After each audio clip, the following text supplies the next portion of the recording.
Barry J. Cohen. Studio City, Los Angeles, is a glamorous and opulent haven located just west of the famed Hollywood Hills. Known for its lavish mansions and A-list residents, it's a place many dream of living. Celebrities like Bruno Mars, George Clooney, Will Smith, and Tom Cruise have made this city their home. Despite its allure, Studio City has a crime rate higher than the national average, though violent crimes remain relatively low. Unfortunately, this picturesque location became the backdrop for a tragic event in 1985, claiming the life of a renowned producer. Barry J. Cohen was born on November 10, 1927, in Detroit, Michigan, to Lois Lou Cohen and Sylvia Cohen. He had an older brother, Elliot David Cohen, and the two brothers shared a close bond with their father, a man with many interests.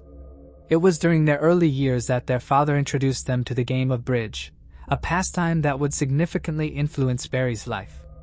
As a child, Barry was immersed in the world of entertainment, growing up in an environment shaped by his father's movie theater business. Lou Cohen, a man of many talents, owned numerous theaters and was actively involved in civic projects. As Barry honed his bridge skills, he also developed a passion for the entertainment industry, setting the stage for his future endeavors. Fast forward to July 5, 1985, when Barry Crane, now a 57-year-old prolific producer and director, found himself in Studio City for a bridge regional tournament. Little did he know that these games would mark the final chapter of his life. Tragically, that evening, his lifeless body was discovered by a housekeeper in the garage of his luxurious townhouse. Beaten and strangled with a telephone cord, the circumstances surrounding his death were shrouded in mystery. Before I continue, I want to remind you that only a small percentage of people who watch my videos are actually subscribed. So if you enjoy my content, consider subscribing. It's free and you can always change your mind later. Now let's move on with the video. What could have led to the demise of this esteemed producer? Was it a vengeful act of murder or something far more intricate? The answers to these questions lie within the depths of Studio City, a place where dreams are realized, but where darkness can also cast its shadow. Barry Crane's journey through marriages and personal struggles eventually led him to a path of success in the entertainment industry. At the young age of 17, he married Arlene Anderson from Los Angeles. But unfortunately, their relationship didn't stand the test of time. However, Barry didn't let this setback define him. In 1946, he found love again and tied the knot with Shirley Coblin from Southfield, Michigan. This second marriage brought him two beautiful children, Cheryl Lynn and Ben. Tragedy struck when Barry's father, Lou, passed away in 1947. The loss deeply affected him, causing him to drop out of college at the University of Michigan. Despite the personal hardships he faced, Barry's professional life was destined for greatness.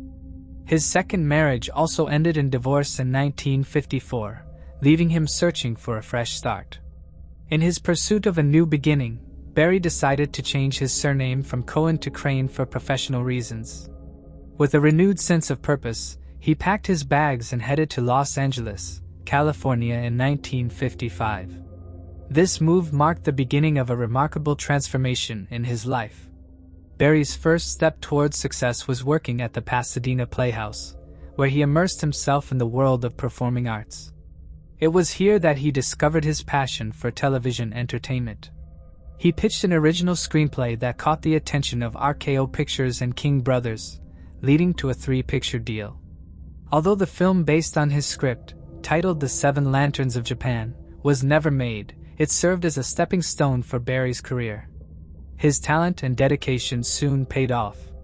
Barry became the associate producer and later the producer of the iconic 1966 TV series Mission Impossible. This was just the beginning of his impressive portfolio. He went on to produce other successful shows like Mannix in 1967 and The Magician in 1973, among many others. Barry's directorial skills were also highly sought after. He had the opportunity to work on popular shows such as Trapper John, MD, The Incredible Hulk, Hawaii Five-0, Chips, Dallas, Wonder Woman, and Super Train. His talent and professionalism earned him the admiration of many actors, including Mike Connors, who described Barry as a problem solver and a highly talented individual. Barry's talent and dedication to his work quickly gained him recognition in his field. Through his career, he formed valuable connections that allowed him to be involved in some of the most influential TV series of the 1960s-1970s. While fans and colleagues knew him for his exceptional work, Barry managed to keep his personal life private, skillfully deflecting any inquiries. Speculation about his sexuality arose when he relocated to Los Angeles, but Barry remained evasive as he often did. During that era, being a homosexual man was met with prejudice, and Barry was well aware of the challenges he faced. Although he never openly discussed it, he never denied the rumors either. He sought a place in the bustling city where he could find acceptance and live freely according to his own choices. Despite his professional success, Barry's mind was restless. In a 1972 interview, he revealed that he had been married twice, but both marriages ended in divorce, leaving him unable to find peace. He mentioned a brief vacation to the Caribbean in February, which was meant to be a 3-week getaway but was cut short after just 5 days. Barry confessed that his mind was constantly active, rarely allowing him a moment of rest. In addition to his accomplishments in the film industry, Barry was also an exceptional bridge player. His passion for cards began at a young age, and he pursued it professionally in the late 1940s. Even as he made his mark in television, Barry's love for bridge never diminished. He often engaged in competitive games with fellow actor Peter Graves during breaks on set. Notably, he achieved the prestigious McKenney Award at the age of 25, an honor named after the esteemed William McKenney, Executive Secretary of the American Contract Bridge League. Barry Crane, a legendary figure in the world of bridge, was a force to be reckoned with.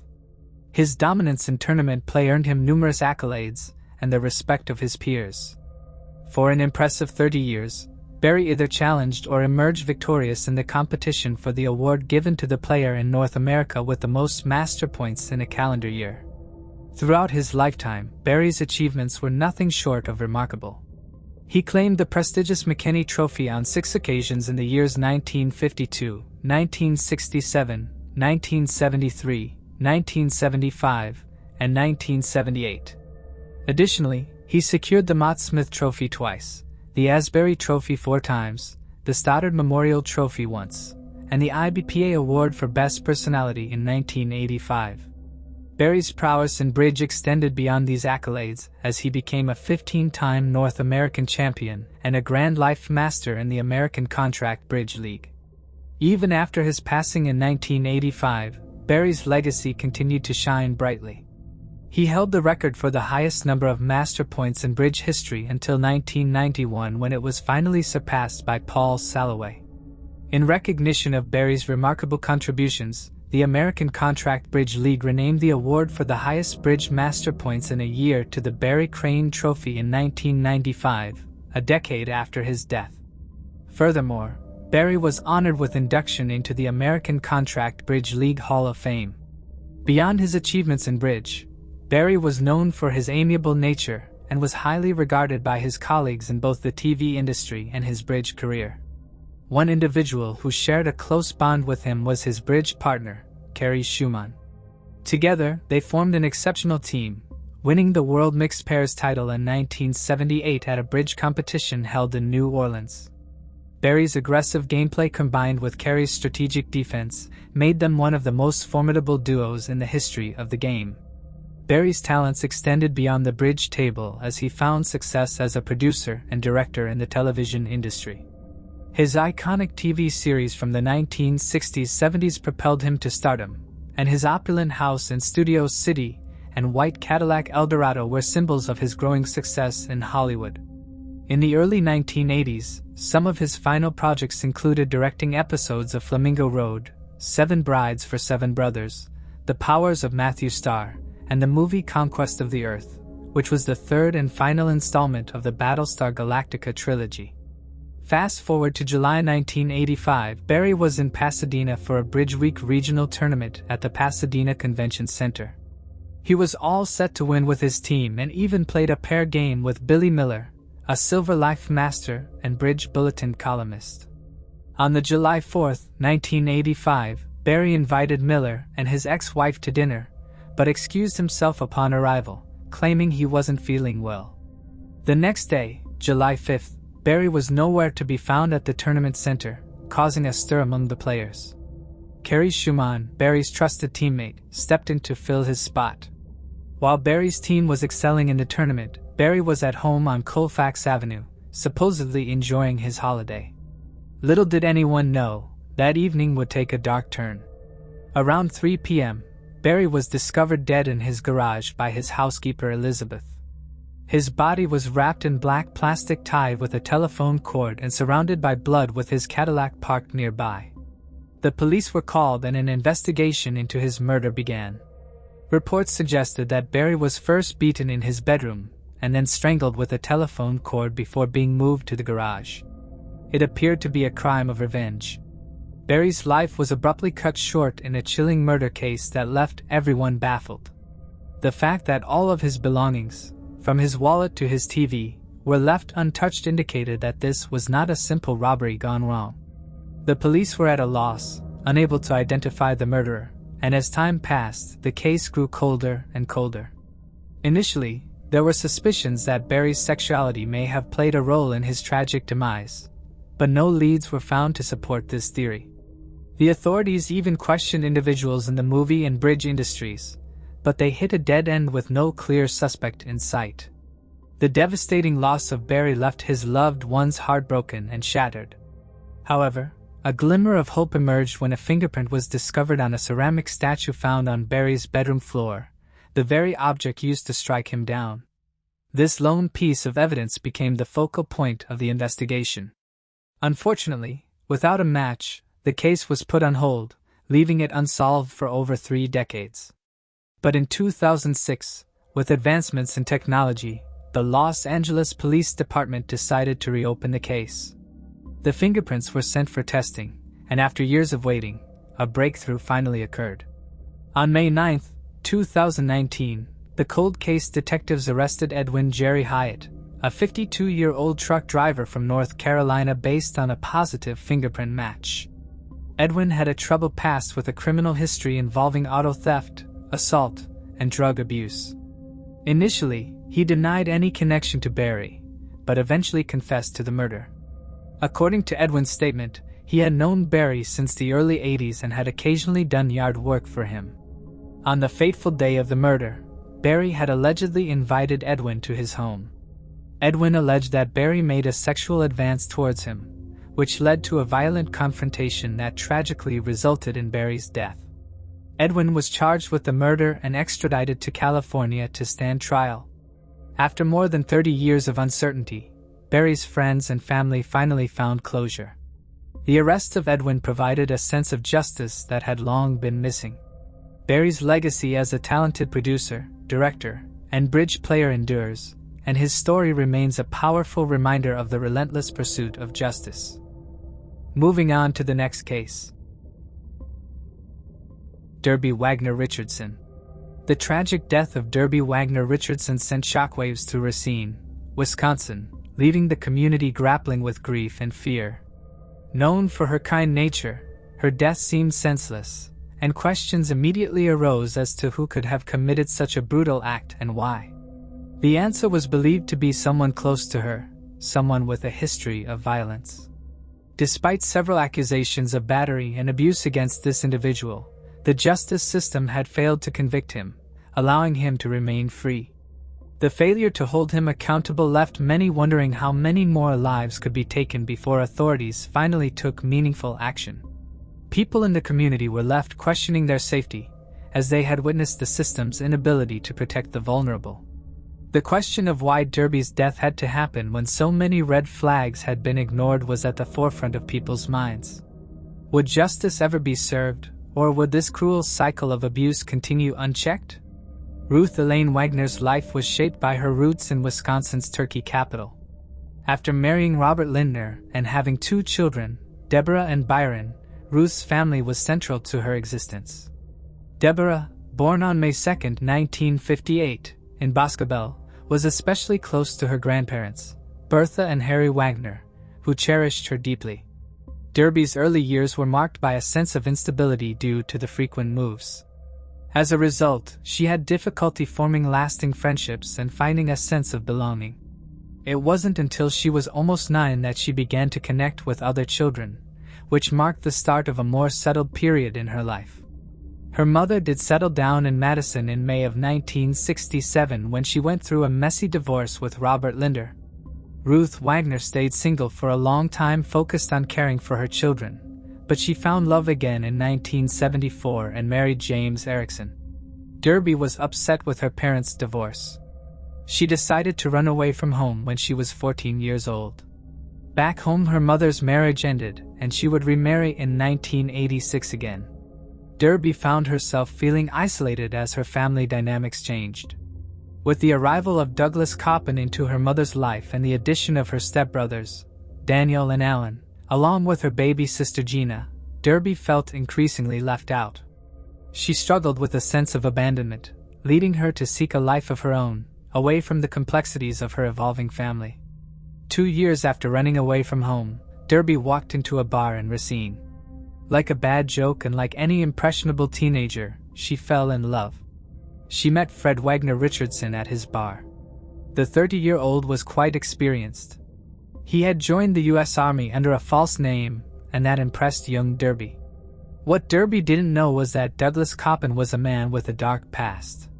He had a lengthy criminal record, including several felonies from his time in the Army. One of the more shocking incidents involved him allegedly ambushing and robbing a man in a wooded area, which resulted in a prison sentence and a dishonorable discharge from the military. After moving to Racine, Coppin continued his criminal behavior, accumulating 2 more robbery convictions.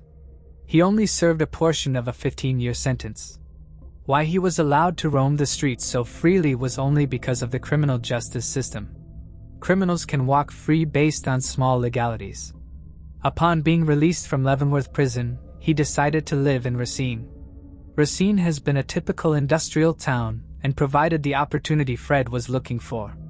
At the age of 16, Derby met Fred Wagner when he opened a bar in town. Despite his criminal background, Fred was shrewd and resourceful. Though he had a history of swindling, he managed to acquire a few rental properties in the area, focusing on low-income housing. His reputation as a ruthless businessman extended into his personal life as well, where he was known for being manipulative and controlling. He was all about facts and very cold when it came to money. Fred gave her work as a bar dancer. Still a minor, she faked her way for years, dancing for tips. She did not know how to protect herself, and this was the first job that paid her enough to live slightly more comfortably than on the streets. Being a minor, she cannot legally be paid, so Fred took advantage of this fact and exploited her. Fred took advantage of Derby's vulnerable situation, offering her shelter in exchange for her services, effectively gaining control over her life. She saw him as a savior, unaware of his manipulative motives. In 1979, Derby and Fred got married, and they went on to have 2 daughters, August Marie in 1980 and Joy in 1984. Despite the new family, Derby's life remained entwined with Fred's oppressive influence. By now, Derby had introduced her family to her mother Ruth. Ruth did not approve of Fred from the get-go. Over time, Fred became more and more dominating in the marriage. Several of Derby's acquaintances and colleagues knew about the strain in the couple's relationship. After the initial honeymoon period, Derby quickly realized she was trapped in an abusive marriage. Fred was much too aggressive when he was angry and was exceedingly controlling. Since she was a teenager when she married him, she endured the abuse until she could build up her own strength.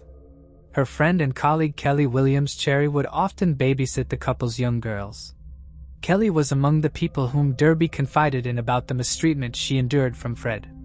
In June 1986, Derby gathered the courage to walk out on Fred. She ran away after enduring a rocky marriage for several years. Derby was also quick about legal proceedings after being advised by friends and lawyers. Despite Fred's aggressive response, she stayed her ground and did not budge. She initiated divorce proceedings in December 1986. The couple shared significant real estate assets in Racine, which needed to be divided. Fred faced the prospect of losing a considerable portion of his earnings. This included an alleged 50% of the properties and 25% of rental income, amounting to an estimated $250,000. Derby could not bear the violence any longer, and was terrified that Fred was on the brink of harming her. He was not one to stay quiet in money matters. Things got ugly very fast. Since it was all still very fresh, Derby was not sure how the custody arrangement was going to be.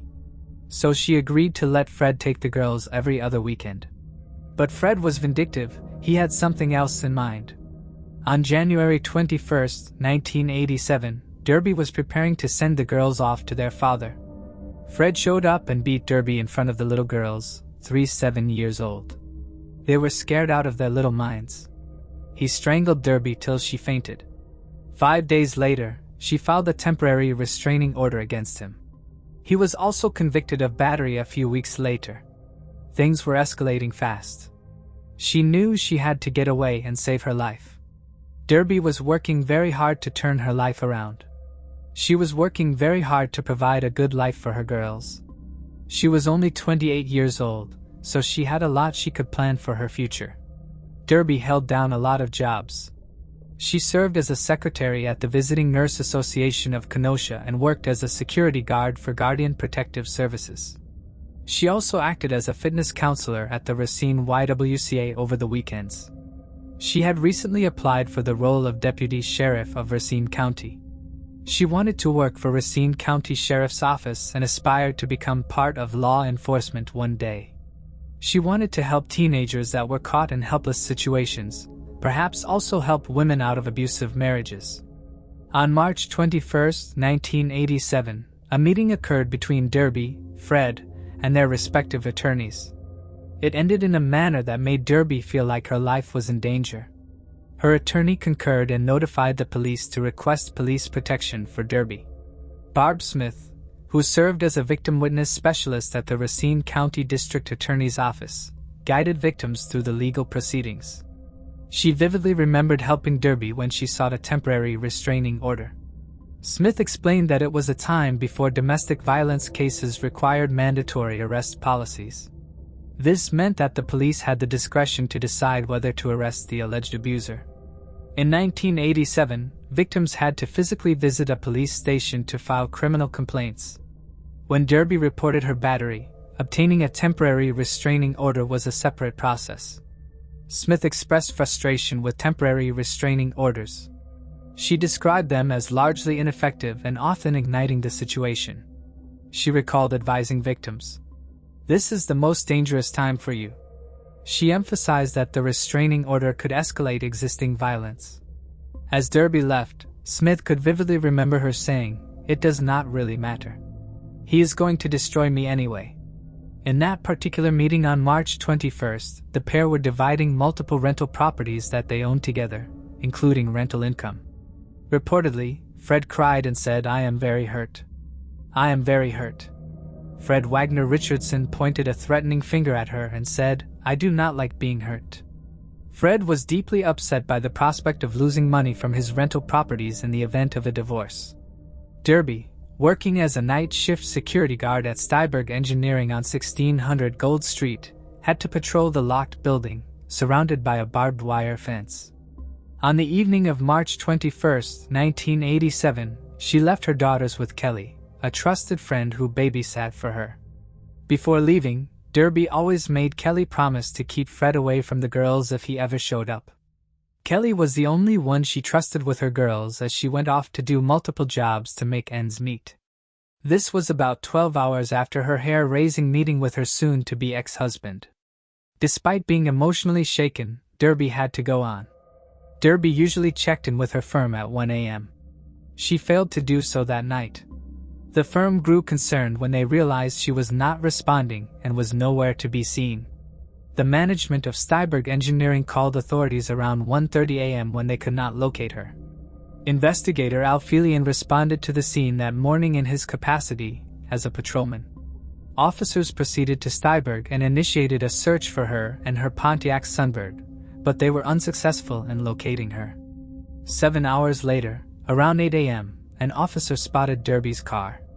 It was parked in an alley at 1546 Layard Avenue, just north of Styberg Engineering. This was all fine, except for one unsettling detail.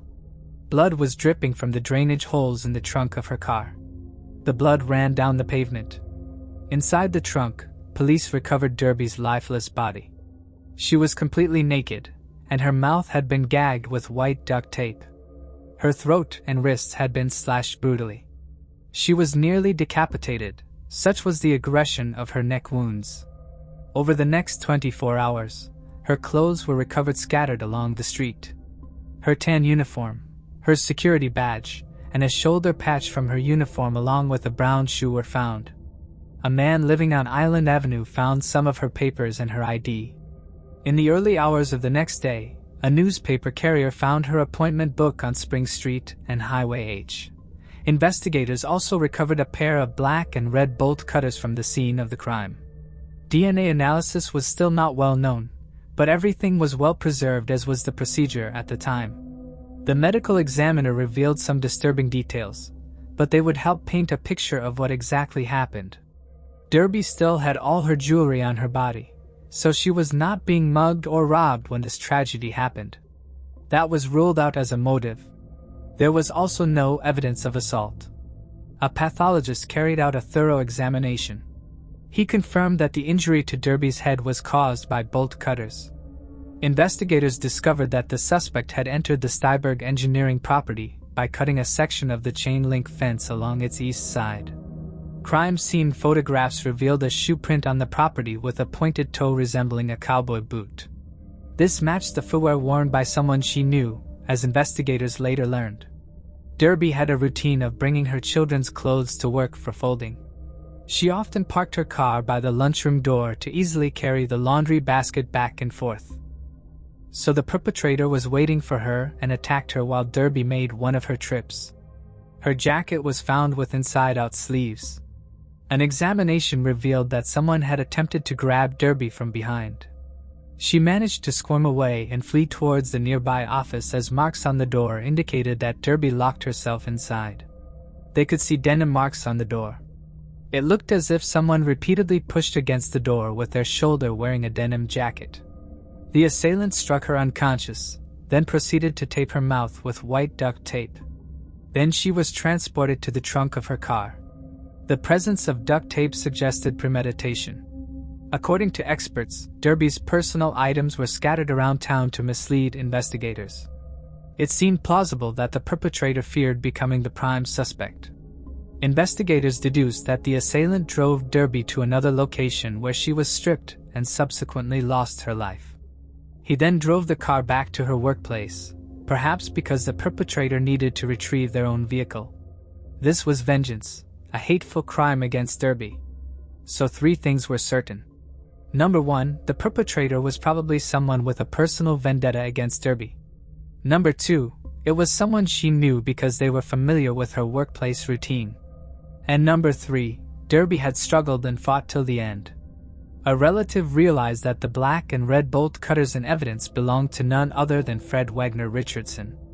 A tip directed the police's attention to a vehicle resembling Derby's. It was spotted near Fred's housing property on State Street that fateful night. Witnesses recalled seeing someone loading an object into the trunk. A large object like maybe a rolled-up carpet. Acting swiftly, law enforcement executed a search warrant at the location, but they struggled to gather enough evidence to charge her ex with the slaying. Throughout, Fred steadfastly maintained his innocence. During the investigation into Derby's disappearance, authorities gathered evidence from both Styberg Engineering and the area where Derby's car was found. An officer on night duty with the Racine Police Department reported seeing a vehicle similar to Derby's parked near the rear service door of 1212 State Street around 3 a.m.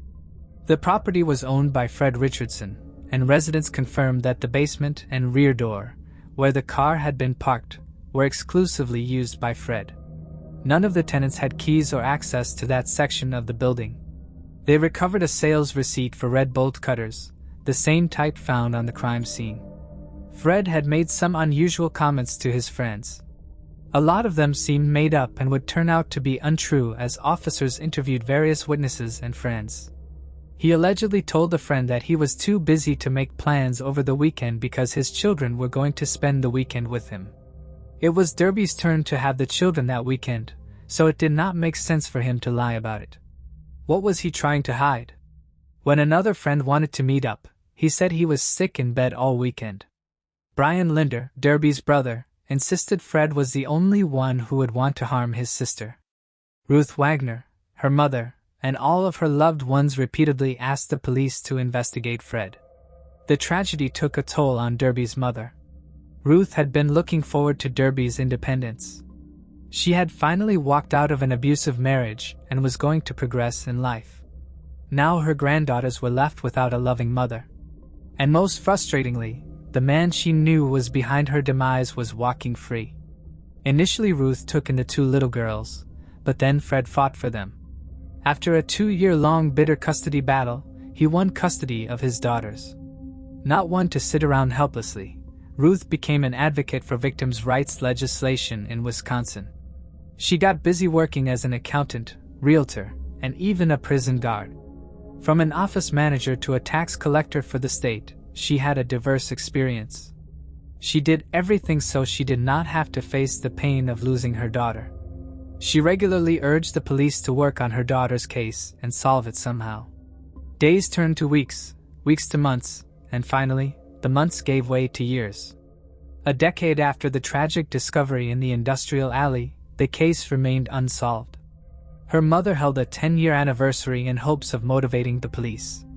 Each time there was publicity about her daughter's case, the police department got calls and some faint leads. To boost the visibility of the investigation, Ruth organized a public vigil. It took place in the alley where her daughter's body was discovered. The event was scheduled for 6 p.m. on a Saturday in the 1500 block of Laird Avenue. She chose a weekend so that a maximum number of people would show up. During the vigil, some attendees would recite writings about Derby. Others would be encouraged to share their memories of her. Ruth also mentioned that a balloon release would be included as part of the vigil. Time had helped Ruth come to terms with the tragic reality of her daughter's final moments, but she still felt a pang of pain whenever the well-intentioned but perhaps ill-considered saying, "Life goes on," was mentioned. Ruth remarked the following, "Yes, life goes on, but not as we intended. I think about her every day. I still miss her every day." She struggled with a profound and enduring sadness stemming from her inability to share her life with a daughter. Derby was headstrong, independent, and dedicated to providing a better life for her two daughters. Ruth hoped that the publicity of the vigil could spark a memory. Maybe someone would see Derby's picture on the TV and remember who she was. Or perhaps they had seen Fred. Maybe, just maybe, someone would come out with information. For the Racine Police Department, it was an embarrassingly open secret. They knew Fred was a possible suspect, but their hands were tied. By then, Fred had moved out of Racine. He settled in southwest Philippines, Consolation, Cebu. He married a woman named Lola. His girls grew up there, and he spent a content life. He would go on to have more children and even grandchildren, one of which he would have shared with Derby. August Murray's daughter never knew her loving grandmother and was further estranged from her great-grandmother Ruth. Through his attorney Domingo Cruz, Fred consistently denied any involvement in the case. Cruz also dismissed the police's focus on his client, suggesting it stemmed from a desperate desire to make an arrest. Cruz continued to represent Fred in the investigation. He criticized the police for quickly zeroing in on his client as the suspect. He feels that they have neglected other leads that could have led to the true perpetrator. Her teenage daughters were growing up without Derby and Ruth and knew only Lola and Fred. They believed their father had been wrongly interrogated. Ruth retired at the age of 69 and continued to volunteer and attend support groups. She passed away in 2022 with Derby's case unresolved, but she had expressed her wishes that those who attended her funeral service would wear bright colors or their favorite colors. She did not want flowers. Instead, she urged everyone to make donations to domestic abuse intervention services in Madison, as well as the Women's Resource Center and Bethany Apartments in Racine. In a way, losing Derby shaped her life to be that of a voice for the helpless. But even after she was gone, the sinister words of Fred would be stamped on her memorial profile. He coldly commented, "Karma has a way of leveling the playing field." In 2024, officers paired with a documentary team that wanted to further investigate the case. They visited Fred, who was now back in the States. At 82, Fred was confined to a wheelchair. Although Fred's new wife let officers in, Fred did not want to talk. Alphelion, the original detective on the case, reopened the files and went through everything with a fresh perspective. Nothing was new. Despite the evidence, the investigation team believed they had enough to present the case to the district attorney. Derby's brother, Brian Linder, expressed that their mother would have been greatly relieved by the progress. Earlier in 2024, Racine PD had received a tip about Fred, a convicted felon, illegally possessing firearms. Acting on this information, they obtained a search warrant for Fred's rental properties. On March 28, 2024, the police executed the search at Fred's home. They recovered 4 handguns and 2 tasers. They also recovered a pair of bolt cutters that were identical to the ones found at the crime scene in 1987. It was identical to a pair he bought a month after Derby's demise. It was illegal for him to own firearms. As a result of this investigation, an arrest warrant was issued.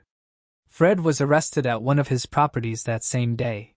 He was charged with first-degree engagement in premeditated unlawful slaying, 4 counts of possession of a firearm by a felon, and 2 counts of possession of electronic weapons. At 82 years old, Fred could face the remainder of his life in prison. 37 years later, Derby was finally going to get justice. The Racine PD held a press conference on April 5 to share the news. On Wednesday, April 10, 2024, Fred pleaded not guilty to the case in Racine County Circuit Court. He is presumed innocent until proven guilty beyond a reasonable doubt by the law. Prosecutors asked for a $1 million bail for Fred. The court commissioner approved $50,000 cash and a $50,000 signature bond. Fred provided the $50,000 cash and was subsequently released. Racine County District Attorney Patricia Hansen emphasized the importance of linking Fred and his belongings to the crime and its timing. Investigators noted that there were no significant new developments in the case, but highlighted a recent shift in perspective by 2 detectives. District Attorney Patricia Hansen stated that there was enough circumstantial evidence to proceed with the trial. She emphasized the need to present the evidence in court. Derby's family expressed their desire for justice. They acknowledged the toll the situation had taken on them. When news channels knocked on Fred's door for comment, he did not respond. District Attorney Hansen feared he might flee, given his ties to the Philippines. As a result, he had to surrender his passport. Derby's brother expressed his disappointment in the system, but also an amount of relief. Ellie Schmidt's words reflect the deep sense of gratitude and pain that the family has endured over the years. Their journey toward justice has been long and fraught with challenges, but the dedication of those who kept pushing for answers has brought them to this moment. As Ellie mentioned, it would have been Derby's mother, Ruth, who should have been standing there today, but her fight for justice continues through the family. Detective Todd Lauer's question, "Why?" is one that has haunted everyone involved, as they have tried to understand the motives behind such a heinous act and why it took so long to bring the truth to light. It is a reminder of the profound impact of Derby's death on everyone who loved her. Yes, the case had always been there, lingering in the background. For years, the evidence seemed clear, yet it remained unresolved. The investigators were confident they had a solid case, with the facts laid out in a way that made sense.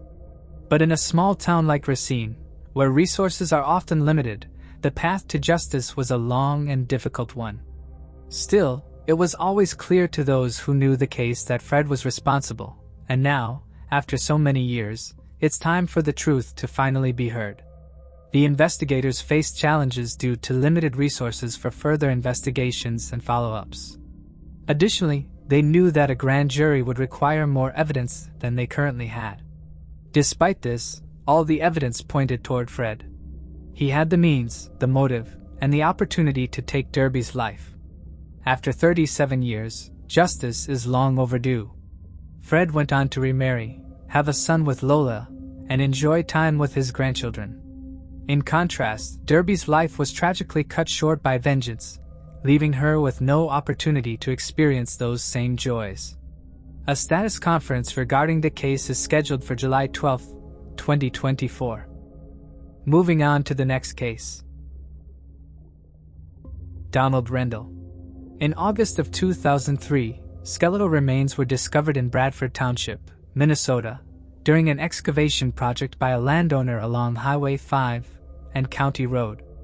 The remains were believed to belong to a white male, estimated to be between 20 to 28 years old at the time of death, and it was apparent that the body had been buried for many years, likely decades. Authorities from the Minnesota Bureau of Criminal Apprehension created a DNA profile of the victim in hopes of identifying him. Despite their efforts, the case remained unsolved for some time, leaving the identity of the victim a mystery. The DNA profile and dental records were entered into missing persons databases, but no matches were found. A facial reconstruction was made to try and generate clues to the unidentified person's identity. Unfortunately, no one came forward with useful information. Investigators named the man Ossande County John Doe, as they were unable to identify him. Over several years, investigators submitted DNA samples of people who believed that he was a possible relative of theirs, but no relatives could be confirmed. In 2019, Chief Deputy Lisa Lovering started the process of using advanced DNA technology to try and identify the remains. It was submitted to labs in 2019 and 2020, but the DNA sample was not suitable to be analyzed further. Then, in 2021, Lisa learned of Texas-based forensic laboratory Othram Inc., which uses a newer technology called forensic-grade genome sequencing to build DNA profiles from skeletal remains. Othram was then able to develop a new viable DNA extract. They then built a comprehensive DNA profile. The DNA profile was sent to investigative genetic genealogy consultant Barbara Ray Venter and Chief Deputy Lovering. Within just 24 hours, Barbara Ray had a match of a distant relative for the remains. Based on the family tree, she was able to locate 2 siblings of the victim and a phone number. All of this information was passed to the investigators who worked on the case. They called the siblings. A family member returned the call and confirmed that their brother, Donald Rendell of Ramsey County, Minnesota, had been missing since 1970. They were told that the FBI had been looking for him prior to his disappearance due to involvement he had with drugs. Chief Deputy Lovering then met with the family and obtained DNA samples from the siblings. These samples were submitted to the Minnesota Bureau of Criminal Apprehension. In the start of 2022, it was announced that investigators were able to confirm that the Ossande County John Doe is indeed Donald Rendell. Based on the information from the family, as well as from the scene in 2003, it is believed that someone took Donald's life. It is believed that Donald was buried in Ossande County in late 1970 to early 1971, at the age of 22. It is further believed that there still may be people alive today who know what happened to Donald in 1970. Investigators are asking anyone with any information to contact the Ossande County Sheriff's Office at this number or Crime Stoppers of Minnesota. There was disbelief, Lovering shared, describing her phone call with Rendell's survivors. It was a random phone call. Someone calling about their brother they hadn't seen in 51 years. There was a lot of shock and disbelief at first. And I think once I got the DNA match, it set in a little more. But there's still a lot of unanswered questions for them. The case remained a mystery for over 5 decades, with no clear answers as to who was involved or what exactly happened to the young man. Law enforcement, however, continued to work tirelessly in hopes of bringing closure to the family. As the investigation unfolded, they were finally able to identify the victim and return him to his loved ones after 51 years of uncertainty. This breakthrough highlights the importance of law enforcement's dedication to giving a voice to the victims and ensuring that they are not forgotten. Moving on to the next case. Eleanor Roberts. Saratoga, located in Wood County, Wisconsin, is a city known for its ties to Silicon Valley in the southeastern Bay Area. This affluent residential community is celebrated for its wineries, restaurants, and popular attractions such as Villa Montalvo, Mountain Winery, and Hakone Gardens. Saratoga not only offers welcoming neighborhoods and friendly communities but also boasts thriving industries and notable growth opportunities. The city is home to several distinct neighborhoods, each with its own unique charm, including Brookview and Pride's Crossing in the northern region, and Blue Hills and Greenbrier in the southwest. Congress Springs, located in the southwestern corner of Saratoga, is a charming area within the city. However, amidst the beauty of these vibrant communities, a heinous crime occurred in 1984.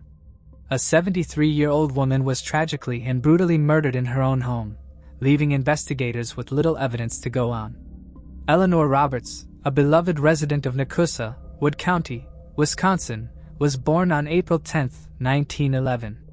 She was a cherished mother, wife, and grandmother, with her son, Marshall Roberts, living nearby in Saratoga. Known for her compassionate nature and her unwavering commitment to ensuring the happiness and well-being of those around her, Eleanor was a beloved member of the Saratoga community in which she resided in 1984. Unfortunately, tragedy struck when she least expected it, lurking just around the corner. The events that unfolded within the Roberts household on that fateful day, November 27, 1984, were undeniably chilling.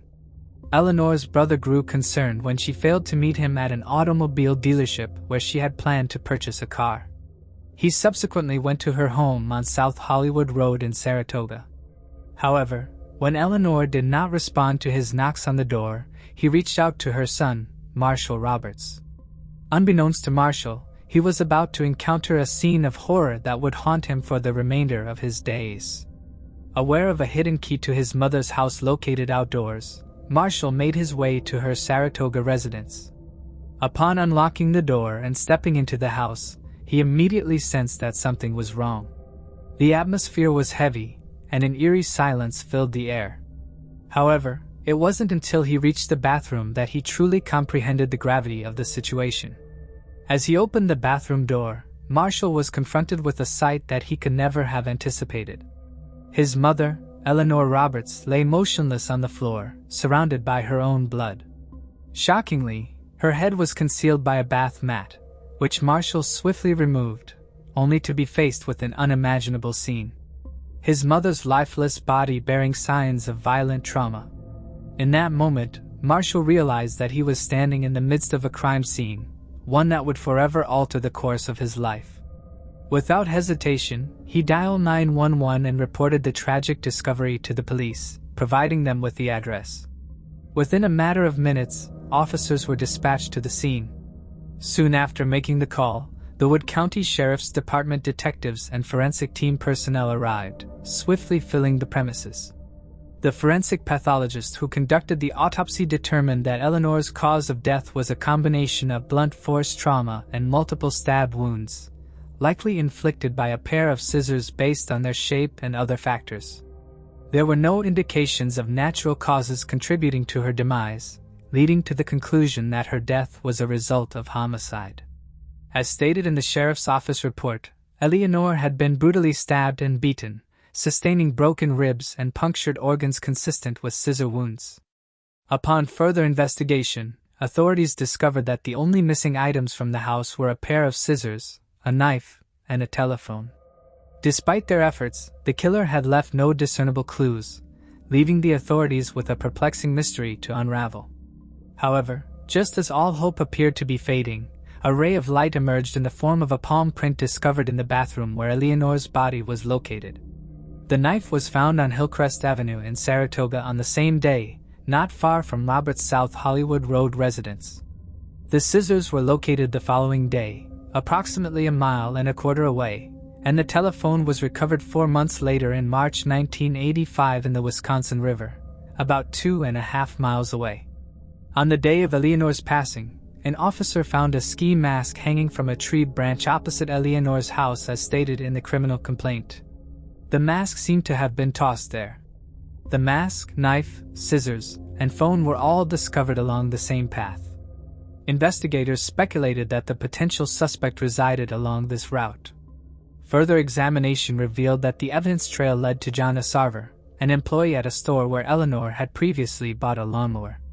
Sarver was initially interviewed on December 3, 1984 and mentioned spending time with another individual playing pool at Evergreen Lanes the day before Eleanor's demise.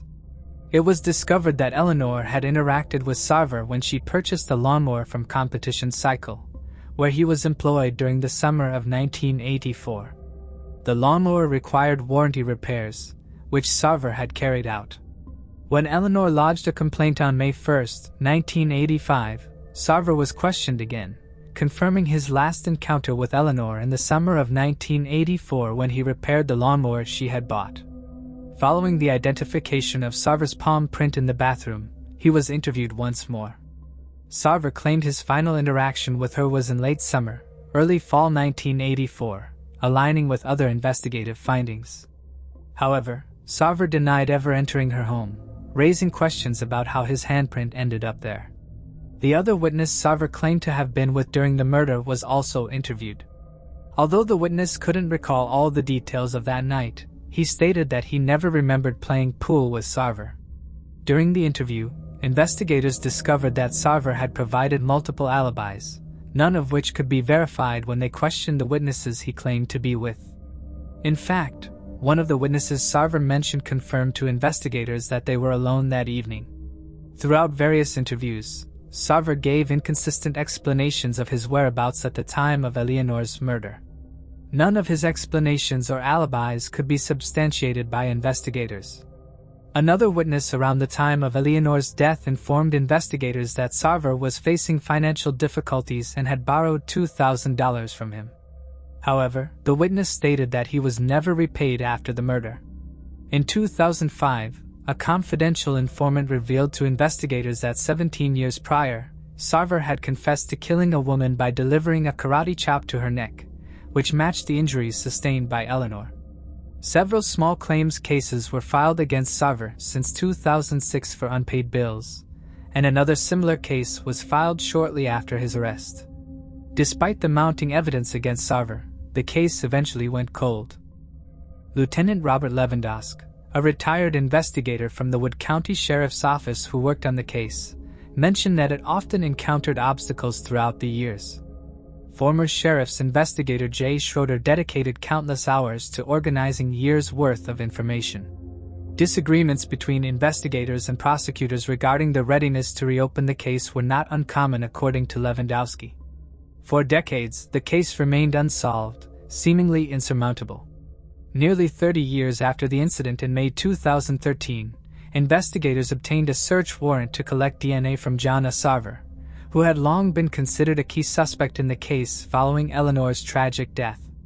Jerome C. Lippert, a retired business executive residing in the Pittsville area with a keen interest in local history and events, penned an article that was published in the Wisconsin Rapids Tribune on December 16, 2016, making a startling assertion.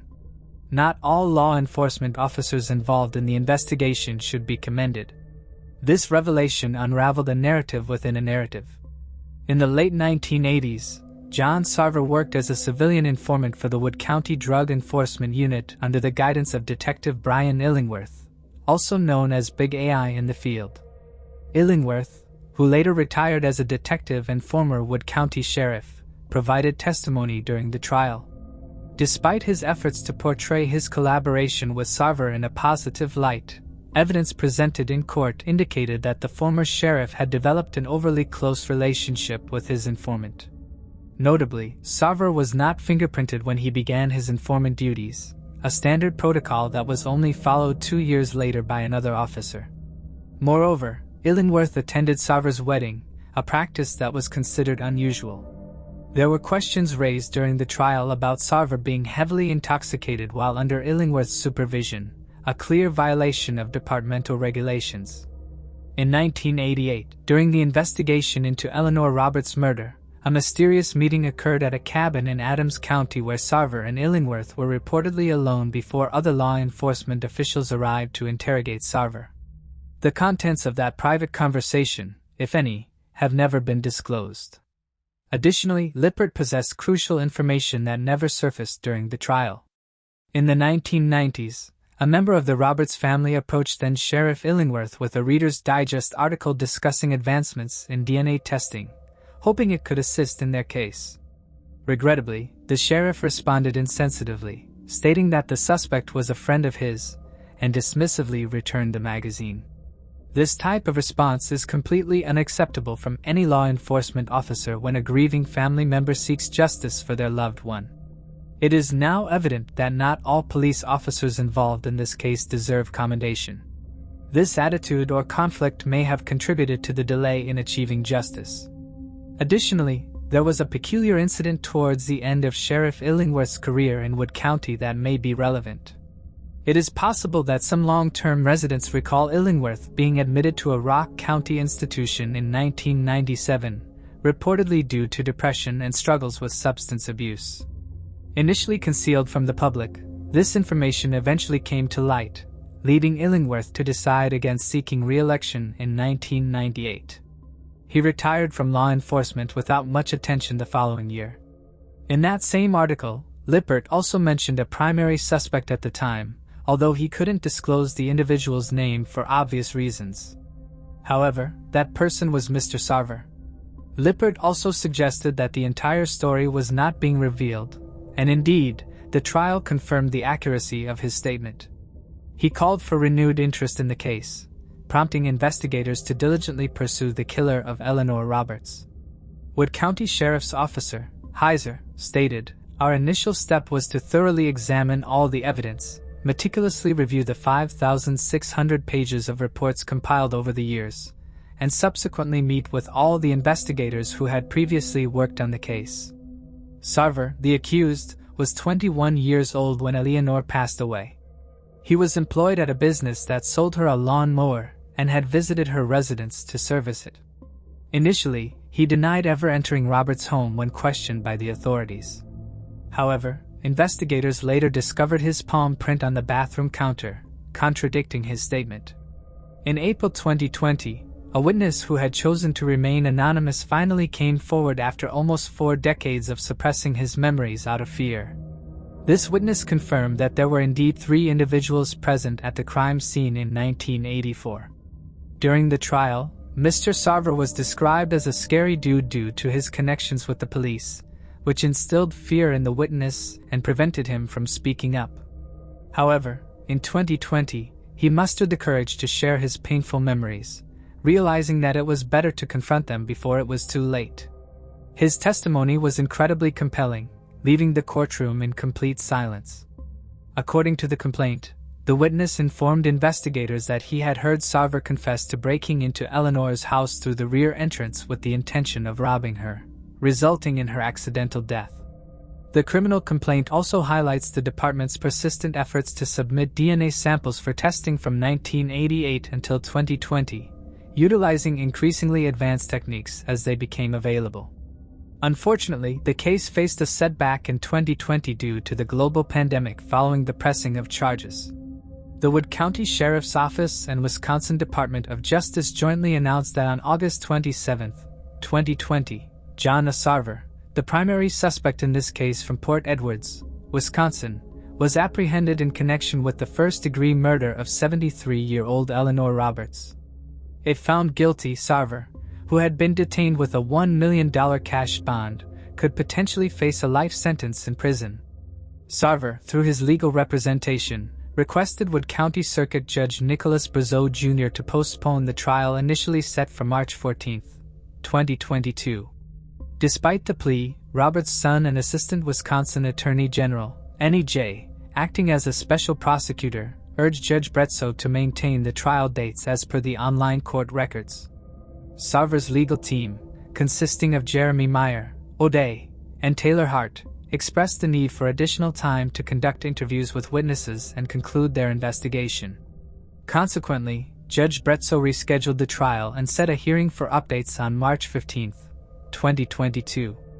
In November 2022, John Sarver was convicted of the murder of Eleanor Roberts.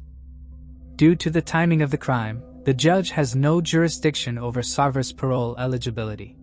Sarver is required to serve a minimum of 13 years and 4 months before being considered by the parole board. The parole commissioner must ensure that Sarver meets these 5 specific criteria before recommending parole: good behavior, completion of rehabilitation programs, reduced risk to the public, adequate time served, and an approved release plan. Judge Bro expressed his sentiments, stating, "He has had the opportunity to live a full life, to raise a family that maybe he shouldn't have had the opportunity to do.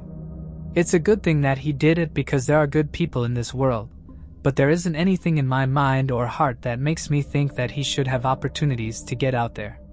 The period between the murder and the arrest in 2020 was considered his parole, as stated in the reports. Wood County Sheriff Sean Becker mentioned that the arrest was the outcome of a collaborative investigation between the Sheriff's Department and the State Department of Justice, who will handle the prosecution of the case. During a press conference outside the Wood County Courthouse, Sheriff Becker described the homicide as a brutal crime that remained unsolved for an extended period. He acknowledged the frustrations experienced along the way, but emphasized that they never gave up. The prosecutors from the Wisconsin Department of Justice meticulously built their case, while the lead defense attorney diligently attempted to sow doubt. Despite the defense's efforts, the overwhelming evidence led to an unsuccessful defense. Finally, on November 2, 2022, in Branch 2 of Wood County Court, a guilty verdict was reached, concluding the case on January 23, 2023. The sentencing of John A. Sarver for the first-degree murder of 73-year-old Eleanor Roberts brought justice to the case. This resolution serves as a significant achievement and a testament to the unwavering dedication of law enforcement. It provides closure to the victim's family and the community, reminding us that justice can prevail despite the passage of time. Moving on to the next case. Benjamin Benetti. On May 8, 1992, irrigation workers discovered the body of a man in Hidalgo County, Texas. An autopsy determined that he had been stabbed and had died about a week earlier. Despite efforts to identify him, investigators were unsuccessful, and the man was designated as John Doe. He was buried in Hillcrest Cemetery in Edinburgh, Texas. A composite sketch was released in the hope that someone might recognize him, but no leads emerged, and the case went cold. Hermelinda Chavez works for the Hidalgo County Major Crimes Unit, and she recently took another look at a case. They used a DNA sample they had of the John Doe and submitted it to the National Missing and Unidentified Persons System to look for any matches. There they found a woman who they believed was the mother of the John Doe. The woman said that she had a son who went missing in 1992. After a DNA test, it was confirmed that her son Benjamin was indeed the John Doe. 19-year-old Benjamin Benetti lived in Zion, Illinois. He met a 17-year-old girl from McAllen, Texas in Illinois when her parents worked there. In March of 1992, he went to McAllen and got engaged to the girl. A week after Benjamin's body was found, his mom received a call from a mechanic in a Rio Grande Valley. The mechanic said had Benjamin left his car in the shop to get fixed but never picked it up. Benjamin's mother then reported him missing to a few local police departments. Sadly, the connection between a missing Benjamin and a John Doe that was found was not made until now. Investigators also talked to Benjamin's fiancée. She said that he received a phone call and that he told her he needed to go to Mexico and that she never saw him again. She never reported missing because her family made fun of her, saying Benjamin left and used her. Benjamin's mom saved all the documents and letters that she sent to all local law enforcement agencies in hopes to find her son. She never gave up. She was determined to find him. It was because she submitted her DNA to National Missing and Unidentified Person System that her son could be identified. Benjamin's remains were given to her so that she can give him a proper funeral. He was buried in Maple Park Cemetery. On the headstone he is described as kind and caring, a fine young man who his family will always love and never forget. If you have any information regarding this case and might be useful, you are asked to call this number. Before I continue, I want to remind you that only a small percentage of people who watch my videos are actually subscribed. So if you enjoy my content, consider subscribing. It's free and you can always change your mind later. Now let's move on with the video. Moving on to the next case. Guadalupe Vea. On January 10, 2023, the Manatee County Sheriff's Office in Florida announced the arrest of 40-year-old Pedro Garcia for the 2006 killing of 37-year-old Guadalupe Vea. According to the press release, Guadalupe and Garcia were rival gang members who had a heated argument at the Santa Fe bar in July 2006. The confrontation escalated as the two men took their dispute outside before parting ways in separate directions. Guadalupe went to a relative's home in Bradenton, Florida. While there, he saw Garcia once again and the two began arguing. Police said that this is when Garcia shot Guadalupe twice in the back, just as he was trying to leave. Detectives found Guadalupe's body in the backyard of the home along with the bullet casings and a witness who would not cooperate. Deputies stopped Garcia for a traffic violation nearly 3 months later and found a 9mm pistol in his vehicle. Garcia was arrested for possessing a firearm as a felon. Testing was done on the gun by Florida Department of Law Enforcement that ultimately linked the gun to the crime scene. But the rounds that Guadalupe was shot with came from a different weapon detectives found. Detectives continued to investigate the fatal shooting, talking to different witnesses who said Garcia spoke about taking Guadalupe's life. In 2015, Garcia admitted to another inmate at the Manatee County Jail, even providing details about what happened that night according to detectives. But the detectives were not told about the conversation until 2022. On January 9, 2023, detectives obtained an arrest warrant for Garcia, who was located at a home on 30th Avenue West and taken into custody. He was out on bond for an unrelated case.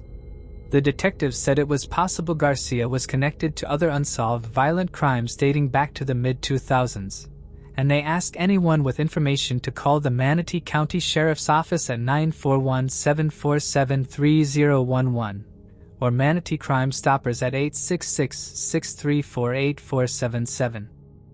Moving on to the next case. John Stagner. In 1992, 53-year-old John Stagner lived and worked in Orlando, Florida, as a maintenance employee for Orange County, residing on the county's maintenance property. On the morning of August 10th, deputies were called to a home on North Forsyth Road after John's wife discovered his lifeless body in bed. According to Orange County Sheriff John Mina, John suffered severe head and facial trauma, and the weapon, a walking stick, was found at the scene. The sheriff's office suspected John's neighbor, Ronald Cates. He had been a person of interest from the start. Cates reportedly had a drug habit at the time and would often borrow several power tools from John and pawn them to buy drugs. John had confronted him about it and asked him to return the tools. On the day John's life was taken, detectives went to Cates' house to speak with him about the case, but he had his daughter lie and say he wasn't home. Investigators later learned that he was hiding under the home that day. In the next few weeks, they did manage to interview Cates a few times.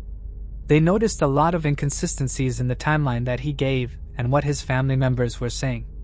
The case kept going. And in 1995, there was an incident where Cates admitted to his family that he took John's life. But because of how evidence and technology was at the time, there wasn't enough evidence to charge Cates. In 2020, a family member of Cates contacted Orange County Sheriff's Office about the cold case. The family member said that they really care about the case even if they were the suspect's family because John was very, very good to the Cates family. He would give them money at the time when they needed it or a place to stay. Detectives started looking into the case more and spoke to Cates' wife and daughter. In March of 2022, they began more extensive interviews with the family members. Investigators then learned that his family was in fear of him because he was very abusive to them. In April 2022, Cates was in a hospital in North Carolina. He told the nurse that he took someone's life in Florida in 1992. The nurse told a security guard and they did research and found John's case on the sheriff's office website. Officers with the Salisbury Police Department in North Carolina responded to the hospital and obtained Cates' confession on body camera video. Cates didn't explain the motive during his confession but said that he hit Johnny with the stick.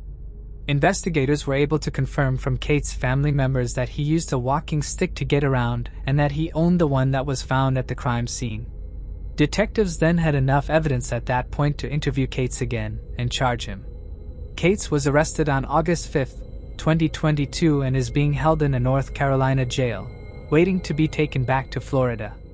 Orange County Sheriff John Mina said the sheriff's office started its cold case team in 2020. And since then, the team has solved 13 cases dating back to 1984. Moving on to the next case.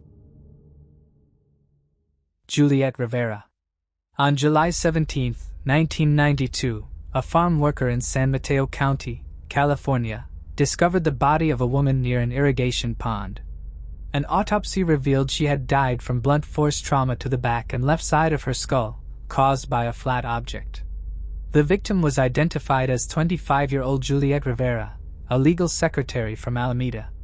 Juliet had been reported missing by her family 10 days before her body was found. Her boyfriend, 50-year-old Abraham Rivera, soon became a suspect. He also went by the name of Gregory Mark Rivera. The Alameda Police Department and San Mateo County Sheriff's detectives questioned Rivera. They noticed numerous inconsistencies with the statement that he had made. They also found other unnamed evidence connecting him to the crime. An arrest warrant was issued for Rivera on August 7, 1992, but by the time they went to arrest him, he was long gone. Detectives found his apartment in Alameda abandoned. Juliet's case was featured on an episode of America's Most Wanted soon after Rivera disappeared. Rivera was added to the website Northern California Most Wanted that is run by the Northern California Regional Intelligence Center aimed at enlisting the public's help in finding individuals wanted by law enforcement. On the website, it said that Rivera has a U.S. Army background and he has auto mechanic experience. He loves to talk about his times in Hawaii and has been described as a person who loved the Bay Area and likes to attend social events and local bars. The breakthrough in the case would finally come in May of 2022. A transient man, who was known as John Paul, passed away in Merced County, California. A coroner then ran the man's fingerprints in order to locate his next of kin. Results showed that the man was actually Rivera. It turns out that Rivera used his brother's name and lived a transient lifestyle to stay under law enforcement's radar. He and his brother would often swap identities to keep law enforcement guessing. The San Mateo County Sheriff's Office had this to say in a statement. Based on this investigation with the identity of suspect Abraham Rivera, aka Gregory Mark Rivera, aka John Paul, finally located and now deceased, this case is closed. Public Information Officer, Lieutenant Eamon Allen, said, "Here at the San Mateo County Sheriff's Office, a cold case does not mean a closed case. We investigate all cases thoroughly. Investigators are hoping that someone will come forward to shed light on why Rivera did what he did." Moving on to the next case. Leslie Marie Perlov. Leslie Marie Perlov, a 21-year-old Stanford University graduate and aspiring law student, lived with her widowed mother in Los Altos Hills, California. She worked as a clerk at the North County Law Library. On February 13, 1973, Leslie was last seen at work. When she failed to return home that evening, her mother, Florence, reported her missing to the police. Leslie would always call if she would be late, so Florence immediately knew something was wrong. That same day, her 1972 orange Chevrolet Nova was discovered parked at the gate of an old quarry located near Old Page Mill Road. A few days after she was last seen, her body was found under an oak tree, west of where her car was found. She had been strangled. Investigators were able to retrieve DNA from the crime scene that was left behind by the person who took her life. Witnesses came forward claiming to have seen a blond man near Leslie's car before she went missing. After an extensive investigation, detectives were no closer to solving the case, and it went cold. Then, in July of 2018, investigators learned about new advances in DNA that might help them solve the case.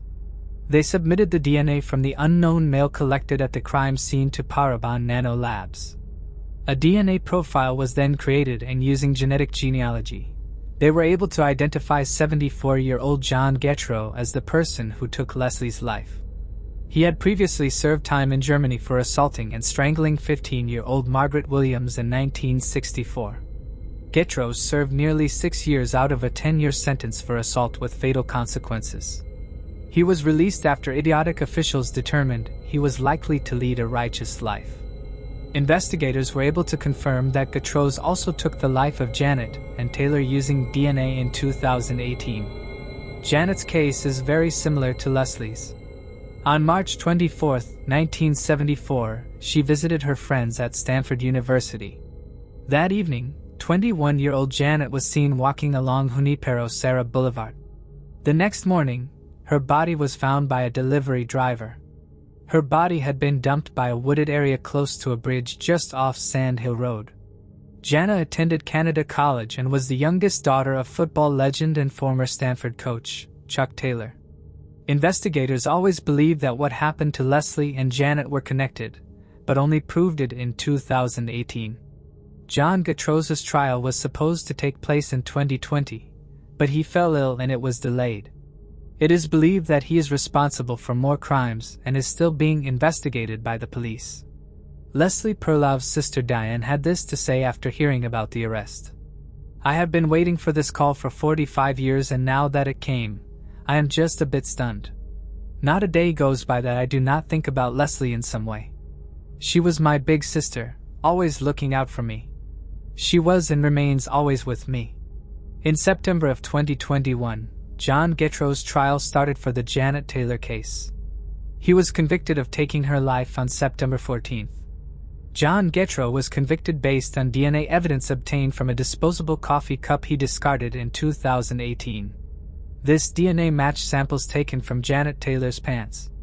On January 10, 2023, Getro pleaded guilty, admitting to the murders of both Janet Taylor and Leslie Marie Perlov. His sentencing hearing is scheduled for April 26, 2023. Though decades passed, justice finally came for Leslie Perlov and her family. District Attorney Jeff Rosen stated following the plea hearing that Getro will spend the rest of his life in prison. Moving on to the next case. Magdalena Pavlock and Robert Bailovsky. In 1990, childhood friends Magdalena Pavlock, 16, and Robert Bailovsky, 18, discovered they had developed romantic feelings for each other, much to the delight of their small community. By 1992, they had married, with Robert being 20 and Magdalena 18. Their relationship had been inevitable in the eyes of those who knew them, as they had grown up together in the same small town, sharing a block, a sandbox, and even primary school. However, their shared future would take a darker turn, as tragedy soon struck. After their marriage, Robert moved in with Magdalena and her parents in Legnica, Poland. While Magdalena stayed at home as a housewife, Robert struggled to make a stable living. He eventually found work selling gold at a local market, but also became involved in illegal activities, such as playing three-card Monte, swindling people for money, and smuggling alcohol from the Czech Republic. These actions would eventually lead to unforeseen consequences, altering the course of their lives forever. In late March of 1992, Magdalena became pregnant. However, Robert did not want the baby and urged Magdalena to have an abortion. He even gave her money to terminate the pregnancy. Magdalena, however, refused, and in March of 1993, she gave birth to a healthy baby girl whom she named Monica. Monica was said to be an adorable baby with short curly blonde hair. Those who interacted with her noticed that she was a relatively calm child. She was loved by her mother, who described the baby as the sweetest girl. Monica was the apple of her grandparents' eyes. They absolutely doted on her and would often help Magdalena care for the child. Robert, however, Monica's father, never wanted to become a dad, and when Monica was born, he refused to take care of her. Refusing to accept any responsibility in regards to his lack of use of birth control, Robert shunned both mother and child and went to Italy for 6 months, claiming it was to earn more money, leaving his wife and child in the care of Monica's grandparents. However, Monica's grandparents believe that Robert did not leave in search of higher wages, but because he did not want any responsibility of a child. Magdalena's parents helped her financially and in taking care of Monica. Robert would return 6 months later but still visibly hated his daughter, and would say audibly that he was annoyed by her. He also held a grudge against his wife, as he claimed that the wife gave the toddler too much attention. He would often say in the presence of his wife and her family that raising the child required too much money and that, quote, "This brat needs to be sold for which we could get a lot of dollars." He also claimed that Magdalena only had time for the child and did not love him anymore.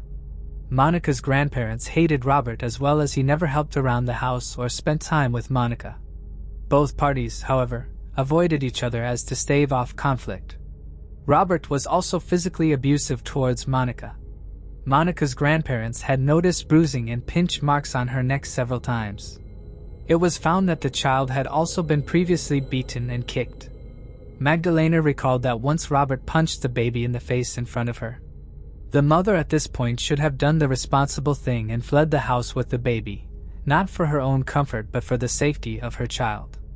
However, this is not a story of people who made the right decision, but of many, many wrong decisions culminating in the worst tragedy any parent could experience. Shaped by the early abuse she experienced at the hands of her father, Monica was afraid when she saw her dad Robert, and would cover her mouth with her hands whenever he entered the room. On July 16, 1994, when Monica was only 1.5 years old, she came down with a high fever. Magdalena and Robert had made plans to go shopping that day, but of course Magdalena immediately wanted to tend to her daughter's health and go to the doctor. However, her parents told her that she could go shopping and that they would take Monica to the doctor. While the grandparents were in the process of leaving the home, Robert came running after them and asked if he could accompany them to the hospital. The grandparents thought it was odd, as Robert had never cared for his daughter, but they thought maybe he had had a change of heart, so they agreed. Robert told his wife to go shopping with her friend and that he would meet her later. The grandparents noticed that Robert had a plastic bag with him. When they reached the doctor's clinic, Robert left and returned a half-hour later. The doctor, meanwhile, had diagnosed Monica with a cold and prescribed her antibiotics. On the way back home, Monica's grandparents wanted to stop to buy medicine from the pharmacy while Robert stopped at a payphone in order to call someone. Monica's grandmother went inside the pharmacy in order to buy the medicine, while Monica's grandfather and her father Robert stayed outside with her in a stroller. Her grandmother did not have enough money to pay, so she called her husband to pay for the medicine. Her husband went inside the pharmacy briefly, leaving Robert in charge of Monica. This would be the last time that Monica was seen by her grandparents ever again. When the grandparents came out of the store, Robert and Monica were nowhere to be found. However, her grandparents did not think much of it at the time, as they assumed that as Monica may have become more sick, Robert probably took her home separately.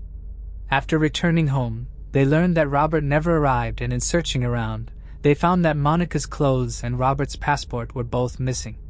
Alarmingly, the numerous baby photos of Monica were also gone.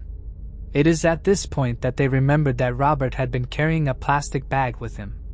They also remembered that Robert had recently applied for his daughter to be entered into his passport, which would enable him to cross the Polish border with her. At the time, Magdalena and Robert had been planning a trip to Italy, so the grandparents did not think much of it. Magdalena's parents urged her to call the police, and she did so, filing a missing persons report. The police took the case seriously and launched a massive search for the father and baby. Magdalena contacted friends and acquaintances hoping that she would find them there, but they were nowhere to be found. 4 days later, Robert called. Magdalena picked up the phone and immediately asked him, "Where is the baby?" Robert told her to meet him in a park near Kościostaw Lignis, and that he would explain everything. Magdalena went to the meeting spot, and her husband Robert told her the tragic news. Monica was dead. He claimed that he had taken Monica to the Czech Republic, where they had had a car accident in which Monica died. Magdalena was heartbroken, but she then started to question his claims. She began to wonder, if Monica had died in a car accident, wouldn't there be a police report? Wouldn't there be an investigation and a funeral for the death of such a young child? Something did not add up. She started questioning Robert and told him that she knew he was lying. Robert then said that he had actually been joking and that he really had given Monica to some gold traders from Katowice for safekeeping. He claimed he did this because he had wanted to hurt his in-laws.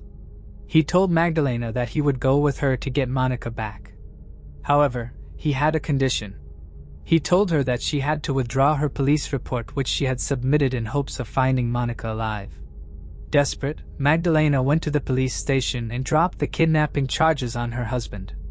Magdalena then went to Katowice with her husband by train. Robert stated that the people he had given the child to would meet them at the Katowice train station. However, once they arrived, no one was there. Robert then claimed that they would actually be at the market. The couple searched around the market but could not find them. At some point during the search, Robert disappeared. Magdalena then went back to the Lignis police station and reported her daughter's abduction once again. Police immediately issued an arrest warrant for Robert. Interpol was also alerted as it was believed that Robert had left the country. A massive search for the girl ensued and Monica's mother and her grandparents pleaded on TV asking Robert to bring Monica back but to no avail. Later, a friend of Robert recalled that the father had mentioned to him that he had sold his baby to an old couple. Weeks, months, and years would pass but no leads would be found. Then 2 years later, Polish authorities learned that Robert may have been living in Vienna, Austria. Polish authorities contacted Austrian authorities but they were not as eager to help. Around this time, Robert would call Magdalena, telling her to come to him and that they could live a new life together and make a new baby. Magdalena contacted the police and told them about the phone call. Robert had told her that he would call her again, so the authorities decided to record his conversation and told Magdalena to try to get information about his whereabouts. During the call, Magdalena asked Robert where she could meet him but Robert refused to tell her the details of his location. He told her, quote, "If you decide to come to me, I will give you an address in the Czech Republic. They will bring you to me from there." Police tried to track the number but were unsuccessful. The officers then decided to go to Vienna disguised as ordinary tourists as they were certain Robert was hiding there. They were soon able to track him down and took pictures of him undercover. They wanted to catch him right then and there but realized that they had to follow protocols. They rushed the information back to Poland and presented the photos to police headquarters who contacted the Austrian officials and presented them with the photos of Robert. On the September 29th in 1997, Robert was caught and extradited to Poland in order to face charges. During his questioning, he claimed that Monica was staying with a Polish couple living in Vienna named Zbyszek and Alicia. He claimed that he had met the couple at the Lignica market. The couple, he claims, were unable to have a child of their own, so he offered to sell Monica to them. After kidnapping Monica from the pharmacy, Robert recalls that he met with the couple who paid him 20,000 złotych for Monica. All of them then drove to Vienna. Robert said that he was supposed to have the option to visit his daughter but that he got very busy and could rarely if ever visit her. He claimed that Monica was happy in her new home. During the subsequent interrogations, he would change his story several times, changing the amount of the sale and changing the appearance of the couple. He then claimed that Monica was actually dead. He claimed that she had fallen from a stroller in Legnica and had died. He said that he had buried her body in the suburban Zaltoria forest. Investigators brought cadaver dogs and searched the forest. They took Robert to the spot that he claimed he had buried his child but he could not find anything. He again changed his story and said that actually his daughter had died in a car accident in the Czech Republic, which was the same story that he had originally told his wife so many years ago. Investigators checked but there was no description of any accident like that happening in the country at that time. Later, Robert claimed that actually the true story was that he had gone to a grocery store in order to buy something to drink.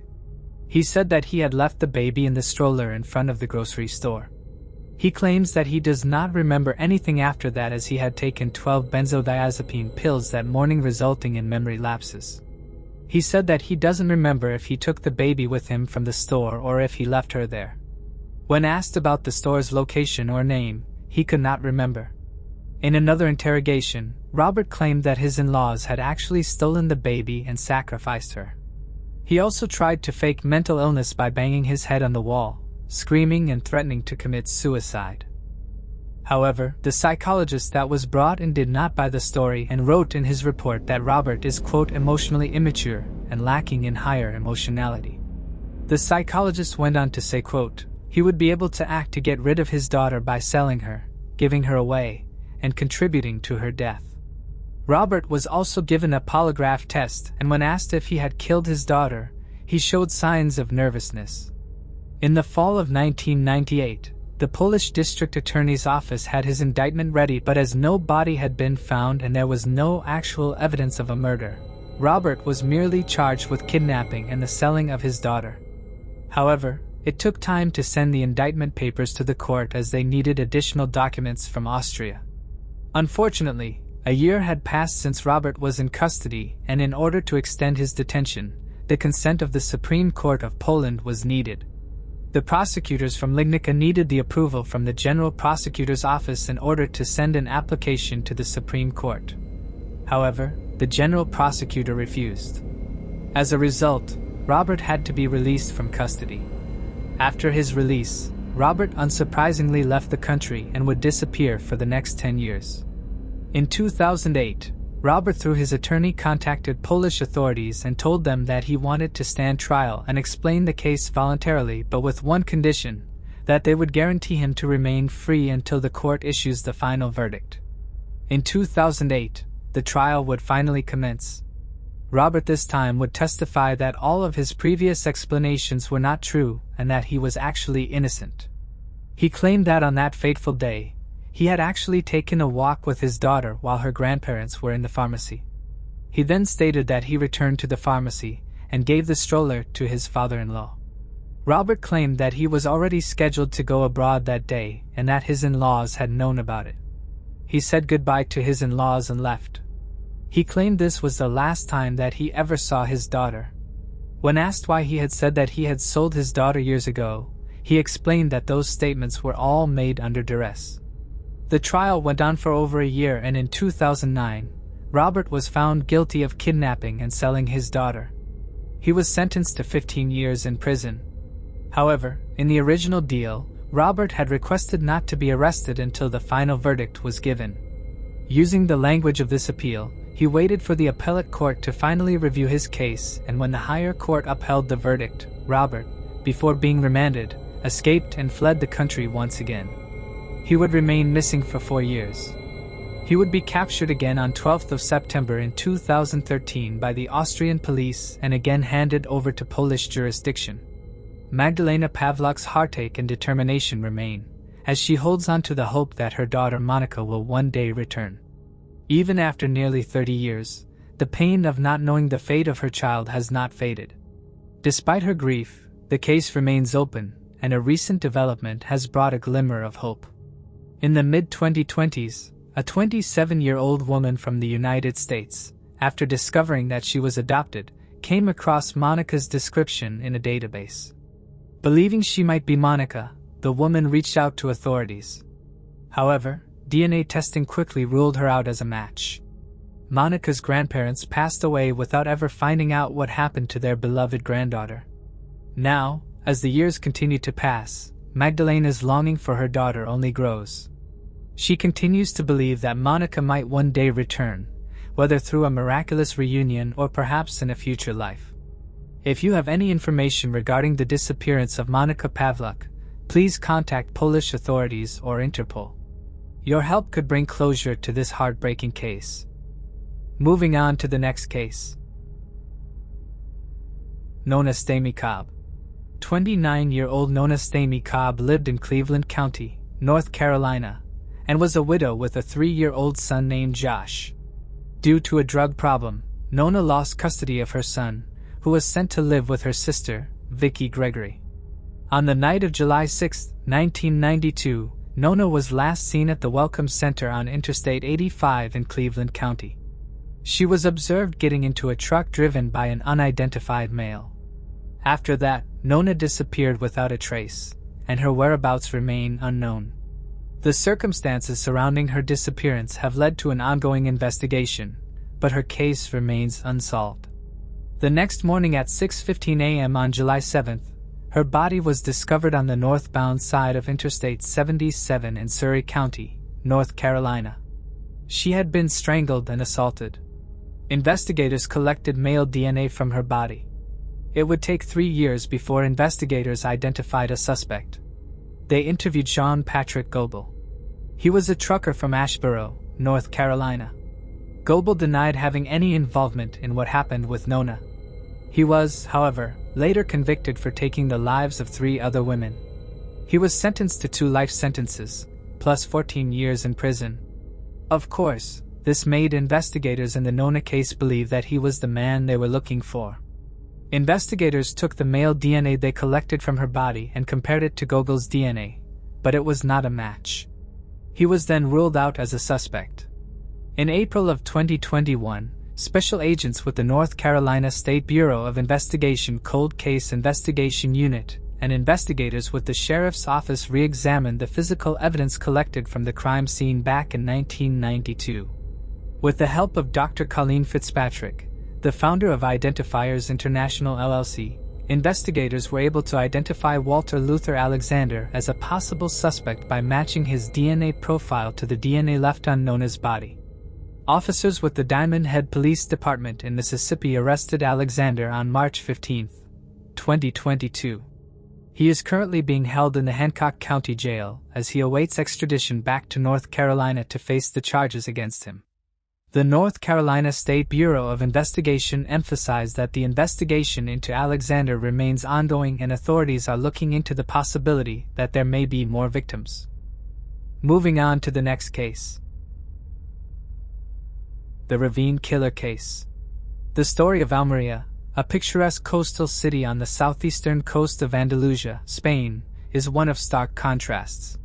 While it is renowned for its Mediterranean beauty, rich food culture, and a haven for retirees seeking a warm, health-benefiting climate, it also carries a dark, sinister secret. Despite its idyllic exterior, Almeria became a notorious hotspot for crime in the late 1980s and early 1990s, and was home to one of Spain's most chilling unsolved serial killings.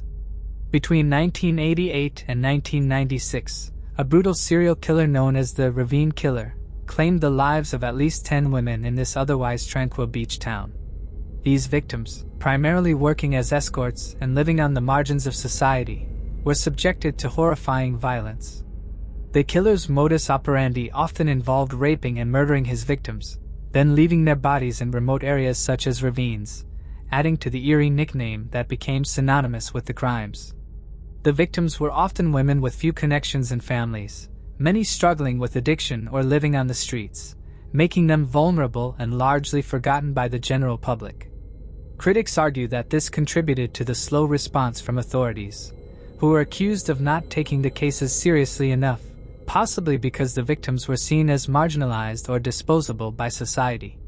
Organized crime in the area also played a role, as the city became notorious for drug trafficking, prostitution, and other illicit activities, which could have further obscured the investigation.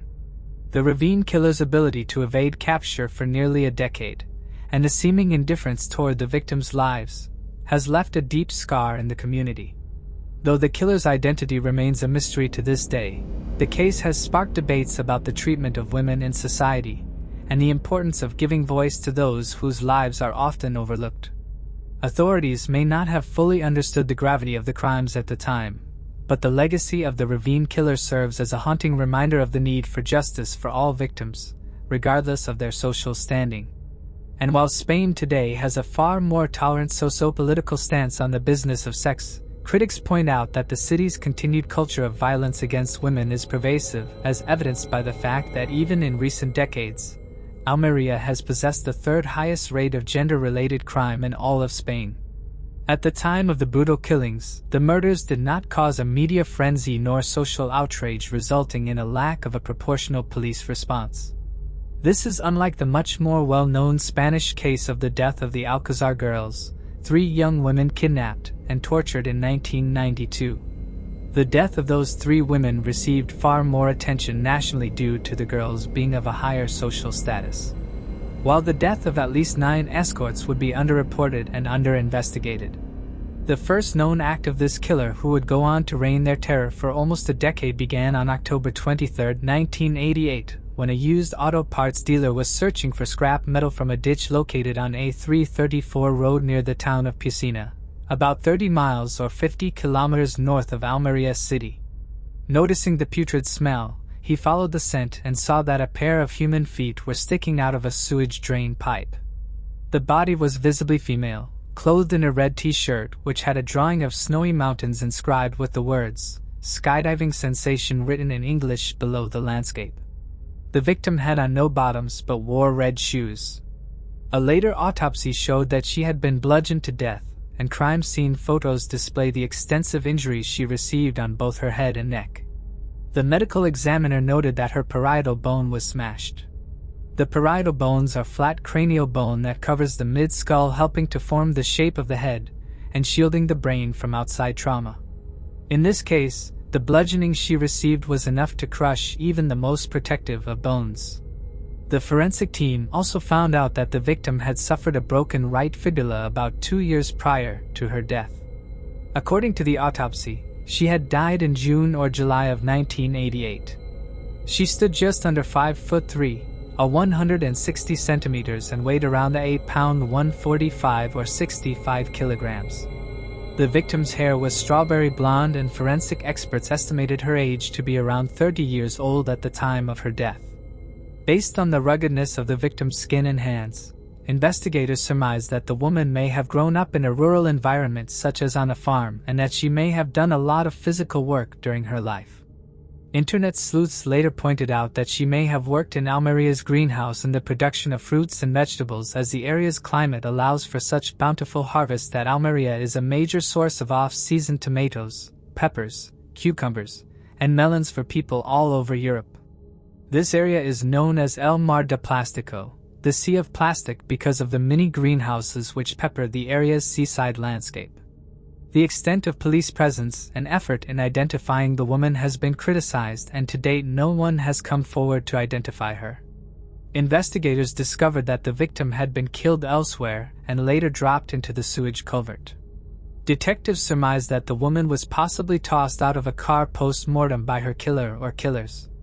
Initially, law enforcement agents believed that the woman may have been in a situation where unsettled debt resulted in a revenge-based killing. However, taking into account later violent events in the area, that theory would be set aside for reasons with a far more dangerous implication. A serial killer was on the rise. The nightmare would continue on August 6, 1989 in the rural town of Viles Rubio, located just over 50 miles 85 kilometers northeast of Almeria. A local shepherd was walking his flock of sheep in the pastoral fields during the early morning hours. After crossing the road near a construction site at kilometer marker 114, he stumbled upon the dead body of a woman in a ditch. The victim was naked, and investigators later commented that her body was already visibly decaying due to the high temperatures of the area. Police observed a large bruise on her neck and initially theorized that the woman had overdosed and had later been dropped off at the crime scene by her substance supplier to avoid incriminating themselves. A subsequent forensic exam pointed at a death not by overdose but by strangulation. Just like in the case of the unidentified woman found in June or July, this victim had died somewhere else and had been transported to the crime scene. The victim was later identified as 24-year-old Maria del Carmen Harida Alameda, a known sex worker who operated in the El Zapilos neighborhood of Almeria. She was last seen alive by fellow escorts at around 4 a.m. on August 5th in the same neighborhood she was known to work. Very few pieces of evidence were found at the crime scene, nor were there helpful artifacts on her body. Therefore, the case would grow cold. Perhaps the killer was satiated by the summer deaths enough that they were content to lay low, or perhaps they continued their murder spree elsewhere. But it was not until 1 year later, on August 28, 1989, that the third victim would be found. A French couple hiking on their honeymoon was enjoying photographing the landscape of La Ballena Ravine, located 1.2 miles or 2 kilometers west of Almeria City. What started as a sunny and scenic trek quickly turned dark when they noticed something strange located at the bottom of a nearby cliff. Upon further investigation, the body was found to be that of a female presenting with countless broken bones. The police were called to retrieve the woman as ambulances were unable to operate in such terrain. The unclothed body was in a place so hard to reach that an S-92 search and rescue helicopter was needed to retrieve her. The victim was later identified as 20-year-old Carmen Dolores Sandemeyer Ramon, the daughter of a local German drug kingpin. She was known to work as an escort as well. Just like the previous victim, Maria, Carmen Dolores was known to frequent the neighborhood of El Zapillo in search of potential clients. A post-mortem examination revealed that she had been raped, and as in the previous case, she too had been strangled to death. Detectives postulated that the killer or killers had taken the young woman there after her death in order to throw her body off the cliff. Rumors began to circulate regarding a killer who was targeting sex workers. Many streetwalkers halted their practices of working outside, and many others left Almeria altogether. Those who continued their work on the street made sure to take precautionary measures. Such safeguards included practices such as noting the John's physical description, the make or model of his car, and the license plates. Escorts also began to heavily advocate for a more robust local police response to the wave of violence against women in the area, and perhaps such stringent safeguards worked as the killer would not resurface for over 2 years. On October 6, 1991, 2 workers found the heavily decayed body of a woman near a large greenhouse plant in Punta Ainidas, a town 18 miles or 30 kilometers west of Almeria. The victim was estimated to be between 25-30 years old and was 5 foot 3 inches tall, 160 centimeters. Found wearing only a red bra, the woman had died due to blunt force trauma to her head. Originally, it was thought that the victim was English nurse Alexandra Lily Lai, who had gone missing while vacationing in Almeria around a month prior on August 30th. However, Lai's dental records failed to match that of the woman. Alexandra Lily Lai's body was later found buried in a shallow grave in the sand dunes of southern Spain in late 1991, a case police say is not connected to the serial murders. While police investigation indicated the unnamed victim was a local sex worker in Almeria, her true identity has never been unearthed. The next victim would be uncovered near what is now the luxurious neighborhood of Almerimar, known to some as Ensenada San Miguel. This area is situated about 25 miles or 40 kilometers west of the city of Almeria, and while Almerimar is now a modern beach resort, in the early 90s it was merely a maze of construction sites.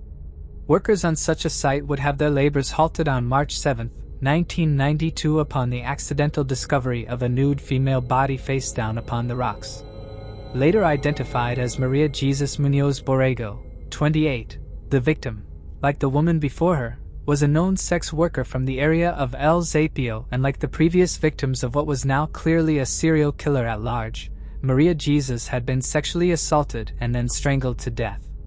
Forensic autopsy revealed that she was later disposed of by being tossed off a cliff post-mortem. Unlike the other victims, the killer or killers had this time removed 2 souls from existence, as Maria Jesus was found to be 5 months pregnant. The mother-to-be's face showed signs of having been beaten. Her body, deceased prior to the disposal from a high height, fell roughly a 130 feet or 40 meters before landing in the perimeter of the construction zone. Law enforcement officially began to refer to the unknown murderer as the Ravine Killer, as the bodies of victims often appeared in or around ravines or in other low-lying areas. On January 25, 1993, a German tourist was jogging on Agua Dulce Beach in an area about 6 miles or 10 kilometers west of Almeria City. As the runner was utilizing a shortcut, she tripped over what she first thought was tall reeds, but upon looking back she realized she had stumbled over the body of a young woman. The body was subsequently identified as Maria Lyle Martinez. She was a 22-year-old mother who was married and trying to support her 4-year-old toddler by working as an escort in Almeria City. Maria, like the others, was found stripped of all her clothing, and after being sexually assaulted, she had been strangled to death. A woman who also worked on the street told police that she had last seen Maria alive the night before she was found on January 24th. The witness recalls seeing Maria entering a vehicle described as a type of recreational sports car which may have been colored dark blue. The witness, whose name was withheld for privacy reasons, recalled that the car had a rear spoiler which was slightly dented. The car was eventually located and the owner questioned. However, detectives failed to find any evidence which incriminated him. By this point, both the police and the public were acutely aware of the brutal pattern which was emerging. Local police requested reinforcements from Madrid in hopes that the capital city would provide resources to combat the plague of a faceless killer. Just across the border, police in Portugal were dealing with their own serial killer in their capital city of Lisbon. Dubbed the Lisbon Ripper, this killer too was targeting women in the sex industry. Unlike in the Spanish case, this serial killer had the added calling card of eviscerating his victims. The FBI already assisting in Portugal were asked to consult across the border, and alongside local resources, they were able to create a psychological profile of the killer. FBI profilers surmised that the killer was a white male between the ages of 28 to 35, although the report noted the killer could be as old as 45. They theorized that the murderer was most likely married or in a long-term relationship, and that he would possess the somewhat horrifying characteristic of leading an otherwise seemingly normal life.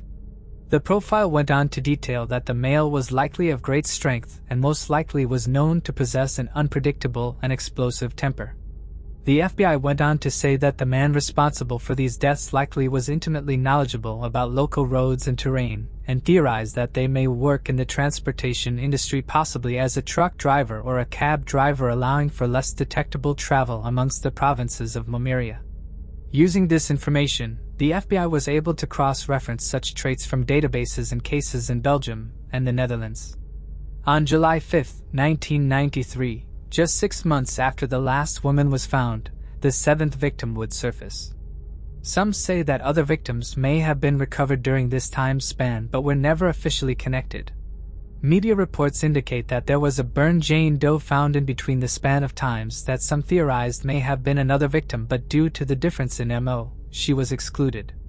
The 7th victim was found by a local farmer who noticed a battered woman laying across one of the pathways among the many greenhouses at El Haido.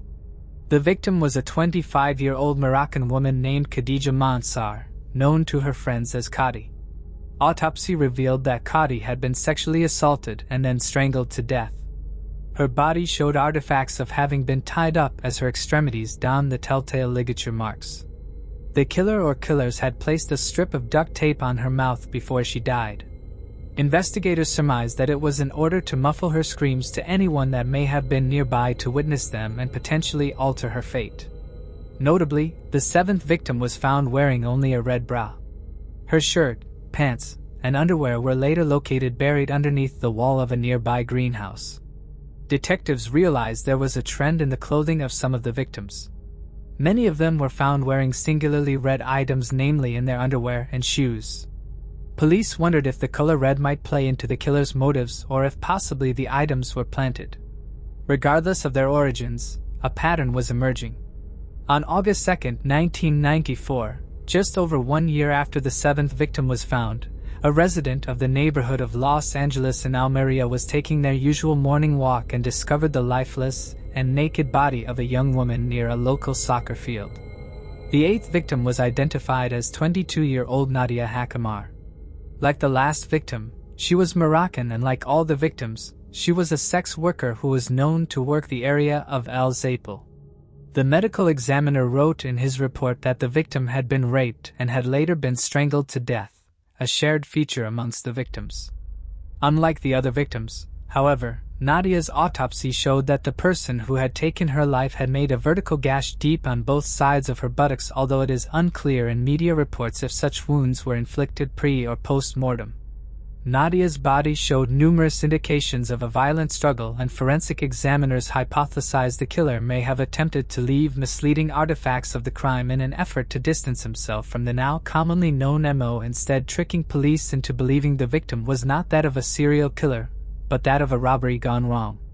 There was no blood found on her body nor in the surrounding area, an indication that the crime occurred elsewhere, and the body was moved post-mortem. Roughly 65 feet away, 20 meters, scattered among the brush, were the deceased's clothes. Another connection that was made between the victims was their close and intimate relationship with notorious drug cartel members. While police were well aware of the homicidal predilections of such gangs, the possibility that Nadia may have been murdered due to her involvement in organized crime was brought up. However, police later changed their position and made the statement that Nadia too was a victim of the Ravine Killer, although they did not specify how they came up with that conclusion. In all criminal cases involving homicide, police must balance the burden of free press with the confidentiality needed in an active and unsolved case. This results in a precarious desire to both reassure the public of progress while also withholding enough details such that false confessions are more easily ruled out. A more clear pattern of victimology will be released after the successful capture of a suspect and during the trial of the killer or killers. So while police may have had a myriad of details in regards to why they deviated from their organized crime theory and instead officially named Nadia as victim number 8, so far media reports have not provided further details such as the color of her clothing. The 9th victim that authorities knew of was found on April 6, 1996. 2 fishermen uncovered the dead body of a woman at the bottom of a cliff near Agua Dulce Beach. The body was that of 24-year-old Aurora Amador Carmona, a worker of the streets of El Zapal like the others. And like the others, she was unclothed and had been strangled to death after being sexually assaulted. A later autopsy would reveal that the victim had suffered a broken jaw as well as broken cervical vertebrae. The report indicated that she was thrown down the cliff post-mortem. The medical examiner noted that her major and fatal injuries were not caused by the fall but inflicted by a brutal beating. Police canvassed the area and learned that fellow streetwalkers had seen Aurora the previous night as she was getting into the car of a client. Witnesses recall that the car was a 3-door Opel Corsa, most likely gray or silver in color. As the unofficial co-workers of Aurora were panicked at the news of her death, police noted that they had the astuteness to still be able to remember a portion of the sedan's license plate, remembering that the last 3 digits were 5. With this information in hand, detectives were able to locate the vehicle in question, and with the vehicle, the owner's information as well. Initially, police were certain that this was the clue which would crack the case. However, it only brought upon more ambiguity. The car belonged to a prison guard from Granada, a city some 60 miles or 100 kilometers northwest of Almeria. Working off of the only strong lead that they had, investigators interviewed numerous co-workers and family members of the guard. Upon ordering a background check on him, a sexual assault arrest was uncovered. That prior history combined with the fact that police were able to place the man in Almeria at the time of 5 of the 9 murders led investigators to believe they had found their man. Co-workers and managers at the prison recalled him being highly excitable, generally agitated, and some said he was quite violent. He had been formally admonished many times prior because of his violent outbursts, and according to his co-workers, in one instance, he threatened to hurt another guard, a woman with a hatchet, over a small verbal argument. The guard was single and lived with his mother. The hunt for the smoking gun was on. With this info, investigators requested permission to wiretap the guard's phone, which they thought would give them the definitive piece of evidence in which to prove that the prison guard from Granada was the Ravine Killer. However, their search warrant was denied, and the funds for the case were relegated to another more politically beneficial case. Although the caseworkers never managed to get the prison guard arrested, these investigators contacted several prominent police agencies across Europe and North America. And in 2006, in a last-ditch effort to keep the case alive, they sent the official investigatory document to those agencies in the hopes of them finding a new angle which could lead to the capture of the killer. While Aurora Amador was the last official victim of the Ravine Killer, many of those involved in the investigation believe that it is quite possible there are more victims. A woman was found naked and bludgeoned to death near the same place where Nadia Hatch was found in 1998. The woman could not be identified, however, and it has never been clear if she was a sex worker. Police have not entirely disregarded the possibility of her being another victim, although they have not linked them officially. This still unnamed killer was particular in his victim selection. The woman whose lives he cut short shared a pattern. Except for the 1988 unidentified female, all of them were short-statured with long wavy or curly brunette hair and dark olive skin. All of them were in their early 20s, and 8 of the 10 women were confirmed escorts. Many of them hailed from households of dysfunction and therefore had their own dysregulations, which often goes hand in hand with addiction issues. Based on the scant amount of witness reports provided, the killer's MO was well defined. He picked them up, drove them to solitary places in the night, and once in a place of isolation, the killer or killers would sexually assault the woman, after which would come death by manual strangulation. The medical reports surrounding the victims of the Ravine Killer offer few concrete details, particularly when it comes to whether the women were disrobed before or after death. What is notable, however, is that most of the victims were found completely bare, except for a curious detail in certain cases, when the victim was wearing something red. In these instances, the killer or killers seemingly left the red item on the victim, a peculiar pattern that added to the mystery of the crimes. The investigation into these brutal killings was marred by delays and inefficiencies, as the authorities initially failed to take the case as seriously as they should have.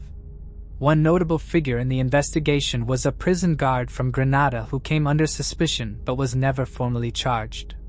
He was dismissed from his position in late 1997, not because of the suspicions regarding his involvement in the murders, but rather due to a history of violent behavior and multiple write-ups.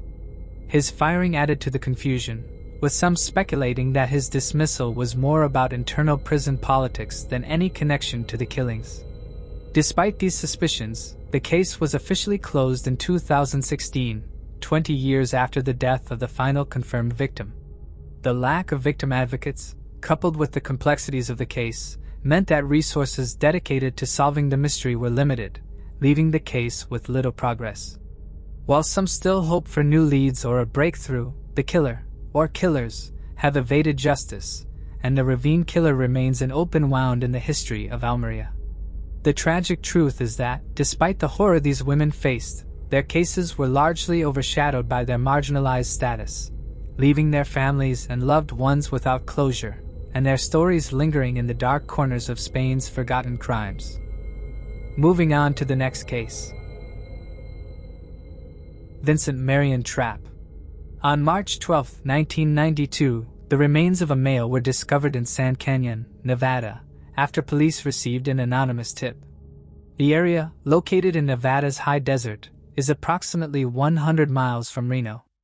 An autopsy revealed that the man likely passed away during the spring or summer of 1991. Due to the lack of identification, the man was named San Canyon John Doe. Efforts were made to reconstruct his appearance through clay models in hopes of sparking recognition, but unfortunately, no one came forward with any information. The case remains unsolved, leaving his identity and the circumstances of his death a mystery. He had auburn hair, blue eyes, at least one root canal, and 8 of his teeth were missing. In the vicinity of where the remains were discovered, a dark-colored hat with the words, "Heavenly Lake Tahoe" was found. Also, blue jeans, black underwear, black running shoes, a damaged dog collar, and a blanket. The damaged dog collar is interesting because a resident of the area that lives close to where the remains were found noticed the dog and would occasionally wander close to his house. It is possible that a dog belonged to the San Canyon John Doe. Lieutenant Jerry Pattinson of the Major Crimes Division of the Lyon County Sheriff's Office recently took another look at a case. He was listening to a crime podcast about advances in technology, combining DNA science of genealogy data. In 2020, he contacted Parabon Nano Labs. Parabon was able to find relatives of the San Canyon John Doe. A DNA sample was taken from a man who investigators believed was the brother of the victim. In May of 2021, it was announced that San Canyon John Doe is Vincent Marion Trapp. He was born in Sacramento, California. He served in the U.S. Army in the late 1960s. Vincent was 43 years old when his life was taken. Investigators found that he lived in Yerington, Nevada in the spring of 1991. They also announced that they do have persons of interest but cannot disclose any names. An image of Vincent was made public by investigators hoping that someone has some useful information. Moving on to the next case. Bob Livesey. On the evening of February 22, 1979, Bob Livesey left for his night shift at Leland Motors, leaving his 14-year-old son Alan at home. At 6:30 p.m., Alan had his evening meal, and by 8:50 p.m., his mother, Margaret Livesey, departed to meet her friend Mary Ann Walker at the Queen's Hotel pub. Unbeknownst to Bob, Margaret was also meeting a man she had been secretly seeing, Frank Bamber. That night, Alan was left home alone, having been grounded for taking and crashing a car in defiance of his parents after being forbidden from attending a youth disco. Around 11 p.m., Margaret returned, dropped off by Bamber at the top of Collins Road North. As she walked home, she noticed two boys loitering near Mrs. Matthews' house, number 63. What followed remains a mystery. She recognized the two adolescents. They were Andrew Matthews and Tommy Rogers. She knew that the two teenagers, residents of the Crescent, had been getting in trouble with the police as of recent, and their shenanigans had included her own son, Alan, who had recently been in trouble for illegally driving and damaging various automobiles. Alan's mother also believed that he had been involved with shoplifting. Margaret knew that the two teenagers should not have been out at that time of night, so she decided to let Mrs. Matthews know that her son Andrew was outside their home. Upon seeing Margaret, the two boys ran away. Nonetheless, Margaret knocked on Mrs. Matthews' door to let her know about Andrew, and found both Mrs. Matthews and Mrs. Rogers, Tommy's mother, in the house having a drink. Mrs. Matthews offered Margaret a drink and the woman sat down to chat. A few minutes later, Mrs. Matthews' older son, Leslie, arrived home. Mrs. Matthews asked Leslie to go outside to find Andrew and Mrs. Rogers' son Tommy. Leslie went out to look for them but could not find them anywhere and returned home empty-handed. Before I continue, I want to remind you that only a small percentage of people who watch my videos are actually subscribed. So if you enjoy my content, consider subscribing. It's free and you can always change your mind later. Now let's move on with the video. Margaret then asked him to go check on Alan. She reasoned that maybe the boys were with him. Leslie went to the Libby home and knocked on the door, but no one answered. He tried to peek through the window but could not see anyone in the house. However, the TV was on. He went back to his home and told Margaret that no one had answered the door. Margaret thought Alan may have fallen asleep and simply left the TV on.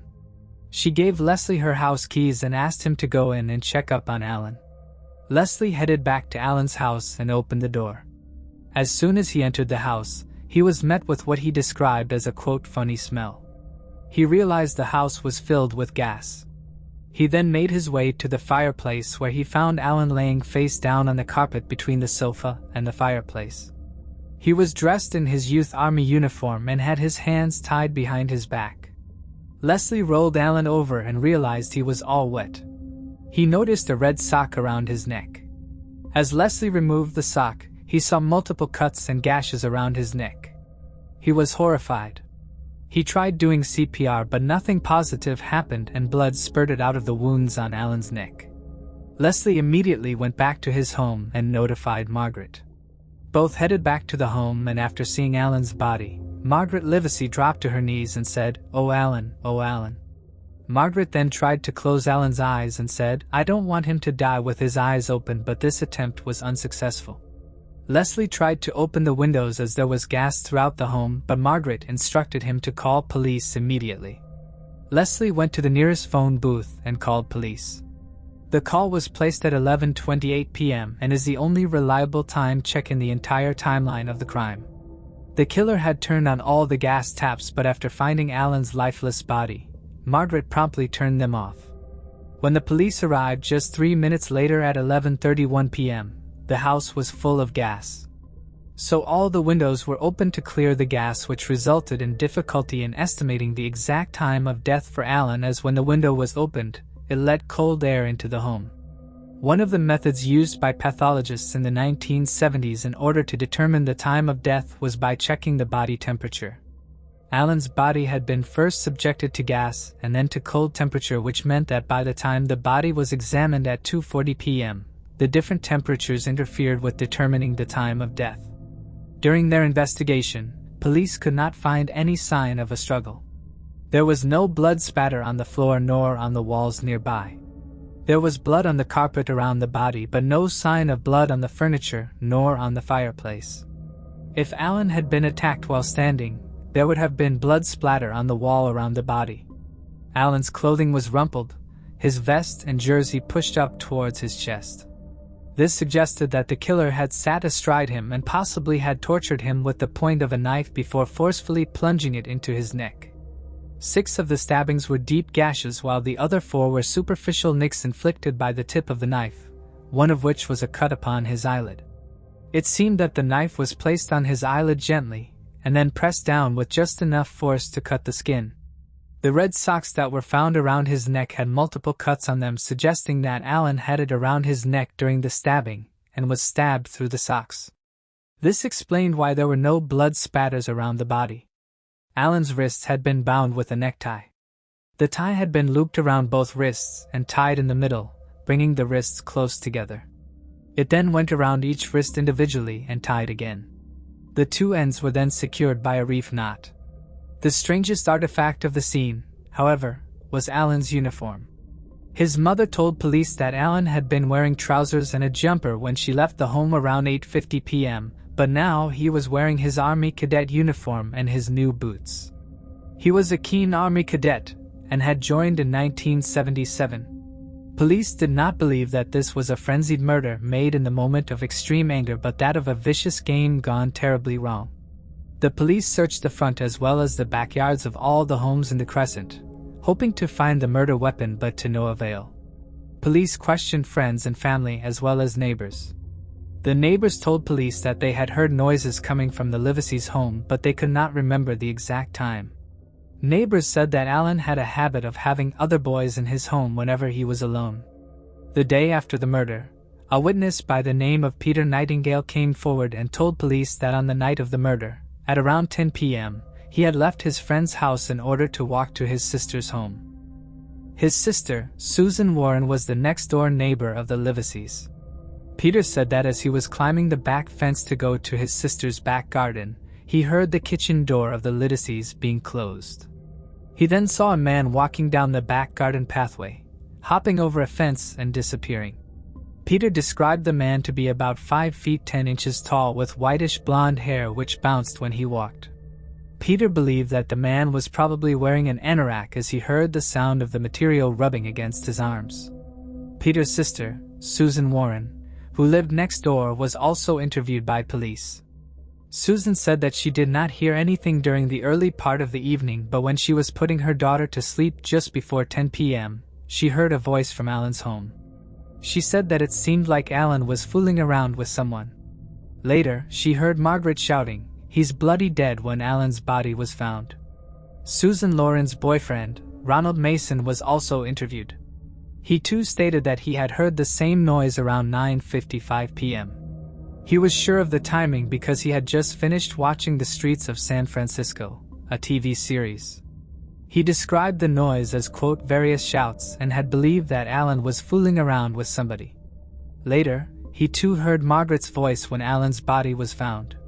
With the eyewitness statements, the police initially believed Alan was killed by someone he was hanging around with that night, probably by a friend. Police then visited Alan's school and the local Army cadet headquarters in order to interview anybody who may have had knowledge about the murder, but no leads were required. Initially, police thought that a young man around 5 foot 10 inches tall may have been responsible for the crime. He was described as having white blonde hair and was possibly someone who hung around the LGBT scene.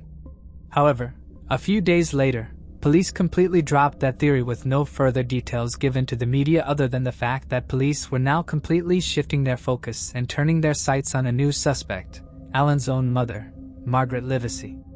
Margaret would become a prime suspect after her 2 next-door neighbors provided additional details which they had not shared with the police in their initial interviews.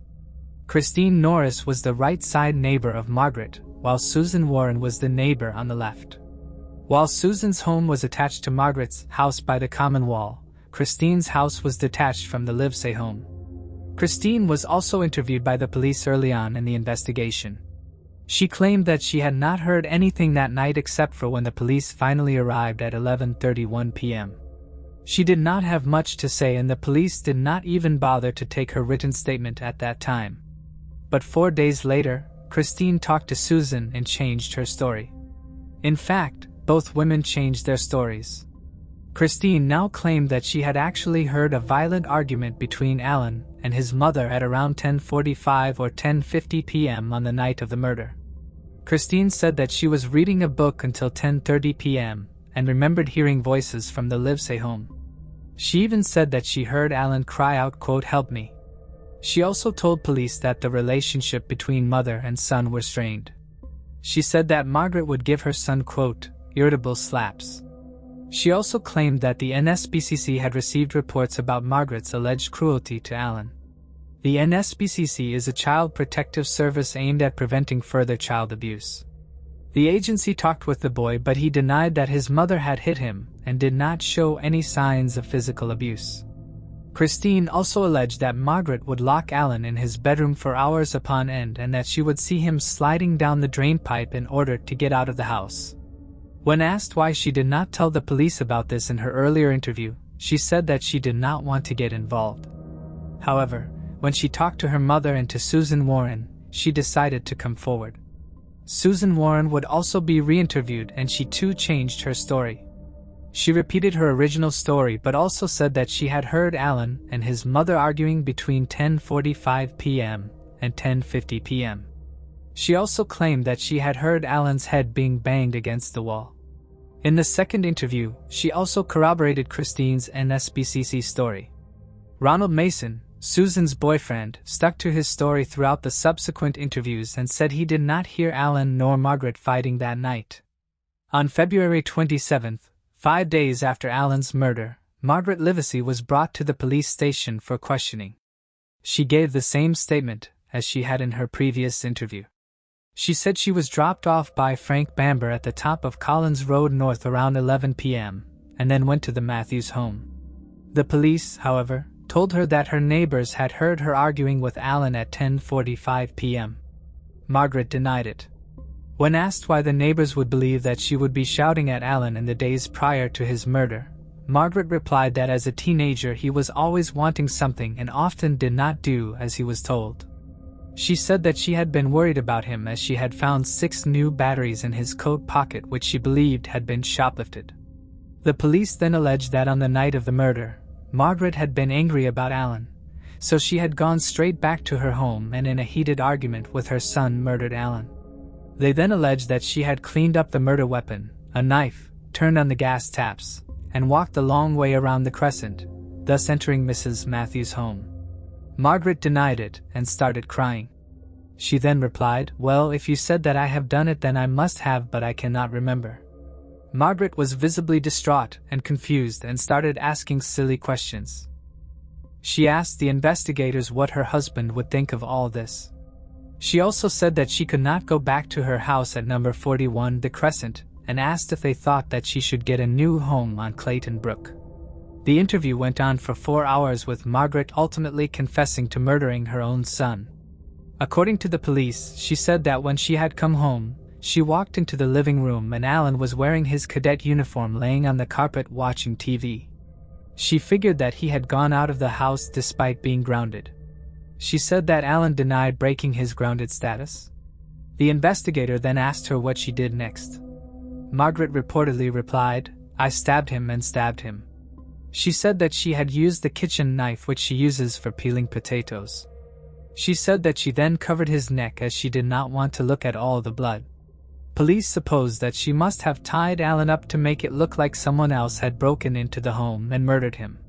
Margaret was arrested and charged with Alan's murder. She made a statement and signed it, but within 3 days, she retracted her confession and said that she had been coerced by police. She stated that she was confused, shocked, and debilitated and that the police convinced her that she had done it. She said that for a moment she even believed it herself. The police went to the Livesey home, and this time collected all the knives in the house. One of the knives seemed to have matched the murder weapon which the police had been looking for. This knife was found in the kitchen drawer. The knife had a wooden handle and one of the rivets from the handle was missing. However, a forensic examination of the knife did not reveal any traces of blood. The police seemed to have given up on the theory about a man with whitish blonde hair as described by neighbor Peter Nightingale, and instead they were completely focused on Alan's mother. On March 3, Peter's brother, Raymond Nightingale, was questioned, and he told police that Peter had come to him and told him that he had never seen anybody leaving the Livesey home. He said that he had lied to the police because he was frightened. Peter was again questioned, and he confirmed that he had lied to the police in his previous interview. He said that he did not see anyone coming out of the Livesey home at 10 p.m. The police eliminated the whitish blonde man theory and focused only on Margaret. Margaret was put on trial on July 2, 1979 in Preston Crown Court in Lancashire. Margaret had to undergo 2 trials, both at Preston Crown Court. The jury at the first trial had looked at all the evidence and the confession by Margaret, which had been withdrawn. The jury also heard statements from both women, Christine Norris and Susan Warren. The defense highlighted that both women had not told police the whole truth in their initial interview. The defense argued that both women either withheld information or lied about it because they did not want to be involved. Held information or lied about it because they did not want to be involved. The defense also said that the timing of Susan's statements did not match. Susan, in her second interview, had claimed that she had heard an argument between Alan and his mother around 10:45 or 10:50 p.m. She claimed she remembered the time because she was watching the show The City at Risk, and that it was almost near the end of the show that she had heard the argument. She said the program had ended at 11 p.m. However, the defense was able to prove that the program had actually ended at 11:15 p.m., which meant that the noise or the argument that Susan heard was actually after 11 p.m. The defense argued that she most likely had heard the panicked voices of Leslie, Matthew, and Margaret when they found the body of Alan. During her statements, the judge had asked Susan why she had given 2 different statements to the police when she did not want to get involved in the murder case. It was understandable, she said, that Susan may have not wanted to say anything, but why then go and say 2 different statements? The judge was curious how that prevented Susan from not becoming involved. Susan reportedly said, quote, "I do not know, really." Christine stuck to her statement that she indeed had heard arguing between mother and son between 10:30 and 11 p.m. as she had looked at the digital clock in her bedroom. Ronald Mason, Susan's boyfriend, stuck to his previous statement and denied hearing anything except the sound of what he described as Alan fooling around with someone around 10 p.m. He says he did not hear any arguments that night. Peter Nightingale was also called to the stand. He now reverted back to his original story of seeing a man with whitish blonde hair coming out of the Livesey home. He said that the police had pressured him into retracting his statement. He also said that he only said his statement was a lie so that he could leave the police station. He now stated that he was pretty sure he had seen a man with whitish blonde hair leaving the Livesey home around 10 p.m. Margaret's friend, who was with her in the pub the night of the murder, Marion Walker, and Margaret's secret lover, Frank Bamber, were also called to the court. Frank Bamber said that they had not left the pub's car park until about 10:50 p.m. Marion Walker confirmed this and said that she had left them both around 10:50 p.m. at the car park when Frank was cleaning off the ice from his windshield. The journey from the pub to the top of Collins Road would have taken around 4.5 minutes. This meant Margaret arrived at the top of Collins Road a few minutes prior to 11 p.m., or even at 11 p.m. Frank recalls that he spoke with Margaret for about a minute or 2 while Margaret finished her cigarette and left the car. The prosecution argued that Margaret left the car and went straight home, a journey that would have taken her 2 minutes and 20 seconds. Prosecutors claimed that she then argued with Alan, tortured him, stabbed him 10 times, tied him up, washed off the knife, and turned on the gas taps. They then alleged that she walked around the crescent towards the Matthews home, a walk that would have taken about 2 minutes and 40 seconds. Margaret's husband Bob was also called in for questioning, and he said that his wife had a bad temper and had lied to him on numerous occasions regarding domestic matters such as paying bills. This had led to several arguments between the couple. After hearing all the evidence and statements presented, it was clear the jury was divided on Margaret's guilt, but during the first trial a close relative of one of the jurors had become ill and he had been excused from the jury. This resulted in a new trial which was called in just 8 days after the first trial in the same city and in the same court. In the second trial, Susan, based on prior questioning in the first trial, knew about the discrepancy in her statements regarding the timing of the argument in accordance with the timing of the television show. So this time she said that she had actually heard the arguments much earlier, sometime between 10:30 and 11 p.m. Mrs. Matthews also changed the timing of her story and said that Margaret had actually arrived at her home around 11:10 p.m. and not at 11 p.m. as she had originally claimed in her statement to police. While the first jury could not reach a consensus after 2 days of deliberation, the second jury took less than 5 hours and found Margaret guilty of the murder. She was sentenced to life in prison despite the witnesses changing their statements at the drop of a hat. In 1983, the BBC show Rough Justice aired an episode featuring the case called, quote, "The Case of the Tortured Teenager." The show examined all the evidence and came to the conclusion that Margaret had been wrongfully convicted. The show interviewed the neighbors, Susan Warren and Christine Norris, and they again changed their stories. They now said that they likely heard the noises after 11 p.m., probably when Leslie and Margaret found Alan's body. The show also found another witness, John Kershaw, who claimed that he saw Margaret at the entrance of the Crescent at 11 o'clock and 1 second p.m. He had given his statements to the police, but he was never called as a witness to the court. The show also went over the movements of Andrew Matthews and Tommy Rogers, as they had seen Margaret knocking on Miss Matthews' door the night of the murder prior to running away. Andrew had been at the local disco with his friend Tommy Rogers. They left the club and noticed the clock at the job center at the center of Bamber Bridge.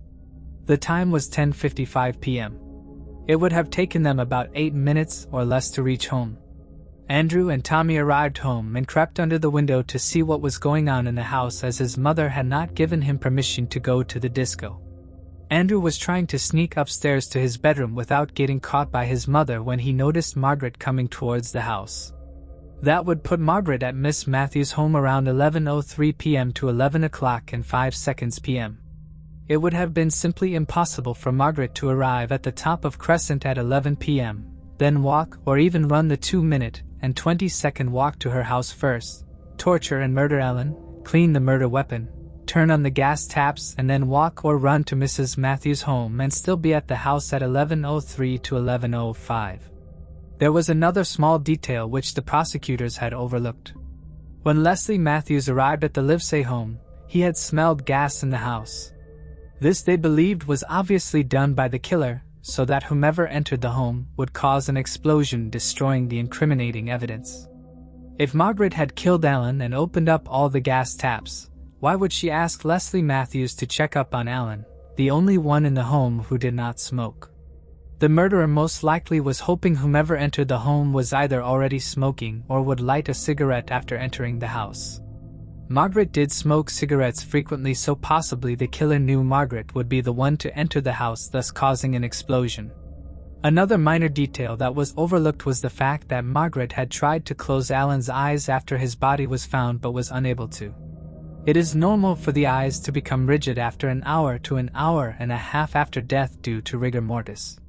So if Alan had died at 11 p.m., or even between 10:45 to 11 p.m., Margaret should have still been able to close Alan's eyes.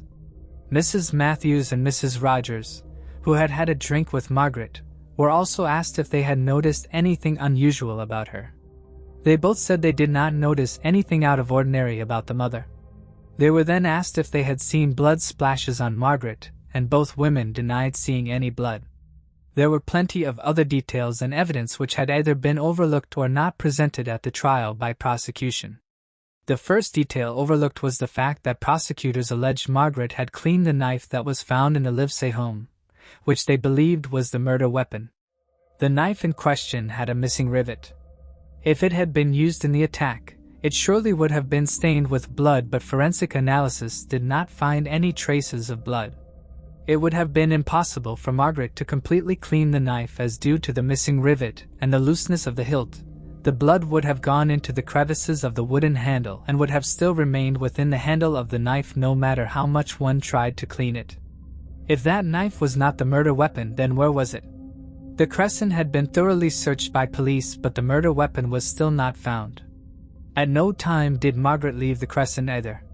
It was a mystery how police would suppose that Margaret got rid of the murder weapon when she never left the crime scene.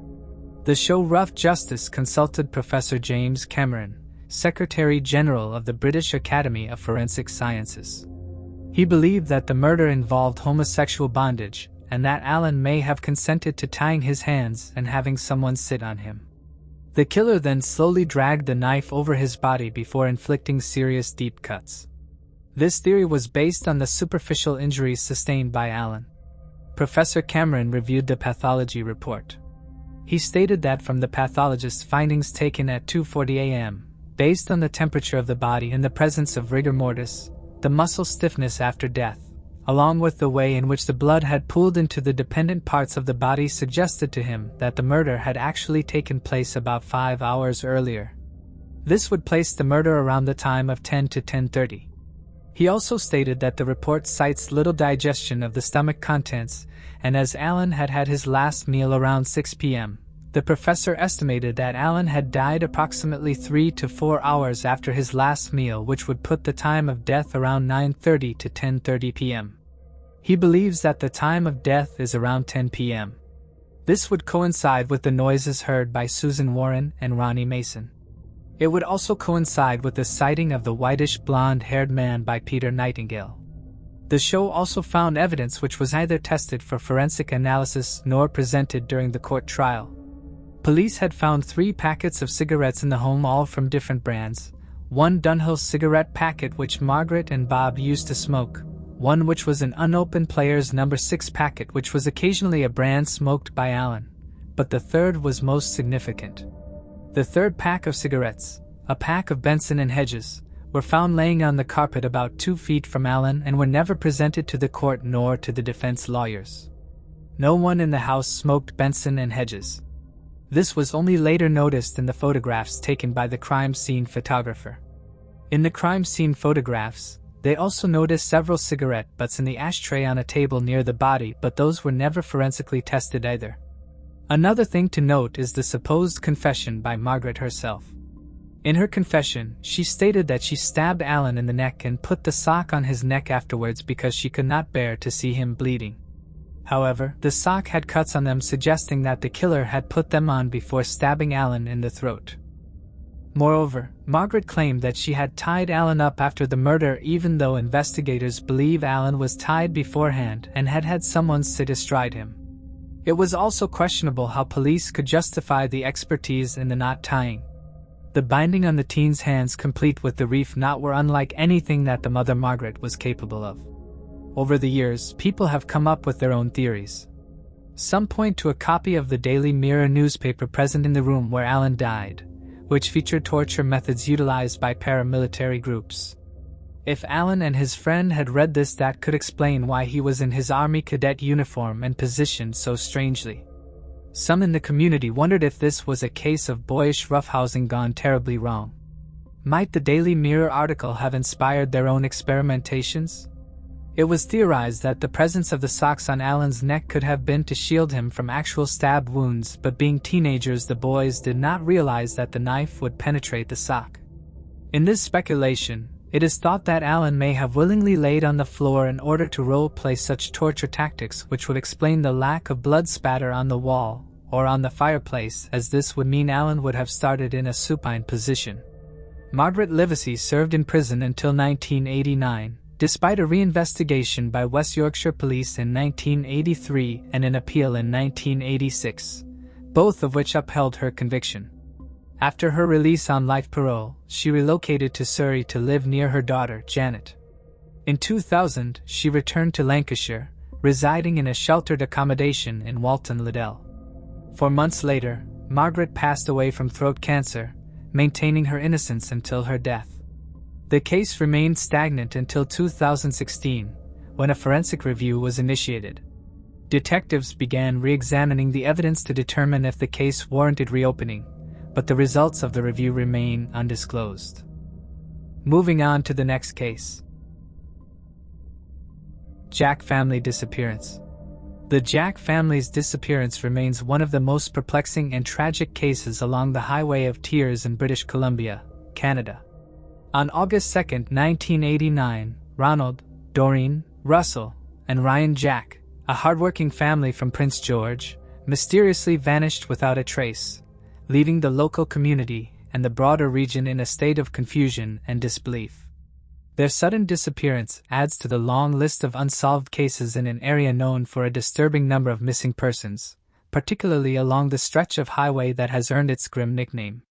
Ronald Ronnie Paul Jack, born in Burns Lake on March 29, 1963, was raised in a modest household by his mother, Mabel Jack. The details of his upbringing are scarce, but what is known is that he was part of the Chislata Carrier Nation, an indigenous people of British Columbia. The Chislata are one of the many First Nations in the central interior of the province, with deep cultural roots tied to the Nechako River and its historical role as a trade route. The region, rich in natural resources, was home to many indigenous communities who relied on the land and its rivers for sustenance and trade. Burns Lake, a small but industrious village with a population of just over 1,000, was where Ronnie and his family lived, working in the local industries such as logging, mining, and sawmilling. Despite their simple life, the Jack family's story would take a harrowing turn as their disappearance added another layer to the unresolved mysteries that have haunted the Highway of Tears for decades. The disappearance of the Jack family is still shrouded in mystery. The Highway of Tears, known for its eerie reputation due to numerous disappearances, continues to be a location of significant concern and investigation. Yet, the Jack family's case remains unsolved, despite years of attempts by authorities to uncover the truth. The questions remain: what happened to Ronald, Doreen, Russell, and Ryan Jack?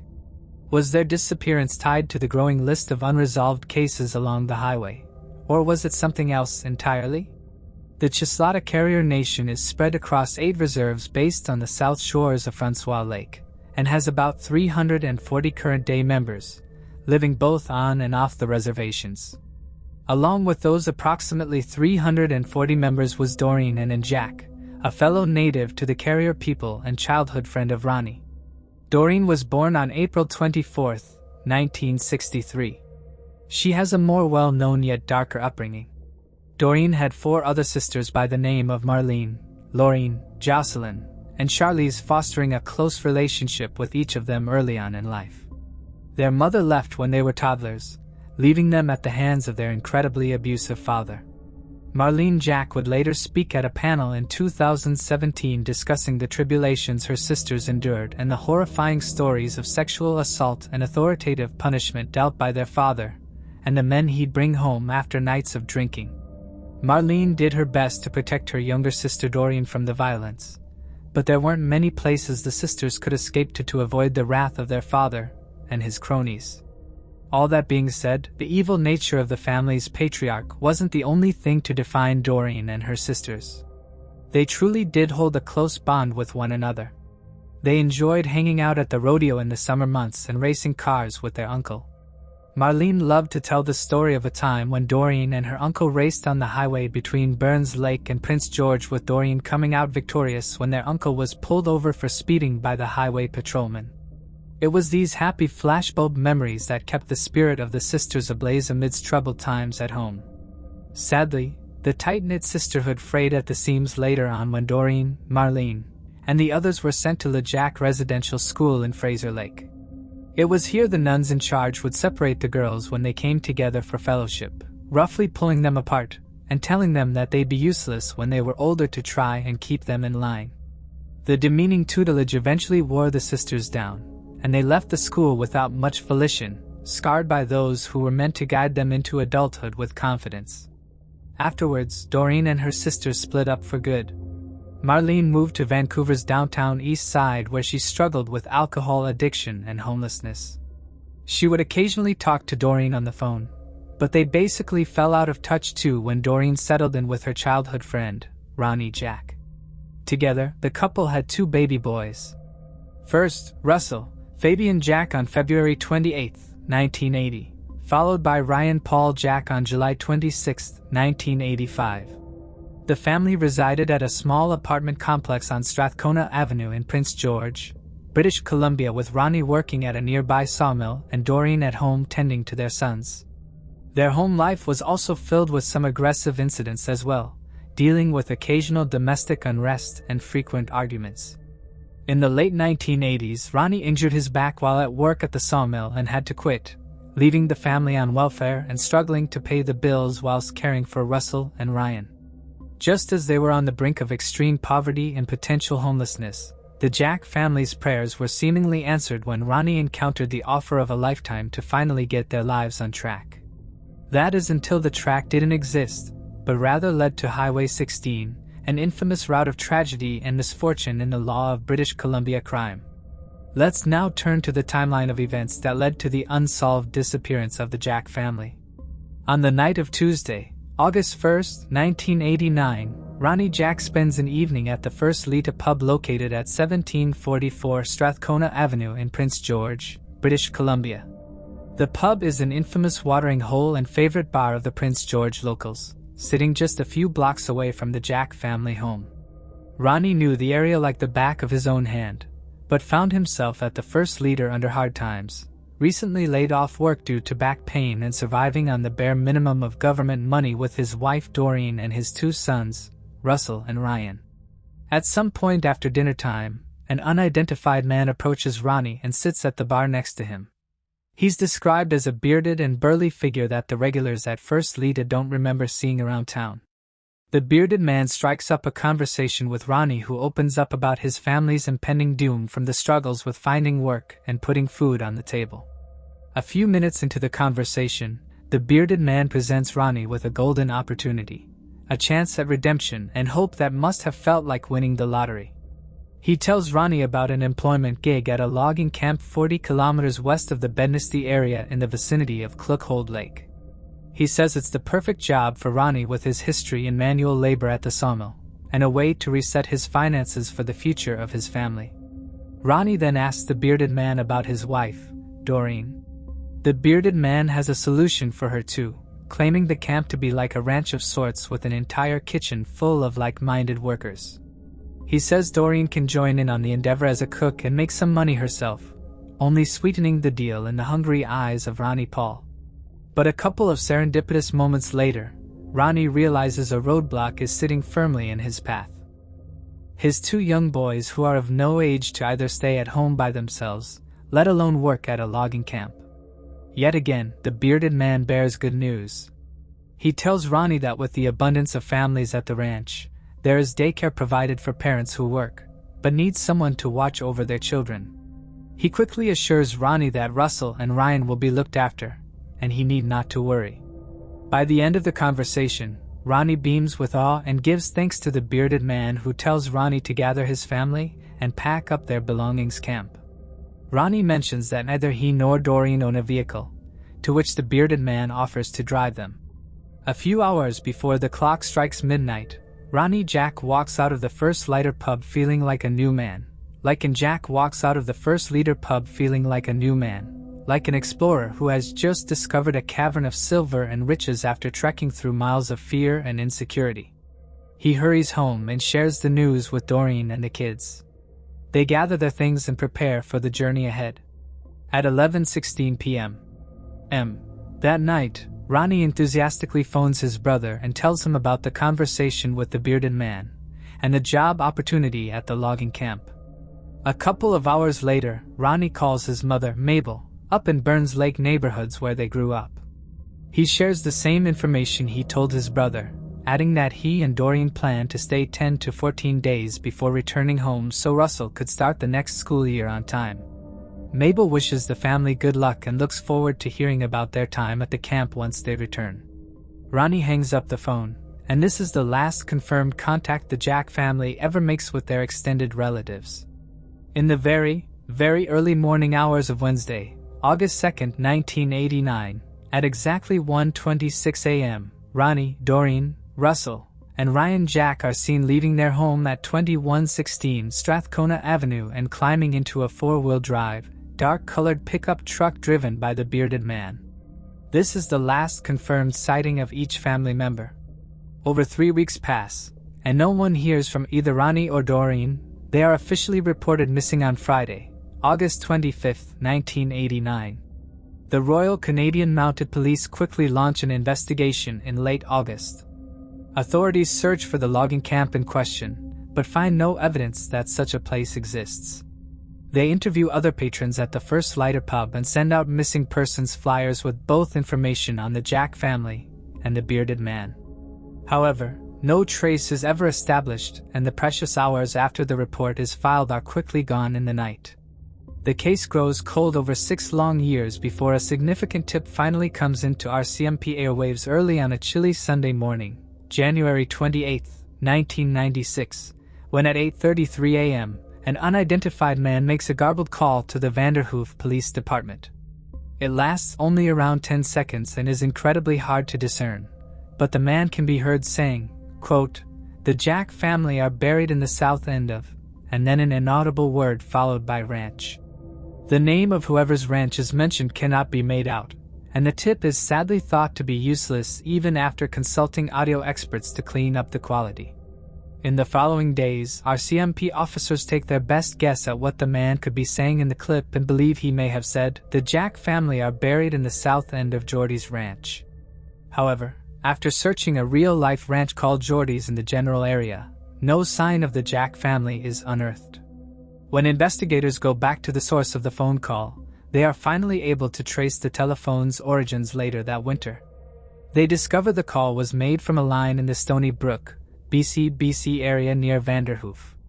In fact, police found that there had been a house party in the same time frame the call had come through, explaining why the audio was so muffled, and they interviewed the guests who attended that night. Despite the breakthrough, the specific male caller is never identified, and once more, no new leads are surfaced in the hunt for the Jack family. The next and final major tip in the case wouldn't come until more recently, when just after the 30th anniversary of the disappearances, the RCMP announced an official search at a property on the Secor First Nation Reserve, just south of Vanderhoof, British Columbia. From August 28 through to August 30, 2019, RCMP detectives carry out their search under the close watch and support of the Secor First Nation elected officials and tribal elders. They scan the grounds using bulky equipment, including ground-penetrating radar systems. Again, no trace of the Jack family is found. A month later, in September of 2019, Doreen's sister Marlene conducts several interviews with the Canadian media, claiming that a recent tip containing specific information related to the Jack family disappearances is being thoroughly considered by the RCMP and the surviving members of the extended family. What this tip is still to this day unknown, but both Marlene and the RCMP continue to ask that anyone with ideas relative to the case come forward, as all avenues are still being considered. In a mystery with over 30 years' worth of materials and nearly 60 banker boxes stuffed with investigation documents, there is hardly any public information detailed by the RCMP regarding the Jack family disappearance case files. There have been leads and a few clues strewn about, sure, but even the relatives of Ronnie and Doreen Jack haven't been privy to the details researched and analyzed by detectives. Thus, we are left without any obvious fingerprints or vital documents from which to draw any reliable conclusions. What we do have, however, is a very detailed description of the bearded man seen with Ronnie Jack at the First Lita pub, who offered him mandarin jobs at a logging camp in addition to childcare. Henceforth, he will be referred to as the First Lita suspect, whom authorities believe to be the most pivotal figure related to the family's disappearance.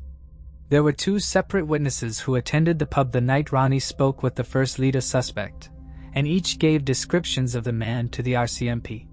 He was described as a white male, most likely of European descent, standing somewhere between 6 feet 6 feet 5 inches tall. His hair was reddish-brown and fell down to the bottom of his ears, parted to one side. While his skin was of a clear complexion, his face was covered by a mustache and a full beard measuring around 1 to 1.5 inches long. The First Lita suspect was certainly hefty, but not necessarily fat, ranging from anywhere between 200 to 2.75. However, with a fair amount of facial hair, it's thought that the suspect could either be older or younger than the anticipated age group. On the night he spoke to Ronnie, the First Lita suspect wore a hat, a red-colored checkered work shirt, faded blue jeans, a blue nylon jacket of waist length, and work boots designed with leather fringes over the toes. For an even better image of the suspect's face, check out the 2 RCMP sketches provided in our case photo documents listed in the episode's description. In the years since these sketches and descriptions were released to the public, no one that we know of has come forward with a sighting or confirmation of who the first leader suspect could be. Of course, it is possible the RCMP has received such tips and refused to share with us the identities to protect the investigation, but as of now, we have no such lead. If the face of this man looks or sounds like someone you may know or remember from the Prince George area in British Columbia or anywhere around Western Canada in general, please contact the proper authorities. It's also important that we remember these details are 30 years old, so the physical features will have changed, and the man, if still alive, is most likely between 65–70 years old. The first leader suspect may not be a killer, but he certainly has answers that will provide a route towards justice in finding the fate of the Jack family. Let us now turn to the most prominent theories surrounding this unsolved mystery. With the lack of detailed information released to the public by the RCMP, there just hasn't been an abundance of theories discussed regarding who the first leader suspect may be or what happened to the Jack family. However, with the recent update in the case last September, it has renewed interest amongst sleuths and armchair detectives alike around the world. The newest theories revolve around men who fit the basic outline of the first leader suspects, a persuasive salesman with sinister motivations. One of the hypothetical offenders discussed is a man named Richard Beasley, well known for his infamous moniker, the Craigslist Killer. In 2013, Richard was tried and convicted for killing 3 men after soliciting work for a job via Craigslist in 2011. These false ads lured vulnerable men who sought better opportunities for themselves, promising them higher qualities of life in southeastern Ohio. Not only were the scams eerily similar to the first leader suspect's promises to Ronnie Jack in 1989, but Richard also bears a striking resemblance to an aged version of that infamous bearded man police sketch. While there are no accessible photos of Richard in the late 80s to make a true comparison, his height and theoretical weight matched the first leader suspect, as well as his slicked back, ear-length hair, and full beard. And even though Richard would have been just 30 at the time of the Jack family disappearance, he could have been identified as older with a scraggly beard and imposing demeanor. Sadly though, the similarities end there. While it is conceivable that Richard could have lived in Prince George during early adulthood and moved to the Midwestern United States later on, there is no evidence of Richard ever residing in Canada during his life. Whoever the first leader suspect was knew the surrounding area as well, making it likely they were a resident of British Columbia. In addition, Richard's victims do not match the Jack family's demographics. Both Ronnie and Doreen were just 26 years old with 2 young boys. The men in Richard's killings were all older white men in their late 40s, early 50s. Richard was also keen to influence his victims in bringing their belongings with them to Noble County, Ohio, robbing them first of their possessions before disposing of their bodies. This contrasts to the first leader suspect who seemingly wasn't interested in the material value of the Jack family, who owned next to nothing, had no vehicle, nor could fit many belongings in the suspect's pickup truck when they left with him. The Jack family killer was likely after the people themselves. While Richard Beasley hasn't confessed to more killings throughout his life, investigators do believe there could be more victims. So while the Jack family probably don't fit that bill, the Craigslist Killer is at least a prototype of the suspects we're looking for. A more local suspect with legitimate connections to the Highway of Tears is serial killer Bobby Jack Fowler. While only one victim is confirmed to have died by his hands, Fowler is a person of interest in 16 different murders in both Oregon and British Columbia. In fact, the RCMP believed Fowler could be responsible for up to 20 homicides across northwest Canada. His modus operandi included driving across long stretches of road in beaten-up old pickup trucks, picking up hitchhikers, and seducing women in grungy dive bars, often sexually assaulting his victims after tying them up and beating them with anything he could get his hands on. One investigator told reporters that he spent time in a Tennessee prison for rape and attempted murder after savagely beating a woman with her own belts and covering her with brush piles, leaving her to die. It's thought by some that Ronnie was another victim in Fowler's British Columbia bar prowls and that Fowler selected Ronnie when he heard about his wife Doreen and their 2 children, knowing their financial hardships would make them easy targets. Fowler also had potential extensive knowledge of the area, working at a roofing company called Happy's Roofing along the Highway 16 corridor in Prince George sometime in 1974. We've even found one report stating Fowler was known to frequent the First Lita pub specifically. However, we must emphasize that we cannot confirm this connection. If it is true, it's possible he was there in August of 1989, and if he wasn't the bearded man, he could have a connection to the First Lita suspect or be in cohorts with some sort of large operation abducting indigenous peoples in the vicinity. Much like Richard Beasley, however, there are more details in Fowler's case files to suggest he isn't the first leader suspect than to suggest he is. First and foremost, Fowler's age and physical description simply does not match the bearded man. Fowler wasn't as tall nor as bulky as the first litter suspect and had dark brown hair as opposed to reddish brown. He would also have been 50 years of age in 1989, a bit older than the suspected perpetrator. Fowler didn't target men or male children either, focusing on women traveling solo or lonely and inebriated women he found in the bars he visited. He certainly took advantage of unsuspecting people, but never displayed the wherewithal to kidnap an entire to warrant active consideration in the Jack family case. It should also be noted that not all the theories put forth revolve around serial killers. In fact, some have gone so far as to suggest that the first leader suspect told Ronnie about the logging camp without the pretense of kidnapping or killing his family, but rather was honestly looking for hard workers due to the rigorous nature of the job. Then when the family arrived at the camp, they were not compensated for their labor. Ronnie and Doreen could have made their dissatisfaction known, and instead of sourcing the matter, the supervision decided it would be easier to make them disappear. Again, though, this would have to mean the ranch actually existed. It is also hard to believe that anyone else at this logging camp would keep quiet about such a scandal. There would obviously be more people involved, and the cover-up would go to extensive lengths to be able to hide the murder of 4 individuals, including 2 children. It seems unlikely that investigators would not be able to locate the camp and search it for clues if the camp existed.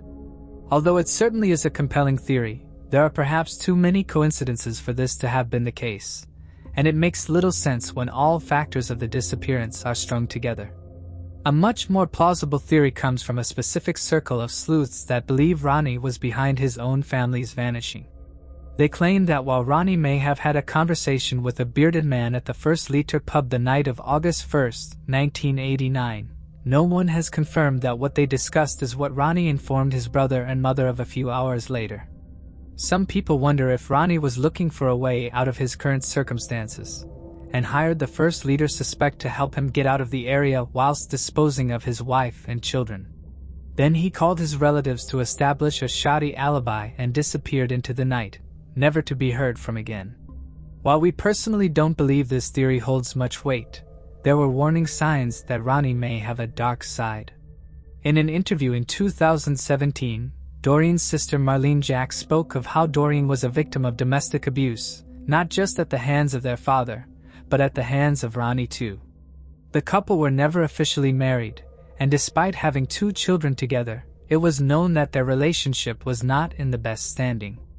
All that being said, as horrible as the domestic violence was, it does not immediately make Ronnie a cold Jack family left without a trace intentionally are too far-fetched for serious consideration. If Ronnie wanted to escape his current life, serious consideration. If Ronnie wanted to escape his current life, he could have fled by himself, and if he truly wanted Doreen and the boys to come with him, why call multiple family members to tell them you're leaving seconds before climbing into the truck of a stranger?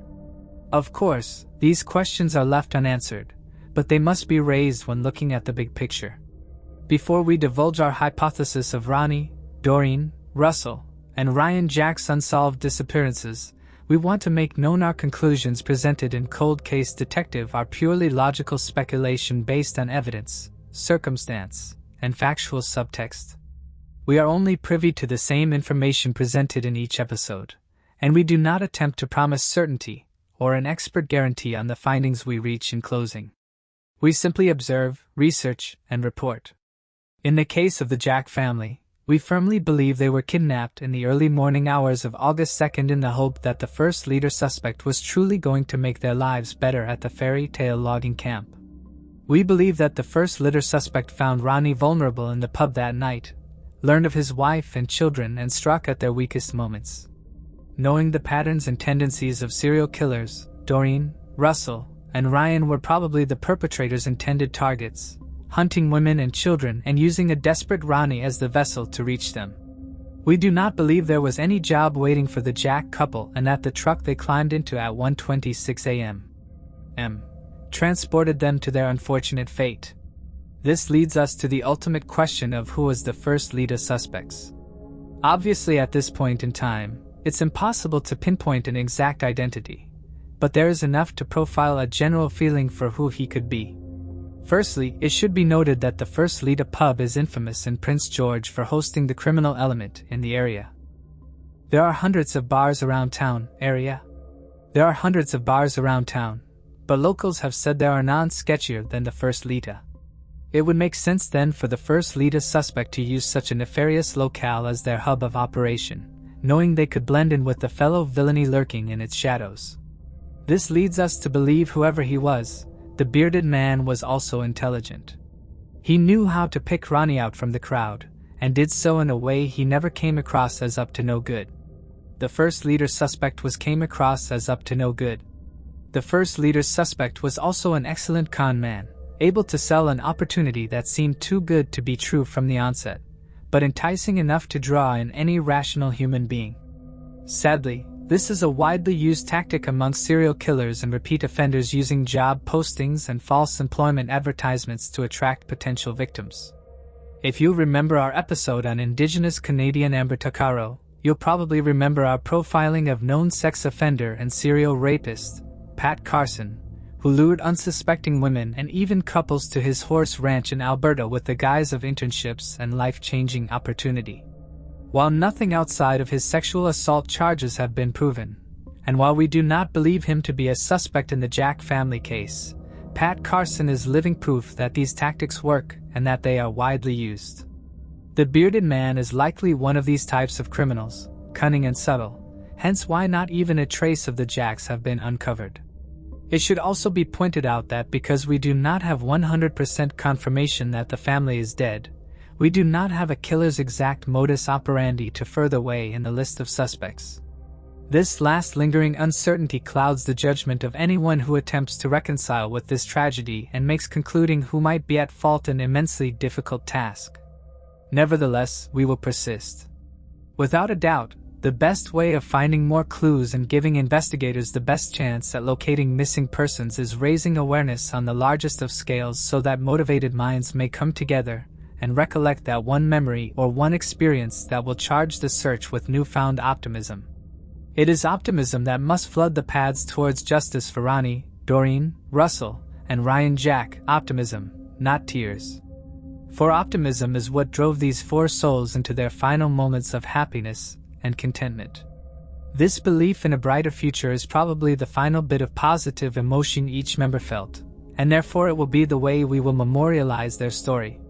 We will not let their legacy be that of the only family to ever go missing in Canada's history, nor let their legacy be just another tale of Indigenous peoples abused in a desperate situation. Indigenous peoples across America and Canada struggled to have their stories heard as it is, and in Canada struggled to have their stories heard as it is, and perpetuating the myth that it is somehow their fault they fell into the path of a criminal is a massive disservice to the individuals and their communities. The Jack family, like all those who go missing, are not mere statistics. They are individuals with lives, dreams, and potential. Ronnie, Doreen, Russell, and Ryan Jack were hardworking members of their community, people who deserve to be heard and remembered. Their disappearance along the infamous Highway of Tears is a tragedy, but it is important to remember that their story is far from over. Their struggles, their triumphs, and their future aspirations should not be forgotten. The Jack family could have overcome whatever challenges they faced, and perhaps, they still have a chance to be found. There is always hope. Their story is one of resilience, and it is a reminder that people can change, grow, and impact the world in profound ways, even when faced with adversity. This case, like so many others along Highway 16, is a call for justice, closure, and the recognition of their worth as human beings. While the passage of time may obscure the details, the Jack family, and all those missing in the shadows of that highway, deserve answers. They deserve to be brought out of the darkness of that fateful night in 1989, and their surviving family members deserve to know the truth. Their story is not just a part of history, it is a plea for justice, compassion, and the hope that those who have been lost will one day be found. Moving on to the next case. Akia Edleston. At just 22 years old, Akia Edleston was a devoted mother living in Baltimore, Maryland, in 2017. She had a young daughter and was expecting another child with 36-year-old Michael Robertson. On May 7, 2017, concern swept through her family when Akia failed to appear at her own baby shower. It was soon uncovered that she had last been seen alive on May 3, 2017, 4 days before her family reported her missing. Investigators decided to create a timeline of events leading up to her disappearance, and also took a closer look at her unborn baby's father, Michael Robertson. Akia and Robertson first met in the 1990s when his grandmother babysat her as a child. They reconnected in 2016 and began dating. At the same time, Robertson was in a relationship with a 22-year-old woman. That woman had recently given birth to the couple's second child. Investigators learned that Akia was under the impression that she was going to move in with Robertson and was excited about it. Robertson sent her pictures of an apartment interior on May 2, 2017. About 1:24 p.m. that day, Akia purchased 2 money orders totaling $450 after making several ATM withdrawals from her savings account. Moments later, Akia messaged Robertson on Facebook. "I called you. I got the money order." That afternoon, Akia unsuccessfully attempted to withdraw cash twice from an ATM at a Wells Fargo location downtown. Akia and Robertson were texting back and forth on May 3. That day, Akia was seen on surveillance video depositing the 2 money orders and a paycheck from her employer at a BB&T location in the Central Business District. Before I continue, I want to remind you that only a small percentage of people who watch my videos are actually subscribed. So if you enjoy my content, consider subscribing. It's free and you can always change your mind later. Now let's move on with the video. Then she withdrew $450. Akia told a bank employee, whom she knew from high school, that she had to cash the orders because the property manager only takes cash. It is believed she was referring to the property that Robertson told her they are moving into. At about 4 p.m., Robertson took a Lyft ordered by Akia to the Cherry Hill neighborhood. Phone records indicate Robertson was in the area near Akia's residence from 5:35 p.m. to 6:18 p.m. At about 5:22 p.m., Akia sent a friend an invite to her baby shower on the following Sunday. It was her last known communication. Phone records show a telemarketer tried to call Akia at 6:57 p.m. At that time, both her phone and Robertson's phone were located downtown. Akia's phone activity ends there, indicating that the device was turned off or disabled. Using a reverse image search, investigators determined the apartment picture Robertson had sent the day before was a completely different residence from the one he had named. Investigators learned of a volatile argument between Robertson and the mother of his children the night before Akia disappeared. When investigators looked at what could have sparked the argument, they saw that evening Akia shared a sonogram picture on Facebook. On the day of Akia's shower, family members said that they found her apartment nearly cleaned out. Police first thought that this was a clue that she walked off on her own. That was before they learned that Robertson made Akia believe that they were going to move in together. Robertson was interviewed several times during the investigation, but notably has displayed a consistent pattern of hiding or avoiding police contact for weeks or months at a time between interviews. During an interview on June 15, 2017, he claimed he saw Akia on Monday, May 1, but we know that this is false because of the phone records. In July of 2017, a police spokesman said that investigators no longer believed that she walked off on her own and had come to believe that there was foul play. After years of collecting all the telephone records, financial records, social media messages, and conducting multiple interviews, investigators had enough evidence to arrest Michael Robertson in connection to Akia's disappearance. Authorities arrested Robertson and charged him with taking Akia's life on February 1, 2022. 2 days later, on February 3, Baltimore State's Attorney Marilyn Mosby held a press conference to announce the arrest of Robertson. Mosby said, "I give a special thanks to the family of Akia Edleston for never giving up in their pursuit of justice for Akia and her unborn child." The state's attorney office released the full statement of probable cause in Akia's case. It reads as Akia's case. It reads as follows: based on her pattern of life, the time passed, extensive publicity, and multiple searches and monetary rewards for information in this case, the document stated the fact that Akia has not returned to her family or been electronically or physically located overwhelmingly indicates that she is in fact deceased. The document details Akia's last days as revealed by interviews, financial records, telephone records, and social media communications, and alleges that the investigation revealed the only person with the motive, means, and opportunity to take Akia's life was the purported father of her unborn child, Michael Robertson. While Akia's body has not been found, the statement of probable cause revealed that in October of 2017, following the airing of a local television news report on Akia's case, Robertson's Google searches for "where does Baltimore City trash go when picked up," "Baltimore City dumpster pickup," and "Baltimore City landfill" indicate what may have happened to her remains. Michael Robertson is being held on bond in Michigan, where he currently resides. In its press release, the Baltimore State's Attorney's Office stated that Robertson faces a maximum penalty of 2 life sentences in prison if found guilty of all charges. Supervisor Special Agent Shane Butchwold with the FBI of Baltimore also spoke. "For nearly 5 years, the people of Baltimore have searched, hoped and mourned with Akia's family and friends," she said. "But they never gave up and neither did we." Buchenwald added that while Akia's body still hasn't been found, we hope this arrest brings a level of comfort and closure to Akia's family. Members of Akia's family also addressed the media. "Thank you to everyone for their thoughts and their prayers," Akia's aunt, Synovia Wilson said, "for keeping hope for our family that we would find her alive, even though the evidence says something different, that she's not. We just want to say thank you, and just to please continue to keep us in your prayers." Akia's stepfather, Sean Wilkinson, took to the podium to thank the investigation agencies who worked on Akia's case. He also brought attention to an issue that is all too common. "Domestic violence is real, and when it happens, we need to address it," said Wilkinson. The family remains steadfast in their pursuit of justice for Akia. Her case has profoundly impacted their lives and relationships, but they stand united, vowing to persist until the final judgment is rendered. Moving on to the next case. Mystery. Candace Lane Rogers. Candace Lane Rogers, a 9-year-old girl attending Holmes Elementary School, lived with her mother in Spokane, Washington.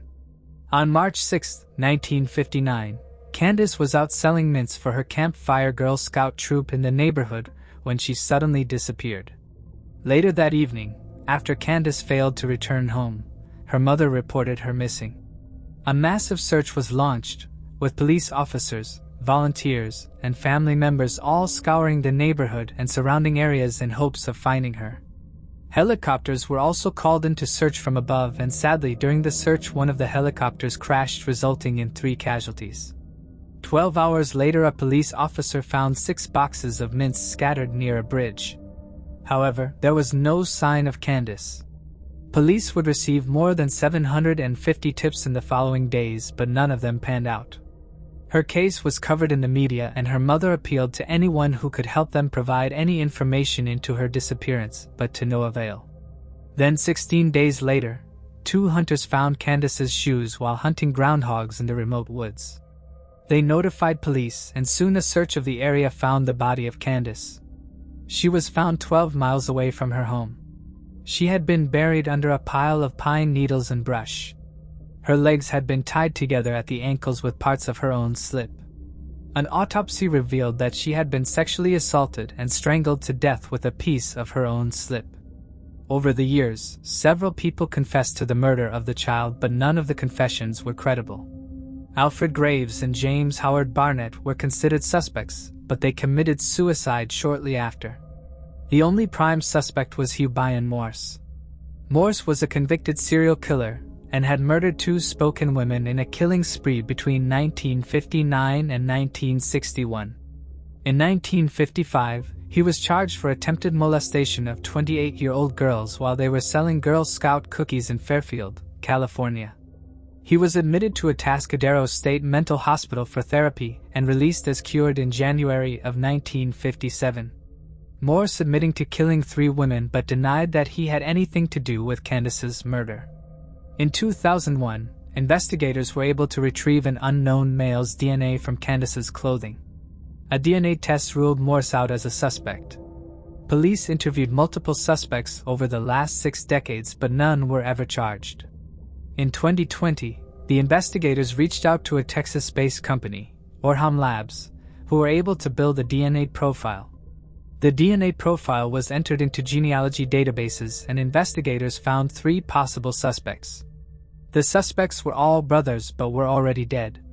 Police learned that only one of the brothers, John Ray Hoff, had had children. The police then contacted Hoff's daughter, who agreed to provide a DNA sample.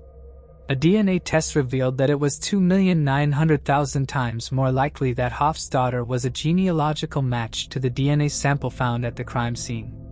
Police then exhumed Hoff's body, and a DNA test subsequently identified John Ray Hoff as the killer.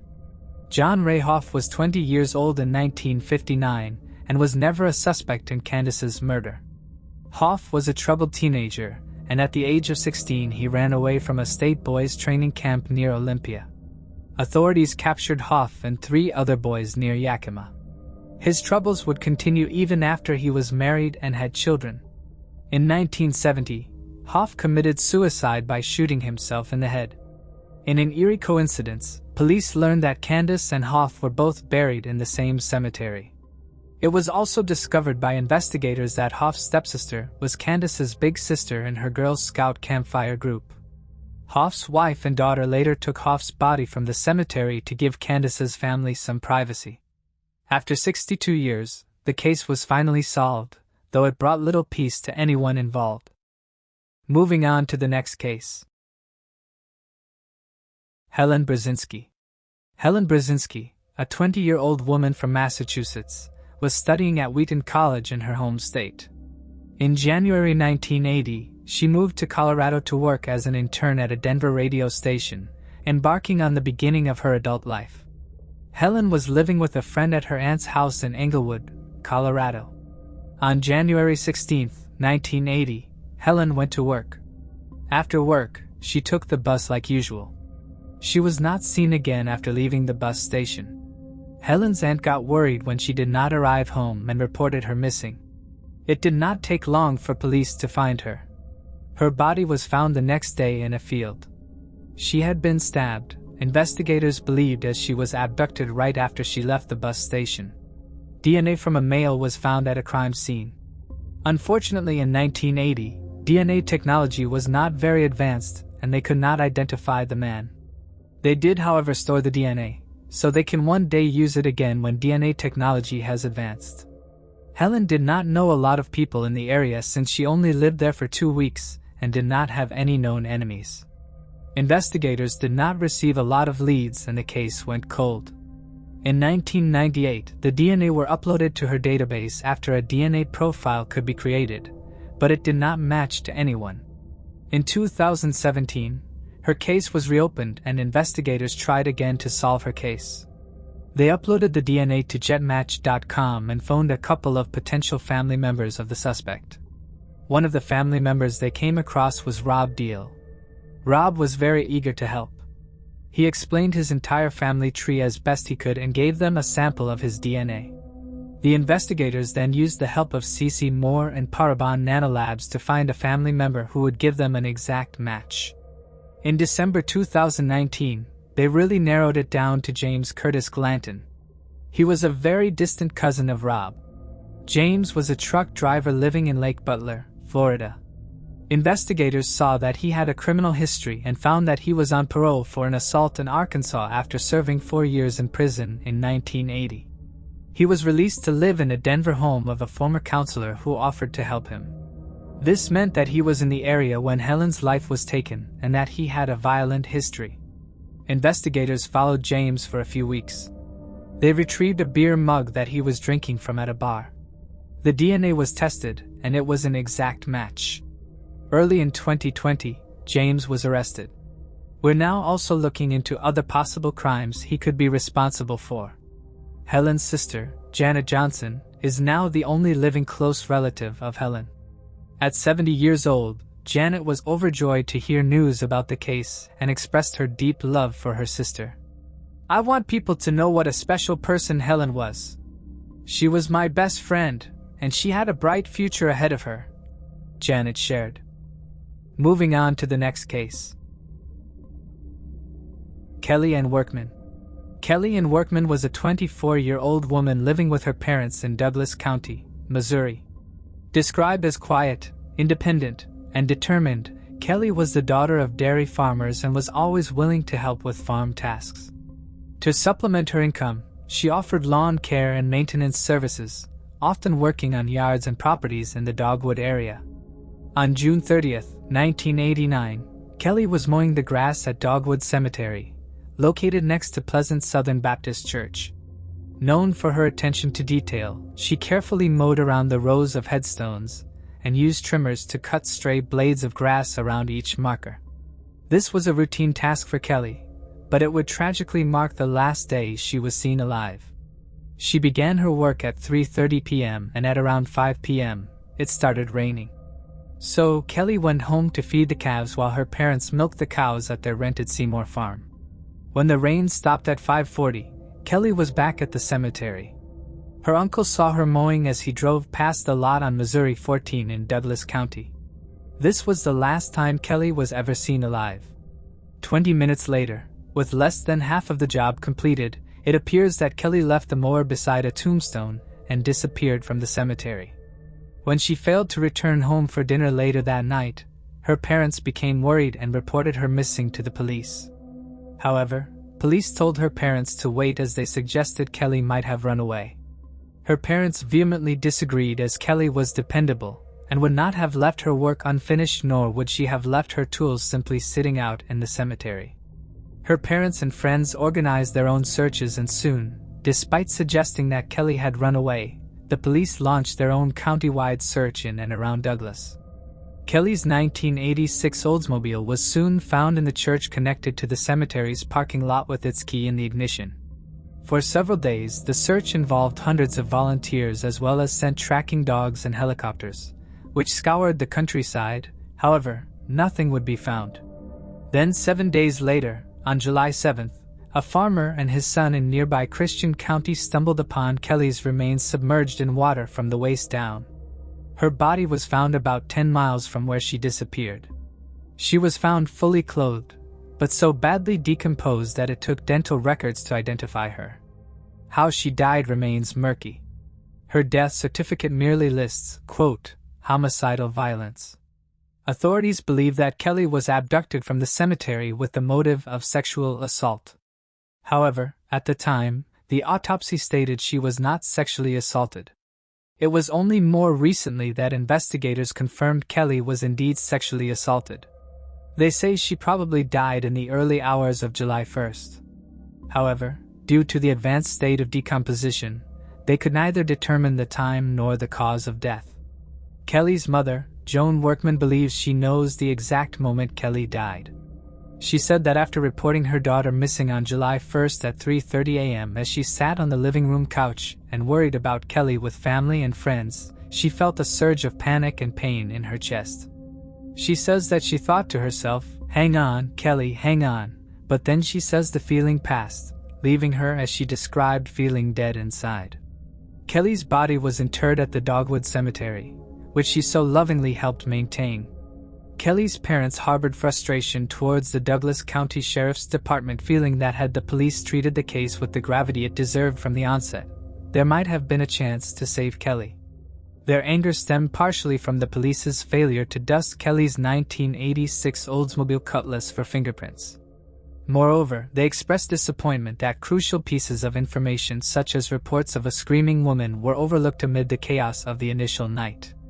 A few months later, Kelly's mother learned that 4 days after Kelly's abduction, an anonymous caller reached out to her home, leaving a message with another family member regarding a sighting of someone at the Workman residence on the afternoon of the abduction. Surprisingly, the caller did not reach out to any law enforcement agencies involved, and Joan believes that her daughter might have known her abductor or abductors. A reward of $10,000 was offered. Police questioned several suspects over the years, but no one was ever charged. There were 2 suspects who were repeatedly questioned in Kelly's murder: Dwight and Bobby Banks.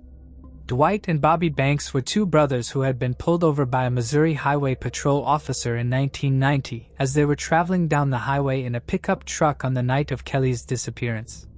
It is unclear why they were initially suspected in Kelly's murder, but Dwight Banks was asked by police to take a polygraph test regarding the murder, and he agreed to take it. He reportedly passed the test. A few years later, Dwight alongside his brother Bobby again became suspects after Dwight reportedly confessed to several people that he murdered Kelly. In a 1995 article from the Springfield News Leader, it was reported that Dwight had confessed multiple times to killing Kelly. However, he later asserted that these confessions were made in jest, attributing them to him being under the influence of alcohol at the time. Dwight admitted that he and Bobby saw Kelly just a few hours before she was abducted when she had been working, but he said he did not kill her. Dwight Banks added that his brother Bobby is also innocent. At the time of Kelly's disappearance, Dwight Banks told the news leader that he and Bobby were at his house eating fried chicken. However, the newspaper, the News Leader, also reported that authorities have been told that Dwight Banks may have taken drugs before the 1990 polygraph examination, which he had passed. Later, Dwight's brother Bobby asked an ex-girlfriend of his to provide an alibi for him for the evening Kelly went missing, which she later reported to police. It was reported that Bobby Banks failed polygraph tests, which Dwight Banks attributed to his brother's frail emotions. 9 years later, the Missouri Highway Patrol Crime Lab issued a warrant for 2 men, one of which was Dwight, seeking DNA evidence allegedly connecting him to the killing. However, the test did not yield any conclusive findings. On February 20, 2024, authorities said at a news conference that 3 men had been arrested and indicted on charges of first-degree murder along with charges of forcible rape and first-degree kidnapping. The 3 men were identified as Wiley Belt and the initial suspects, brothers Dwight Banks and Bobby Banks. The case took a major turn when an eyewitness from the community bravely came forward, providing critical evidence that enabled investigators to present the case to a grand jury. This led to the arrest of 3 men, all in their mid-60s at the time. The suspects, identified as the Banks brothers and a man named Belt, are currently being held at the Douglas County Jail in Ava. Each of them faces a $250,000 cash bond while awaiting further legal proceedings. The community's involvement played a crucial role in bringing the case closer to justice. Moving on to the next case. Silas Jane. On July 2, 1966, the peaceful atmosphere of Indiana Dunes State Park turned tragic when 3 young women disappeared in broad daylight while relaxing on the beach. What was meant to be a joyful celebration of Independence Day quickly turned into a massive manhunt. The women, Renee Bruhl, maiden name Slanico, 19, a tall figure at 5 foot 9 inches with brown hair and hazel eyes, along with her 2 companions, were last seen lounging in the serene surroundings of the park, which was famed for its stunning beaches, dunes, and natural beauty. But their day of relaxation would be abruptly interrupted by an unknown force, and the 3 women vanished without a trace. The location, once a serene and popular spot for both locals and tourists to enjoy the lake and lush surroundings, soon became a crime scene. The women's disappearance on the 4th of July weekend was met with confusion and fear, as a community already reveling in the holiday now faced a dark mystery. This case remains unsolved, leaving many unanswered questions about what happened to the three women and why they were targeted. She was last seen wearing a ruffled yellow bathing suit. Ann Miller, 21, was 5'2" with brown hair and blue eyes. She was last seen wearing a two-piece bathing suit with a red belt. Patricia Blau, 19, was 5'4" with brown hair and brown eyes, last seen in her bathing suit which was brown with green flowers and golden leaves. These three close friends made the 60-mile drive together from their respective homes in the Chicago area and arrived at the lake around 10 a.m. and parked their car, a Buick owned by Ann Miller, in the lot about 100 yards from where they would set up their towel. While it was the start of a busy weekend, with the park service estimating 9,000 people in attendance that day, the girls did not go completely unnoticed. A couple noticed them at noon that same day leave their things, including a transistor radio and a jar of tanning lotion on their beach blanket, and enter the waters of the lake. Soon after entering the lake, the couple witnessed the three ladies speaking with a man who was on a 14 to 16-foot boat. Soon after they began speaking to him, they boarded his boat, which had an outboard motor and blue interior, and reportedly they headed west. The couple thought nothing of this series of actions until around dusk that same day when they noticed all the girls' belongings still laying on the beach where they had been left many hours before. This drew the couple's suspicions as it seemed the girls had abandoned their valuables, which park rangers would later learn included cash and their car keys, and left them vulnerable to theft. The couple was so stricken by the strange behavior of the girls having left their belongings on the beach as night fell that they alerted a park ranger. The park ranger collected the girls' things, including their cigarettes, car keys, and wallets with money still in them, and stowed them safely away at the park superintendent's office, where they sat until the investigation into the girls' disappearances officially began. It was Renee's father who first raised the alarm of the missing woman, when by July 4th, 2 days later, he hadn't heard from them. Renee had specifically planned on being back before the evening of July 2nd, as she stated that she had intended to cook dinner for her husband. After families of the three women filed missing person reports, park rangers went searching for the car that they arrived in and found it still sitting in the same parking space in the parking lot. Once an official search started on July 5th, more witnesses came forward having recalled seeing the girls boarding a boat. One beachgoer offered his camera footage from the day, and based on those reels, police were able to pinpoint two boats that they believed could be involved. One was a 16 to 18-foot boat captained by a single man fitting the witness description of the man the women were seen speaking with, tan with dark hair. The other was a larger boat, 26 to 28 feet, being operated by three men.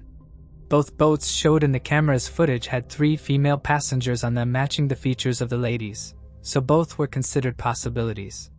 In fact, authorities believe that both images, taken almost 3 hours apart, could be of the women, as some witnesses say the smaller boat dropped the girls off on shore where they may have been seen eating and walking in the sand, before being approached by a separate unknown male. After talking to this separate man, all four were picked up by the other larger boat, a cabin cruiser, this time with two other men on it. Many believed it was strange that Renee's husband of 15 months didn't call in a missing persons report sooner. Rumors circulated after a note was found in Renee's purse from that day, addressed to her husband. The note complained that the husband had his priorities misaligned and that he spent too much time fixing hot rod cars with friends, and not enough time on their marriage. Friends and family of the couple, though, say there were no major marriage problems and that Renee probably wrote that note when she was feeling angry in order to vent, and the fact that it was still in her purse confirms she never gave it to her husband. Renee was the only married woman of the group, but not the only one with personal problems. And Miller had told friends a few days prior that she was 3 months pregnant. She discussed her plans to enter a house for unwed mothers. She had been having an affair with a married man and, therefore, could not be with him. It is also rumored that Patricia, the third friend, was also pregnant, also by a married man. Based on these pregnancy rumors, there is a theory that the women were actually scheduled to have illegal abortions that day. One fact that substantiates this rumor is the sighting of Ralph Largo Jr., whose physical traits matched the description of the man on the boat. He confirmed he was at the beach that day. Largo's aunt, with whom he lived, was in the business of performing illegal abortions for women in need. Did the woman board the boat in order to get the procedure done secretly, as it was illegal at the time in that state? Some wonder if the procedure went awry and caused the death of the girls, which needed to be covered up. But then what happened to Renee? Was she pregnant too? That would be a huge coincidence. Or did she witness the deaths and need to be quieted as well? Ralph Largo Jr. died in 2009, so he can provide no answers. Another theory is that the boat they were on encountered trouble and crashed. Some debris from an apparent boating accident were found near Bailey Generating Station of Northern Indiana Public Service Company on Lake Michigan a few days after July 2nd. However, the families of the three girls say that accidental drowning was not likely as all three girls were experienced swimmers. In fact, Patricia was known to be able to swim 20 miles in one day with and having similar skills. There's another angle to this case, the so-called horse syndicate connection. This theory involves the three ladies' common love, riding and caring for horses. All three ladies frequented the Tricolor stables in Palatine, Illinois and knew George Jane, who was a well-known and wealthy horse dealer. George Jane had a bitter feud over horse finances with his brother, Silas Jane, a notorious leader of the so-called horse syndicate, an underground club of some sort that dealt with the buying, selling and betting of race horses. The brothers' frequent and intense fighting had actually resulted in the death of a young woman months prior. Cheryl Anrud, a successful equestrian, was asked by George to move his Cadillac for him, but in carrying out this task for him, she got into a car that was rigged with explosives. The car bomb was triggered by the engine starting and Cheryl was killed instantly. The bomb was thought to be placed by an associate of Silas's and meant for George as retaliation for some horse-related feud they had been having. Court documents show that the prosecution believed an arsonist was paid $10,000 to place the bomb that killed Cheryl, and the arsonist was subsequently sentenced to life in prison almost 30 years after the actual crime. George was so fearful of a subsequent car bomb attack that he rigged a tool that could turn on a car's ignition without physically getting in the vehicle. It is theorized that the three missing women may have witnessed the planting of this bomb, or some other nefarious act, and that their deaths were related to the incident. The girls also rode at Silas's stable, even though they boarded their horses at George's stable. For months prior, when Renee came home with a facial injury, she cryptically blamed the laceration on issues with, quote, the syndicate people. Additionally, the phone numbers of both George and Silas Jane were found among the girls' abandoned possessions. Eliminating witnesses would not be out of character for Silas Jane, who was known to be cold-blooded, cunning and brutal. The owner of a rival horse training business, Idle Hour Stable, he had a reputation for taking advantage of the young women of rich Chicago parents who desired to learn to ride and had no shame in mixing his criminal activities with his stable. Silas is connected to numerous felonies, including the rape of a young woman while he was a teenager, conspiracy to kill his brother George, covering up his employee's murder of 3 young boys known as the Peterson-Schulisser murders, and a shootout with police that resulted in the death of an officer. Silas is also connected to the death of an older woman, Helen Brock, who spent over $250,000 on horses and may have gotten caught up with Silas's horse gang, known sometimes as the Horse Syndicate and other times as the Jane Gang. Silas was said to be a sociopath with early childhood proclivities for murder. At the young age of 8, he was bitten by a goose on his family farm and was so enraged that he killed each and every goose on the property. At least 11 horse deaths are also connected to him, and he seemed to take his anger at his brother out on his brother's prized horses, including the burning of 10 of them alive in George's barn. He also injected one prize-winning mare with turpentine. Given the long list of deaths that followed his career, it is not hard to imagine him being involved with the missing women. George, his brother, was shot to death while at his son's birthday party. The mysterious disappearance of the 3 women at Indiana Dunes State Park in 1966 remains one of the state's most haunting unsolved cases. In a bizarre twist, Silas, a man with a known criminal background, allegedly told the sheriff before his death in 1987 that he had buried 3 bodies under his stable. However, before any investigation could be launched, The sheriff tragically died in a farming accident, and no one ever followed up on this chilling statement. Further complicating the case, Silas owned a boat that matched the descriptions of when the women were reportedly seen boarding, raising suspicions about his possible involvement. Despite his dark past, there is no solid evidence directly linking him to the women's disappearance. With no bodies found and the absence of concrete clues, the case remains frustratingly unresolved. Though it remains open, the investigation is inactive, and the families of the missing women continue to hope that new evidence will emerge to finally provide answers. Until then, the case lingers as a haunting reminder of the unknown fate of the 3 young women. Moving on to the next case. The Tander Case. The horrifying crime you're referring to occurred in 1995 in New Delhi, India, and is known as the Tander murder. The story is chilling and grotesque, where a man, initially seen as a loving husband, became a murderer in a way that shocked the nation. His wife, Leela, had reportedly been the victim of continuous abuse and manipulation before this gruesome act. The man, who was a cook by profession, used the Tander oven, a traditional clay oven used in cooking, during the crime. After killing his wife, he placed her body in the oven, grilling her at high temperatures. To make the act even more horrifying, he used butter to cook her body, making it unrecognizable. The case shocked the public not only because of the cruelty involved but also due to the betrayal of trust in a marriage. This case remains one of the most infamous in India's criminal history, largely due to the horrifying method of murder and the cold-bloodedness of the act. This is India's most infamous true crime story, which unfolded between the prominent areas of Kanha Place and Karolbagh, situated in New Delhi. The region around Ashoka Road and Janpath Road near Karolbagh in New Delhi is a bustling neighborhood, characterized by its blend of residential serenity and commercial vigor. Known for its diverse community and lively atmosphere, this place offers diverse cultures, traditions, and modern conveniences. Ashoka Road leads directly to the majestic India Gate, while the Janpath area is known for hosting local cuisines and bustling markets. The area boasts a mix of residential complexes, local markets, and small businesses that cater to the daily needs of its residents. It mostly thrives with the presence of various eateries serving delectable local cuisine, adding a flavorful essence to the neighborhood. And one such famous place was Baggia Barbecue Restaurant and Hotel Ashok Yatri Niwas, which later became the Hotel Indraprastha. However, this renowned restaurant was soon to become the center stage for a chilling incident that would later be recognized, the Tander Case. Around 11:25 p.m. on July 2, 1995, Ashoka Road in Janpath, New Delhi was getting quieter.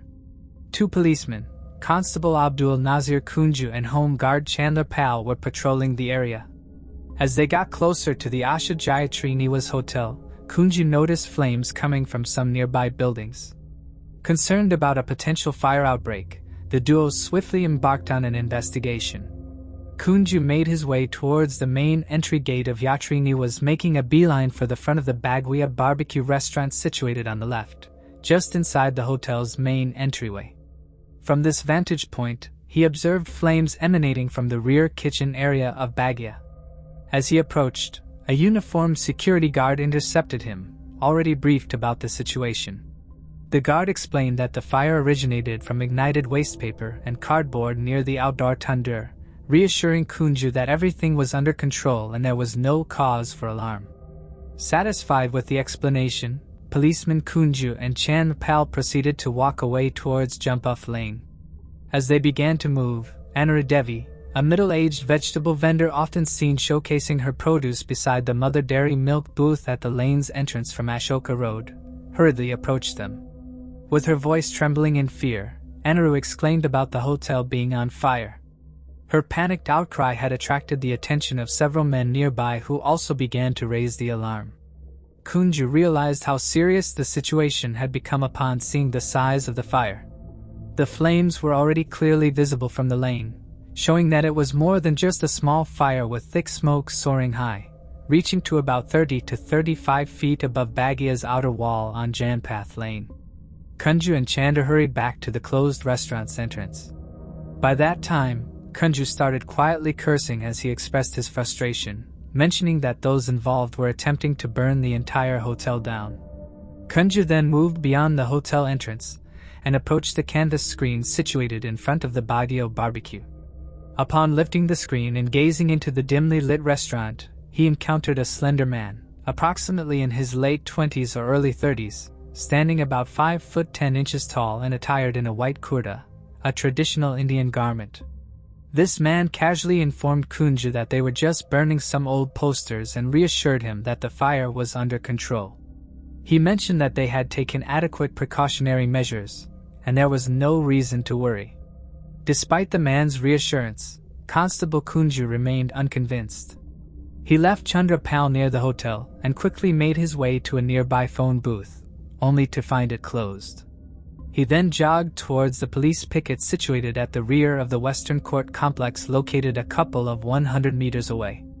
Once there, he urgently relayed a wireless report of the fire to the Connaught Place police station and made calls to the police control room and the fire brigade requesting immediate assistance. Upon his return to the hotel, Kunju was dismayed to witness that the blaze had escalated during his absence, with thick smoke rising high above the hotel complex. With Chandra accompanying him, they marched towards the entrance of the restaurant and assertively demanded entry to inspect the fire. Once more, the men at the restaurant refused to allow him entry. Determined, Kunju wouldn't be discouraged this time. Pretending to retreat from the Baguia, he and Chandrapal exchanged secretive words as they walked away together from the front of the hotel. Rushing down Janpath Lane, they swiftly scaled the 7-foot-high wall at the restaurant's rear without hesitation. Clearing the bamboo screen fencing, Kunju managed to enter the covered rear area of the garden restaurant. Without delay, they headed straight for the fire. The fire presented an alarming and disproportionate scene within the kitchen, fueled by a heap of wooden logs, planks, and assorted materials piled atop the tandoor. It blazed with ferocity. One slender man, the same individual who had earlier dismissed Kunju at the front of the Bagia, was actively fueling the flames using wooden beams and bamboo poles. Another man dressed in a blue-printed shirt and a muscular young man stood nearby. At a distance, adjacent to the canvas screen by the hotel's entrance, stood a robustly built man wearing white. Curiously, these individuals appeared entirely indifferent to the foul smell emanating from the inferno. Kunju warned the man stoking the flames, cautioning him about the potential risk of causing a fire that can engulf the entire hotel. Upon being informed by the individual tending to the fire about his affiliation as a Congress Party worker engaged in burning old materials, including posters and waste paper, Kunju remained composed. Instead of being deterred by the political association, he immediately looked around for a bucket. This marked a moment where the young constable truly showcased his determination. Some individuals might have hesitated upon hearing about the political connection, particularly with the influential Congress Party. They might have offered a mild caution about fire safety before ultimately withdrawing. However, Kunju stood firm. He was alarmed by the considerable blaze before him and, alongside Chandrapal, swiftly gathered any available buckets and containers. They filled these from a nearby kitchen tap and promptly began extinguishing the flames. Soon, Sub-Inspector Rajesh Kumar arrived at the scene just as Kunju and Chandrapal were diligently working to suppress the fire. Interestingly, unlike the attempt to dismiss a constable earlier, no one dared to send a sub-inspector away. Accompanied by 2 security guards from the main hotel, Rajesh and his constables entered the restaurant and joined Kunju in combating the blaze. Working together, they successfully extinguished the fire within a matter of minutes. The intense flames had ignited certain plastic-coated overhead cables, causing further damage. Carrying along the person seemingly responsible for the mischief, Kunju, Sub-Inspector Rajesh Kumar, and the hotel guards proceeded to investigate the extent of the cable damage. Their objective was to determine whether the fire had spread to the building's first floor. They advanced towards the main lobby of Yatri Niwas, which led to the Coconut Grove restaurant. Ascending 2 flights of stairs, they reached the lower split-level first-floor terrace overlooking the Baguia complex. Constable Kunju leaned over the edge of the mezzanine roof in search of the wires that had caught fire. Instead, he was met with a rush of hot air and foul-smelling smoke billowing upwards. To his surprise, he noticed that the fire above the tandoor, which they had previously extinguished, had reignited. The man he had observed earlier in the Bajia, the sturdy individual clad in white, was once again fueling the flames. Kunju's initial alarm transformed into exasperation at the careless disregard for safety displayed by these people. Hurrying to the rear edge of the roof without considering the steep drop below, he leapt down, landing forcefully on the paved rear courtyard of the restaurant. Swiftly advancing towards the fire, he pushed aside the wicket fence obstructing his way and approached the tandoor from the rear. Upon reaching the kitchen area, Kunju discovered that the man in the kurta pajama and his two companions had vanished, yet the fire continued to rage. It was at this moment that Kunju noticed a peculiar scent. Amidst the pungent and unpleasant odor, a distinct smell of roasted meat filled the air. However, this scent was not of ordinary food cooked. Rather, it carried the unmistakable and haunting odor of burning flesh. When he examined the oven, instead of finding chicken meat being prepared, they came across something profoundly disturbing.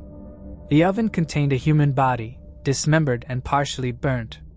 This unsettling discovery reverberated throughout the city, leaving its residents deeply disturbed and shocked. Now two key questions surfaced. Who might the body have belonged to? And who could have been responsible for this gruesome deed? And so began the quest for information regarding the disturbing, the Noor Khan. The dismembered and burned body parts underwent testing. And upon receiving the results, the victim's identity was unveiled. She was 29-year-old Nina Sahini. Nina, a Congress worker in New Delhi, was married to 34-year-old Sushil Sharma, who was also a youth Congress leader. The initial post-mortem conducted at Lady Hardinge Medical College in Delhi concluded that the cause of death was burn injuries. Subsequently, a second post-mortem was ordered by the Lieutenant Governor of Delhi. This examination was carried out by a team of 3 doctors from different hospitals led by T.D. Dogra. During this examination, 2 bullets were discovered in the head and neck region, leading the conclusion that the cause of death was due to firearm injuries. Now, as per protocol, the police intended to meet with Sushil Sharma, but he was nowhere to be located. However, the same fate did not befall the man who was involved in burning the remains at the hotel. The individual responsible for burning the remains was apprehended and identified as Keshav Kumar, the restaurant manager of the Bagia Hotel. It didn't take long for him to disclose the identity of the other person involved, who indeed turned out to be Nina's husband, Sushil Kumar. The case seemed close to resolution almost immediately upon the initial disclosures, yet the grim and sinister nature of this case cast a long shadow over the city, leaving a haunting impact for a prolonged period. A few days later, on July 10, 1995, Sushil Sharma surrendered. Now all that remained was to uncover the events that transpired on the day Nina was killed and ensure that justice was served. During the interrogation, it was disclosed that Sushil and his wife, Nina, had a friend named Matlab Karim. Matlab and Nina had been classmates and were colleagues in the Congress Party, sharing a close bond. However, Sushil disapproved of Nina's friendship with Matlab. Arguments frequently arose between the couple over this issue, but his possessiveness took a much darker turn on the night of July 2, 1995. On that tragic night, upon returning home, Sushil encountered Nina conversing on the phone while consuming alcohol. As Nina noticed Sushil's presence, she ended the call abruptly. In a fit of anger, Sushil redialed the phone and discovered Matlab on the other end of the line. Enraged beyond control and despite Nina's attempts to explain, Sushil fatally shot her. Subsequently, he wrapped the body in a plastic bag, placed it in the trunk of his Maruti 8100 car, and proceeded to transport it to the Bagia barbecue restaurant and conspired with the restaurant manager, Keshav Kumar, to dispose of it. Nina's body was dismembered and then incinerated in a tandoor oven. With this information gathered, along with a few DNA tests to confirm the killer's identity, Sushil Sharma was soon to face the legal proceedings in court. The Delhi police conducted an investigation into the case and submitted a charge sheet on July 27, 1995 in a sessions court. Subsequently, on November 7, 2003, Sushil Sharma was sentenced to death, while the restaurant manager, Keshav Kumar, received 7 years of rigorous imprisonment. Sushil appealed against the district court's verdict in the Delhi High Court, yet the High Court upheld the decisions made by the lower courts. His death sentence was subsequently confirmed by the Delhi High Court in 2007. However, in 2013, the Supreme Court commuted his death sentence, citing the absence of evidence that Sushil had dismembered his wife's body. On October 8, 2013, a 3-judge bench consisting of Chief Justice Satya Sivam and Justices Ranjana Desai and Ranjan Gogoi upheld Sharma's conviction. The court reduced his death sentence to life imprisonment due to Sushil's lack of a prior criminal record and the nature of the crime. Although both the trial court and the High Court had ordered Sushil Sharma's execution, the Supreme Court modified the sentence stating, "It is not a crime against society, but a crime committed due to his strained relationship with his wife." On December 21, 2018, the Delhi High Court issued an order for the immediate release of Sushil Sharma. The court questioned whether a person could be detained indefinitely for a murder offense even after completing a designated sentence. However, by that time, Sushil had already been released after serving 23 years in jail. According to Sushil, if he hadn't committed the crime, he believed he could have potentially become a union minister. After his release from jail, Sushil appeared to have changed as a person, yet one cannot really know the truth that lurks beneath the superficial demeanor. The hero who made justice possible, policeman Kunju's life had taken a turn. Kunju, speaking to Times of India, mentioned that he had received only 5 rupees as his reward for his brave actions. Despite making headlines in various media outlets, he now sees the incident as a brief moment of attention. Kunju claimed that the Delhi police did not acknowledge or value his policing abilities, quick response, and vigilance. He opted for voluntary retirement in 2012 and relocated to Kerala to care for his unwell mother. The 51-year-old retired officer shared that while he received an out-of-turn promotion, he was deprived of all the accompanying benefits associated with it. He mentioned being denied a salary increase under the 6th Pay Commission, highlighting that even lower-ranked constables who joined after him were earning more. Despite holding the position of head constable, Kunju stated that his requests were consistently rejected. On the night of the discovery, Kunju discovered a blood-stained plastic bag nearby containing the remaining parts of Naina's body and was threatened by Sushil and Keshav Kumar. The story you're referencing seems to revolve around a complex case where emotions, power dynamics, and societal pressures played significant roles. In the case of Sushil and Naina, it's clear that insecurity may have been one of the motivating factors for the crime. However, there could have been other underlying reasons, such as jealousy, a sense of betrayal, or even external pressures that push Sushil to commit such a violent act. People who feel threatened by someone, whether it's a partner, a colleague, or an acquaintance, can sometimes act out of irrational fear or possessiveness, leading to tragic consequences. As for the punishment, whether Sushil's sentence was fitting or should have been a death sentence is a matter of perspective. The justice system often aims to balance retribution with rehabilitation, though in cases involving violent crimes, the victim's family and society may feel that a harsher punishment is warranted. Death sentences, however, are controversial and often debated, as they raise ethical concerns about fairness, the potential for wrongful convictions, and the impact on society.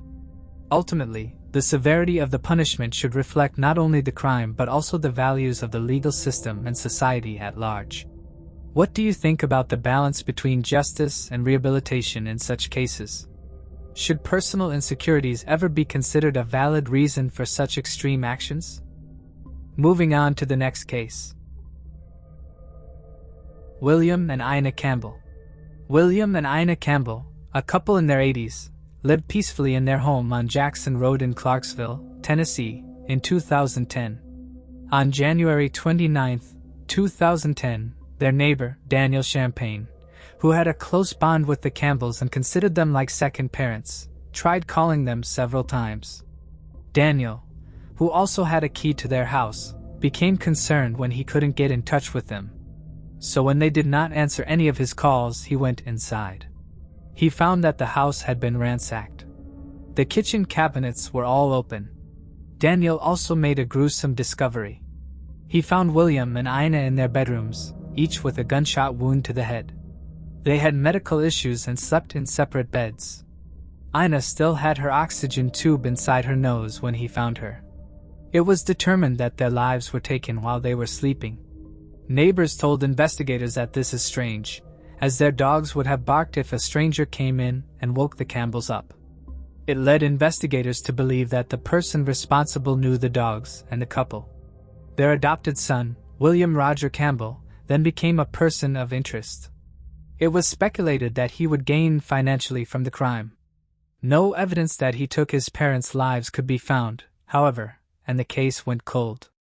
Then, on June 21, 2021, William Roger Campbell was arrested at his home in connection with the case and taken to Clarksville. He was taken to the Montgomery County Jail. Investigators did not initially give the reason of why he was arrested, but you have to believe that his appearance does not help his case. Detective Keenan Carlton had this to say: "These were innocent victims. These were people who were beloved by their community. They lived in their neighborhood for a number of years. Their neighbors loved them, and they're all happy to see some resolution." Keenan gave credit to detectives who worked the case a decade ago for laying the groundwork in the investigation, and said a recent review of the case allowed detectives to put the final piece of the puzzle together and arrest Campbell. His trial started in January of 2023. During the trial, it was mentioned how Campbell profited financially from the crime. Bill Campbell's estate was worth well over $130,000 and his wife Ina's estate was over $120,000. Altogether, their sole heir Roger Campbell received $180,000 from his parents' estate. It was also made public that he was seen leaving the crime scene just 40 minutes after police believed Bill and Ina's lives were taken. The fact that the dogs didn't bark was also brought up, as well as the fact that no valuables were touched.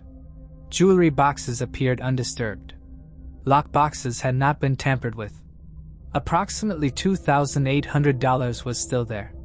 Checks remained on the dining room table, and most shockingly, the guns were also all there. The son of Campbell, Sean, described having a close relationship with his late grandparents, but had only seen his father a handful of times growing up. "I've been on this earth 35 years, and in that 35 years, I've spent less than 24 hours around him," Sean Campbell said. After the funerals of Bill and Ina Campbell, Sean Campbell was made aware of an estate auction that took place at the Campbell's residence. According to him, he was never contacted by his father to keep any of his grandparents' items as keepsakes. Linda Campbell, ex-wife of Campbell and mother of Sean, also testified.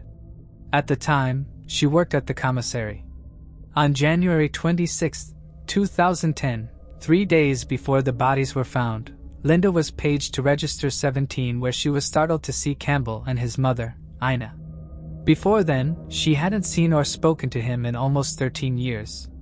Campbell struck up a conversation with her and told her he was in town visiting and would be leaving on 28th. "I thought, why do I care when you're leaving?" Linda Campbell said. She had never been paged by Ina, William, or Roger before then. It appeared as if Campbell wanted to create an alibi.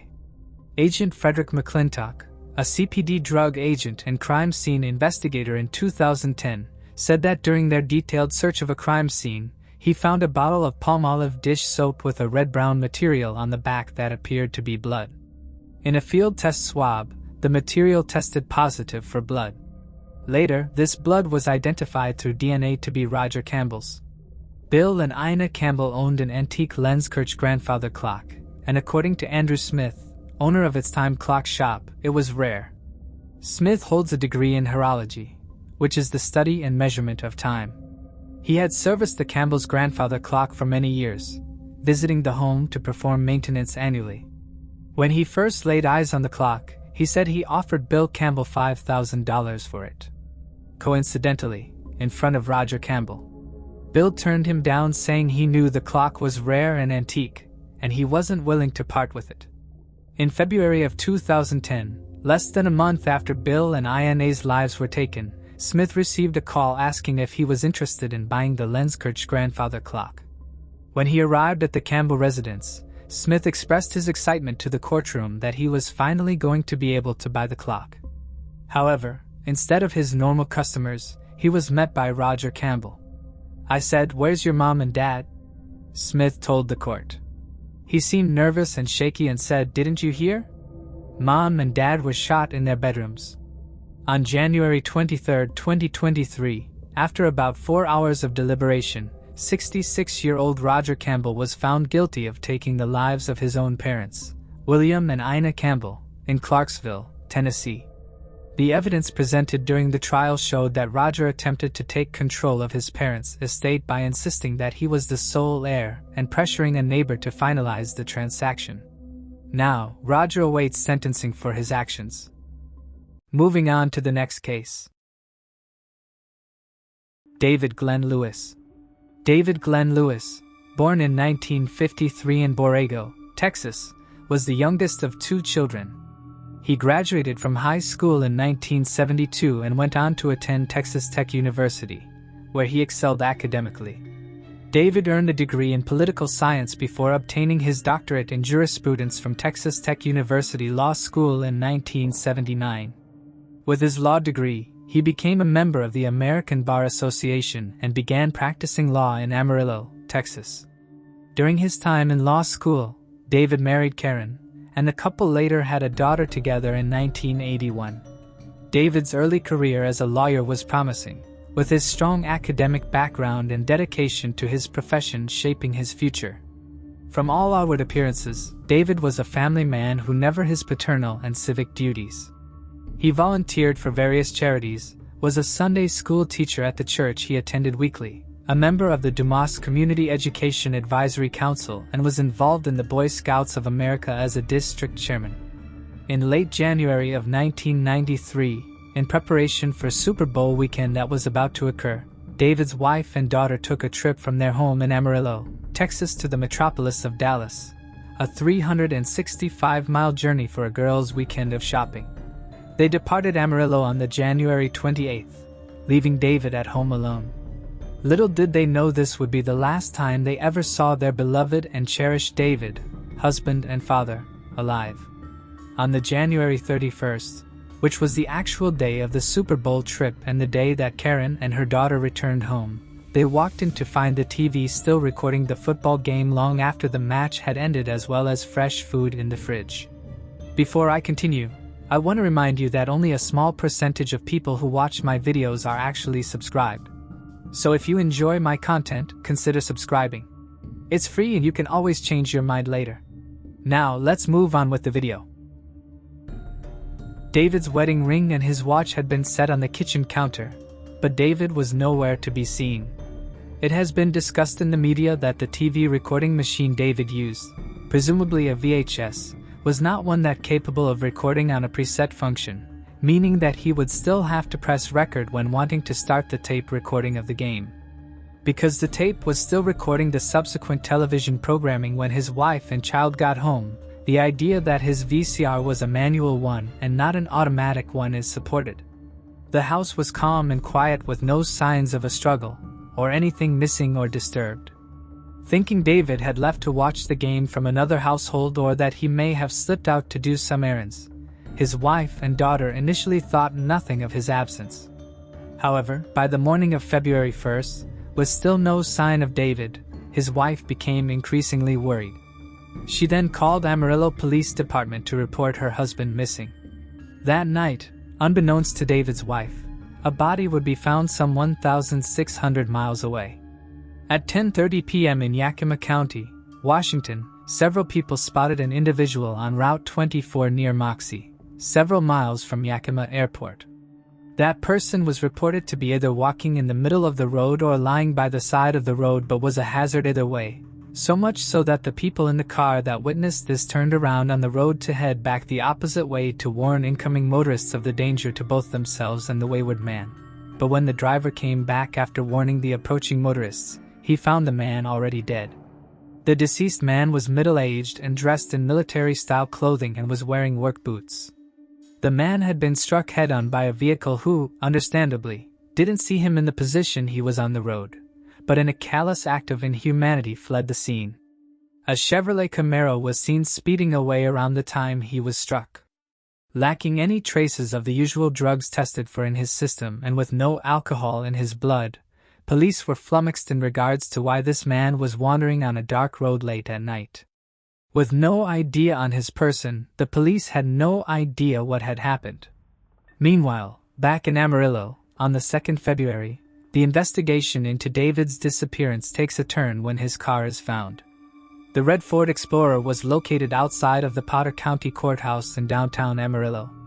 Under a mat on the floor, detectives found David's house key and car keys. His checkbook, credit cards and driver's license were all located inside the car in David's normal storage areas.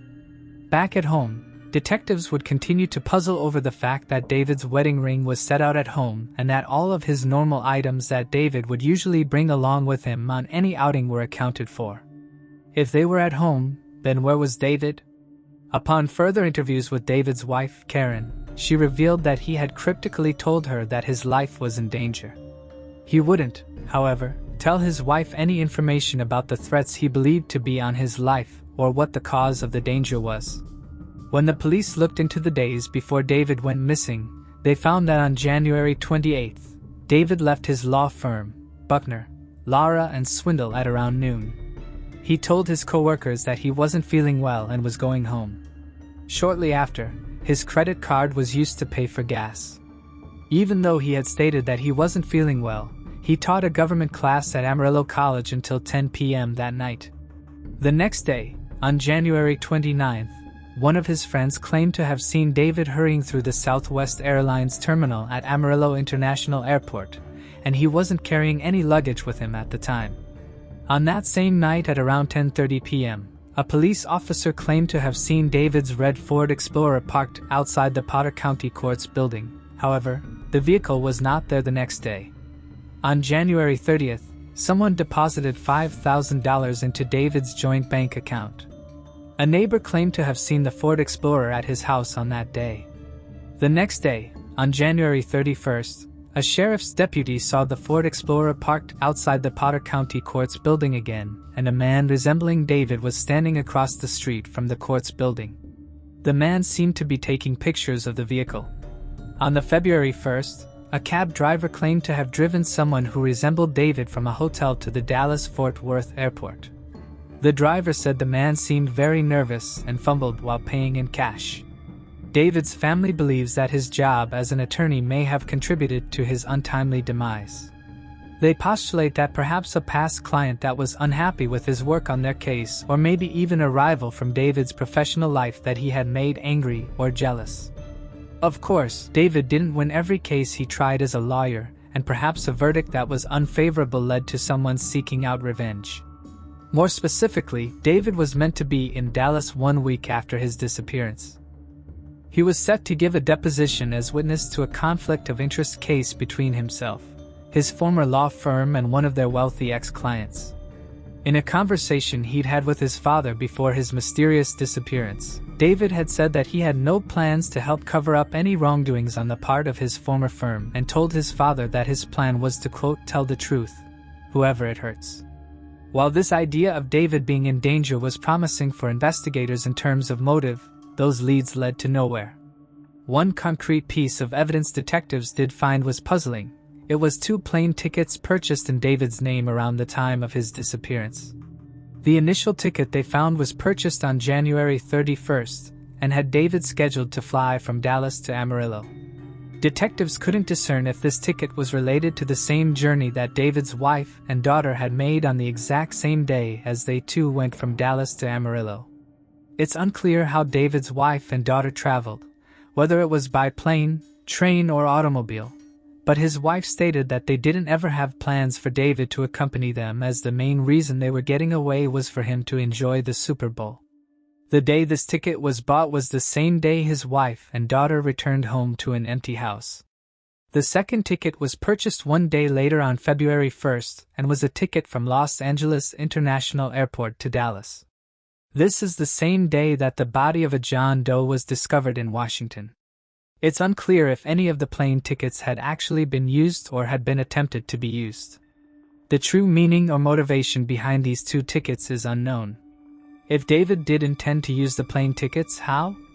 How did he plan on getting from Amarillo to Dallas, which was roughly the distance of San Francisco to LA at almost 6 hours by car, so that he could then use the plane ticket which would take him from Dallas back to Amarillo? Detectives briefly wondered if David had some intention to meet up with his wife and daughters, some sort of surprise. But as his wife had asserted, no such plan was discussed. David's disappearance was closed after 7 months with no new developments. In 2002, the police department made a statement that they believed that, based on the fact that he had purchased plane tickets, that his leaving was voluntary and that no foul play was suspected.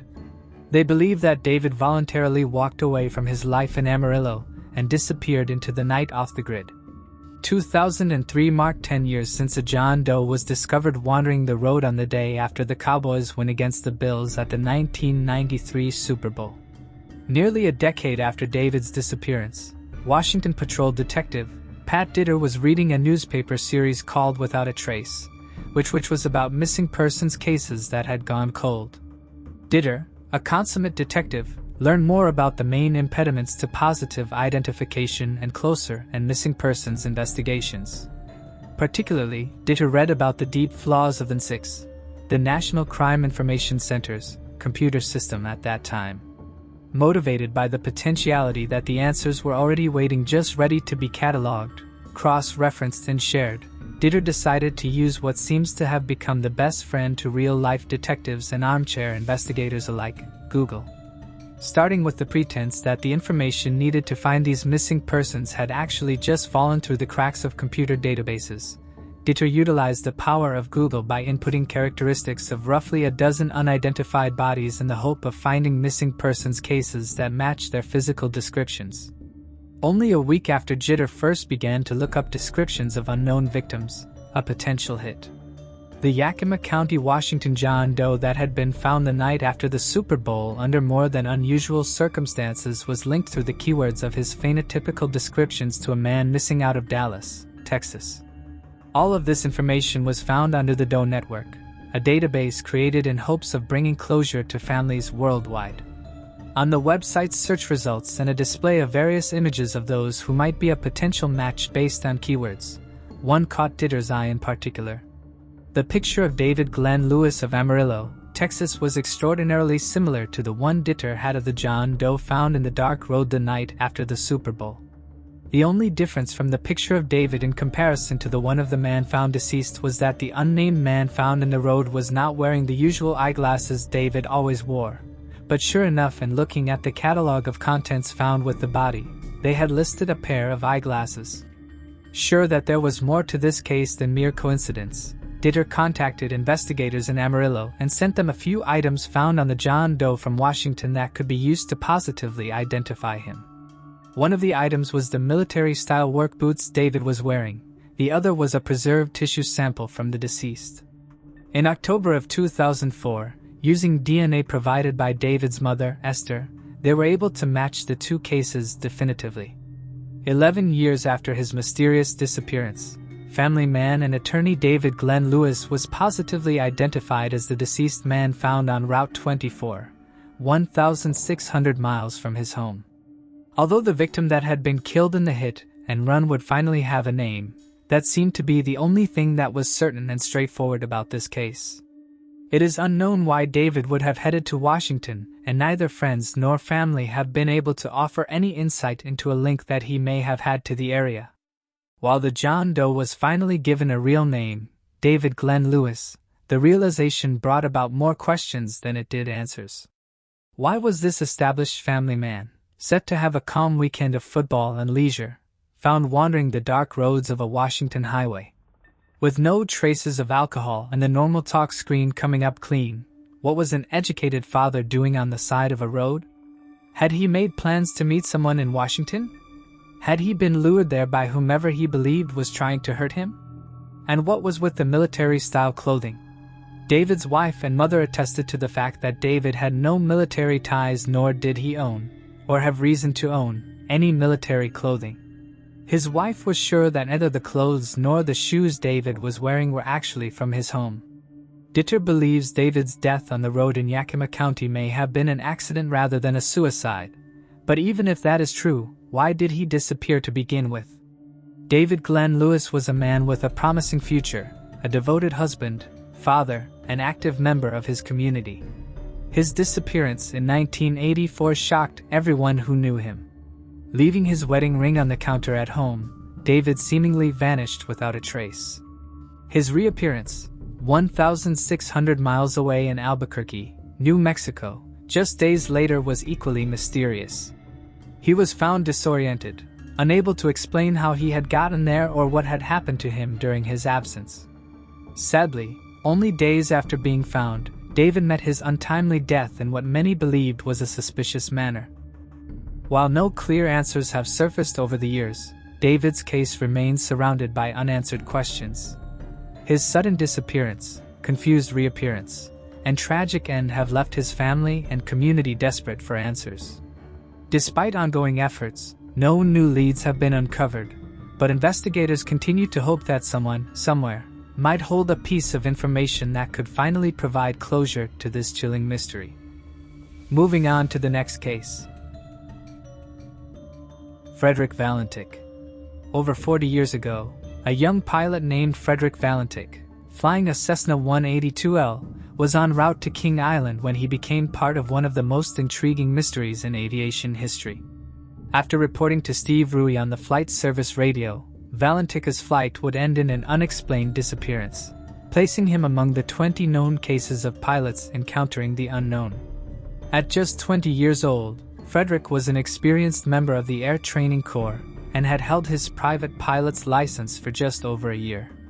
He lived with his parents, and by all accounts was a fine young man with no serious problems and was happily pursuing his career of choice. One day on October 18, 1978, he showed up at Moorabbin Airport in Melbourne to hire a plane in order to fly out to King Island, a round trip of some 560 kilometers, about 3.5 hours worth of flight time. He was turned away due to bad weather over the ocean. 3 days later, he returned to try again and this time got his plane, a single-engine Cessna. He took off at about 6 p.m. in the evening of October 21, 1978 for what would be his first and only night flight over water. The weather was good, visibility excellent, with scattered clouds and light winds. King Island is about halfway between the main island of Tasmania and mainland Australia. To fly there from Melbourne, you typically don't fly in a straight line because that would mean you're over water nearly the entire way. And flying over water is riskier than flying over land. So pilots typically go from Melbourne, southwest along the coast, to Cape Otway, which is the closest point on the mainland to King Island. This longer route is mostly overland. However, even the safest route includes a stretch of 85 straight kilometers over water. Frederick's flight proceeded uneventfully. About 20 minutes after sunset, he turned away from the coast at an altitude of 4,500 feet and began the long stretch over water. At a little after 7 or 6 p.m., Frederick Valentic made a radio contact with the air traffic controllers in Melbourne to inquire if there were any other aircraft known to be flying in the area. The answer from Melbourne was no, an answer that was confirmed again during the odd communication that followed. Recordings of the actual radio conversation do exist, but for some reason, I couldn't find the real recordings. However, the transcript of the conversation is still available, and based on that there have been several reenactments. His final transmission was at 7:12 p.m. Some sources claim that the exchange went on after this, and that Valentic said his Cessna was engulfed in a green light and he was burning. However, I couldn't find any proof to this. At the end of the transmission, there's a loud noise like metal scraping on metal. Although an intensive air, land and sea search was carried out until October 25th, no trace of Cessna or Frederick was found. The Bureau of Air Safety Investigation released its findings in May 1982 stating that the reason for the disappearance of the aircraft has not been determined, but the outcome was presumed fatal. Interestingly, there appears to have been UFO and strange light sightings in the Kings Island and Bay Street area on the night that Frederick Valentic disappeared. There also may have been sightings both in the weeks before and after the event. The number of reported UFO sightings in the area range anywhere between 1150. At this point, the information has become so convoluted that it would be nearly impossible to come up with a definite number of sightings. To understand what happened, we need to look more closely at Frederick Valentic himself. Frederick Valentic was a 20-year-old inexperienced flyer with only about 150 total hours of flying time and a Class 4 instrument rating, which meant he could operate at night but only in visual meteorological conditions. He had twice been rejected by the Royal Australian Air Force due to inadequate education. Having obtained a private pilot's license in September 1977, he was studying part-time for a commercial pilot's license. Unfortunately, he had failed all 5 of his exam subjects, not once but twice, and just a month before again failed 3 subjects. Further, his involvement in 3 flying incidents came to the attention of officials. Once he received a warning for having strayed into restricted airspace, and twice he was cited for deliberately flying blindly into a cloud, for which he was under threat of prosecution. In brief, Valentic may have been an accident waiting to happen. Moreover, the young pilot was enthralled with UFOs, watching films and accumulating articles on the topic. Earlier that year, according to his father, Valentic had himself observed a UFO moving away very fast, and he had expressed to his father his worry about what would happen if such presumed extraterrestrial craft should ever attack. Several theories have been set forth regarding the disappearance of Frederick Valentic. All of them are rooted in some truth, though all are speculations as we cannot verify what happened to Valentic that night. One theory is that Valentic committed suicide but wanted to go out with a bang. There is nothing to suggest this. Frederick was a well-adjusted young man. He had a girlfriend. There was no problem there. He wasn't suffering from depression, and he got well with the family. There is absolutely no reason to believe that Frederick Valentic wanted to die. Another theory is that he was either killed or taken by aliens. There is no way to prove or disprove that suggestion. Another is that Frederick's engine troubles came from interference from the unidentified flying object.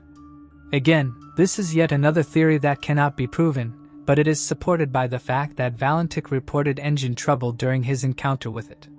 However, this is hardly evidence of the truth of the theory. And lastly, there's this theory that Frederick was playing an elaborate practical joke, yet his father later said that Valentic would have taken such a thing very seriously. But upon my research, I found a few things that made me look further into this theory. First is that Frederick lied to everyone about why he was going to the King Island. He told flight officials that he was picking up passengers, but there were no passengers there to be picked up. He told his family and girlfriend that he was going to pick up crayfish, but there were no crayfish available on the island. He'd even told his girlfriend he'd be back by 7:30 p.m., which was clearly impossible. Neither story was true. And secondly, Valentic had not even followed standard procedure to inform King Island Airport of his intent to land there. Frederick knew he would arrive well after the dark, and he knew that the airstrip on King Island was uncontrolled, meaning it had no control tower and nobody on the radio. He would have had to call in advance to have the runaway lights turned on, and he should have known this, but he never made such a call. So what was Valentic really up to? Close Encounters of the Third Kind, which was released in 1977, 1 year before Frederick's disappearance. The movie was a favorite among UFO fans and ignited an intense community interest in UFOs and the potential of extraterrestrial life. Frederick seemed to have emulated every major element in that movie scene. Does that mean he was trying to replicate the famous movie scene and in the process possibly starving his carburetors and crashing into ocean? Given his fascination with UFOs and extraterrestrials, it's a likely possibility. But there is absolutely no way to know that for sure, as these are just theories and speculations. Frederick Valentic may very well have encountered a UFO. While it's impossible to definitively link the unidentified flying object to Frederick Valentic's disappearance, the most plausible explanation is that he experienced engine failure and crashed into the ocean. His plane, along with possibly his remains, may still be lost beneath the waves to this day. Moving on to the next case. Louis Massa. In December 2016, 64-year-old Louis Massa was found dead in front of his car on his driveway in Terrell Road, Orange County, Florida. He had suffered blunt force trauma, with the cause of death being a blow to the head from a large lawn ornament. The circumstances surrounding his death remain unclear, and the case has yet to be solved. It is believed that someone attacked him in what may have been a targeted or opportunistic act of violence, but the identity of the perpetrator remains unknown. Some of his rings and phone had been stolen. There was also a broken window in his house. This made investigators believe had Louis interrupted the burglary. Neighbors told investigators had a man jump the fence after triggering the house alarm just before police arrived on the scene. Witnesses helped investigators create the composite sketch.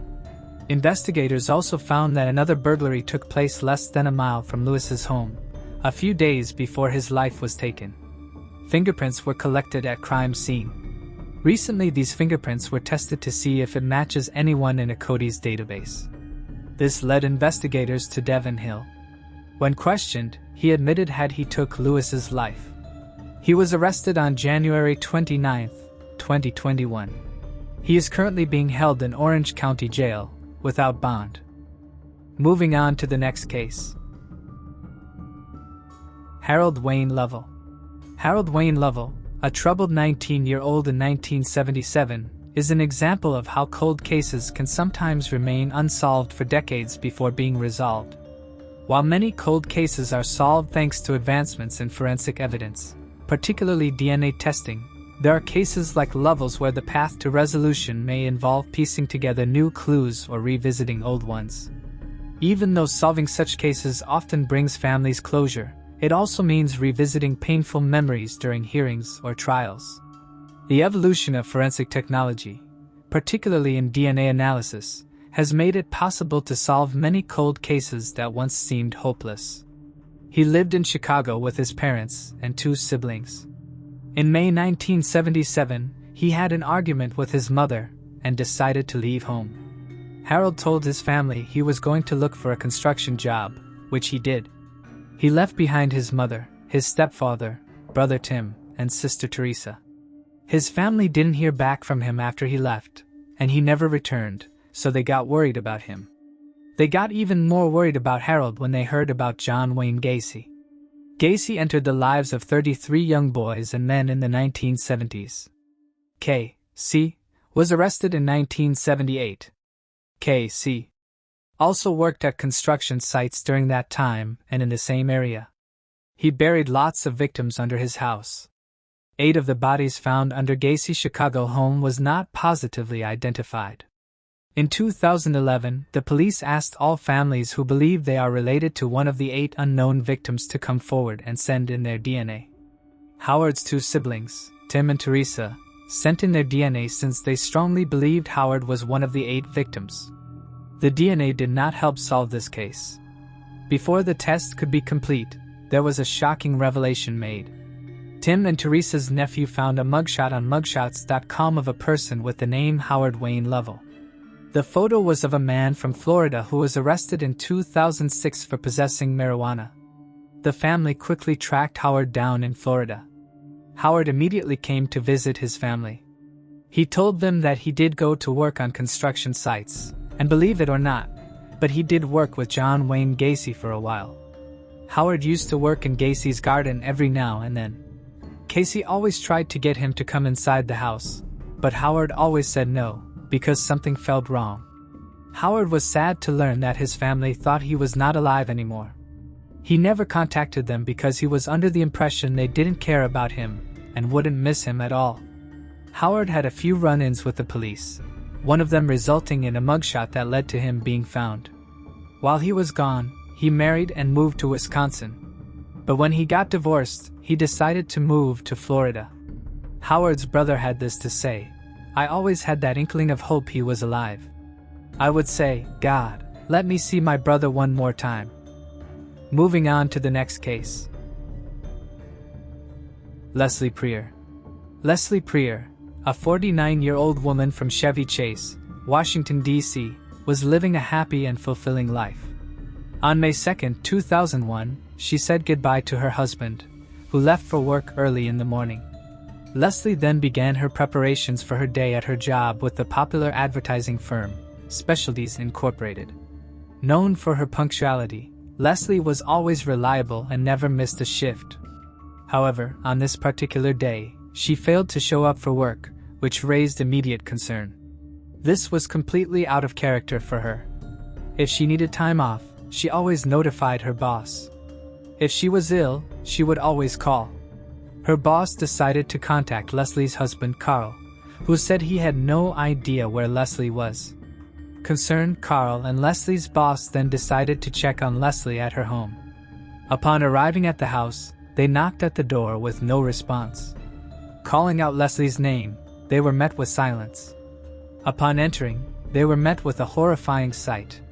There was blood spattered and smeared on the walls in the foyer.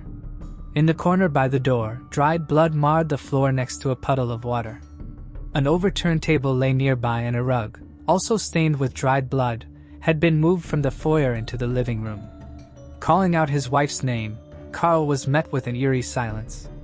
The two men immediately called the police.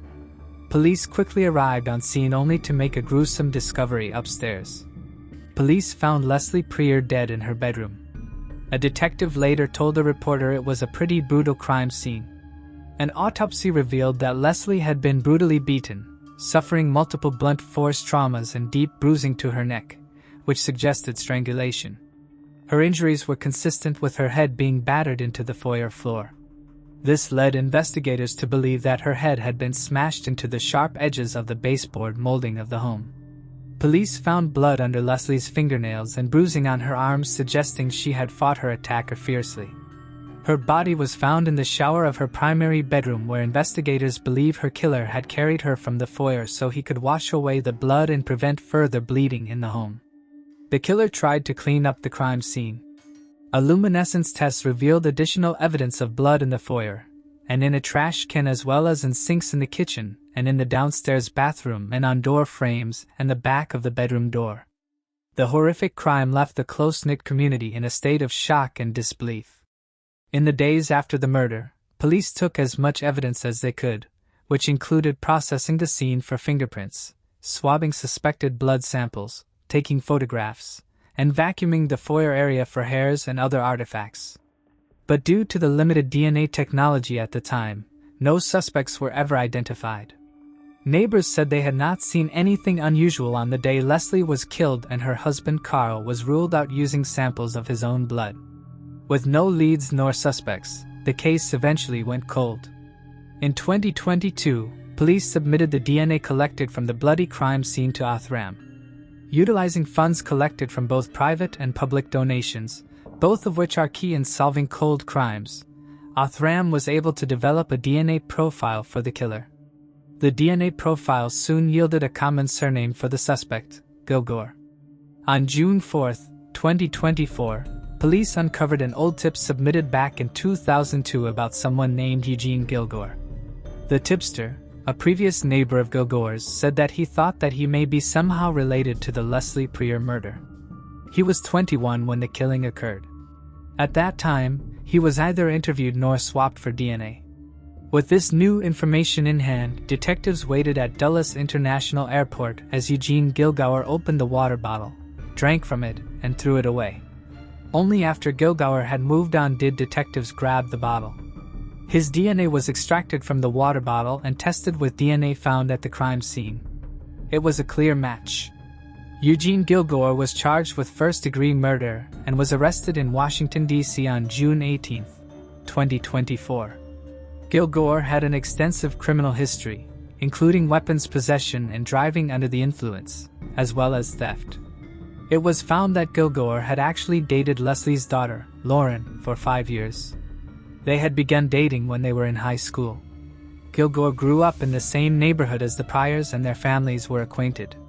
Leslie's daughter, Lorain, said that in the 5 years they dated, she watched Gilgore struggle with his parents' divorce and knew that certain relatives of his had volatile tempers, but she said she never experienced violence with him personally, nor did she suspect that he was capable of it. Lorain said that her mom always talked fondly of Gilgore, and that it was her dad who insisted over and over again, "Lorain, there is something off about him. Lorain said that they broke up 5 years later after trying for a long-distance relationship for more than 2 years. She said that at the time of her mother's murder, they had been separated for 3 years. Lorain said she ran into Eugene a few times after her mother's murder. She said she never noticed anything out of the ordinary, however. The most recent sighting of Kilgore was in 2023 when Lorain encountered him at a restaurant after a memorial service for a mutual friend. Lorain mentioned that they spoke one-on-one, but her mother did not come up in the conversation. Unfortunately, Lorain's father, Carl Prier, passed away from septic shock in 2017 and was never able to see justice served for his wife's murder. Authorities have yet to determine a clear motive for the killing. However, a judge has denied Kilgore's request for bond, keeping him in custody as the case continues. Moving on to the next case. Mandy Stavic. On the day after Thanksgiving in 1989, Mandy Stavic went for a jog after returning home for her Thanksgiving break from Central Washington University. It was a normal day in Acme, a small town where people felt safe, and doors were often left unlocked. However, Mandy never returned from her jog. Her sudden disappearance sent shockwaves through the quiet community, and despite extensive searches and efforts by authorities, no sign of her was found. Mandy's case remains unsolved, adding another layer of mystery to the unresolved tragedy that already loomed over her family, as her brother Brent's murder remained a cold case. Normally Mandy would jog while her mother Mary would be riding her bicycle next to her. Mary's sister was visiting, however, so Mandy went to jog with the family's German shepherd named Kira. While Mandy was running, her brother Lee saw her through a window on her way back home. He was visiting a friend named Jeremy. Mandy did not return home, however. 2 hours after she left, the dog showed up at the house with no sign of Mandy. Mary was now worried and called Mandy's boyfriend, Rick Zender. Rick told Mary that he had no idea where Mandy was unfortunately. Mary called the sheriff and everyone else she could think of. Soon lots of residents began searching for Mandy. She had been wearing a light-colored sweatshirt, green sweatpants, light blue running shoes with purple stripe, and was listening to a Walkman when she vanished. The initial suspect was Rick Zender. He had been dating Mandy for 3.5 years at that time. Their relationship was described as on again off again. The police found him to be very eager to help and decided to let him go since they had no evidence that he was involved. 2 days after Mandy disappeared, green sweatpants was found by a search and rescue team. Mary told them she didn't believe it belonged to Mandy, but they sent it in for testing anyways. The sweatpants were never positively connected to Mandy. The next day, Mandy Stavic's body was found nearly 6 miles from her house in the Nooksack River. She was only wearing her shoes and socks.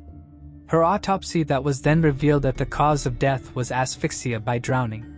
The pool of water she was in was very shallow, so it was strange to investigators that a strong swimmer such as Mandy would have drowned. There was also an injury on her head that a medical examiner said could have knocked her out. The police took DNA from Mandy's body. They were able to obtain a DNA profile from both Mandy and an unknown man. There was no one in their database had matched the DNA, unfortunately. The police followed up on over 7,000 leads throughout the next few years, but it always ended up in a dead end. In 2009, Detective Kevin Bohe came up with the idea to test the DNA of every male that lived in Acme in 1989. Since it was such a small town, it could actually be done. They started making a list of everyone that lived in Acme in 1989. For the next 4 years they analyzed several DNA samples from residents, which did not provide a match. In 2013, they started to look at Timothy Bass. He lived on the same road as Mandy Stavic. Timothy also attended the same school as she did, and his younger brother Tom was friends with Mandy. Another key point was that Mandy would be running past his house every day when she was not at university. When investigators went to his house to ask if he would give him a voluntary DNA sample, he refused. When asked if he heard about the Mandy Stavic case, he said he did not. This seemed very odd for investigators since Mandy's case was very well known in their small community. In January 1990, Timothy Bass married Gina Malone and moved to Everson, about 19 miles north of Acme. He then had 3 children, and Timothy became a delivery driver at a France bakery outlet. Timothy's wife Gina was also questioned. She said that her husband was very controlling. When they watched true crime shows, Timothy would always say how stupid people was for getting caught, and how he never would if he did something. All of this seems strange enough to the investigators, so they decide to go to his workplace. There they asked Kim Wagner, who was Timothy's manager, to tell them where he works every day, so they could follow him. She didn't feel like it was her place and told them that she won't be giving them any information. The investigators nevertheless tried their best to follow him, but Timothy didn't smoke, so they couldn't get a cigarette to get his DNA. A couple years later, Kim Wagner was at a bar with her husband and a few friends. The friends wanted to talk about a Mandy Stavic case and how her employee, Timothy, lived on the same street where Mandy lived. It was only then that Kim realized why the investigators wanted information about Timothy. She was now determined to help them. In 2017, she gave him a few items Timothy was using, including a water cup he had been drinking from. When investigators sent a cup for testing, they learned that the DNA retrieved from it matched the one taken from Mandy Stavic's body. At first, Timothy told police again that he had no idea about the Mandy Stavic case and hadn't even heard about her. When Timothy learned about the DNA evidence, however, he changed his story. He told them, at the end Mandy would often hook up when she was in town, and that is why his DNA was found on her body. Timothy Bass was arrested on December 12, 2017 and charged with murder in the first degree. Mary Stavic learned of the arrest on her 81st birthday. During his trial, all the witnesses said that they never saw Timothy and Mandy together, and that they didn't believe his story. Timothy's younger brother Tom and his mother both came forward claiming that Timothy wanted them to lie and cover for him. Timothy Bass was convicted of first-degree murder on May 24, 2019, after a jury found him guilty of the crime. His conviction followed revelations that his wife, Gina, had given a false alibi for him on the day of the murder, a claim she later admitted under pressure. Despite the conviction, Timothy maintained his innocence, stating, "I would first like to say that I'm 100% innocent of this crime. I wish no ill will towards anyone here, not even today, but I'm having a hard time with this." He was sentenced to 320 months in prison. Moving on to the next case. Marsha Ray. Marsha Ray, a devoted mother of 2 from the Yorkshire area, went missing in 1997 at the age of 38. On January 24th, she dropped her children, 9-year-old Philippa and 6-year-old Robert, off at school. They waved goodbye to their mother outside of Hookstone Chase Primary School, unaware that it would be the last time they'd see her. Her sudden disappearance left her family in a state of uncertainty, and despite ongoing investigations, the mystery surrounding her fate remains unsolved. However, her husband, 49-year-old Colin, did not report her missing. It was 10 days later, in February of 1997, that Marsha was finally listed as a missing person by her sister. Marsha's car was spotted in the days following her disappearance at the Ripley and Nid Valley Gorge Woods. Reportedly, the car was seen between 26 January 28th and stayed there for 4 days before it too disappeared. When it turned up again, it was located in Leeds. As a nurse at Harrogate District Hospital, Marsha had visited Leeds on several occasions to do training and to socialize from time to time. However, that doesn't explain how the car moved at the time when its owner was missing. When Colin was asked about it, he also claimed he had no idea how it had gotten there. Police combed the Ripley and Nid Valley Gorge Woods and the River Nid. However, there was no trace of the mother of 2. A year later in May 1998, 40 officers searched the family home of Marsha, Colin, and their 2 children. They took along sniffer dogs and dug up the garden, but no new leads came of these search efforts for the missing woman. Reviewers of the case for the Cold Case Unit in 2013 have told of their belief that Marsha was murdered in 1997, on the day she went missing, and they believe that it's likely a second person helped out in covering up the murder, making it appear as a suicide by leaving the car outside of the Ripley and Mid Valley Gorge Woods. Marsha's family experienced a brief period of hope that they finally had answers when a decomposed body of a woman turned up in Yorkshire. However, this wasn't the body of the mother of two, but that of missing teenager Leanne Tiernan. When Marsha's husband, Colin, learned of this, he expressed his renewed wishes to find out the fate of his missing wife. In 2001, Colin was still living at the home he'd shared with her, and had maintained the same phone number. He'd held on to her possessions and car. It's unknown if this is still the case 18 years later, as information on the disappearance of Marsha Ray barely litters the internet. Although there is no strong evidence to point to him, an interesting theory is that Colin was somehow involved in the murder of his wife. He didn't report her missing at all, and what's stranger still is that he does not seem to have ever been a suspect or person of interest by police despite his complacency over his wife's disappearance. One source mentions that Colin claimed Marsha had changed in the days prior to her disappearance by involving herself in drugs and having extramarital affairs.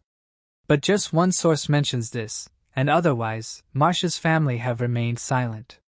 Whilst it's odd that the family haven't been very outspoken, it does not mean that they are guilty or involved in any way. Outside of the suspicions about Colin, there are no theories on what may have happened to Marsha. Marsha Ray's case remains unsolved, and the lack of significant media coverage surrounding her disappearance has left her family without answers. This silence surrounding the case raises concerns that a resolution may never come, leaving her loved ones to carry the burden of uncertainty. Despite the passing years, the hope for justice remains, as they continue to seek answers about what happened to Marsha on that fateful day in 1997. Moving on to the next case. Natalie Shand. On June 10, 1971, 54-year-old Natalie Shand was found lifeless in the basement of her Bedford, Massachusetts home by her husband, Raymond Shand, the president of the Lexington Trust Bank. Natalie had been bound and repeatedly stabbed. The tragic discovery shocked the community, and despite initial investigations, the case went unsolved for years. Raymond and their 2 children were left to cope with the horrific loss. The mystery surrounding Natalie's death remained, leaving many questions unanswered for decades. A gag was found around her neck. It was discovered that her 1969 Chevrolet Impala was missing from their garage. Investigators found the car less than a mile from their home. The car appeared to have been intentionally wiped down to remove fingerprints, but police were able to observe and collect several latent prints from it, including one from the right rear window. Police at the time followed several leads, but unfortunately, a suspect could not be identified. Decades passed without an arrest, but in 1999, prosecutors said new FBI fingerprint technology was used. One of the fingerprints on the car matched those of Arthur Lewis Massey.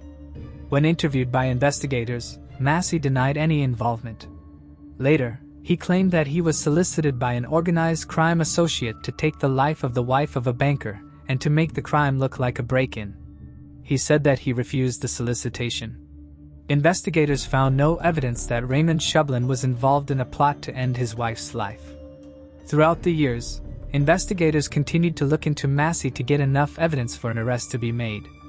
In 2019, Middlesex County District Attorney Marion Ryan created a cold case unit, trying to solve more cold cases, such as Natalie's. Investigators were able to find a woman who said she worked with Massey on a scheme to defraud banks in the 1990s. The woman also provided other critical information. She told investigators that Massey always carried a knife around and bragged that he took someone's life with a knife. That information, along with other facts of the case, was presented to Middlesex County Grand Jury. In March of 2022, he was arrested at his home in Salem, Massachusetts. He was then indicted for the crime and is expected to be arraigned soon, and it will be another step closer to a potential conviction. Bedford Police Chief Ken Fong said in a statement, "I'm hopeful that the arrest in this case will provide some closure and sense of justice for Natalie Shand's family, as well as assurance to all in our community who were shocked by this brutal crime." Massey's daughter, Candace, said that she had not spoken to her father in 30 years. "If it's true, it's absolutely disgusting," she said. "We are really sorry for the family. It is shocking to hear this happen 2 weeks before I was born." Massey has a long record of criminal convictions and prison sentences, has assaulted corrections officers, has twice been convicted of escape, and as recently as 2016, was convicted of violating court orders involving harassment and abuse. Moving on to the next case. Sharon Anits. On June 5, 2000, 54-year-old Sharon Anits was tragically shot and killed during a robbery at the John Butler Dry Cleaners on Easley Bridge Road in Greenville, South Carolina. Despite investigators collecting DNA evidence at the crime scene, no arrests were made, and the case eventually went cold. In 2022, the Greenville County Sheriff's Office Cold Case Unit reignited the investigation by re-interviewing past witnesses and seeking out new leads. The DNA evidence remained a key piece in their pursuit of justice for Sharon Anits. In addition, investigators looked into potential forensic evidence related to the case. On January 6, 2023, investigators closed the case after determining who they believed was the suspect, 44-year-old Roger Keith Hudgens. Officials say through interviews, investigators learned Hudgens was a local man who did various jobs around at the dry cleaners, including occasionally taking out the trash. Through speaking with witnesses, investigators learned of Hudgens' intentions to rob the business that day and, along with forensic evidence, were able to tie him to the crime. Hudgens passed away in 2008 from medical complications, meaning there will be no justice. Greenville County Sheriff Hobart Lewis said this in a press release. While no investigation will bring loved ones back, I hope that Miss Sharon Anits' family can find peace in knowing that the culprit was identified and no longer in a position to harm others. As the sheriff of this county, it is my unwavering intention not to rest until every one of our cold cases is solved and justice is served. I am so proud of the work and persistent dedication our team of investigators performed. My message to the community of fallen victim families is that we will never give up. Moving on to the next case. Viola Hort. Viola Hort, a 79-year-old woman living alone in Anaheim, California, was discovered dead in her apartment on February 18, 1980. Her neighbor, who had grown concerned after not seeing her for 2 days, entered her unit and found Viola's lifeless body. She had been assaulted and strangled. Viola was a familiar sight around her apartment complex, often seen walking the grounds, making her sudden disappearance all the more alarming. The circumstances surrounding her death raise questions, and her case remains an unsolved mystery. Over the years, detectives attempted to solve the case, pursuing new leads or bits of evidence, but failed to identify a suspect, and the case went cold. In September of 2020, the case was reopened. This time, investigators turned to genetic testing technology, which has been used to solve dozens of cold cases across the U.S. Investigators used DNA found on Viola and compared it with genetic profiles on genealogy databases. First led investigators to 64-year-old Andre William LaPierre. He was arrested on April 28, 2021 at his home in Alamogordo, New Mexico in connection to the case. He is being held without bail at an Ataro County jail. It is not believed that Andre and Viola knew each other. Viola's family had to say in a statement, "Our grandmother was a beautiful, happy soul and did not deserve being violated in her final years of life. We are so grateful for the Anaheim Police Department never giving up after 41 years. My sister was relentless and never gave up pursuing this, and that is our message, never, never give up." Andre was in his 20s at the time of the crime and lived close to Viola in Anaheim, California. Sometime in 1990s he moved east. He split his time between Arizona and New Mexico. Andre worked as a plumber and a truck driver. He married twice and had 2 children. Investigators have not yet established a motive for the crime. Moving on to the next case. William Ankor Li. William Ankor Li, born on October 19, 1910, in the United States, moved to Norway with his mother when he was 5 years old in 1916. He grew up in Oslo, which was previously known as Christiania. As a teenager, William developed an interest in agriculture, which led him to start his own wholesale business in fruits and vegetables. However, after suffering a stroke in 1969, he became depressed and his behavior changed significantly. He also started phasing out his business. On July 13, 1972, William and his wife, Rajanine, were visiting relatives on Opson Farm and Ski. They were going to stay there for a few days to help the relatives with farm operations. That night, while the family was eating dinner, William got up from the table and left the farm. His wife asked him where he was going, but William did not reply. This would be the last time that William was seen alive. Later that night, when William had still not returned, his wife called her apartment home in Oslo hoping that William had gone there. The phone rang for a bit before someone picked up the call. However, they did not say anything and remained quiet until the wife asked if it was William on the other end. William then said yes. His wife asked him when he would be returning to Ski. William replied that he wasn't feeling well and was not in a condition to drive as he had just taken some pills. The call ended and his wife assumed that William would return the next day. However, he never did.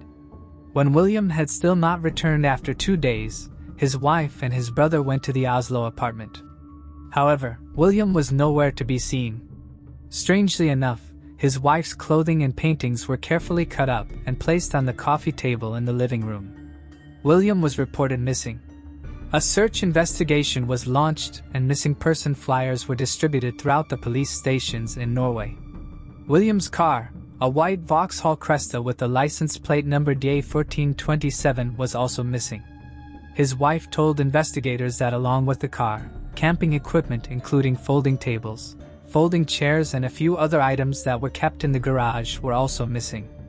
In the next few days, William's information was published in newspapers and media but to no avail.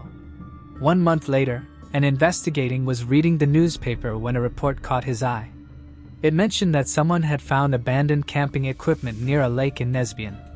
The investigator contacted the Nesbyen police station, who sent him a list of all the items that were found near the lake.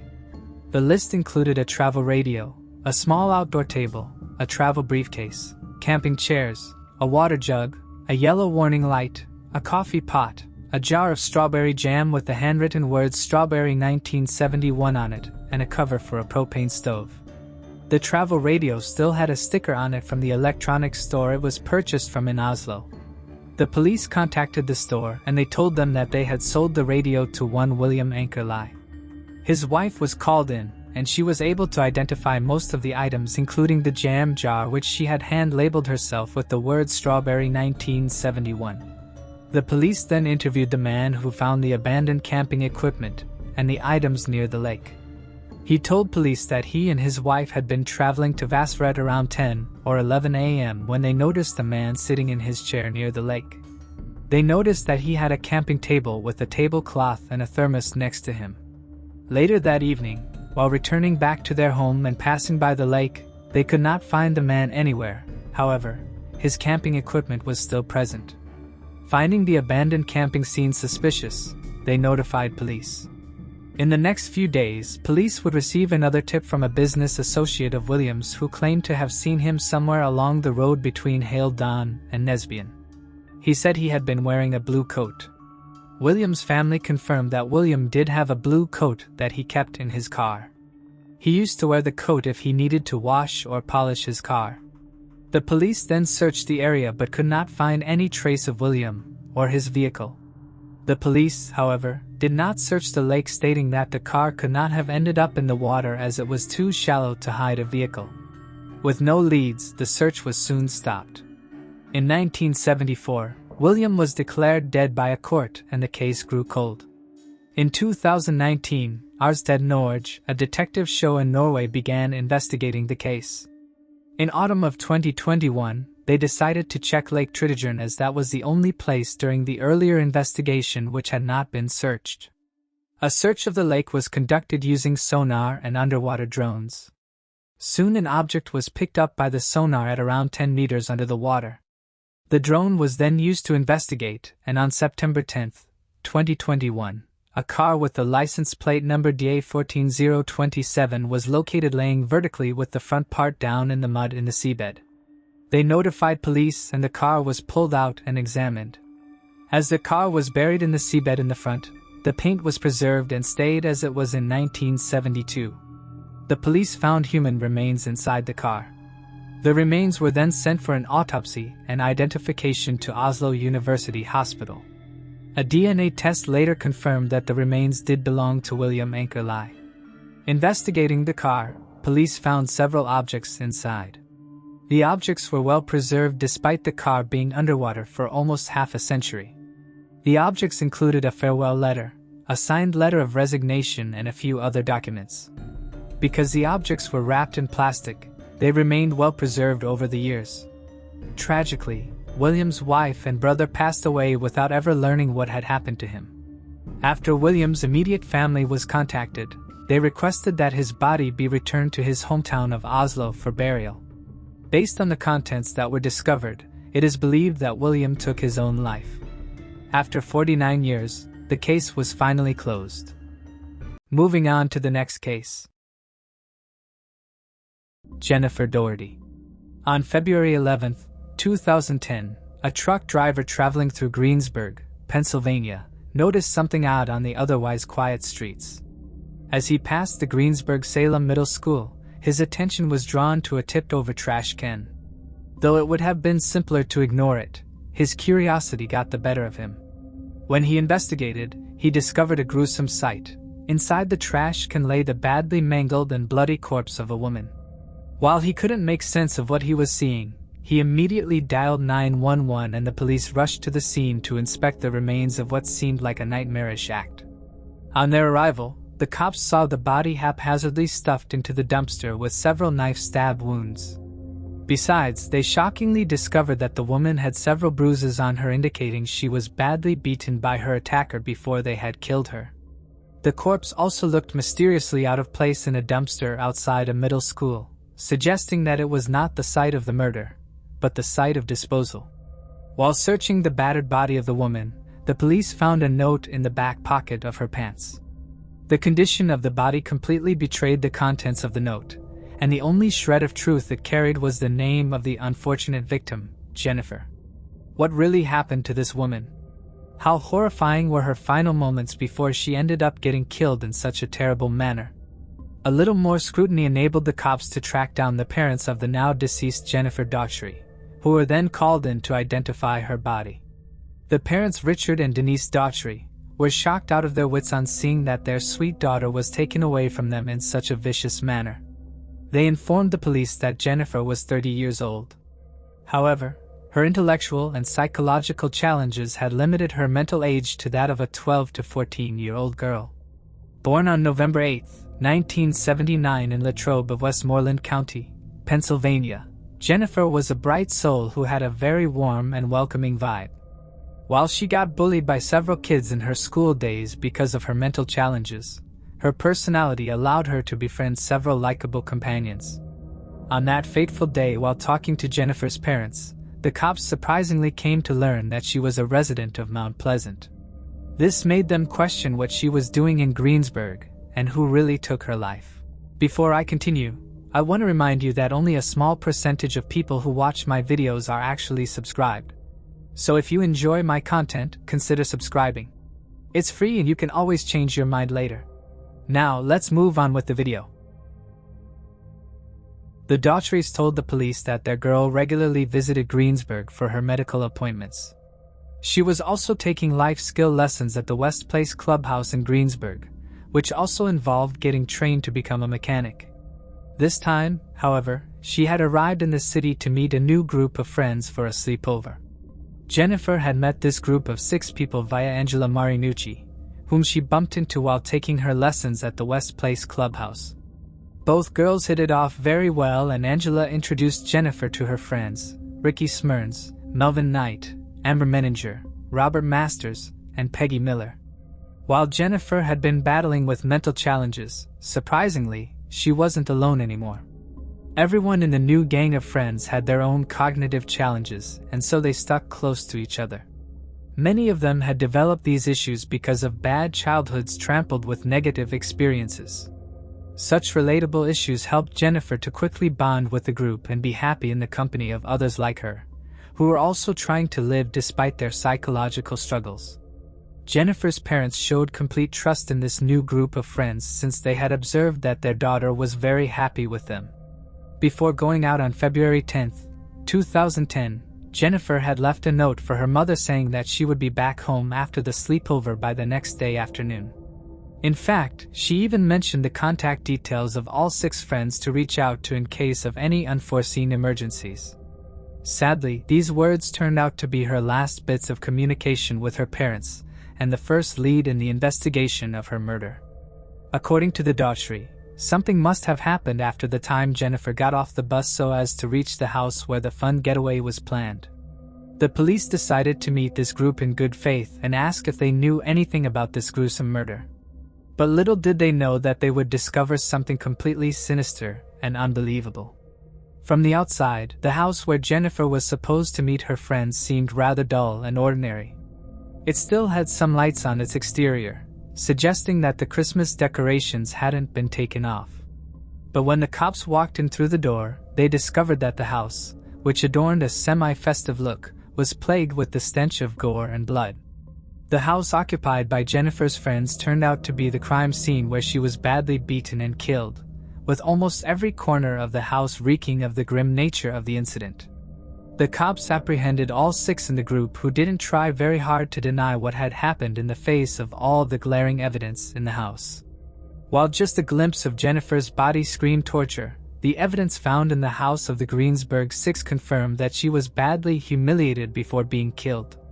In the house, the police found all the objects that were used to hurt the helpless Jennifer along with the murder weapon, which was a kitchen knife that eventually ended her final breath. The cops relentlessly questioned everyone and asked them what happened during the night of the sleepover on February 10, 2010. The statements from the Greenberg 6 revealed that the sleepover was just a trap for Jennifer and that her punishment was pre-planned instead of being something accidental. They also learned that the mastermind behind this heinous crime was none other than the youngest of them all, Angela Marinucci, who was also Jennifer's close friend. Just when Jennifer crossed their doorstep, the group put their plans into action, and they suddenly began hitting her. Jennifer was quite confused at the time since this wasn't the welcome she was expecting. Why did this new group of friends she had trusted so much suddenly turn hostile? What sick intentions might have motivated these 6 people to mercilessly hurt a mentally challenged friend and eventually take her life? Jennifer's phone and purse were immediately confiscated by the group, who began their grueling torture session that would go on for 36 long hours. They tore her purse and poured several fluids into it. Angela and Amber initiated the physical assault and beat Jennifer up with several objects. They took turns as they bruised her with several items, including a sturdy pair of crutches, a vacuum cleaner hose, a towel bar, and a 2-liter lemonade bottle. The duo was later joined by the others who kicked Jennifer repeatedly, crushing her belly and her chest. The badly bruised Jennifer was also forced to gulp down several undrinkable fluids, like cooking oil, nail polish, detergent, urine, and even made-to-eat fleas.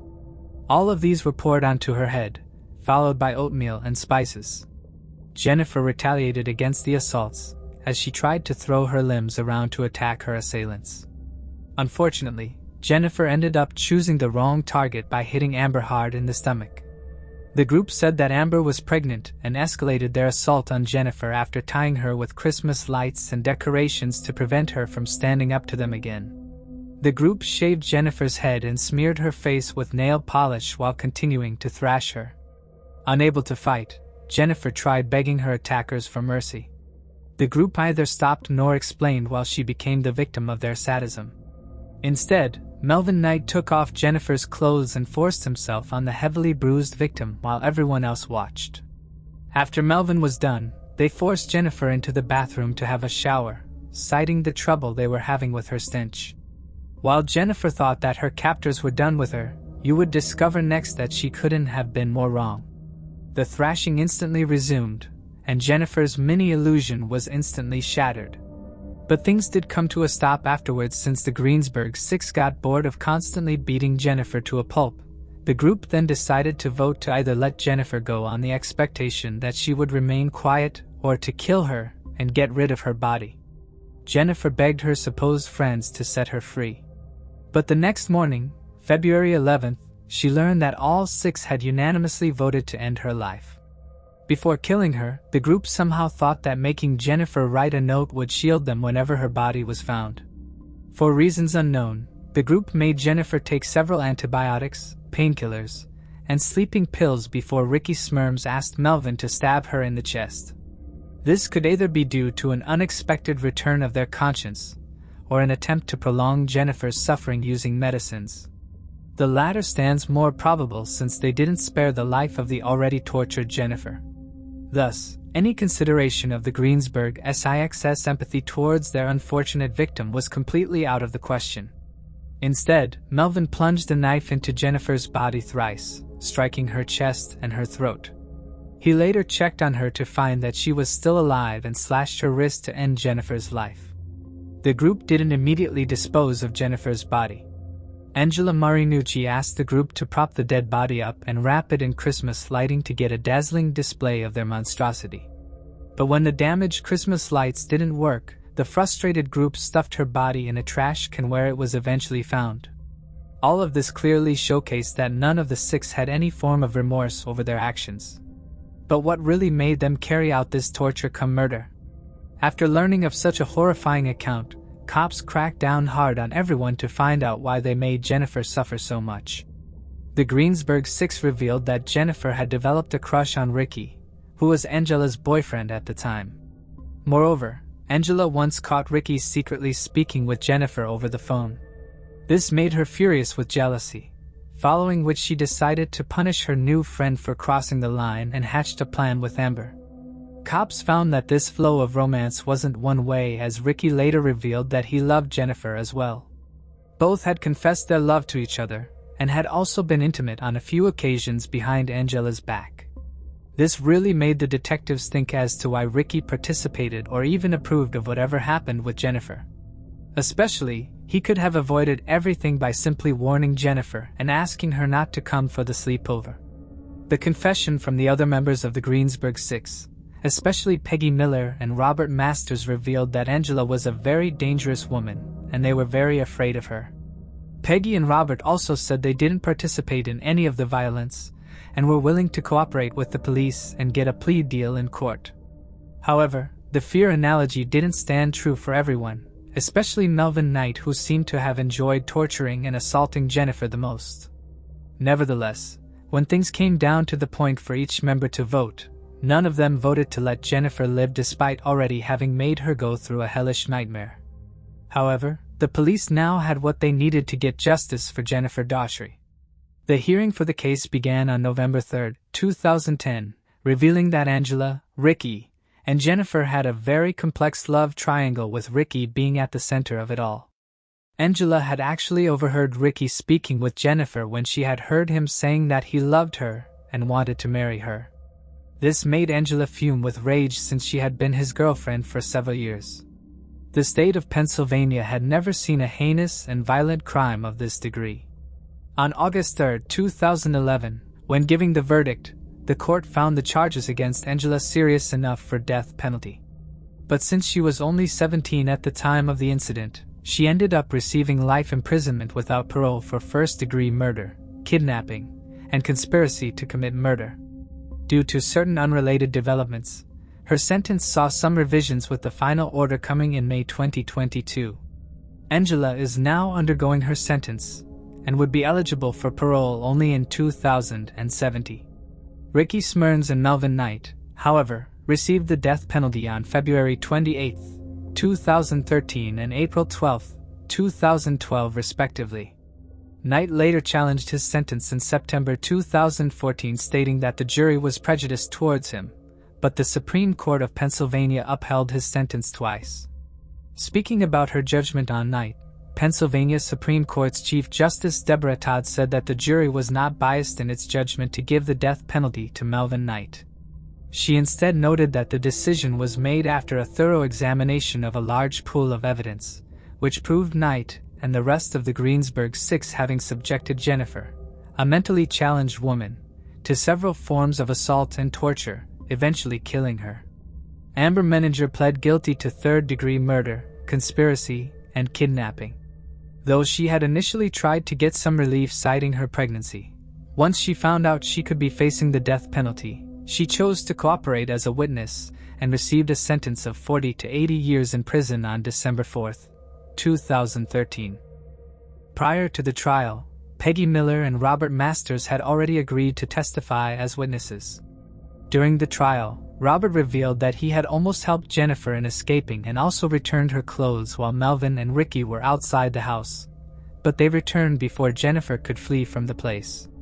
The courts, however, noted that neither Peggy nor Roberts chose to inform the police of what happened and only came forward as witnesses to get plea deals. Although they didn't participate in any of the violence, they did help in keeping Jennifer hostage and also voted to kill her. Peggy received a sentence of 35 to 74 years, and Robert got a sentence of 30 to 70 years on March 17, 2014.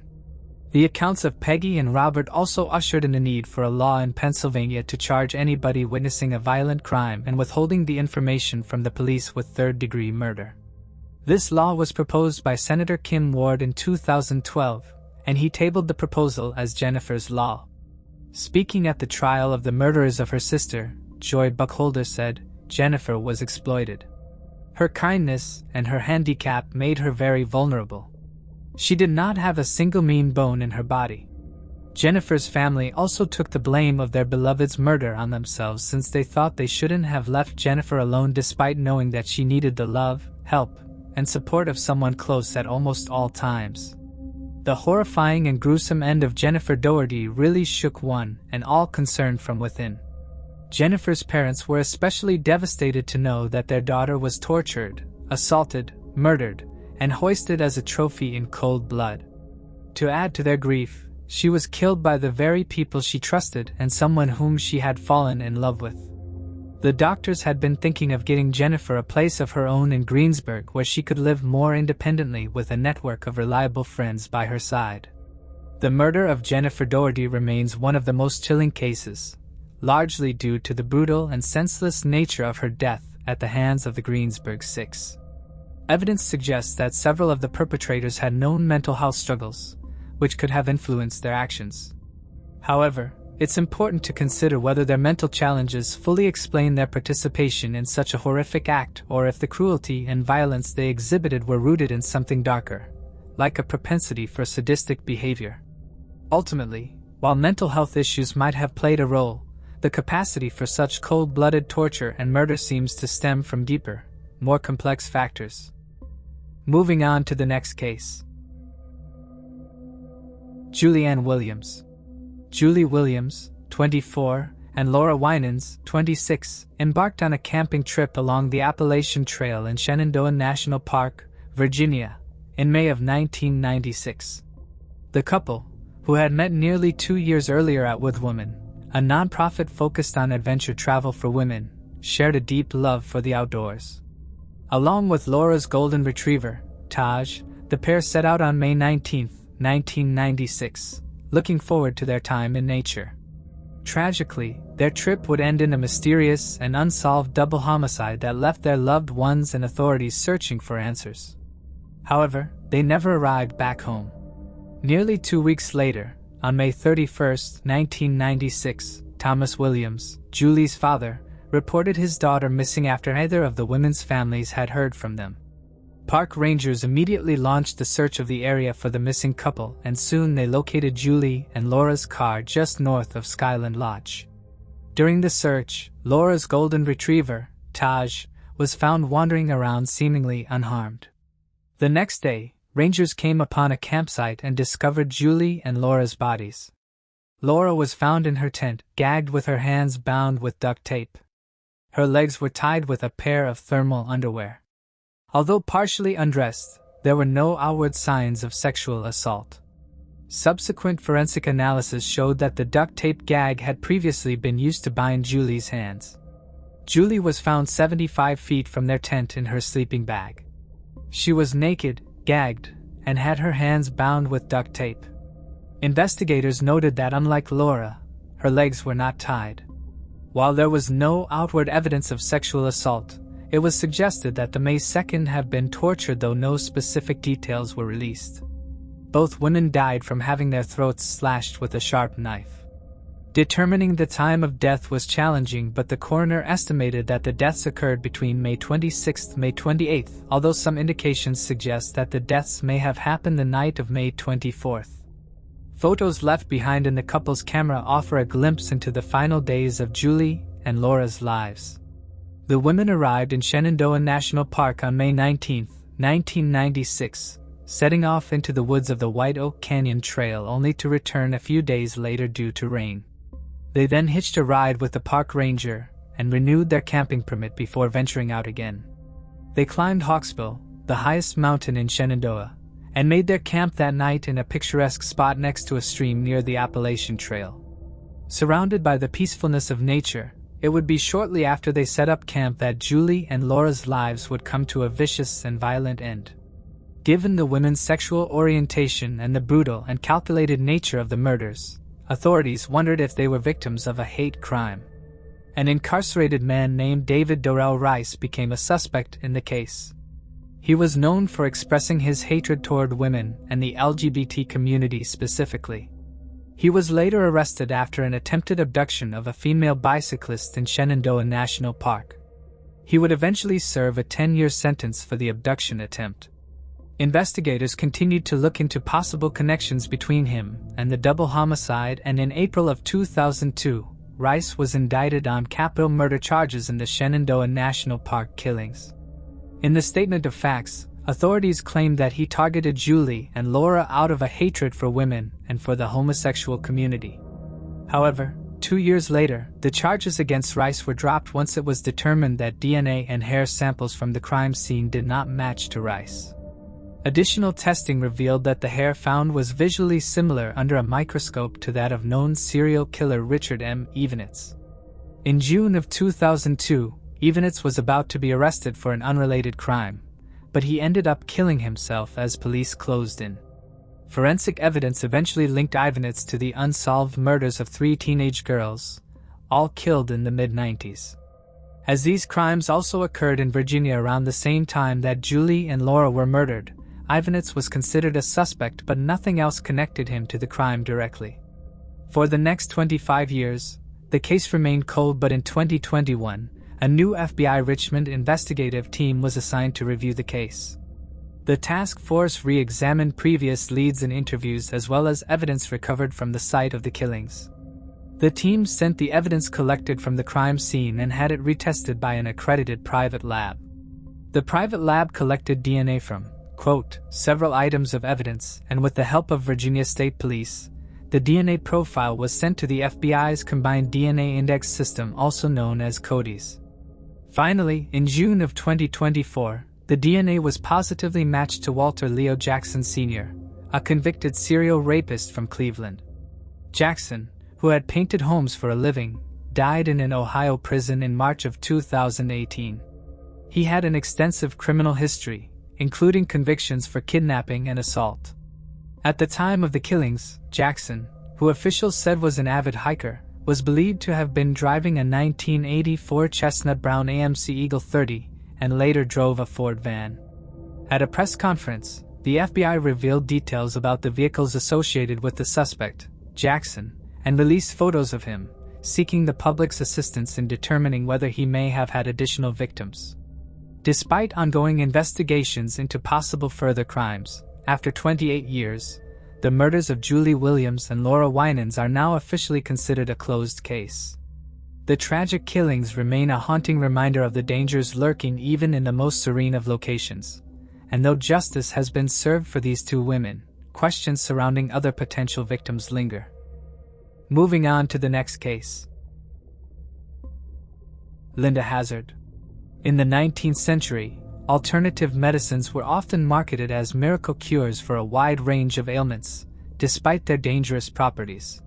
Strychnine was sold as an athletic performance booster, heroin was given to children as a remedy, and cocaine was recommended for treating alcoholism, with Sigmund Freud even endorsing its medical uses. These substances were widely available in various forms, including powders, wines, and soft drinks. Thankfully, By 2023, medicine has advanced significantly, prioritizing safety and scientific evidence in its treatments. But back then, science was not so advanced, and the general public didn't have access to information the way we do today. As a result, they were often misinformed and relied on those who sold themselves as doctors.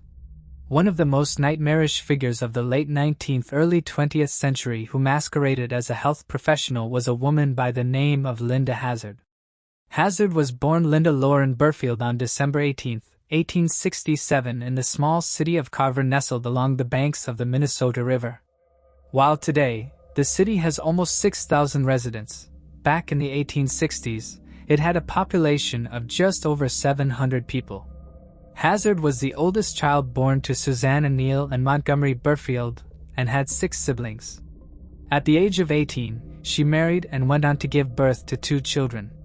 But in 1898, she left her family behind to return to Minnesota, where she pursued a medical career. Hazzard never attended university and never acquired a medical degree, but she managed to nab a medical license for herself in the state of Washington by exploiting a loophole that saw alternative medicine practitioners being exempt from more modern regulations. Hazzard was a staunch believer in therapeutic fasting. According to her book, The Science of Fasting, she spent a great deal of time studying under Edward Hooker Dewey, a doctor who advocated for fasting and invented the no breakfast plan, wherein he argued that people should only consume 2 meals a day and they should give up breakfast, claiming that disease and physiological problems were the result of excessive eating. He believed fasting could even cure mental health issues. However, many doctors disagreed with Dewey's takes. In 1910, the British Medical Journal described him as not an accurate or careful writer, as he had written many medical errors throughout his books. They also labeled his claims that fasting was a cure-all for disease as a foolish delusion. Other doctors noted that fasting should only be carried out under medical supervision. Hazzard, however, was uninterested in the criticism levied against her mentor. She developed her own fasting method that she claimed was a remedy for all sorts of illnesses. Using her technique, one could supposedly rid themselves of toxins which caused imbalances in the body. In 198, aged 41, she published her first book, Fasting for the Cure of Disease. And 9 years later, she released her second, Diet in Disease and Systematic Cleansing. In 1927, her first publication was re-released using the title, Scientific Fasting, The Ancient and Modern Key to Health. In her books, Hazzard wrote that the cause of all illness lay in food, something she picked up from her mentor. She stated, "Appetite is craving. Hunger is desire. Craving is never satisfied, but desire is relieved when want is supplied." She believed that the path to good health and long life was to let the digestive system rest by fasting.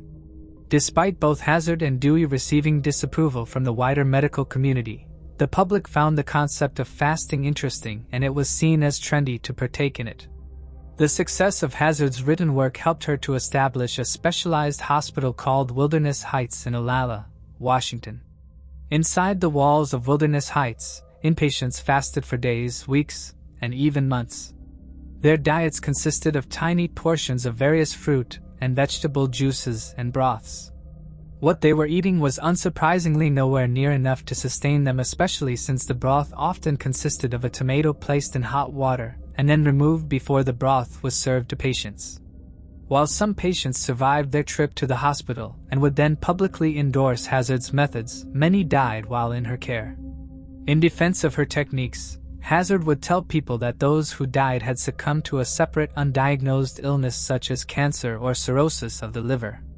Local residents began referring to the hospital as Starvation Heights because the hungry, frail, and skeletal patients could be seen wandering around looking for food and help. Furthermore, Hazzard was known to steal the belongings of her patients after death and often had them sign over their estates before their demise. It is believed that Hazzard killed her first patient in 1902, long before she published her first book. The patient's post-mortem showed they had died from starvation, and the local coroner attempted to have Hazzard prosecuted. Bizarrely, however, because she wasn't licensed to practice medicine, she was not able to be held accountable for her actions. She was reportedly vague when asked about the patient's missing jewelry. Just as her divorce was finalized, Hazard met Samuel Christman Hazard. A former military man, Samuel had ruined his career in the army by misappropriating army funds. He was often described as a drunk, a leck, and a swindler, making him a good match for Hazard and her callous ways. After they married, Samuel spent 2 years in prison as he'd failed to divorce at least one of his wives. One of Hazard's earliest patients was a woman named Gertrude Young. Gertrude had been looking for a cure after she'd been left partially paralyzed following a stroke. She had been left without the function of one leg and one arm. Hazard convinced Gertrude that she had a remedy, promising that a 40-day fast would bring back her mobility. Gertrude, who was clearly desperate and willing to try anything to regain what she'd lost post-paralysis, agreed to the fast and began treatment. A friend accompanied the woman to the hospital and stayed with her, as she was instructed each day by Hazard or her nurses. Gertrude was not allowed to eat food but could consume small amounts of liquid, often consisting of tomato broth or strained orange juice. 30 days into Gertrude's 40-day fast, she was found shaking, sweating, and throwing up what is described as a thick, dark substance. Although it was winter and the temperature was biting outside, Hazard had the windows to the room opened. She insisted her patient needed fresh air, but it seems to make Gertrude all the more ill. Gertrude's companion called her usual doctor, the one who had helped her manage since becoming paralyzed. The doctor explained that Hazard's alleged cure was never going to work and that Gertrude needed to stop fasting immediately. Despite this, however, Gertrude refused to listen to her doctor. Hazard had been so convincing that Gertrude was sure she would be cured if she could just make it another 10 days. But Gertrude Young did not make it. She died on day 39. Hazard, however, was not charged with murder or even manslaughter, as Gertrude was seen to have made the decision to continue with the fast herself since she had opted not to listen to her doctor's advice. Hazard was not intimidated either.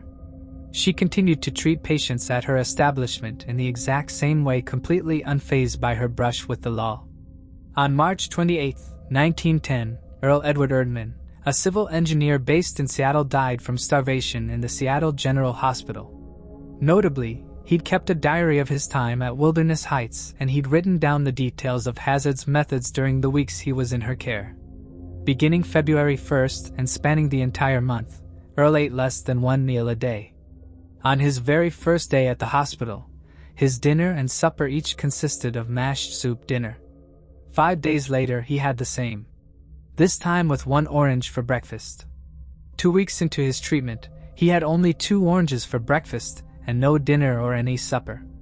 Over the next few days, he was given 1 cup of soup per day. Around February 16th, Earl noted, "Slept better last night, head quite dizzy, eyes yellow-streaked and red." 5 days later, he detailed that he was suffering from backache just below his ribs and slept poorly that night. By the end of February, he mentioned having a kind of frontal headache, pain in his right side below his ribs and pain below his ribs in his back. His diet, generally consisting of tomato broth, oranges and strained orange juice, never changed up to his hospitalization on March 28. 2 other patients of Hazard were wealthy heiresses with property in the US, Canada, and Australia. Claire and Dorothy Williamson had been orphaned as children and both dealt with hypochondria, often spending large sums of cash for medical care they didn't really need. At the time of the sisters' arrival, though, Wilderness Heights was not finished being built. As a result, they were treated in an apartment in Seattle, Washington. Their treatment was somehow even more grotesque than that of Gertrude Young.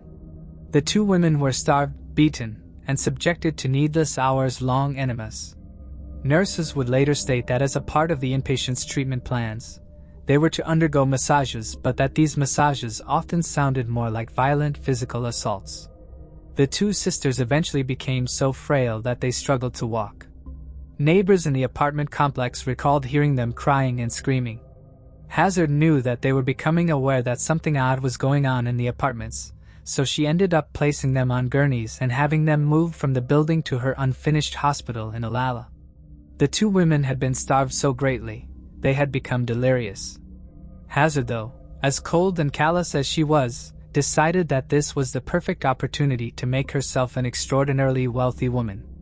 writing new wills for the sisters, Hazard appointed herself as both their legal guardian and the beneficiary of their estate valued at over $500,000. Furthermore, she stole the pair's jewelry and valuables estimated to be worth around $6,000, wore their clothes, and stopped the two from being able to see and speak with each other. It is unclear how, but word emerged that the two were in trouble when Dorothy managed to contact the sisters' previous governess. The governess, though, was based in England, although some sources state it was Australia. And by the time she arrived in Washington, Claire had already passed away. She had weighed less than £1.50 at the time of her death. Hazard attempted to shift the blame, claiming that drugs administered to Claire as a child had caused her internal organs to shrink and led to corrosive of the liver. The governess was aghast when she saw the body and noted that Dorothy looked close to death herself. She eventually had the remaining sister removed from Hazard's care after some struggle. She would have to contact one of the sisters' uncles, a wealthy man named John Herbert who lived in Portland, Oregon, to initiate the move. After haggling with Hazard, John paid almost $1,000 for the release of his niece. After securing Dorothy's safety, he turned to Lucien Agassiz, the British vice consul in Tacoma, and together, they began to look into Hazard. They discovered she was connected with the deaths of numerous wealthy individuals, and many of these high society members had signed their riches over before their deaths. One such victim was an Englishman named John Ivan Flux. He'd come to the U.S. to buy a ranch, and yet when he died in Hazard's care, he had only $70 to his name. Furthermore, a New Zealander named Eugene Wackelin reportedly shot himself while he was an inpatient at Wilderness Heights. Before his death, Hazard had managed to become the administrator of his estate and drained all his money. On August 15, 1911, Kitsap County law enforcement arrested Hazard for the first-degree murder of Claire Williamson. Her trial began in January of 1912, and facility employees including nurses testified against Hazard, noting that the sisters endured scorching baths and frequently suffered through enormous pain at the hands of Hazard, who had been dubbed the starvation doctor. During the trial, the public was also made aware of Hazard's tendency to financially drain all of her victims. The prosecution called it financial starvation. The doctor showed no remorse or regrets, and took no responsibility for Claire's demise. In her first book, Hazard wrote, "Death in the fast never results from deprivation of food, but is the inevitable consequence of vitality sapped to the last degree by organic imperfection." And she stuck by that even while on trial for murder. She claimed she was being attacked because she was a successful woman and because she practiced unconventional medicine that traditional doctors disapproved of. Still, the jury did not believe much of what Hazard had to say at her trial. After briefly deliberating, she was found guilty of manslaughter and was ultimately sentenced to between 2 to 20 years in prison. Additionally, her medical license was revoked. She spent her brief stint behind bars at Washington State Penitentiary in Walla Walla, serving just 2 years before being released on parole on December 26, 1915. The following year, Governor Ernest Lister incredibly gave Hazard a full pardon, though her medical license was never reinstated. Accompanied by her husband, Hazard left the U.S. and moved to New Zealand, where she continued to work as a dietitian and alternative medical practitioner. However, in 1917, a local newspaper revealed that Hazard's medical license only allowed her to practice in Washington. As she used the title doctor, she was subsequently charged in Auckland for practicing medicine while not registered to do so. She was fined around $600 New Zealand dollars for this crime. 3 years later, though, Hazard returned to Alala. She opened a new facility here, but this time, she called it a School of Health, as her medical license had been revoked. Despite its name change, the establishment essentially operated in the same way that Wilderness Heights did, and Hazard continued to oversee fasts until the facility burned to the ground in 1935. It was never rebuilt. Although Linda Hazard was only ever charged with 1 case of manslaughter, she is often seen today as a serial killer due to the numerous patients who perished while under her care, adhering to the supposed treatment plan she had laid out for them. Between 1908 and 1912, Hazard is believed to have caused the deaths of at least 16 people, including Earl Eardman and Claire Williamson, following her controversial advice. Rader, reportedly the original owner of the land where Hazard's Wilderness Heights facility was established, may have been linked to the deaths, though it's possible Hazard was responsible for many more. Ironically, Hazard herself died at the age of 70 on June 24, 1938, after attempting to cure an illness through fasting. Tragically, she passed away from starvation, just as many of her patients had. Moving on to the next case. Patricia Viola. Patricia Viola, a 42-year-old housewife and mother of two, lived in Bogota, New Jersey, with her husband, James, and their children, Christine and Michael. Patricia was renowned for her dedication to making special occasions memorable for her family. She put a lot of effort into creating elaborate homemade cakes and personalized gifts, and even volunteered as a librarian at her son's school. Her caring nature and attention to detail made her well loved by friends and family. However, Patricia's life took a dark turn when she disappeared under strange circumstances. In the days leading up to her disappearance, there were unsettling events, including an ominous request from a friend, an unusual confrontation, and a burglar alarm being tripped at her home. Patricia's remains were later found 45 miles away, leaving many questions about how she ended up on that beach and what truly happened to her. Patricia was known for her kindness, always going the extra mile to make holidays special with homemade cakes and personalized gifts.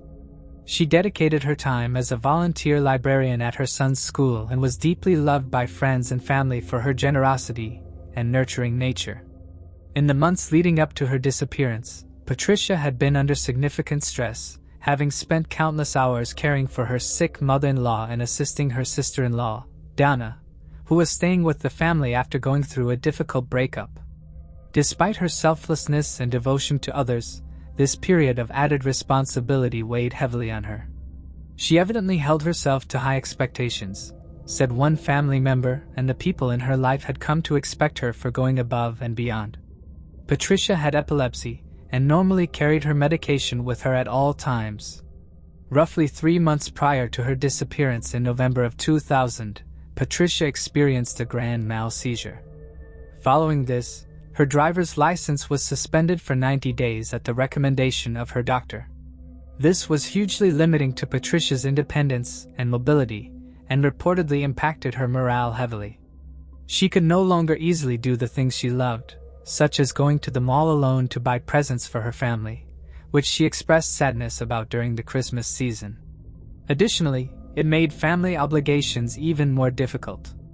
For instance, Patricia having to travel across town to check on her mother-in-law in the hospital became all the more stressful and time-consuming. In the weeks prior to her disappearance, the stress in Patricia's life continued to mount. Several events were weighing on her heavily and gave loved ones reason to worry. On February 6th, 1 week prior to Patricia going missing, Patricia received upsetting news. Her doctor was recommending another 90-day suspension of her driving privileges, extending her time without a license until at least late spring. Patricia was reportedly incredibly depressed by this news. Tensions between Patricia and Donna, her sister-in-law, were continuing to build following issues that arose from Donna staying at the Viola household. Donna was a smoker and Patricia was not. She did not approve of Donna smoking in the house and had so far been unable to convince her to stop. The typically level-headed and non-confrontational Patricia had been managing the effects of Donna's indoor smoking instead by cleaning, vacuuming and airing out Donna's room on a daily basis. The day before she went missing, Patricia discovered that Donna had burned a hole in the guest bedspread, a move that could have started a fire and put the entire family in danger. Although Patricia was upset, she and her husband decided to wait to address it with Donna until the following day. On February 12, 2001, the night before Patricia's disappearance, she and Jim attended a party in Brooklyn, New York at the home of Patricia's best friend and close confidant, Twinette Fazio Markowitz. When Patricia arrived at the party, Twinette noticed that she was immaculately dressed with her hair and makeup done beautifully and fittingly for the occasion, but even then, Twinette recalls she knew something was amiss. As the party progressed, Patricia pulled Twinette into an empty bedroom in order to speak with her privately. Once alone with her friend, Patricia burst into tears. Through heaving sobs, she managed to tell Toinette that she had something which she needed to discuss. But when Toinette pressed her for more details repeatedly, Patricia insisted that the full story was far too complicated to explain that moment. While she did not reveal what was ailing her, Patricia did, however, ask two things of her best friend. First, she begged Toinette to cancel her upcoming personal vacation, to which her best friend confusingly agreed. Patricia tearfully claimed that she would soon finally tell Toinette everything if the two of them could just go away together for a few days. She then chillingly asked Toin for another favor. She asked that Toin, quote, take care of her kids no matter what. On the morning of Tuesday, February 13, 2001, Jim left for work at his usual departure time of 6:30 a.m. At 8:15, Christine and Michael left for school. Shortly after, Toinette called Patricia to discuss her emotional breakdown the night before.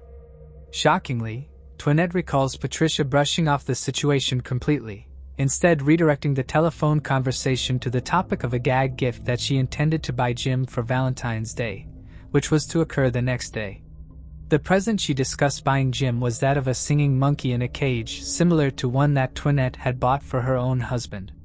Shockingly to Toinette, Patricia gave no explanation for the events of the previous night nor space in the conversation to even broach the subject. Toinette remembers thinking to herself that Patricia sounded tired and seemed in a hurry to get off of the phone. Immediately after hanging up with Toinette, Patricia reportedly stormed downstairs to confront her sister-in-law Donna. Her anger stemmed from the danger that was brought about by the cigarette-burned bedspread. This confrontation, her husband, Jim, would later remark was extraordinarily out of character for Patricia. Jim recalls being told by his sister that Patricia acted irate and screamed, quote, like a raving maniac. All of this occurred in the mere 20 minutes after the children left for school. At 8:38 a.m., Patricia left her home and walked to Bixby Elementary School, where she volunteered as a librarian. Bixby Elementary was located on the corner of Fisher and Chestnut Avenues, less than 2 blocks away from the family home and an easy walk. Patricia spent roughly 2 hours at the library that day, spending her time shelving books and assisting at the checkout counter.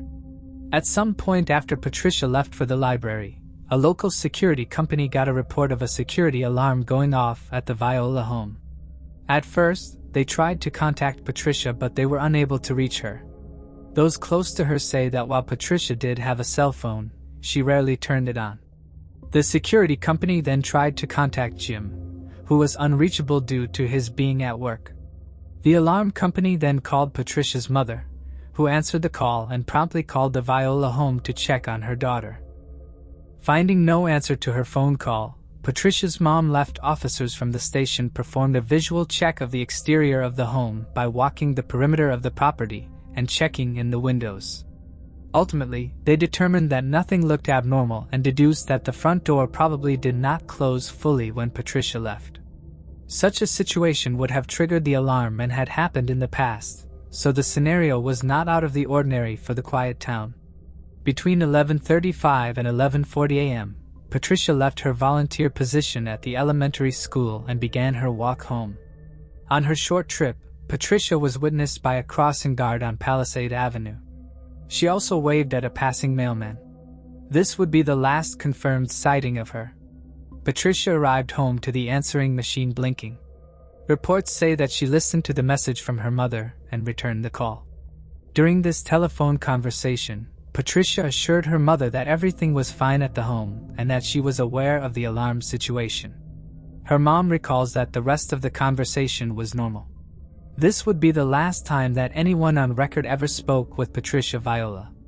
At some point between 1:11 p.m. and 4 p.m., Patricia, by unknown means and for unknown reasons, left her home again. She had no mode of transportation and had not told anybody, not her husband, her mother, her best friend Toinette, nor anyone at the library about any plans to go anywhere that day. According to a reading of the alarm control panel, Patricia performed a reset of the home's security system at 1:11 p.m. Likely, this was her rearming the alarm system on her way out of the home. As the alarm had been triggered that morning, a reset of the system was required in order to rearm the security capabilities. As such, many assume that the mother of two left the home sometime between the reset at 1:11 p.m. and when Jim returned home from work, which was at 4:30 p.m. Nobody knows if Patricia left voluntarily or if she was forced to leave. At 4:30 p.m., Jim returned home to find that the alarm had been reset and was beeping at his entry. Upon entering the house, he noticed that Patricia was nowhere to be found.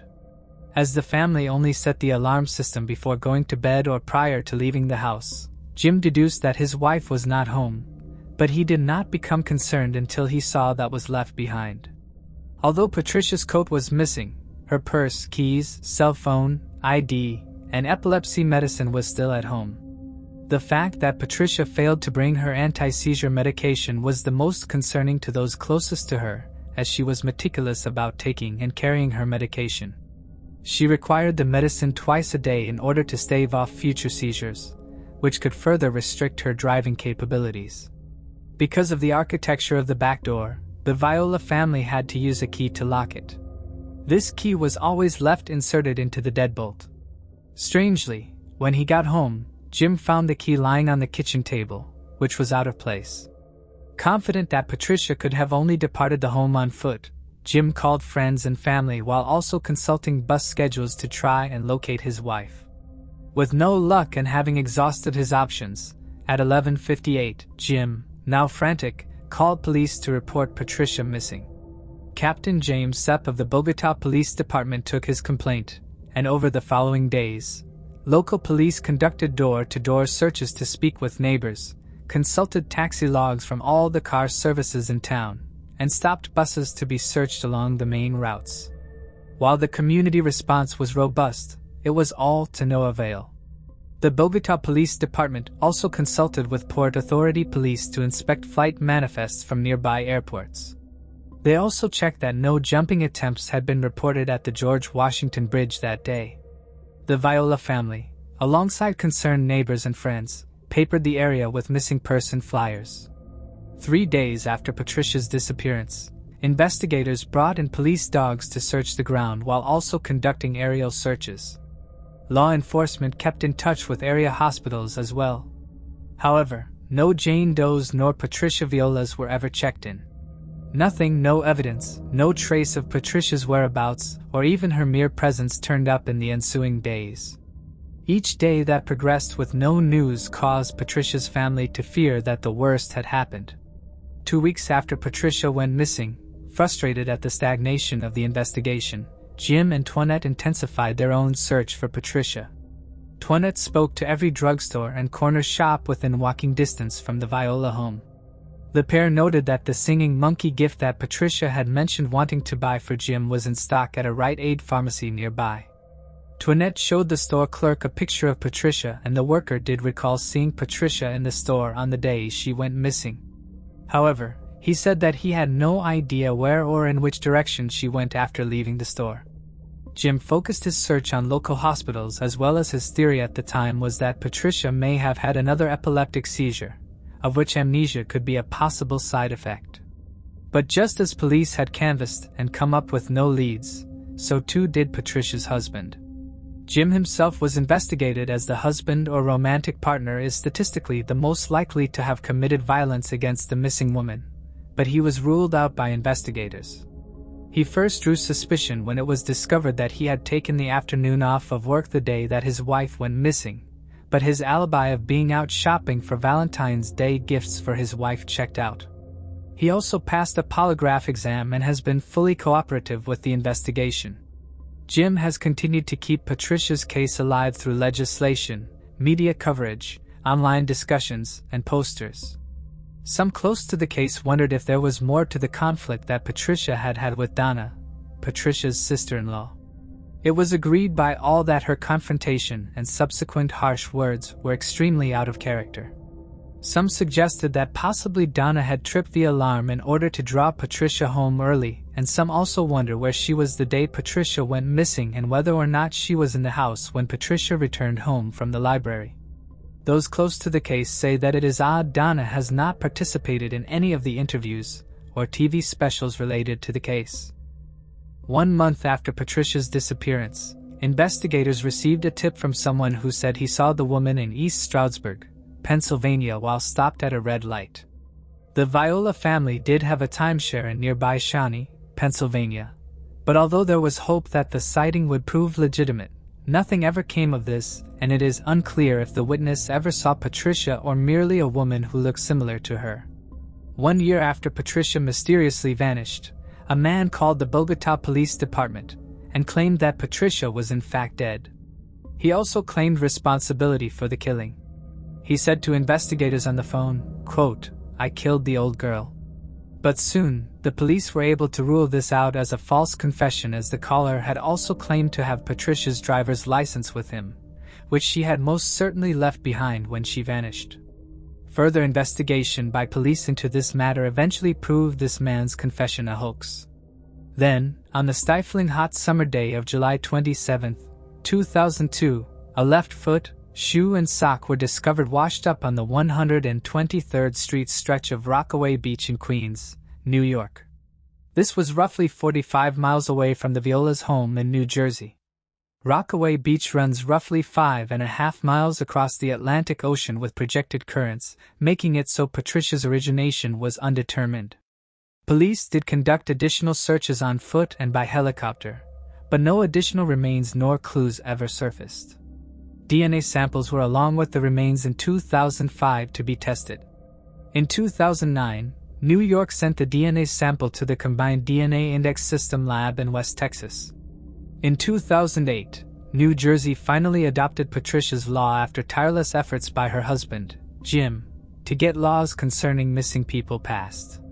This law was to supplement Title 52 of the revised statutes, which develops the best practices protocol for all law enforcement agencies to follow when addressing reports of missing persons or unidentified deceased human remains. The new law forced officers to begin to investigate missing persons reports immediately, and required that DNA be secured from victims' family and cross-checked in national databases for cases open longer than 30 days. By 2010, requirements to cross-check DNA under Patricia's law were securely in place. On September 12, 2012, poignantly, the first missing person whose remains were officially identified through the adoption of this new law was Patricia Viola herself. Her remains were identified by the New York City Medical Examiner's Office. No other artifacts have ever been recovered in connection to her case. With only 1 foot to go on, no cause of death could ever be determined. Investigators continued to suspect foul play and asked the public for any help or information. On February 25, 2013, Patricia Viola was buried in Hackensack Cemetery in New Jersey. If Patricia had or was in the middle of another epileptic seizure, it could have explained her erratic behavior in the days leading up to her disappearance. Due to experiencing such an event, it was possible that she had left her home for unknown reasons and then tried to seek medical attention for an attack that happened en route, or perhaps her exit was initially for medical services themselves. As with neurological side effects, she may have not been in a state to contact anybody or indicate her whereabouts. Some wonder if perhaps Patricia had a seizure on her way back home from Rite Aid and then disappeared somewhere along her route. In a morbid and odd connection to another murder case, just 5 years before Patricia went missing in October of 1997, a triple homicide occurred in the house directly across the street from the Viola home. The incident had been a robbery homicide which targeted a diamond dealer in the house. Besides the diamond dealer, 2 others were murdered as well. 4 men were eventually arrested for the crime and their trial was underway at the time of Patricia's disappearance. According to available reports and information, Patricia was not a witness to that crime and had no official ties to it. Still, some theorized that she was potentially kidnapped or killed either because someone believed her to be a witness or because of a case of mistaken identity targeting an actual witness in the area. Others wonder about the curious incident with the alarm system going off. It's been theorized that someone may have been waiting in the Viola house for Patricia to return. One theory suggests that Patricia's return home may have been interrupted by a burglar or another intruder, who then attacked or forced her to leave against her will. This possibility adds to the mystery of her disappearance, and despite ongoing efforts, her case remains open and unsolved. Authorities have classified her case as a homicide investigation, and a $10,000 reward has been offered for anyone who comes forward with valuable information that could help solve her death. Moving on to the next case. Christopher Dansby. Christopher Dansby's disappearance on May 18, 1989, remains one of New York City's most heartbreaking mysteries. At just 2 years old, Christopher was spending time at the Martin Luther King Jr. Towers playground in Manhattan with several relatives while his mother briefly left to get food. When she returned about half an hour later, her son was gone. Despite immediate efforts by the family and authorities to search for him, Christopher was nowhere to be found. His disappearance was puzzling. There were no witnesses who could explain what happened or where he went. Over the years, the case has seen little progress, and many theories have been proposed, but no answers have surfaced. As of now, Christopher's case remains unsolved, leaving his family devastated and searching for answers. Her relatives told her that at last saw Christopher playing with a red ball. Christopher did not bring a red ball with him to the park, and his mom did not find it while looking for him. It disappeared with Christopher. A 7-year-old boy who knew Christopher told police that he saw him walking later in the day. According to this boy, Christopher was accompanied by an unidentified African-American male with braided hair. Christopher's disappearance is eerily similar to the disappearance of 1-year-old Shane Walker, who disappeared from the same playground in August of 1989, just a few months after Christopher went missing. Both Christopher and Shane lived in the same apartment building, disappeared on the same day of the week, at roughly the same time, and they were both seen playing with the same 2 kids when they went missing. The police believe that the boys' cases are connected to a black market baby ring operation and that 1-month-old Andre Bryant, who was abducted from Brooklyn also in 1989, was a victim of that as well. Christopher was last seen wearing a blue jacket, a floral printed shirt, blue jeans, and green and white sneakers. Has a birthmark shaped like a figure 8 on his back and a burn scar on his thigh. There were rumors that Christopher's mom had sold him for drugs or that he was taken because of a debt she owed. Christopher's mom admitted that she used drugs, but had been in recovery for years by the time her son disappeared and that she did not owe money to anyone. Christopher's family took a lot of data tests, but the results that came back were inconclusive.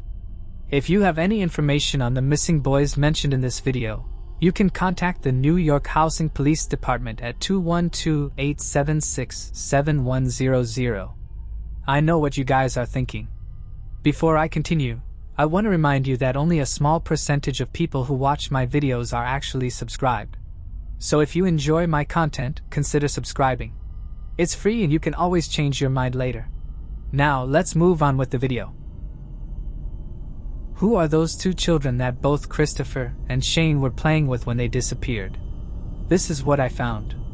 Shane disappeared on August 10th while his mom sat on a nearby bench. 2 children struck up a conversation with her, a 10-year-old girl and her 5-year-old brother. The 2 children were very eager to play with Shane even though he was so much younger than them. She let the 3 of them play together. A man then went to sit next to her on the bench, and he started conversation with her. He talked to her about a high crime rate in the city. He also mentioned that kids weren't safe in the park and mentioned kidnappings. A man then showed her his scars. She was momentarily distracted, and when she looked back to where her son last was, she saw that he and other 2 children were gone. While searching for Shane, she came across the 2 children re-entering the playground. They said that they left their son in the park. The 2 children were extensively questioned by the police and was confirmed that they were the same 2 children who had been playing with Christopher just before he went missing. The identities of these 2 children were never revealed, most likely because they were minors back then. I cannot help but wonder if they were used to lure young toddlers away from their guardians. It could, of course, just be a big coincidence. I could not find any information on a man that distracted Shane's mom and if he was ever questioned. It is also unclear if he matched the description of the man that was seen of Christopher by the 7-year-old boy. The disappearance of Christopher Dansby, along with the cases of Shane Walker and Andre Bryant, remains a tragic and unresolved mystery. In the wake of Christopher's vanishing, The city responded by offering a $30,000 reward for any information that could help lead to his whereabouts. A massive search effort was launched, which included the distribution of countless missing persons posters across New York, and a door-to-door investigation of all 1,800 apartments in the Martin Luther King Jr. Towers where Christopher was last seen. Police also enlisted the help of sniffer dogs to search nearby sewers and abandoned buildings in hopes of finding any trace of the young boy. Over the years, authorities followed up on around 500 reported sightings of Christopher, but none of these leads led to any concrete information. Despite these extensive efforts, the fates of Christopher, Shane, and Andre remain unknown. The unanswered questions continue to haunt their families, and the search for answers remains ongoing. Moving on to the next case. Jack Donald Lewis. Jack Donald Lewis, known to many as Don, was a beloved figure and an influential businessman in the exotic animal industry. His passion for wildlife, particularly big cats, and his entrepreneurial spirit helped him build a thriving business, Wildlife on Easy Street, in Tampa, Florida. He was well regarded for his deep connection to wildlife and his expertise in the care and preservation of exotic animals, particularly tigers and other big cats. His savvy in real estate also played a major role in his success, adding another layer to his already impressive legacy. But on August 18, 1997, Don's life was abruptly interrupted when he mysteriously disappeared. His sudden vanishing sparked a widespread investigation, but over the years, the case remained unsolved, leaving his friends, family, and fans searching for answers. Despite the substantial evidence that came to light, including suspicions surrounding his personal life and business dealings, nothing definitive was found to explain his disappearance. Don's case continues to be a source of intrigue and speculation, particularly with the emergence of new theories and claims in recent years. His disappearance remains one of the most perplexing unsolved mysteries in Florida's history, and the questions surrounding what happened to him are as unanswered as they were in 1997.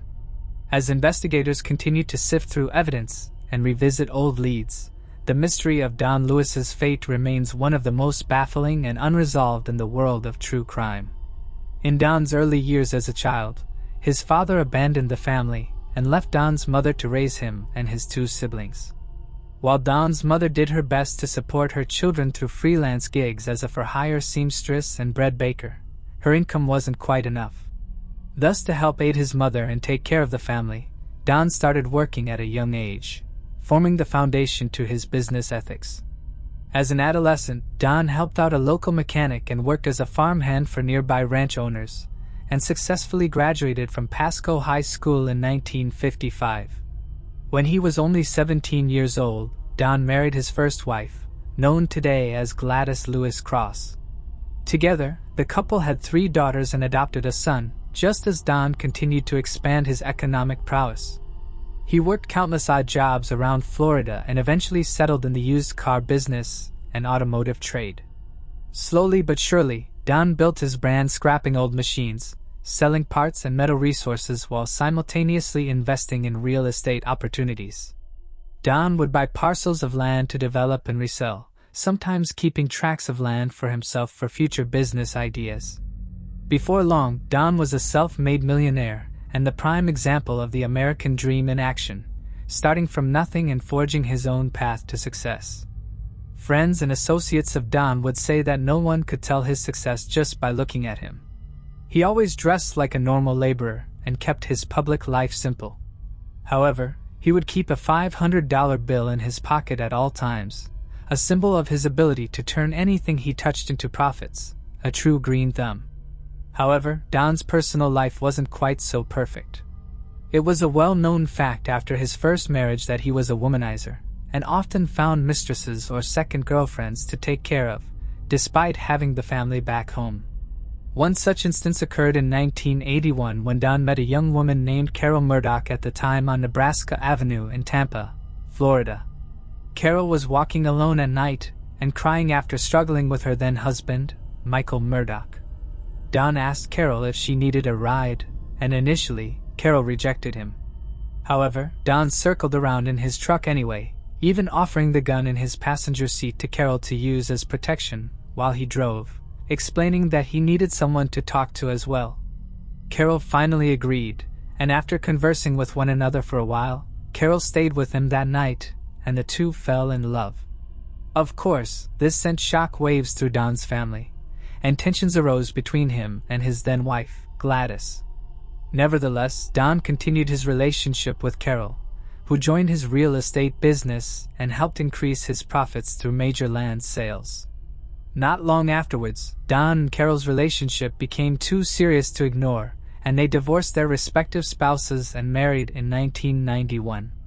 With the excess money from Don's empire, he bought his new cat-loving wife, a bobcat called Windsong, at an auction. The couple then began buying big cats from a breeder in Minnesota who was planning on slaughtering them for the fur trade. As was perhaps in his nature, Don viewed this as another chance to create a business, and in 1992, founded Wildlife on Easy Street with Carol and what would later become Big Cat Rescue. Carol, however, thought the initiative should be a charity and not just for profit, but Don disagreed, and slowly, tensions arose between the two. Over the next few years, Don continued developing Wildlife on Easy Streets and started buying more animals. In 1995, he bought his first tiger from Dennis Hall, and around the same time was beginning the process of taking his beloved emporium and moving it to Costa Rica, where he'd been buying vast tracts of lands and making connections and associates on the tropical island. At the same time, others began thinking that Don was using Costa Rica as a means to attract women unbeknownst to Carol and escaping away with Costa Rican mistresses. This continued to damage the pair's relationship, and soon it fell beyond repair. In early 1997, Don Lewis began preparing for divorce, gathering his assets together and planning for a future away from Carol. Carol claims that at this same time, he began showing early signs of dementia. His short-term memory declining while digging through dumpsters and collecting junk for seemingly no good reason. Don's lawyer and business associates later said this wasn't proven and they had never witnessed Don in a worsening state of mind. Regardless, Don's frantic behavior did include a growing fear of Carol. And in June of 1997, he filed a restraining order against her after she verbally threatened to kill him. According to Don, Carol was in possession of multiple guns, but the courts never granted him protection due to her freedoms of speech under the First Amendment, and they felt she posed no true physical harm to him. Don was a worried man, and soon his paranoia was proven correct when at the end of that same summer, the threats, confusion, and anxiety gave way to a tragic mystery. Let us now review the timeline of events that led to the disappearance of Don Lewis. In June of 1997, Don Lewis begins exhibiting signs of paranoia, anxiety, and fear, centering around his then-wife Carol Lewis, now known as Carol Baskin. He gives his executive assistant at the time, and McQueen, an envelope containing a restraining order against Carol to be submitted to the local courts.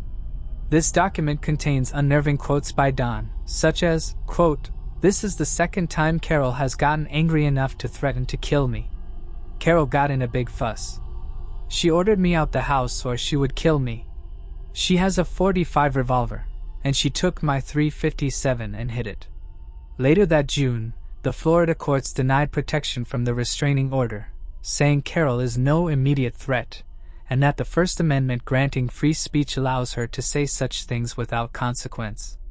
Throughout the summer, Don's erratic behavior continues. He tells his former wife, Gladys, and a couple of their children to stay away from Carol, that he's done with her and planning to divorce her. He speaks his final words to them saying Carol is one of the worst people and quite dangerous. Not long after this encounter, Don repeats the same information about his probable divorce to business associate Wendell Williams.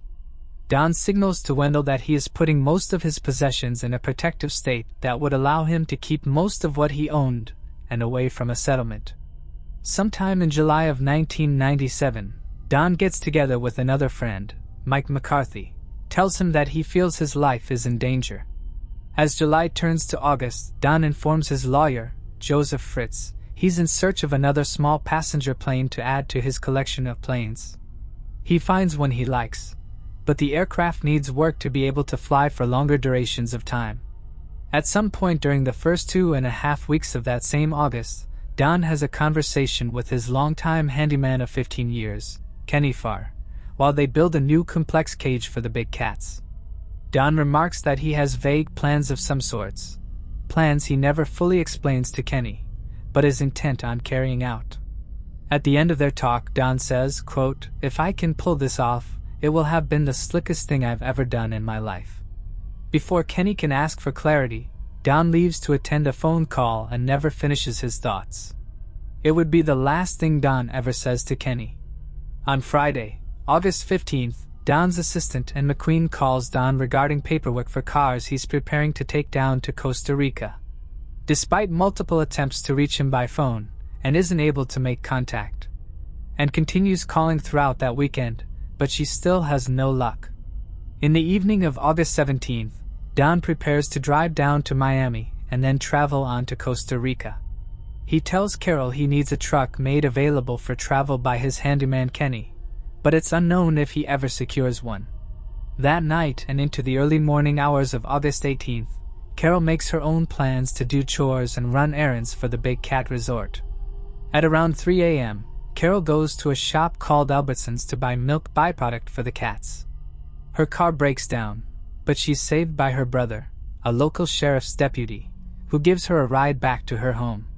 Just a few hours later, a little prior to 6 a.m. on August 18th, 1997, Don Lewis leaves his house to make an early delivery of real estate paperwork to his lawyer's main office, and then to travel to Miami, and ultimately, Costa Rica. This would be the last confirmed sighting of Jack Donald Lewis. Nearly 36 hours pass by, and no one hears from Don, and calls Carol with real concern and suggests they get the authorities involved. Carol agrees, and at about 1:30 p.m. on August 19th, she telephones law enforcement to officially report Don Lewis as a missing person. In the first 24 hours after the missing persons report is filed, police and a few volunteers comb Don's entire 40-acre property in Tampa, Florida, including the wildlife on Easy Street resorts. Despite a thorough search, including aerial support, detectives find no clues or anything to suggest they should continue digging at Don's residence. On August 20th, the Hillsborough County Sheriff's Office discovers Don's personal van, a 1989 Dodge Ram parked and abandoned at the Pilots Country Airport in Spring Hill, Florida, about 40 miles away from Don's last appearance at his animal sanctuary. Besides the keys to the van and a briefcase full of insignificant documents, nothing of note is found inside the vehicle, and the trail of clues is frozen once again. Over the next 4 to 5 days, detectives traveled down to Costa Rica to progress the manhunt. While investigating every nook and cranny possible, law enforcement discovers Don had been engaged in extramarital affairs whilst in Costa Rica. They interview possible connections to Don and those who knew of the businessman, but still find zero leads. The only thing remarkable that investigators learn is that 2 of Don's exotic animals, a pair of ocelots, were shipped out just before Don disappeared, but where they went is still unknown. Initial reports once Don's disappearance reaches national headlines state that they believe Don probably walked away on his own, but as time goes on, both the media and investigators start thinking something more sinister is at play. A few days after the 1-year anniversary of Don's vanishing on August 23, 1998, Carol refuses to take a polygraph test or allow investigators to carry out an intensive search of her wildlife sanctuary or the meat freezers, citing legal advice from her attorney. Later in 1998, Don Lewis' ex-wife, Gladys, and their daughters publicly accuse Carol of being responsible for Don's fate and discarding the body via the exotic animals they own. This is heavily refuted by Carol. In August 2002, on the 5-year and 1-day mark since he first disappeared, Don is declared legally dead by Carol, and his wills are put solely in her possession due to the specific verbiage used in his documents. 9 years later in 2011, Carol is asked one more time by investigators to undergo a polygraph test. Once again, she refuses this request. Over the next decade, countless conspiracies and folk tales are created by curious bystanders of the case and by those with ties to Don, his ex-wife Carol, and their big cat business. However, John Mariscano, the lead homicide detective and spokesman of the investigation for Hillsborough County Sheriff, has shot down any and all gossip in April of 2020, stating that authorities have no prime suspects, no leads, and still no updates regarding the disappearance of Don Lewis, a case just as cold as it had been in that early August morning 23 years before. Not a lot of physical evidence remains in the Don Lewis disappearance, and without a final phone call recording left over or CCTV footage capturing Don's penultimate movements, there's not much to run with. However, one discovery does provide us at least a hint of what happened to Don before he vanished, even if it does bring more confusion than clarity. The day after Don was reported missing, investigators discovered his 1989 Dodge Ram van discarded at the Pilot Country Airport in Spring Hill, Florida. The airport was about 40 miles, give or take, from Don's personal residence, and initially thought to be where he flew out of that August morning. The troubling thing was that almost nothing was left behind in the van, and the things that were did not preclude a self-made decision to escape. Inside were the van's keys and Don's briefcase full of random papers. Unfortunately, the police did not impound the vehicle right away, leaving it abandoned in that parking lot, allowing for possible tampering and for critical physical evidence to be removed if there was something hidden on the atomic level. When the police did analyze the forensics, they found nothing but normal traces of Don and a second pair of fingerprints belonging to an auto mechanic, Dale Lively. When law enforcement interviewed Dale, he gave proof of a perfectly innocent explanation, stating a few days before the disappearance, Don had swung by the shop and asked Dale to work on the van. During their interaction, Don also asked Dale to come with him to Costa Rica to help on his land, further indicating that Don was fully committed to a southward trip. Dale declined, and the van situation became just another dead end in a case full of questions without answers. Many people associated with the case believe the van is a sign that Don was kidnapped, and not a sign that he left on his own accord.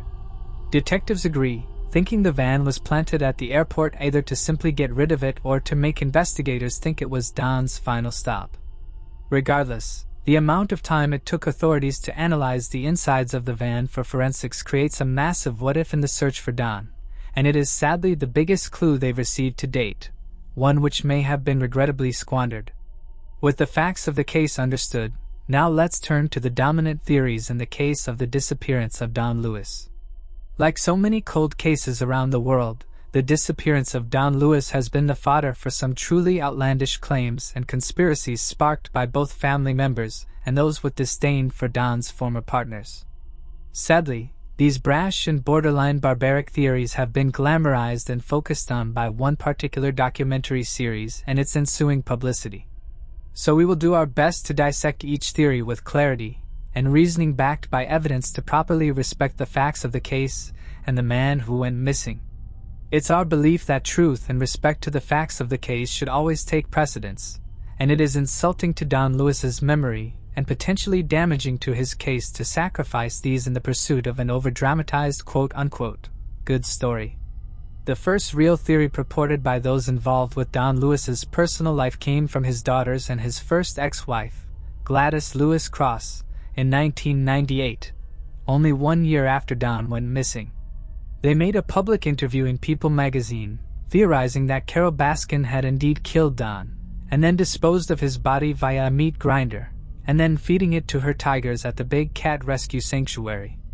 Daughters felt the police didn't do a thorough enough job searching the property, and should have carried out forensic analysis on Carol's meat grinder, testing it for Don's DNA. Carol has vehemently denied such possibilities, claiming the meat grinder in question was too small to even handle something like a human hand, let alone an entire full-grown adult male body.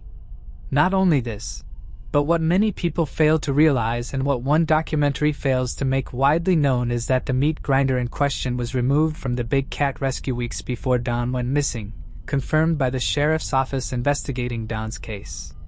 And if Carol did try to use a corpse as food for her big cats, there's absolutely no way bones and forensic evidence would not be left behind. The acidity of a tiger's stomach is strong, but not strong enough to completely destroy human remains.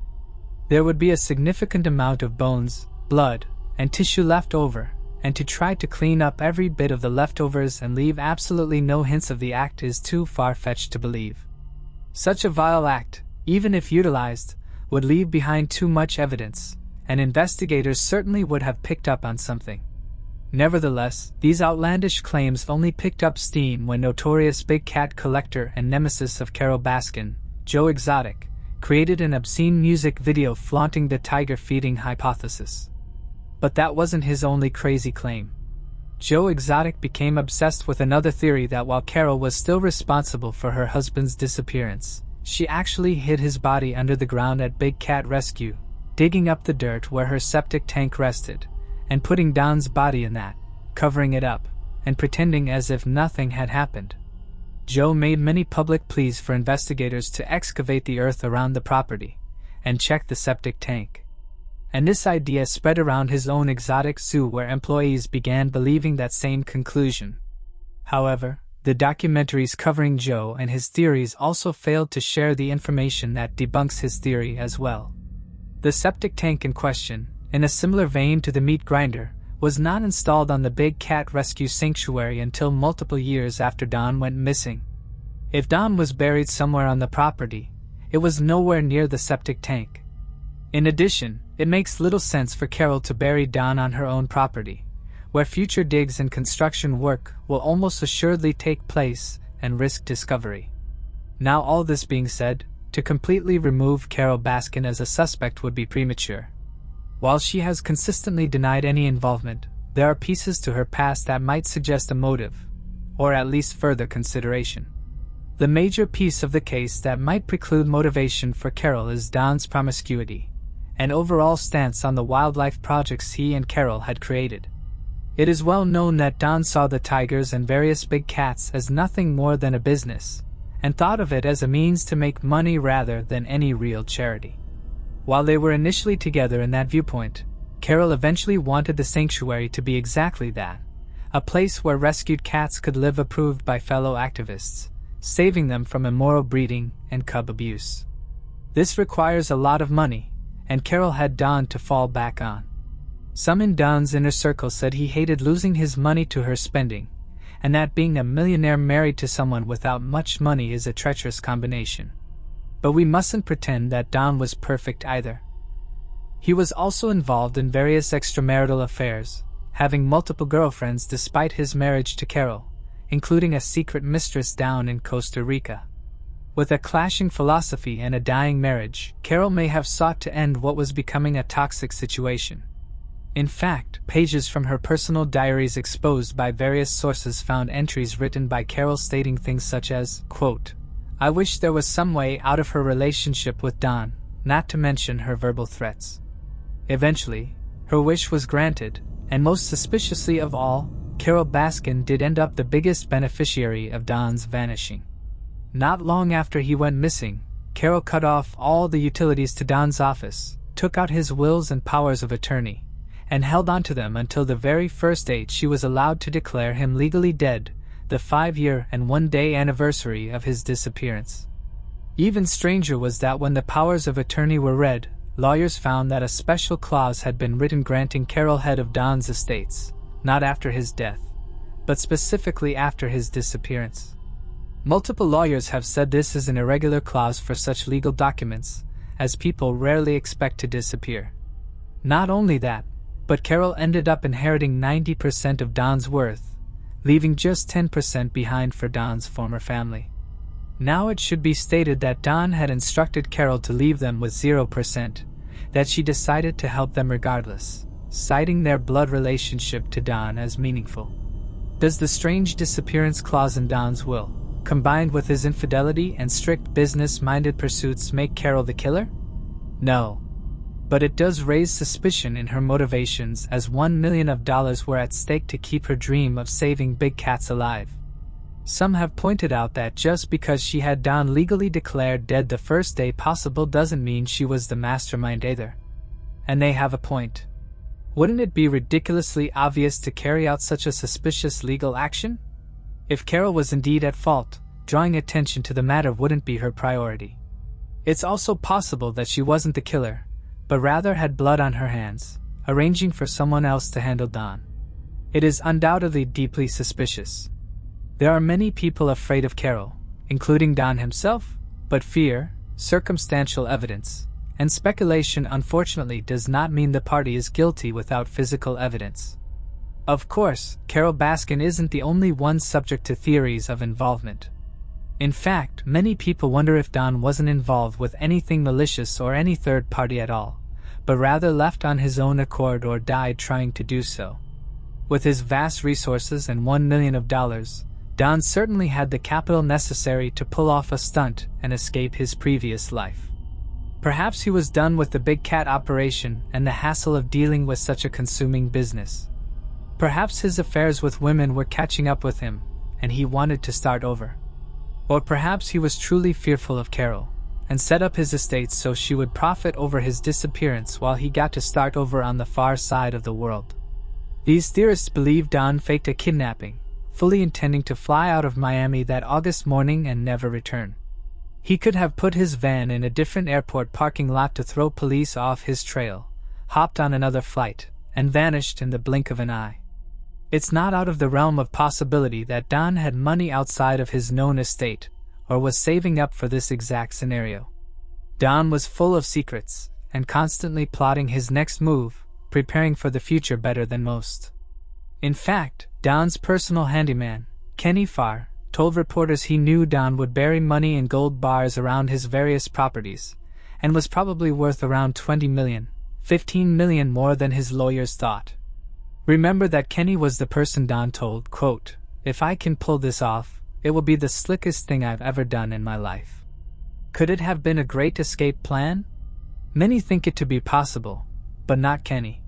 He doesn't understand why Don would leave a van at an airport at all, even if it wasn't the right one. It would be too big a clue that Don was running away and make it much harder to become invisible. Both Don's lawyer, Joseph Fritz, and lead investigator of Hillsborough County Sheriff's Office, John Marcicano, agree, saying Don was more likely to have been killed. The other arguments that Don left on his own will, but perished unexpectedly, is also heavily gossiped. Some followers of the case, including Carol Baskin herself, think that Don may have got into one of his planes to fly to Costa Rica, but crashed somewhere in the ocean. There is, however, a lot of evidence to suggest this is false. Detective Marcicano points to the lack of flight records going to Costa Rica that day and the lack of crash reports in the area for the same timeline. Theorists then report that Don was a known illegal flyer, having lost his pilot's license, but choosing to fly anyway, operating his planes low and under radar detection. Yet again, Detective Marcicano refutes these claims, saying every plane Don owned was far too small to make the trip to Costa Rica in one go. If Don did get in a plane and attempt to travel south, it would have been desperate and unsafe, possibly hinting at a deteriorating state of mind that some have claimed that Don was suffering from before he disappeared. As previously noted, Don was experiencing symptoms of onset dementia and may have been overcome with fatigue, paranoia, or a combination of the two. This would explain his ramblings to his friends about being in fear for his life and constantly looking over his shoulder, conspiring against his then-wife, Carol. The problem with this theory, though, is that if Don was truly dealing with memory loss and dementia, he would not be able to successfully vanish without a trace so easily. If his mental faculties were becoming compromised, surely he would have made a mistake somewhere. Plus, a lot of close associates to Don don't believe the dementia stories anyway, saying he was of sound mind and honestly genuinely terrified for his life. So if it doesn't appear that Carol killed Don, and it wasn't Don who left by choice, who was responsible for his disappearance? A few people think Joe Exotic was actually the one to blame, wondering if he may have taken Don out to spite Carol and derail the future of wildlife on Easy Street, claiming the validity in such a conspiracy, knowing John was guilty of other plots against Carol's life. However, it should be noted that Joe and Carol's bitter rivalry did not exist in 1997, and no such evidence supports this idea. A few others point to militant animal rights activists, or think that Don had connections to drug lords in South America that wanted him dead. Regardless, the fact of the matter is the police have no hard evidence and have no prime suspects in their sights. Anyone could be at fault, and that's what makes Don Lewis' disappearance all the more tragic. Before we divulge our hypothesis of Don Lewis's unsolved disappearance, we want to make it known that our conclusions are purely logical speculation based on evidence, circumstance, and factual subtext. We are only privy to the same information presented in each video, and we do not promise certainty or an expert guarantee on the findings we reach in closing. We simply observe, research, and report. In the case of Don Lewis, we believe he was kidnapped, murdered, or a combination of the two. So many of the people involved with Don and his life, such as business associates, family members, his personal lawyer, and the lead investigators looking for him, believe the same to be true, that somebody or some bodies wanted Don dead, whether it be for vengeance, spite, or pure malice. The tricky part of the equation is who. Without a doubt, Don Lewis's killer was both close to him and had the resources to carry out a seamless homicide. The perpetrator had to be close to Don to know of his planned trips to Costa Rica and multiple projects down there, and be able to use that as a blind for investigators, tricking people into thinking he disappeared purposefully. Now this doesn't necessarily trim down the list of suspects because Don had a lot of friends and a lot of enemies, each of whom knew of his Costa Rica paradise. Yet it does signal the killer was smart and knew how to arrange a multifaceted kidnapping. In addition to smarts, the killer had to have the money to hire someone to get rid of Don or to do it themselves without ever leaving so much as a hair follicle. In the case of a multimillionaire like Don was, removing them from the face of the earth is going to take a pretty penny. So how did they do it? A lot is left to be desired in the investigation in terms of clues and concrete timelines, but if the killer was an associate to Don, they probably had secretly arranged a meeting early that August 18th morning with him. He was already out to make a delivery and head to Miami for a flight.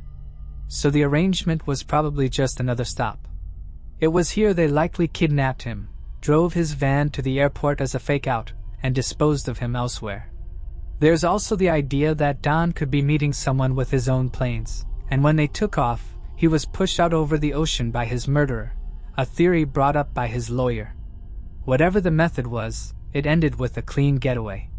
Could it have been Carol Baskin? It is entirely possible. In addition to the theories mentioned previously, Carol's own family had a disdain for Don. And speaking of her family, she also had a brother as a deputy in the sheriff's office, who was one of the last people to be around Don right before he went missing.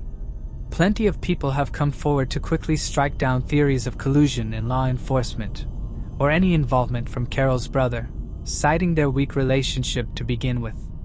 Both Carol and Ann McQueen, the assistant who probably knew Don Lewis better than he knew himself, were intensely vetted by detectives, cleared of any wrongdoing, and never labeled as prime suspects. It doesn't rule them out completely, but it does give credence to the fact there is simply no lead at the forefront of the investigation. It's important to remember that at the center of the entire case is a man whose fate is unknown, the humanity and tragedy of which is sometimes obscured by the glorification of conspiracy theories and internet jokes. There are loved ones and friends of Don Lewis who are desperate for answers and longing to know what happened to him, but instead of receiving real help, they have to wake up every day to see his face and name abused by people looking to profit off his mystery and laughing at the idea that he was fed to tigers. It is so important to remember that the people in these cases were people, real people who deserve respect and justice. And the abuse of their stories to make shocking headlines and quick money is insidious. Was Don Lewis a perfect man? No, by no stretch of the imagination.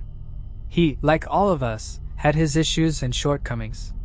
But at the end of the day, Don Lewis was a real person with a beating heart and deserved to live out the rest of his days, no matter how badly someone didn't like him or the businesses he involved himself with. Because of the tone and reception of certain documentaries made since Don disappeared, it is hard to get people to focus on finding answers rather than supporting the nonsense. So it is up to all of us to work to progress above the overly dramatized conspiracy theories, looking to shock viewers and readers to earn quick money and humanize Jack Donald Lewis and respect his case. If you or anyone you know has any information that could assist investigators in the search for Jack Donald Lewis, please contact the relevant authorities. No detail is too small or insignificant, as it could hold the key to unraveling the chilling mystery of Don Lewis and the legacy he left behind at Wildlife on Easy Street. Moving on to the next case. Joette Marie Smith. Joette Marie Smith, a 33-year-old woman, was found in the San Lorenzo River in Santa Cruz County, California, around 11:10 a.m. on March 29, 1983, by a man playing with his dog. She had been strangled, and investigators collected several items of evidence at the crime scene. Joette was the well-loved owner of the Buffalo Gals restaurant in Ben Lomond, California, located about 30 miles southwest of San Jose. Her murder sparked a significant investigation as authorities worked to piece together the circumstances of her death and identify the perpetrator. She was last seen sometime before midnight on March 27, 1983, around 36 hours before her body was discovered. Witnesses told investigators that, on the night of her disappearance, Joette had first enjoyed a quiet night of eating popcorn watching the TV series The Thorn Birds with her roommate, Rachel Devereaux. Joette and Rachel shared a studio apartment just across the street from Joette's restaurant. Rachel said that she and Joette stayed up for the 11 o'clock news, after which Joette made some phone calls and Rachel retired for the evening. When Rachel woke up around 3 a.m., Joette was not there, which wasn't atypical for her. It wasn't unusual for her to go out. She would often go over to the restaurant, Rachel said in a 1983 interview. According to witnesses, Joette walked to one nearby bar, found that it was already closed and walked to another, Henfling's bar, which was also closing. There she purchased a pack of cigarettes, but refused a ride home from a woman's server she knew, telling the woman she would walk home because it was a pleasant evening. She never made it home. For the next several years, detectives interviewed dozens of people and investigated several leads and tips, but no viable suspect was identified. In 1988, there was movement in the case. Investigators identified a suspect named Eric David Drummond, a man with an extensive history of violent crimes, including assault convictions in California and Nevada. Authorities believe Drummond had once asked Joette out on a date while at her restaurant, but she rebuffed his advances. In the days after, Joette's life was taken. Drummond abruptly left California, according to Santa Cruz County officials. While there was circumstantial information tying Drummond to the crime, no criminal case could be brought against him without further physical evidence. Authorities reopened Joette's case early in 2022. They took a fresh look at her clothing and used scientific technology that was not available in the 1980s. From there, experts were able to develop a male suspect's DNA profile. In August of 2022, authorities directly obtained a DNA sample from the now 64-year-old Eric Drummond and determined his DNA matched the sample from the crime scene evidence. Before investigators could arrest Eric Drummond, they learned that he had taken his own life.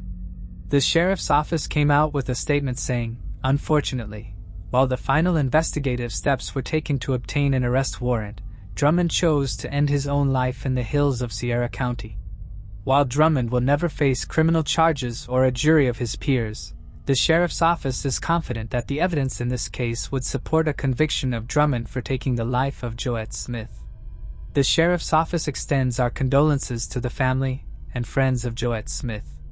We wish to remind the community of Santa Cruz that the sheriff's office will continue to investigate each of our cold cases. Friends describe Joette as a remarkable woman who was hospitable, happy, and full of vigor. Born and raised in a Polish Catholic family in Nebraska, she moved to Santa Cruz about 10 years before she lost her life. Moving on to the next case. Kathy Krausnick. Kathy Krausnick, a 29-year-old woman from Brighton, New York, was found dead in her home on February 19, 1982. Her husband, James, arrived at a neighbor's house with a look of terror, claiming that someone had taken Kathy's life. When officers from the Brighton Police Department arrived at the home on Del Rio Drive, they discovered Kathy's lifeless body in the bed she shared with her husband. The circumstances surrounding her death were initially unclear, and it quickly became apparent that foul play was involved. The case would go on to capture attention as investigators worked to piece together the events leading to Kathy's tragic death. An axe was embedded in her head. It appeared as if her life was taken while she was sleeping. James told investigators that he left Kathy and their daughter at 6:30 a.m. and drove to Eastman Kodak, where he worked as an economist. He said when he came home after work, he found Kathy's body in their bed and the home in disarray. He then went over to the neighbor and asked him to call 911. Investigators took a close look at the axe that was used to commit the crime. The handle had been wiped clean of fingerprints. Despite some investigators believing James Krausnick was responsible, nothing concrete tied him to the crime, and the case went unsolved for years. At one point, Ed Larrabee confessed, while in prison, to taking Kathy's life. Detectives deemed Larrabee a serial confessor. His claims did not match any of the evidence, and he was ultimately ruled out as a suspect. The case was reopened in 2015 after officials with the Monroe County District Attorney's Office reviewed the case with the Brighton Police Department and the FBI. The County Crime Lab and renowned medical examiner Dr. Michael Baden also assisted in the investigation.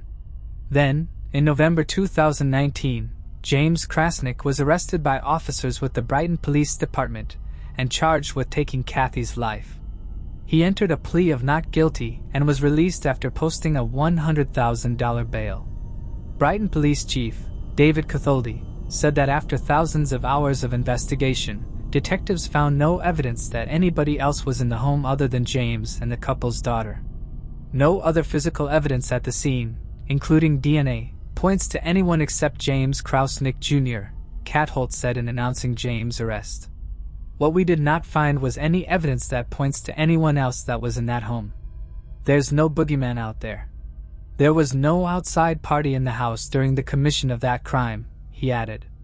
State Supreme Court Justice Charles Chano Jr. announced that the trial will start on August 29, 2022. James Krausnick's defense attorney highlighted that the case against his client was a circumstantial one. Prosecutors argued that Krausnick should be found guilty because no other person could have committed the crime. Dr.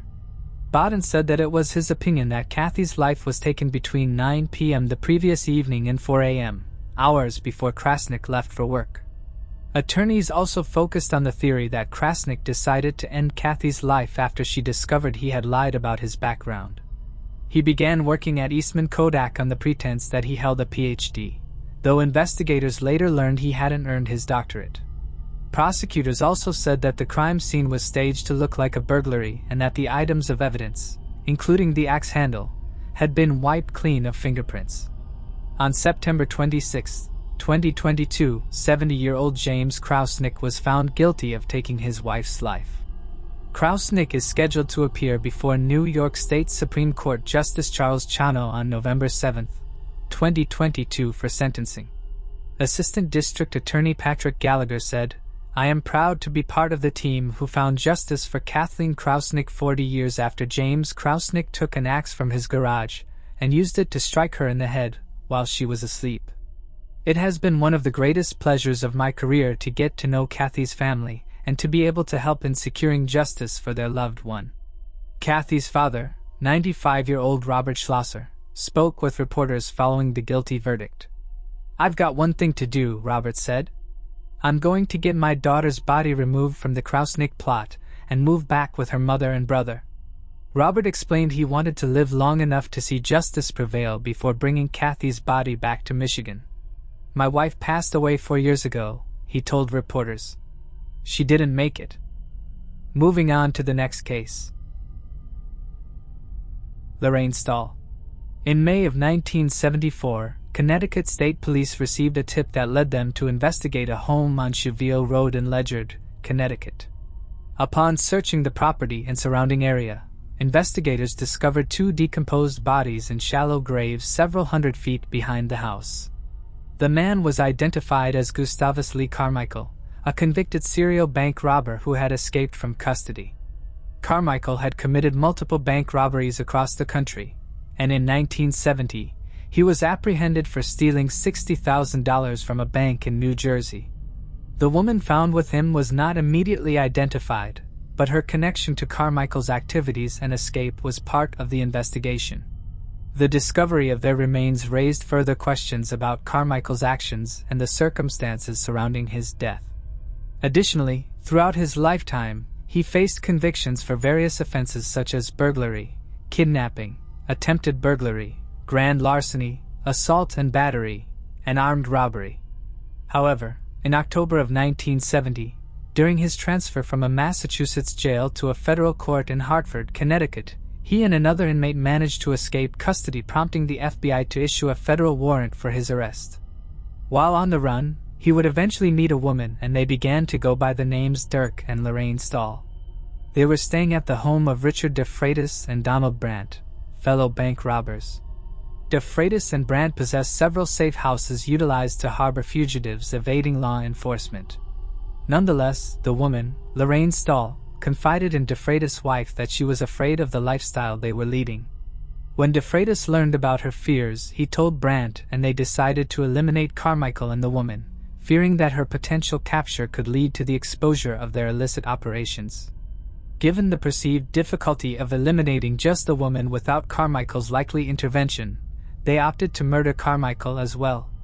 Investigators believed Carmichael and the woman were killed on December 31, 1970, 4 years before being found.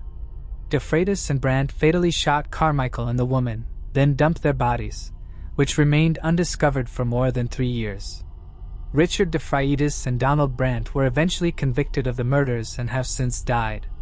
Even though the man was identified, the woman who was shot was never given a name, as she had used an alias that was never verified.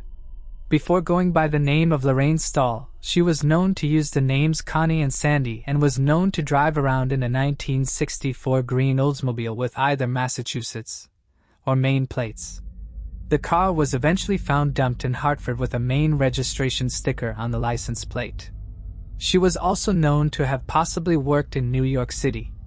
After the bodies were discovered, police found clothes and jewelry with the woman's remains, including a tan leather wet-look vest, a gold or tan sweater, a brown tweed skirt, and a brown pair of so-called granny boots. She was also wearing a pendant and various rings, according to the state police. She had on her a class ring, which had the letters JHSN inscribed on it alongside the initials ILN and the year 1917. Lorain Stall would go unidentified for 50 years. Her case was entered into the National Missing and Unidentified Persons System in 2011 and CODIS in 2012, but she remained unidentified.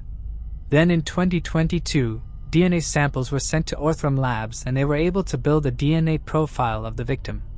In January of 2024, the profile helped to find a connection with the victim's sister.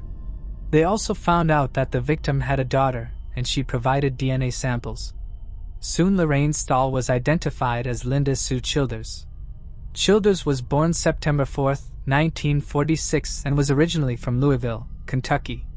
Her sister and daughter were notified of her identification, and the case was considered solved after more than 50 years. Moving on to the next case. Sarah Roberts. In 1994, tragedy struck in Harlem, New York City, when 57-year-old Sarah Roberts and her 25-year-old daughter, Sharon Roberts, were discovered strangled inside their apartment. Sharon, who had developmental disabilities, was found by a home care attendant hired to assist her. The front door of their residence was unlocked, with no signs of forced entry. Inside, Sarah was found lifeless on her bed, while Sharon's body lay on the floor with a wool stocking around her neck. Investigators noted that a cassette video recorder and several $100s in cash were missing, pointing to a potential motive of robbery. Investigators collected forensic evidence from the crime scene. Recently, with advances in DNA technology, investigators were able to create a DNA profile of the culprit thanks to DNA found under the victim's fingernails and cigarette butts left at the crime scene. This led them to 64-year-old Larry Atkinson. Atkinson dated the home health care aide that cared for Sharon. He is still with her to this day. Atkinson also lived in the same building as Sharon and Sarah. He is a career criminal and has a total of 28 prior arrests and served prison time on 5 separate state convictions. His time behind bars dates to 1985, when he was sentenced to 2 years in prison on an assault conviction and was paroled in 1987. Atkinson also did state time on assault, drug, and attempted robbery. He was last paroled in 2013 after serving another 2 years on an attempted drug sale conviction. On January 23, 2023, Larry Atkinson was arrested by the New York Police Department Bronx Cold Case Squad and charged with taking the lives of both Sharon and Sarah Roberts. He is ill with cancer and is awaiting arraignment in Manhattan from a hospital bed. The home healthcare aide, Celeste Cornelius, stood by Atkinson.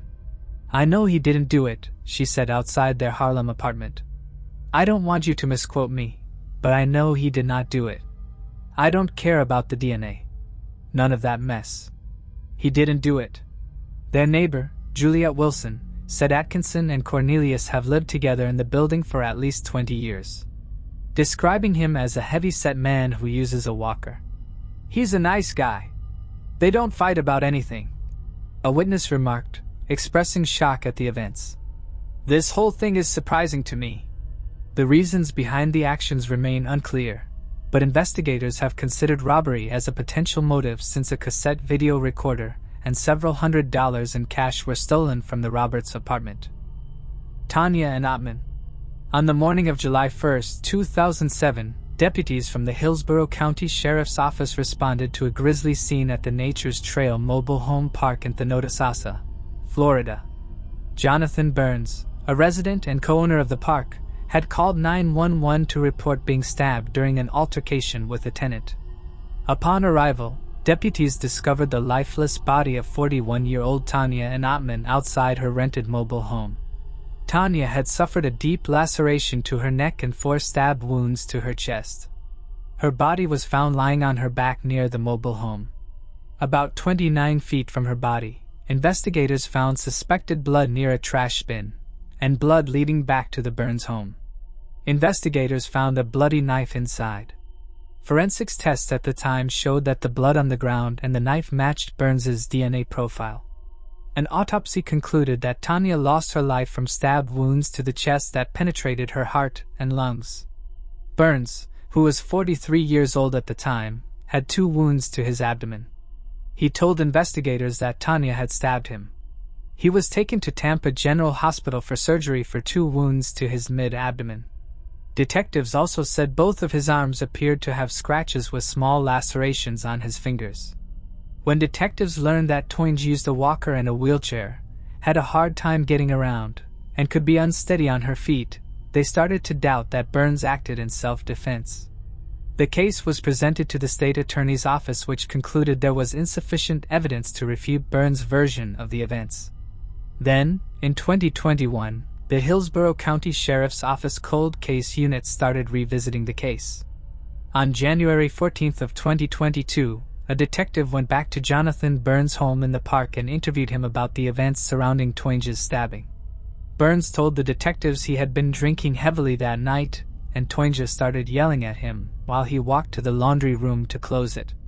He said he walked over to her mobile home and Tanya then punched him in the stomach. Burns said he later realized he was bleeding. He said Toynge was not armed with any type of weapon and never took his knife, but he thinks she stabbed him. More than a week after that interview, a witness contacted the sheriff's office saying she had information on a cold case from 2007. During an interview with the detective, the witness said that Burns had approached her in the mobile home park after the detective on January 14th, and he told her he knows he did something wrong and he wanted to face it. The witness said Burns told her he knew Toynge was disabled at the time. The witness also said Burns gave her a signed letter containing an account of what happened, which she passed on to the detective on January 25th of 2022. 2 days later, the witness contacted the detective again. This time, the witness said Burns had approached her and told her he wrote the letter as if he was acting in self-defense, as he figured he would get less time. The witness said Burns told her that Tanya had gotten what she deserved, and he did not feel bad about it. The next day, on January 28th, the witness gave the detective a second statement written and signed by Burns that contradicted the first statement. The witness and her son confronted Burns, telling him that there were contradictions between the letters and what he was telling her verbally. Burns then wrote a third statement that he handed to the witness, and she gave it to the detective. In the third statement, Burns claimed he had stabbed himself in the stomach after the incident because that would be good for self-defense. He also claimed he saw Toynge while walking to the laundry room, so he returned home to get his knife before walking over to talk to her. Burns said an argument led to them fighting over the knife, and when Toynge tried to go home, he stabbed her several times and cut her throat. Burns ended the letter with an admission that he didn't like Toya and intended to hurt her that night. "This was a terrible tragedy that I am responsible for. I wish I could change it," Jonathan Burns stated in a confession that was consistent with evidence gathered at the crime scene. Investigators also matched a latent fingerprint on one of his written statements to him. This critical discovery led to the arrest of 58-year-old Jonathan Burns on February 2, 2022, at his residence in the same mobile home park he co-owned. Following his arrest, a Tampa judge set Burns' bond at $50,000. He remains in custody, awaiting trial for the tragic incident. Moving on to the next case. William Earl Moult. William Earl Moult, a 40-year-old mortgage broker from Lantana, Florida, was last seen on the evening of November 7, 1997. That night, Bill visited a local nightclub, where he largely kept to himself. Witnesses noted he didn't seem intoxicated when he left the club around 11 p.m. However, after he departed, he was never seen again, sparking a decades-long mystery surrounding his disappearance. Before getting into his car, he called his girlfriend to tell her he would be home shortly. William never made it to their home, however. After a while, his girlfriend got worried and called the police to report him missing. The police started their investigation by going to the nightclub he was last seen. There, they found no sign of William or his car. The police questioned a few witnesses that saw him during the evening, but no one knew where he went after he drove off. Despite the police and the family's best efforts in finding William, there was never really any leads or explanation for his disappearance. For over 2 decades, the whereabouts of William Earl Moult would remain a mystery. Then in 2019, a local property surveyor from Lantana was busy browsing Google Maps, satellite images of his neighborhood, when he spotted a car partially submerged in a pond behind a nearby house. The pond is in the 37-100 block of Moon Bay Circle in the Grand Isles, a housing complex in Wellington, Florida. After the man spotted the car, he went to the owner of the neighboring house, Barry Fay. Barry never saw anything in the pond in the 14 months he lived there. Even when the water was low, he never noticed anything. He spent hours in his backyard working on landscaping and planting pineapples. Barry then used a drone he got from a neighbor to fly over the pond. There it was, plain as day, a white car under the water behind his backyard. He reported it to the Palm Beach County Sheriff's Office on August 28, 2019. Shortly thereafter, the car was lifted out of the pond. The car was William's white 1994 Saturn SL. His remains were sadly found inside. The property had been in development at the time of William's disappearance, and the car went undiscovered throughout the rest of the construction. The car had been visible on Google Earth since 2007, but no one noticed it until recently. Many of the neighborhood's residents are still in disbelief that there had been an entire car with a body underneath the pond for so long.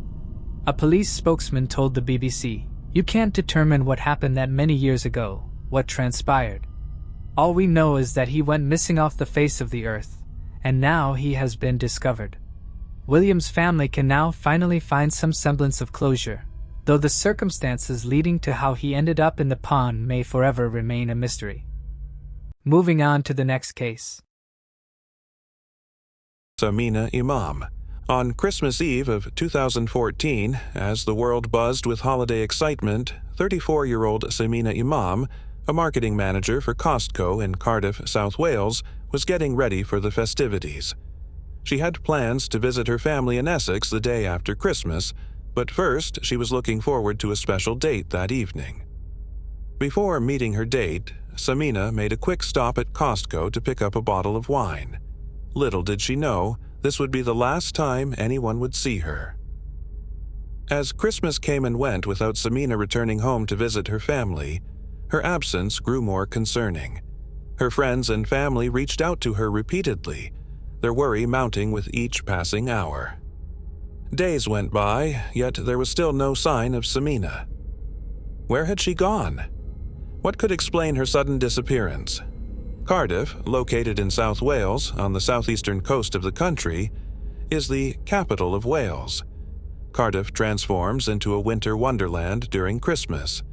The city is adorned with twinkling lights, charming Christmas markets pop up, and festive activities abound. For history buffs, Cardiff Castle stands tall, painting pictures of knights and ancient nobility within its walls.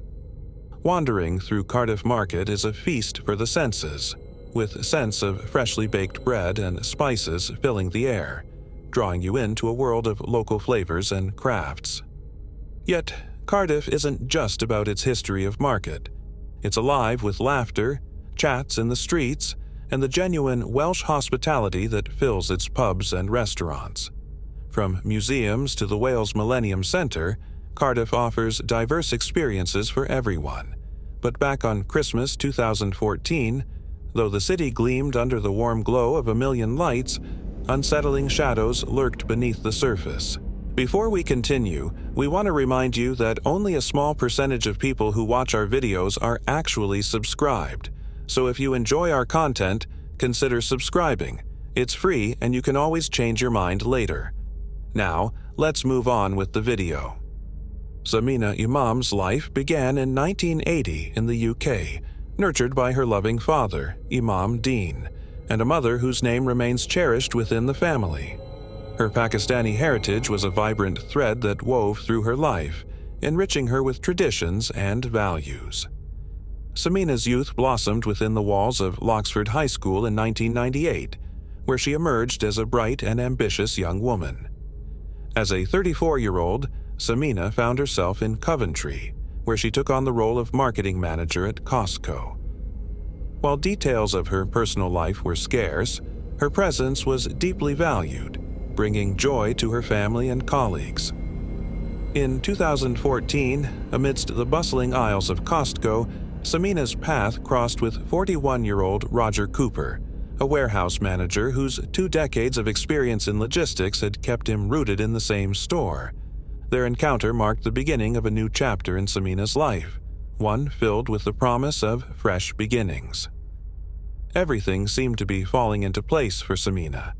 Her days were filled with ease and contentment. However, on the eve of Christmas in 2014, an unforeseen event shattered her world. As Samina eagerly awaited her date with Roger on Christmas Eve, she had also made special arrangements to visit her family. In particular, she planned to spend time with her ailing mother after the holiday festivities. On the eve of Christmas 2014, Roger pledged to spend the holidays with Samina, leading her to book a lavish 2-night stay at the Malmaison Hotel in Birmingham. With a $500 paid, she carefully arranged for meals to be served in their room, setting the stage for what was supposed to be a romantic Christmas celebration. As the clock struck 4 p.m. on Christmas Eve, Samina concluded her shift at the store. Little did she know that the journey ahead would deviate from the plans she had envisioned. After a brief stop at a liquor store to get a bottle of champagne, she began on her fateful drive toward the Malmaison Hotel. On her way there, she had a final conversation with her sister, during which she inquired about their mother's health. Samina assured her sister that she would be arriving at their parents' home on Boxing Day, December 26, 2014, eager to partake in the family's Christmas celebrations in Essex. This conversation underscored Samina's commitment to her family and her eagerness to be with them during the festive season. However, her unexplained disappearance following this conversation left her family deeply concerned. What was more concerning was the fact that Simeon even texted her friends wishing them a Merry Christmas, but then suddenly ceased to reply. The abrupt halt in communication, coupled with Simeon's failure to fulfill her planned visit, added to the distress surrounding her disappearance. This led to the police being alerted by Samina's family on December 26, 2014. The investigative saga commenced swiftly, and authorities were trying to do everything to get to the bottom of this crime. Media outlets, both local and social, rallied the community, amplifying the search efforts to locate her. A missing persons report was filed, prompting authorities to step in and join the search. The police talked to Samina's co-workers at the Costco in Coventry, who provided a crucial detail. One retail worker informed police that he last saw her departing the store around 4 p.m. on December 24th. It was the last time she was ever seen alive. Surveillance footage provided glimpses into Simeon's last known movements, leaving her workplace, purchasing champagne, and departing in her car. Despite these visual clues, her precise location remained elusive. The West Midlands Police Department turned to cell tower data, using it to approximate Simeon's whereabouts. On December 30, 2014, investigators traced Simeon's movements to Leicester, precisely to the residence of David Cooper, Roger's brother, on Christmas Eve at 5 p.m. At the same time, Roger's phone records showed that he was also in the area. It seemed unlikely that it was a coincidence they were both there at the exact same time, raising questions about why they were there together. As the investigation got more complicated, they wanted to know who Samina was going to meet on Christmas Eve. Their attention zeroed in on Roger Cooper, the person she was supposed to spend the evening and the next night with. Roger Cooper was brought in for questioning on January 1, 2015. Now he was the main person the investigators were looking at closely.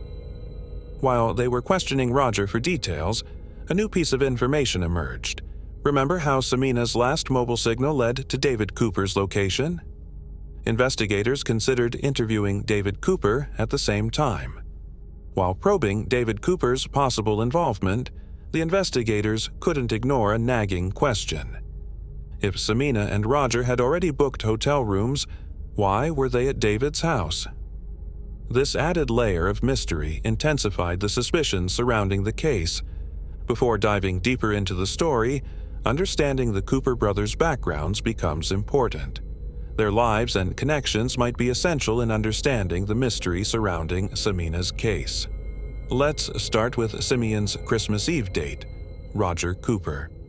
He was born in Leicester around 1973 and excelled as a manager at the Birmingham Costco warehouse. He was admired for his leadership. However, beyond this public role, Roger led a secretive life known only to a few. Juggling multiple affairs, including one with Amina Imam and another unnamed Costco employee, he maintained a long-term relationship with his partner, Mira Chavda. Shockingly, Samina was unaware of his long-term commitment. This hidden reality exposed a more complicated and problematic side to Roger than anyone had realized. Roger's carefully constructed facade began to crumble when Simeon discovered the shocking truth. Learning through a co-worker about Roger's other relationships shattered her trust as it revealed a web of deceit and hidden liaisons. Now, turning our attention to Roger's brother, 39-year-old David Cooper, he added a surprising twist to the unfolding mystery. David, a former soldier, managed a cafe and worked as a doorman. Intriguingly, Simeon's last cell phone signal led investigators to David's address in Leicester. The bond between Roger and David extended beyond family. They shared a close-knit relationship. The brothers shared a mutual love for Star Wars, often using cryptic phrases from the movies to communicate with each other, either referring to the lore of the movies or events from their daily lives. That being said, it's here that the real puzzle surfaces. Did David share any connection with her? These questions loomed large over the investigation, casting a shadow of uncertainty over the ties between Samina, Roger, and now his brother David. Let's look at the dynamics of Amina Imam and Roger Cooper's relationship. Was it genuine, or was Roger merely using her? At first glance, Roger and Samina appeared to be just another couple, sharing laughter, secrets, and what seemed like genuine affection. Their connection was filled with playful banter and affectionate moments, a facade hiding the grim reality beneath the surface. Little did Samina know that she was just another woman in Roger's life. Despite his long-term commitment to his partner Mira, Roger found comfort in clandestine moments with Samina. At least, that's what Samina was made to believe. Initially, she didn't know that he was having a third relationship with another woman in the same store. Their relationship was shrouded in secrecy due to strict company policies against workplace relationships.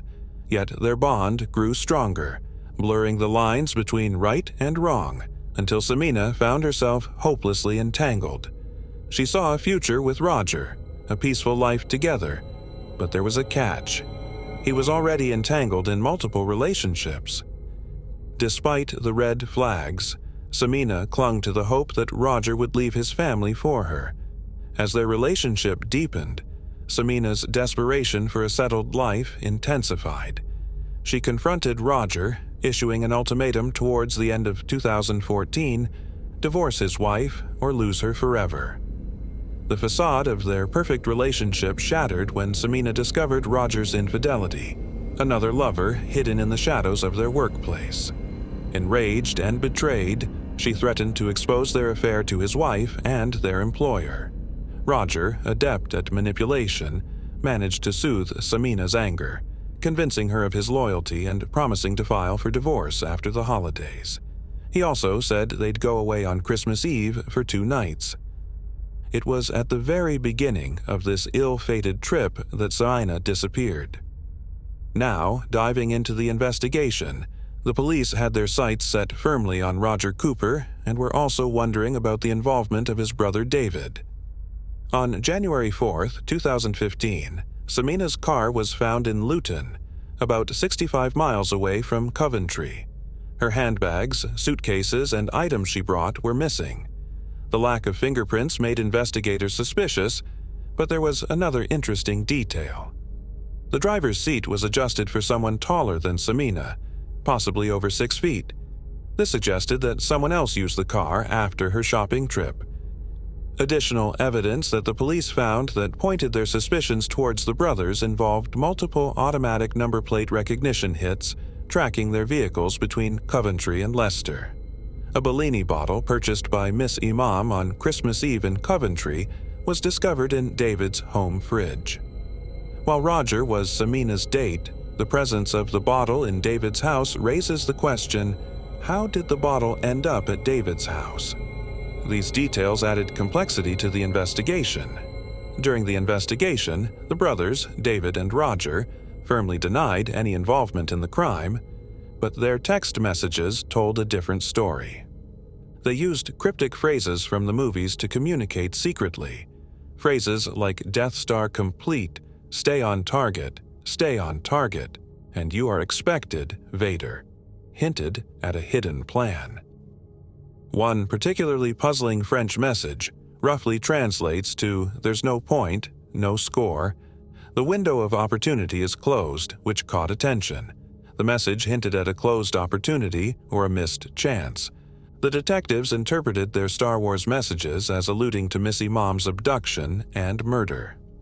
While the majority of their exchanges appeared to center around Star Wars, another concerning detail caught attention: David Cooper's eBay purchase history. He had recently purchased chloroform, a substance well known for use to knock people out, but which also can be lethal in larger doses. When coupled with Samina's missing car and the various intriguing details, the plot thickened. After all the clues and circumstantial evidence pointed towards the Cooper brothers, they were arrested on suspicion of murder on January 7th, 20th, and 14, and brought in for questioning. During the interrogation of the Cooper brothers, subtle yet crucial disparities began to emerge in their narratives. Roger Cooper presented a detailed and emotionally charged account of his last encounter with Semenya, a level of detail and emotion that the police found excessive. Recognizing David Cooper as the more vulnerable of the two, investigators intensified their pressure on him. This strategic approach, when applied effectively, can yield significant results, particularly when the person under scrutiny remains unaware of their alleged accomplice's statement. While he initially did try to mislead them, eventually, The police learned what actually happened on that fateful Christmas Eve. Simeon had set off with Roger, believing they were headed to the Malmaison Hotel in Birmingham. Without Simeon's knowledge, Roger was secretly directing their journey away from Birmingham, heading instead to a hidden location in Leicester, Roger's brother, David Cooper's residence. As they arrived at David's house at Hughenden Drive around 5 p.m. on December 24th, Samina, unaware of her upcoming tragedy, greeted Roger's brother with genuine warmth. In a sudden and terrifying move, David and Roger launched themselves at Samina.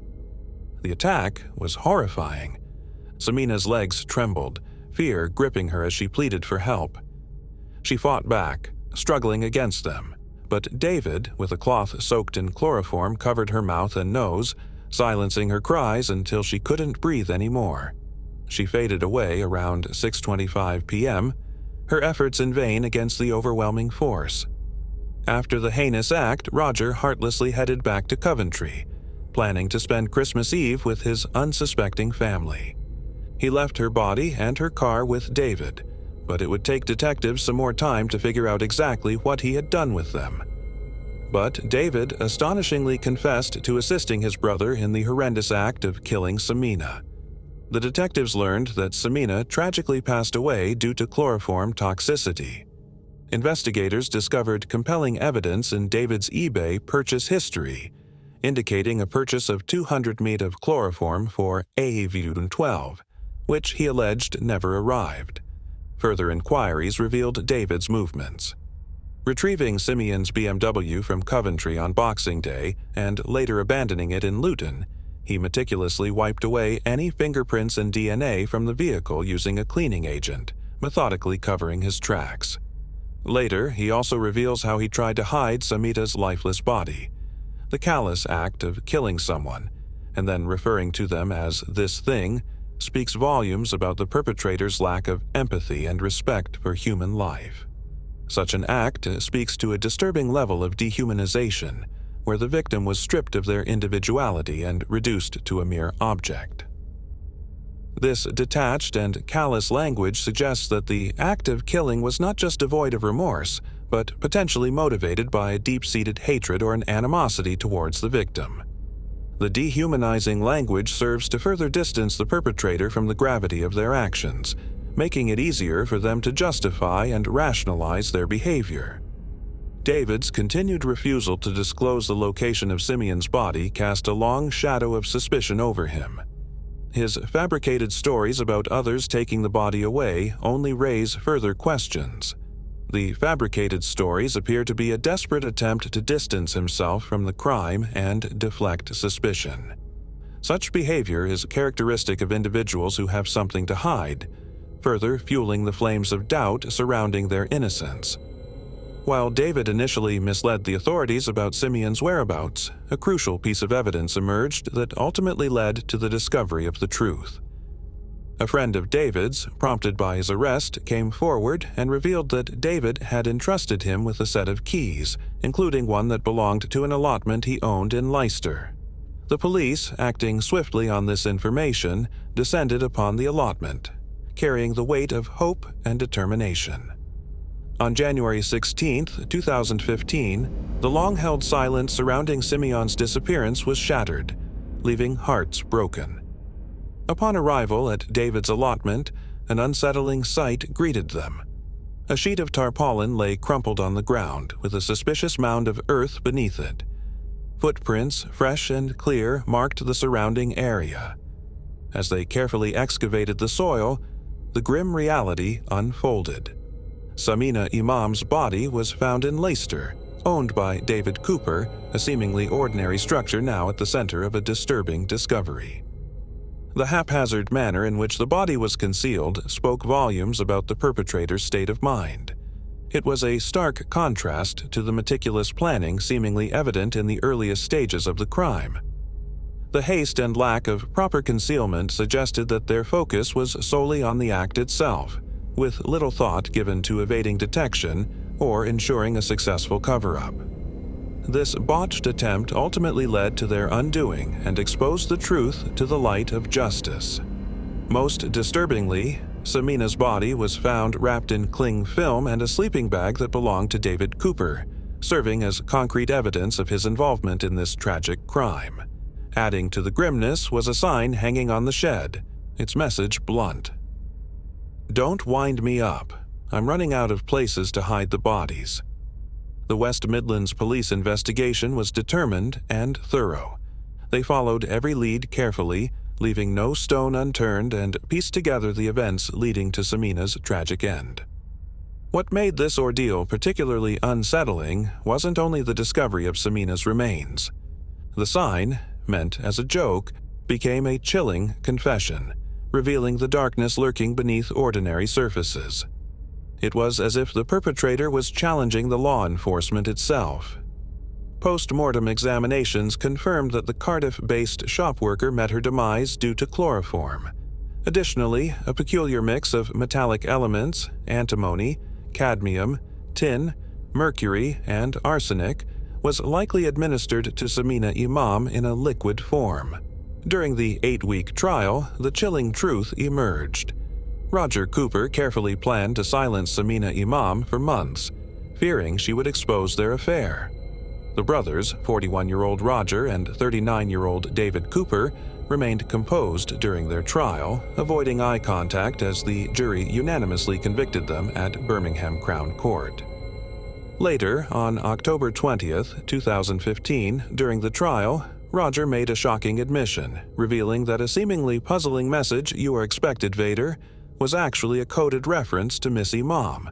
He claimed it was part of a surveillance effort to determine if she was involved with someone else. But the truth was, the brothers' first attempt to harm Amina Imam took place way before in December at Soil Hill Premier Inn. Amina was a regular guest and planned to spend the night there following a Christmas party. Under the guise of a surprise, Roger had instructed Amina to meet him at the hotel, claiming to have booked a room for them. However, the surprise was a lie. No room had been booked, and Roger wasn't planning to be there. Meanwhile, David, Roger's brother, lurked in a rented car parked in the hotel's car park, prepared to abduct Amina. To communicate their plan, the brothers relied on cryptic messages coded in Star Wars references like "Death Star Complete" and "Stay on Target." Stay on target. "You are expected, Vader." However, on that day, the taxi stopped right at the entrance, which didn't give David a chance to get close to Amina. The plan failed, and Amina safely entered the hotel. Frustrated, David sent a message to his brother in broken French, which translated to, "There's no point, no score." The window of opportunity is closed. Amina, just 34 and one of Roger's lovers, was later overpowered on Christmas Eve of 2014 at David Cooper's home, meeting a tragic death by chloroform. Despite their calm facade and planning, justice caught up with the brothers. Arrested under suspicion a week before Simeon's body was discovered, they couldn't escape the truth uncovered by post-mortem tests. Their arrest and subsequent conviction by Judge Thomas on October 21, 2015, led to a life sentence for each with a minimum of 30 years of prison time. While sentencing the Cooper brothers, the killers, for life, Judge Thomas told the siblings, "The use of poison in a case such as this demonstrates a cold-blooded intention to kill, regardless of the consequences. You work together hand in glove in planning and carrying out the murder of a joyful and bubbly young woman, brutally betrayed by a man she loved and his brother." DCI Caroline Marsh, senior investigating officer, shared her views on this case outside court. She said, "I would say this is the most callous offense I've ever investigated. Most murders that occur are spontaneous events driven by anger or jealousy, whereas in this case, what we uncovered was weeks of planning to kill Semenya and a really unusual cause of death. We rarely see chloroform homicides. It's a mystery to the investigation why David Cooper would do something like this for his brother, an extreme act to kill a woman that he hardly knew. Their cryptic messages and meticulous planning failed in the face of justice, ensuring they'll spend all of their remaining Christmases behind bars, serving their deserved punishment. The anguish of losing Samina in such cruel circumstances was overwhelming for the family. The statement released by Samina's younger brother, Imran Imam, reflected the profound impact of her loss. He mourned not only the loss of his sister, but also the absence of her guidance and support during challenging times. Imran expressed the torment of contemplating Samina's final moments and the pain of not being able to seek her counsel anymore. The reminders of her absence were constant, with everyday triggers evoking memories that intensified their grief. This made it even more challenging to come to terms with their loss. The family's sentiments echoed a collective sense of shock, sorrow, and fear as they grappled with the reality of Samina's untimely and tragic demise, leaving an irreparable void in their lives. As we close this chapter on the tragedy of Samina Imam, it's impossible not to be shaken by the sheer senselessness of it all. Roger had countless opportunities to avoid this irreversible path. He could have chosen honesty, transparency, or even simply ending the relationship. Instead, he and his brother set in motion a calculated and cruel course of action that led to the loss of a vibrant life. This case serves as a powerful reminder of the devastating consequences that can arise when personal desires are placed above basic human decency. Let it stand as a cautionary tale, urging us all to choose compassion and integrity over expediency and self-interest. May Simeon's memory inspire us to uphold the values of honesty, respect, and accountability, so that such a tragedy may never again harm an innocent soul. Moving on to the next case. Trevor Dey. Trevor Dey was an exceptionally jovial, neighborly, and technically gifted young man. His passion for computers and talent for mathematics were abruptly cut short by an unexplainable and untraceable disappearance in December of 2000. This left all who knew him, both in person and through the World Wide Web, searching for answers in a sea of evidence that only deepened the mystery. In an attempt to provide more substantial reasoning based on tangible evidence and careful analysis, this is an exploration of Trevor Dey's disappearance and its possible connection to shadowy figures in the area. Trevor was born on August 15, 1978, in Naas, County Kildare, Ireland, to parents Michael and Anne Dey. The youngest of 4 children, he grew up under the close guidance of his older brother Mark and sisters Michelle and Pamela. His soft-spoken yet infectious childhood demeanor made him a likable kid, and even as a teenager, Trevor developed an even-tempered personality, getting along with basically anyone and everyone. His older siblings were all athletic in school, participating in sports and competitions. Trevor was the odd man out, however, and instead flourished as an athlete of the mind, finding a love for arithmetic and sciences. These interests in numbers and tech, combined with problem-solving tendencies, inspired Trevor to tinker with computers and audio-visual systems. It developed into a hobby for Trevor, but never seemed like a viable career choice. He was confused about where to focus his studies after graduating high school, testing out the waters of business and economics at Waterford Institute of Technology. During this period, he worked part-time at the local supermarket, but never felt truly comfortable and dropped out after the first semester. Remembering that Trevor had a gift for troubleshooting, his sister Michelle recommended a series of computer lessons in Dublin. Trevor obliged and quickly discovered his calling in life. Michelle was quoted in the Irish Times saying about her brother's newfound talents, "He took it like a duck to water, like turning a key in a lock." Trevor loved the coursework and soon devoted all of his energy to computers. When he finished the schooling, he was immediately offered 3 separate job opportunities. Seeking professional advice, Trevor turned to his dad, who was also quoted in the Irish Times. "I said, take the bank. Banks are safer than any of the others." This would turn out to be quite an unsettling foreshadow for the upcoming tragedy. 7 months before the turn of the millennium, Trevor took a position at Bank of Ireland Asset Management by Leeson Street Bridge in Dublin. He worked for the IT department in an office with 10 other employees who all raved about his work ethic and enthusiasm. Trevor's manager, Dara Tracy, described him as the perfect employee who was reliable on the job, hungry for knowledge and friendly with everyone at the company. The same was true in his personal life, as Trevor became especially close with his elder brother Mark and his two lifelong last buddies, Glenn Cullen and Conleith Lunan. In addition, Trevor had met a girl in his last summer in Dublin and traveled up to Anchorage, Alaska to see her only a month before this mystery began. Despite the bevy of cheers and positive relationships in Trevor's life, an unexpected, unforeseen darkness was on the horizon. During the holiday season of December 2000, Trevor's co-workers set up a company Christmas party at the Hilton Hotel in Dublin. The night was full of drinking and good vibes until early the next morning. At about 4 a.m., CCTV footage captured Trevor walking from the Bank of Ireland office towards his apartment in Ballsbridge, and this would soon prove to be the last sighting of Trevor Deely before his unexplainable disappearance. In May of 1999, Trevor Deely receives 3 job offers and decides to select an IT position at Bank of Ireland Asset Management on Wilton Terrace at the suggestion of his father. Trevor blends right into the working culture and forms healthy professional relationships with his peers. After the turn of the millennium, sometime in 2000, Trevor starts renting a flat on Serpentine Avenue, Sandy Mount, Dublin 4 in the Renoir complex.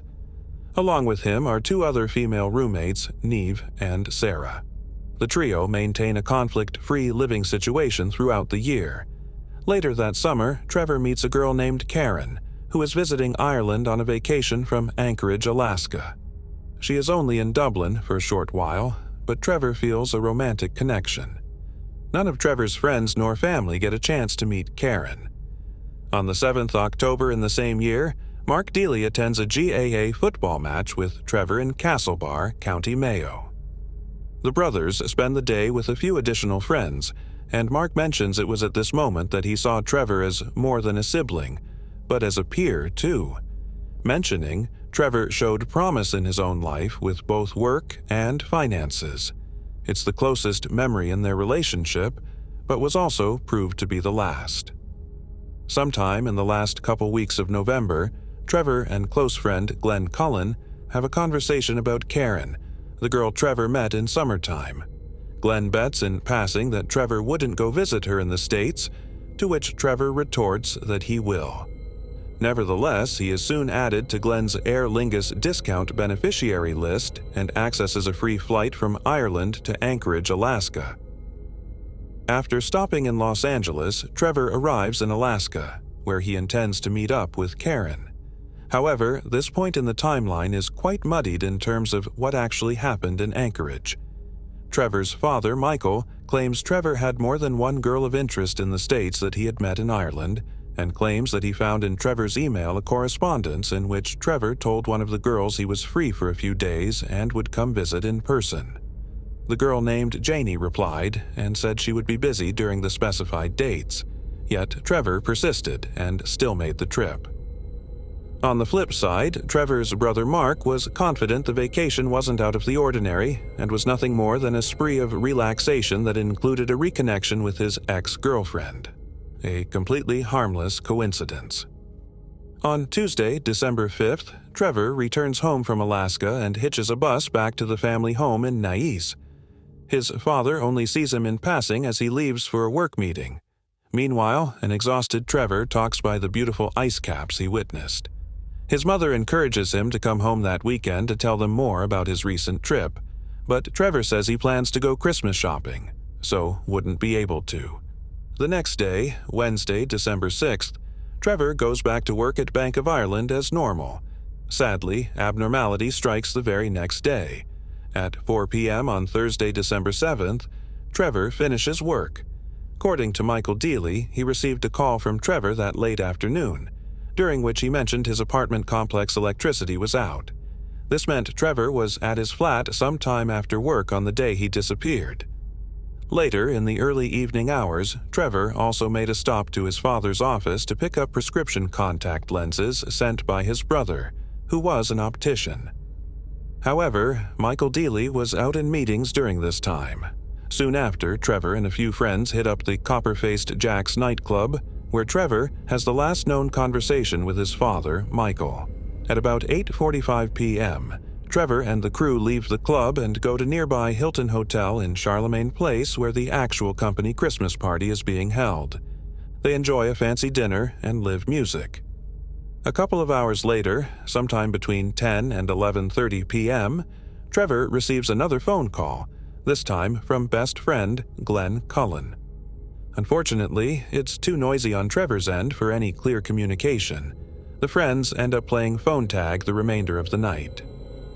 In the small hours of Friday morning, December 8th, at about 2 a.m., Trevor and his friends leave the Hilton and arrive at Buck Whaley's on Leeson Street, another popular Dublin nightclub. The post-party festivities last around an hour and a half until 3:35 a.m. Trevor is captured on CCTV footage in front of his office's gate number 2 at Wilton Terrace. He has a brief conversation with a curious man wearing all black before heading into the office by himself. He thanks the building's security guard, Peter, for assisting him. It should be noted that the man wearing dark clothing has been seemingly waiting outside of Gate 1 for about 30 minutes prior to Trevor's arrival. At approximately 3:36 a.m., Trevor asks his co-worker, Carl Pender, if he's available for a quick cup of coffee. Carl says he's busy at the moment and asks Trevor to wait a moment or two. A minute later, at 3:37 a.m., further CCTV footage displays the same black-clothed man standing outside of Gate 2, this time with a second figure positioned next to him and a possible third person covered by shadows behind them. 10 minutes later, at around 3:50 a.m., Trevor finally shares a beverage with Carl. The recreational is short-lived, however, as Trevor is seen exiting the office at 4:03 a.m., through Gate 2, now holding an umbrella on CCTV video evidence. 2 minutes pass before Trevor calls his friend Glenn one final time, saying he'll call again later that day. This would be the last official point of contact Trevor makes with anyone specific. At 4:14 a.m., additional surveillance footage reveals Trevor walking past what was then an AIB bank on Haddington Road in the direction towards his Ballsbridge apartment. 30 seconds tick by and another passerby enters the frame. A man dressed in black, almost identical to the first shadowy figure from the Bank of Ireland's gateways. Other bystanders who were in the area at the time later recall seeing nothing out of the ordinary around. As he walks down the street out of view, it becomes the last known sighting of Trevor Deely.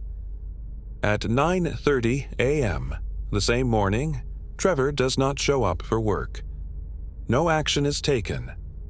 On multiple occasions over the weekend days of December 9th to December 10th, Trevor's sister Michelle makes several phone calls to Trevor, each time ringing, but ending up on voicemail.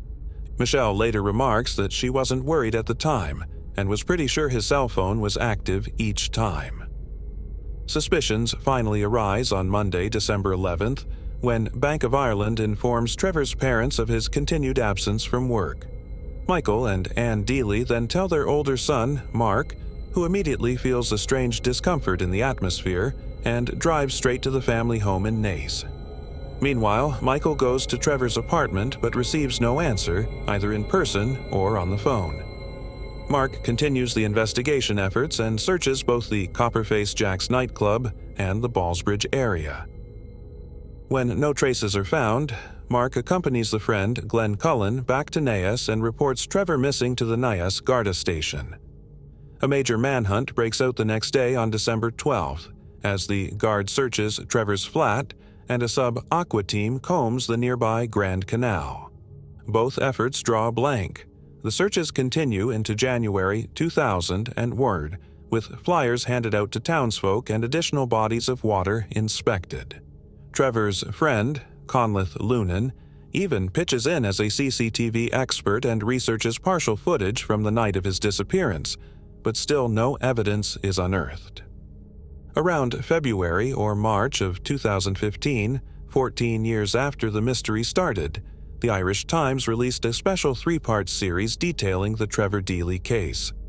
Later in 2015, journalist Donald McIntyre creates an associated documentary that withholds a never-before-seen image of CCTV video outside the Bank of Ireland, unreleased by the Gardaí.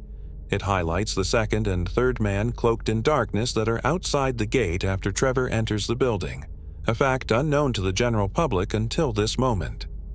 In December 2016, investigators reignite Trevor's cold case with the newfound CCTV footage and send it off for specialists in the UK to decipher the forensics of Trevor's final moments. Just 4 months later, in April of 2017, a company in the United Kingdom concurs that the man in black followed Trevor by 30 seconds in the last CCTV shot. It's most likely the man in black outside of his office in the first few shots. These initial images are enhanced and reveal that Trevor did indeed speak to the shadowy figure before entering the Bank of Ireland on that fateful night, again giving the public a new clue. This is the last accurate lead uncovered in the Trevor Deely file to date. Like all missing person cases and most criminal investigations in general, the most sought-after evidence is potential footage from the locations in which these crimes or mysteries occurred. In the search for Trevor Deely, one of his close friends, Conleith Lunan, was able to use his videotech expertise and pull partial CCTV footage from both the Bank of Ireland offices and the AIB offices mere days before they were to be destroyed. These tapes captured Trevor's last known moments in the early morning hours of December 8th, after he leaves the Christmas festivities to pick up an umbrella in his office and return home. It should be noted, the footage jumps a couple of points, most likely for time-keeping concerns. The first part of the video displays a man dressed in dark clothing who arrives outside of the Bank of Ireland at 3:05 a.m. The footage then jumps to about 3:34 a.m. with the man still lingering about before exiting the frame to our left. It then shifts to a different angle, recording Trevor arrive at work at 3:35 a.m. At this moment, what is assumed to be the black-clothed man pops back into the shot and talks to Trevor for a moment, or two. Trevor then heads inside before the footage jumps again to 4:02 a.m., but we see Trevor walk back onto the street with his umbrella and the suspicious man nowhere to be seen. The final piece of tape then plays at 4:14 a.m., showing a man under an umbrella passed by the AIP building. This is later confirmed as Trevor Deely by his family. 30 seconds later, a man dressed in black walks in the same direction as Trevor. This figure is thought to be the man from earlier waiting around the two gateways and the man who spoke briefly with Trevor. To this day, he has never come forward to be eliminated from the inquiry, and until he does, he is still very much a suspect. Yet the mystery of this man and the CCTV footage in general does not stop there.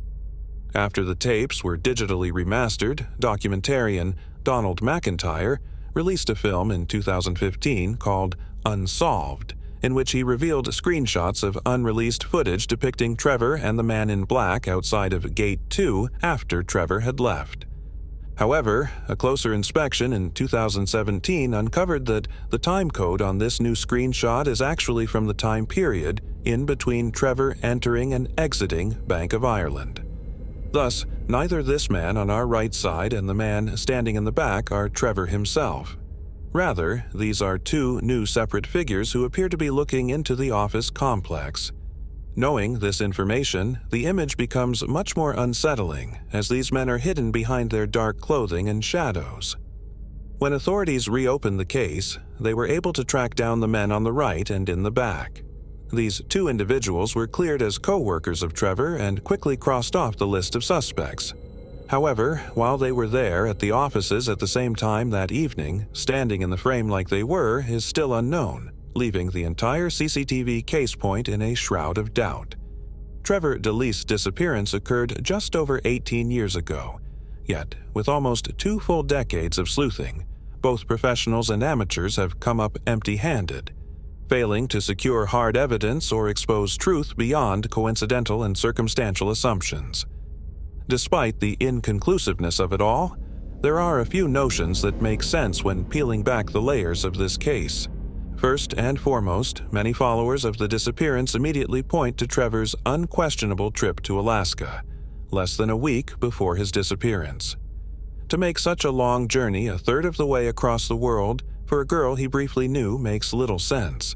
Alaska is a 9 hours flight that spans 9 time zones and offers little tourist value for a basic short-term visit.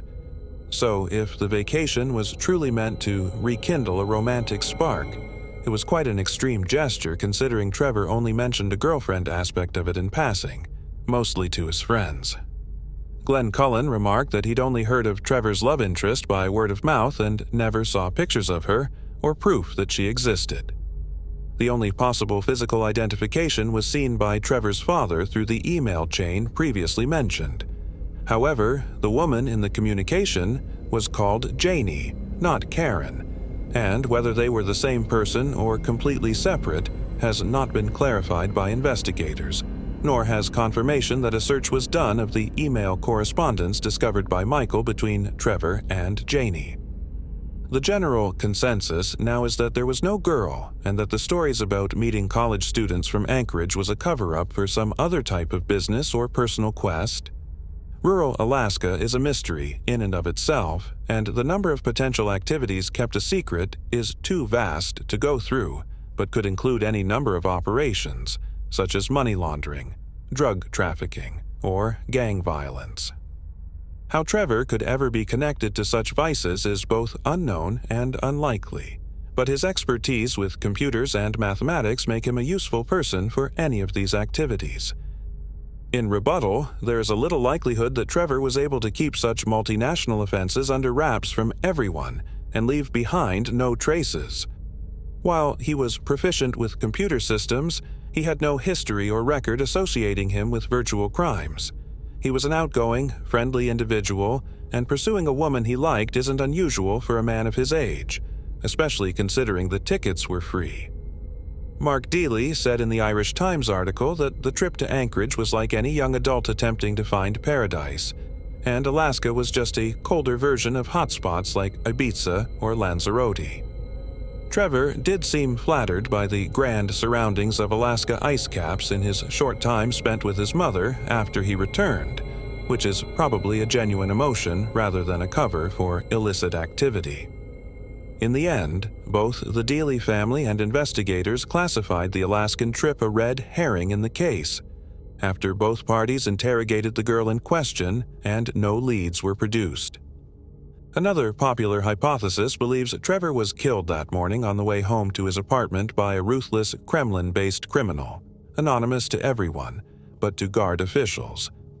This theory originated from a tip given to Gardaí by an informant who claimed that Trevor had run in with a crumbling criminal who was shot and murdered before being dumped in a wooded area in West Dublin. The crumbling criminal had also been investigated for the unsolved murder of Sinead Kelly in June 1996.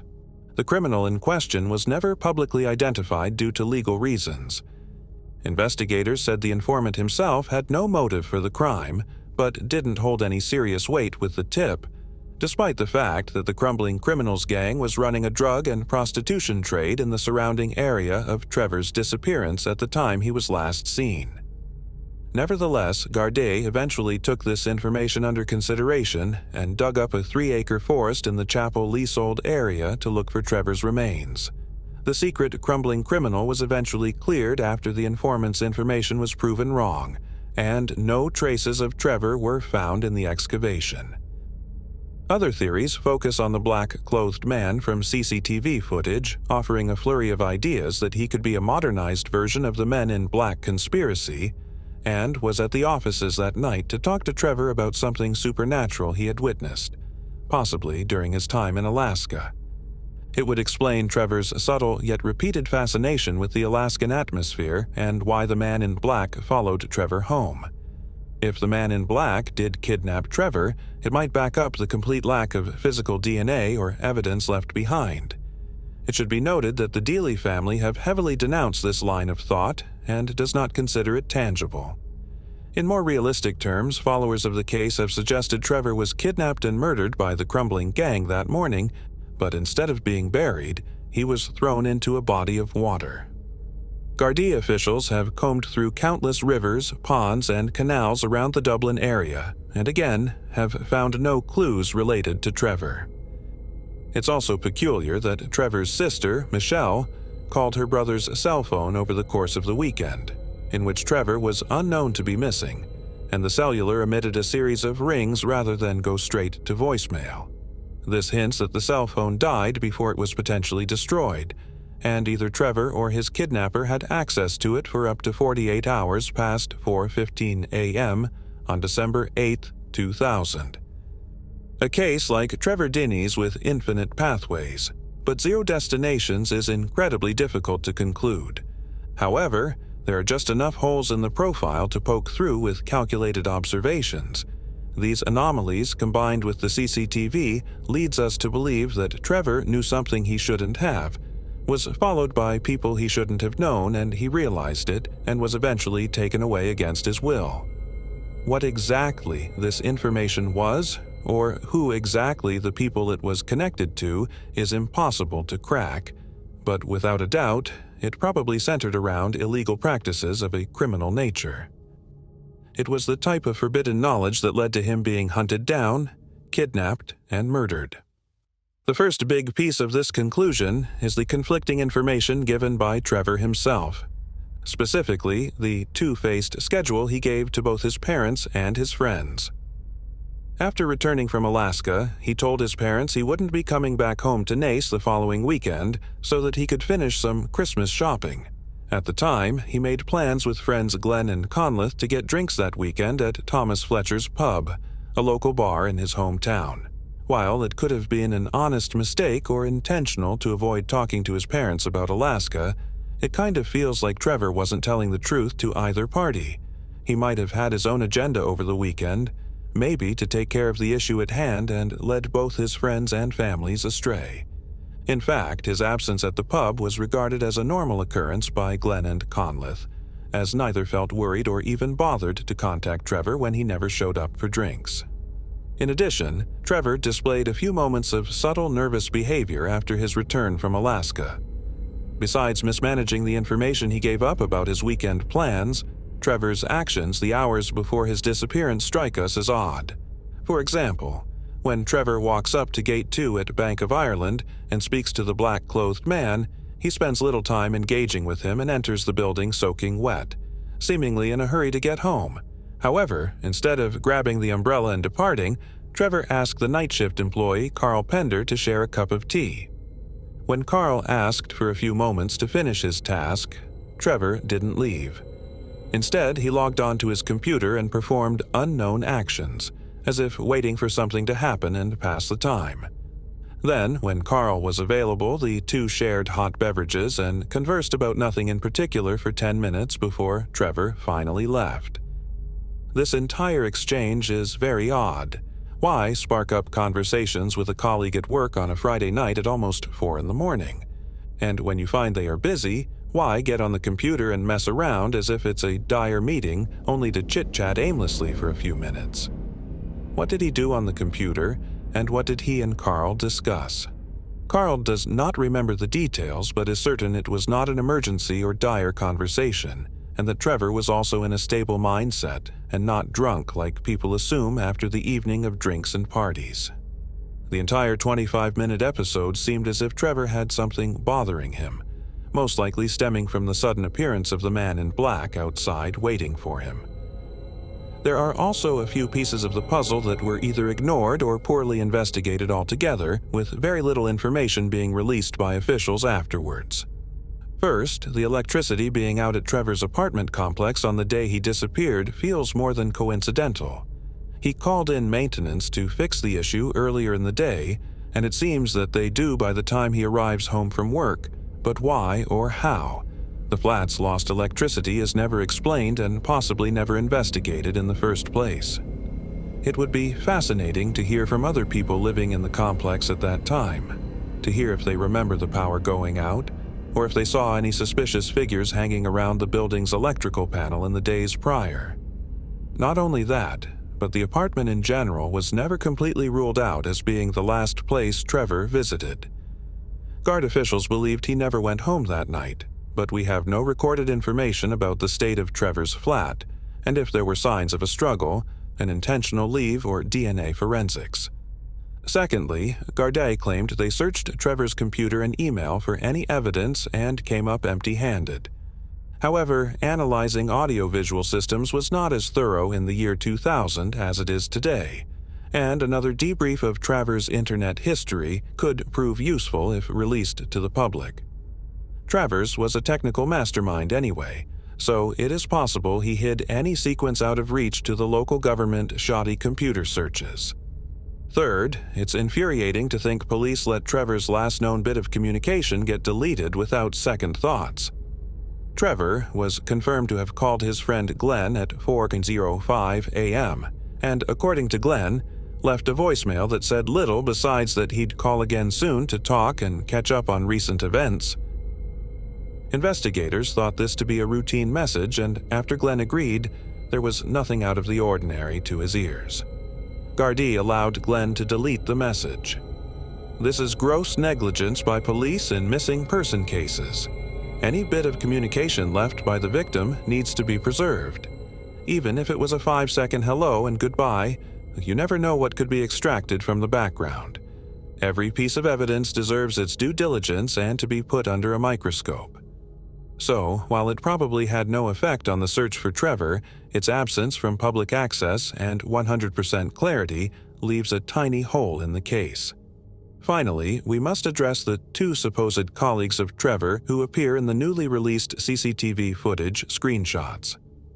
Authorities were quick to identify the man on the right and the man on the back as co-workers, but never shared any details beyond this fact other than that they were cleared of any wrongdoing.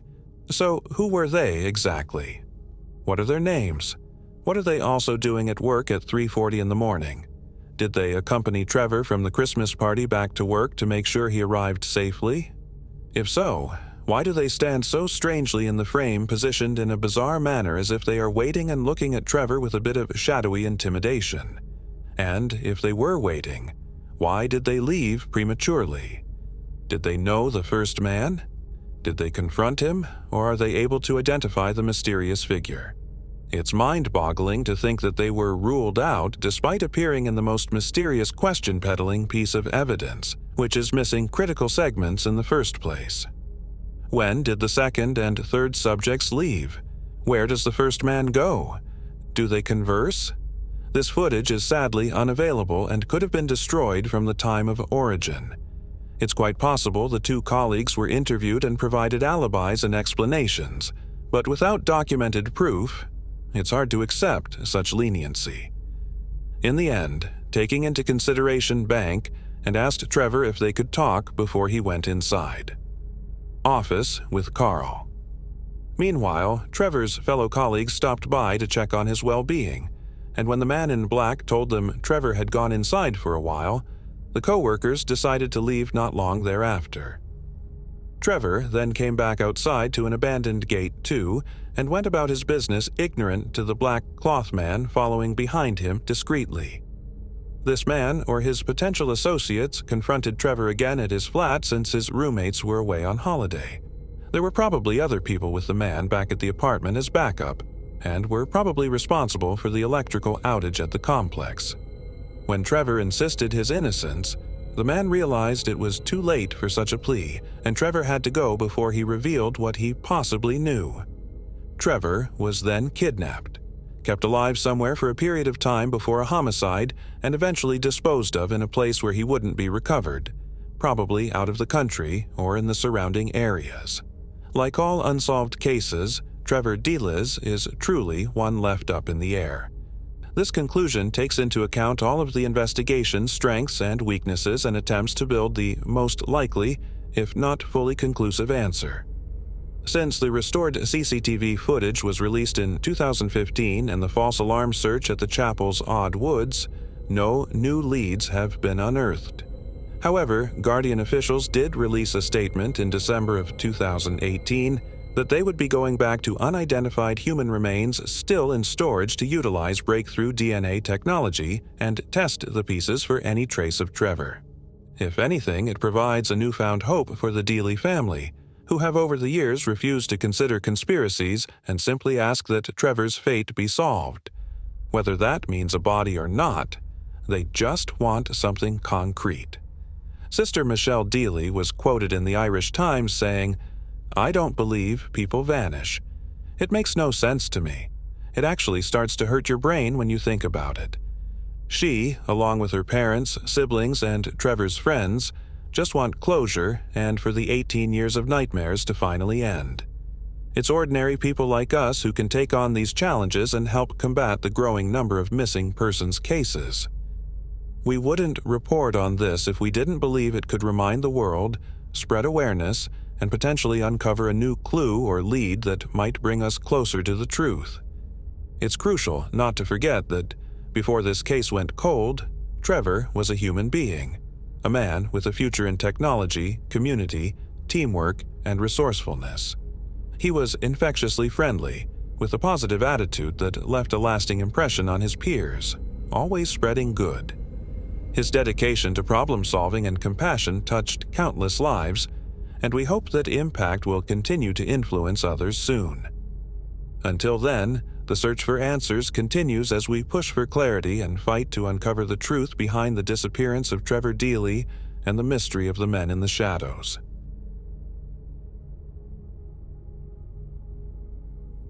Moving on to the next case.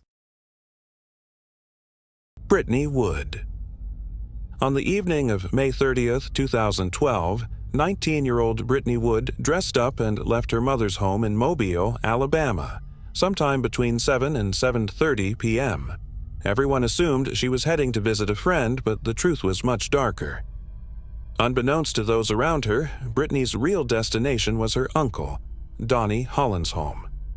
What began as a seemingly ordinary visit would soon spiral into a nightmarish ordeal for both her family and law enforcement.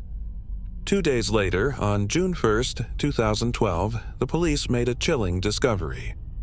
Donnie, Britney's uncle, was found in his car, a gunshot wound to the back of his head revealing a chilling crime scene. The shocking and blood-stained scene added a layer of mystery. Intensifying further, Britney Wood remained mysteriously absent. Did Britney play a role in Donnie's death? And if so, what drove her to such actions? Or was it someone else who not only killed Donnie but also kidnapped Britney? Britney always had a dream of becoming a hairdresser and opening her salon one day. However, the young girl just in her teenage years would come across a man named Andy Woods. Their connection blossomed, leading to the joyous arrival of their beautiful daughter, Peyton, in 2009 when Britney was just 18. While initially relishing the freedom of youth, the birth of Peyton signaled a profound change in Britney's life. However, her life took an even more significant turn when, just a few months after Peyton's birth, Annie and Britney parted ways. Despite the breakup, the two made the decision to share custody, maintaining a positive and amicable relationship for the well-being of their daughter. Subsequently, Britney ventured into dating, encountering several relationships that proved short-lived. Before we continue, we want to remind you that only a small percentage of people who watch our videos are actually subscribed. So if you enjoy our content, consider subscribing. It's free and you can always change your mind later. Now, let's move on with the video. Britney found joy in spending time with her family, particularly her brother, Derek, whom she considered as her protector. Reflecting on her past, Britney's tumultuous experiences were also rooted during her childhood days. Her father, Wallace Hankey, had divorced her mother, Chessie Wood, when she was just a baby. Despite the divorce, Britney maintained a positive relationship with her father. However, the main complication arose in her connection with her uncle, Donnie Holland. Donnie seemed like a fun, loving guy to everyone, always nice to those around him. However, beneath the surface, his story was more complex than it appeared.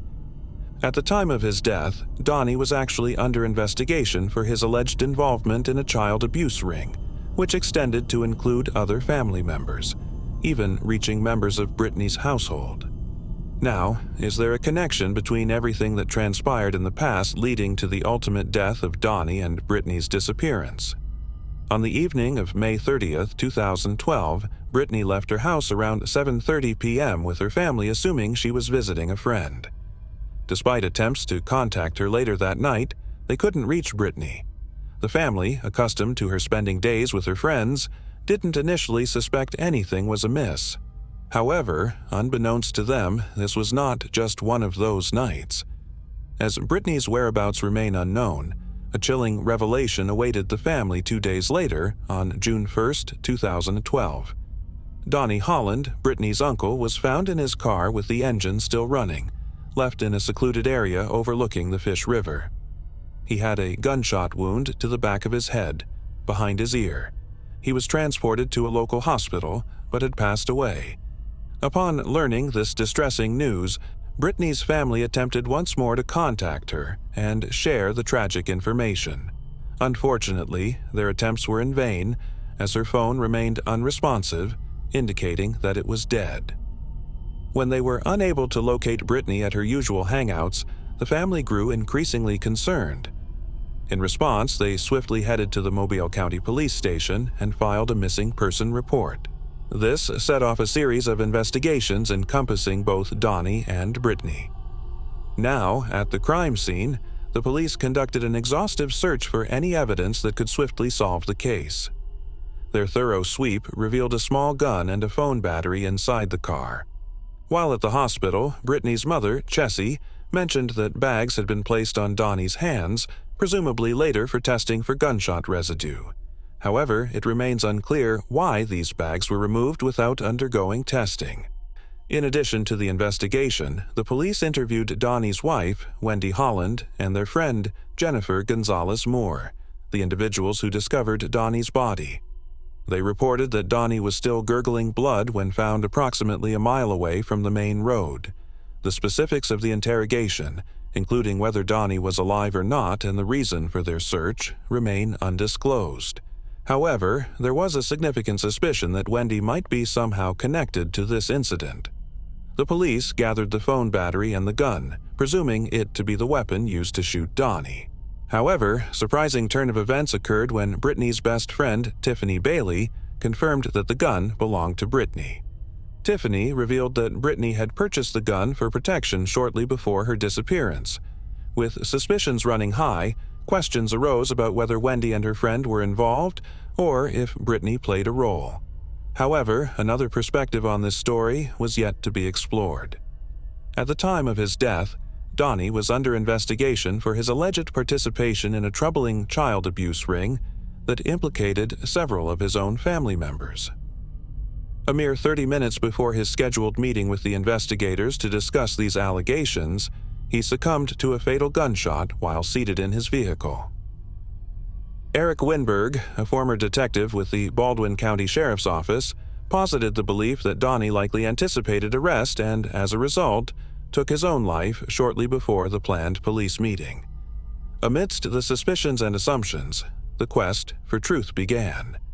The investigation was initiated by scrutinizing phone records. It was revealed that the battery found in Donnie's car belonged to Britney's cell phone. Furthermore, the call records confirmed that Donnie and Britney did in fact meet on May 30th, 2012, the day she went missing. Records revealed that Donnie had picked up Britney at her home in Mobile and drove her to the residence in the Styx River area. Britney's text records revealed continuous messaging until 11:30 p.m., abruptly ceasing at that point. In the early hours of May 31st, they returned to Mobile, coinciding with the moment her phone ceased functioning, preventing any further data collection.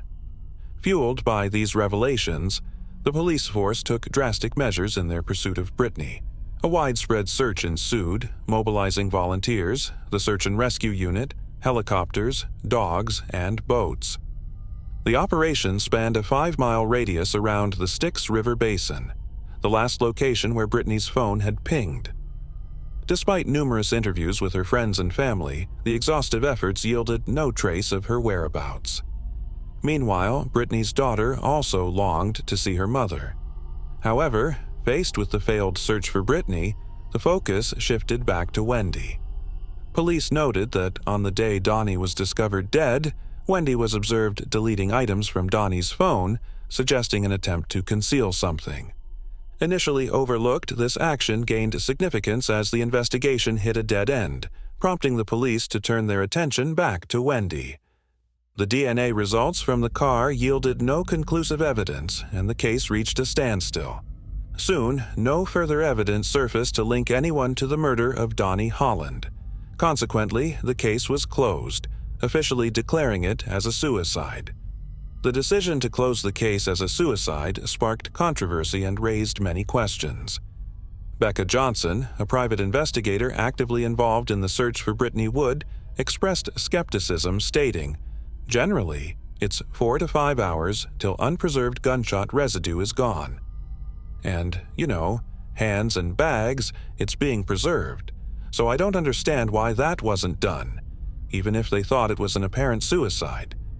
Detective Eric Winberg confirmed that the gunshot residue test was not conducted because it was a procedure performed by the Alabama Department of Forensic Sciences at that particular time. Firearms expert Cameron Busey pointed out that the brain matter and bone fragments would likely have embedded into Donnie's hands if he had shot himself. However, no test was conducted to determine this aspect as well. Moreover, Busey highlighted that placing the gun behind one's head would be highly unusual. "I don't know of any suicide that was done in that position." However, despite various concerns and observations, the cause of death was officially determined as suicide, and no concrete evidence emerged to challenge this conclusion. Although the case of Donnie concluded unexpectedly, the investigation delved deeper into unraveling its complexities as they explored the possibility of a family member being involved in the crime. The investigations exposed a disturbing history that the family had been hiding for years. They found that Donnie Holland headed a child abuse ring with the involvement of at least 11 other family members or friends. They had been abusing and exploiting children, including their own, for decades. As the police examined Britney's Facebook profile, they discovered additional evidence linking the family to these accusations. Donnie's wife, Wendy, and Britney's beloved brother, Derek, were among the 11 family members arrested for their involvement in the abuse ring. Adding to the gravity of the situation, Lee's mother, Chessie, faced charges of child abuse despite maintaining her innocence. The allegations against the mother included an assault on another underage female relative. As the inquiry progressed, information from Britney's friends to whom she had confided surfaced. It was disclosed that Britney herself had been a victim of Donnie's abuse when she was just 9 years old. According to her friends, Britney had intentions of confronting Donnie and exposing him to the authorities. The revelation raised a significant question. Did Britney kill Donnie out of revenge? While the hypothesis had a compelling backstory, the absence of concrete evidence made it purely speculative. In a simpler narrative or a motive, it might have been the audience's initial thought that Britney was responsible for Donnie's death, considering the backstory and her subsequent disappearance, especially with her gun found. However, in legal procedures, evidence is paramount, and without sufficient proof, no further investigation into her involvement was pursued. Alongside the theory of Britney seeking revenge, another hypothesis emerged. Could a past victim have killed Donnie out of revenge and subsequently kidnapped Britney? The motive behind kidnapping Britney remained unclear, but her unexplained disappearance prompted questions about whether she was still alive. While various hypotheses circulated, the undeniable fact was that Britney's family was on the verge of facing the legal consequences. Nevertheless, Chessie, Britney's mother, expressed frustration that her daughter had not been located yet. On December 9, 2014, a young victim testified against Donnie's wife, Wendy Holland, in court.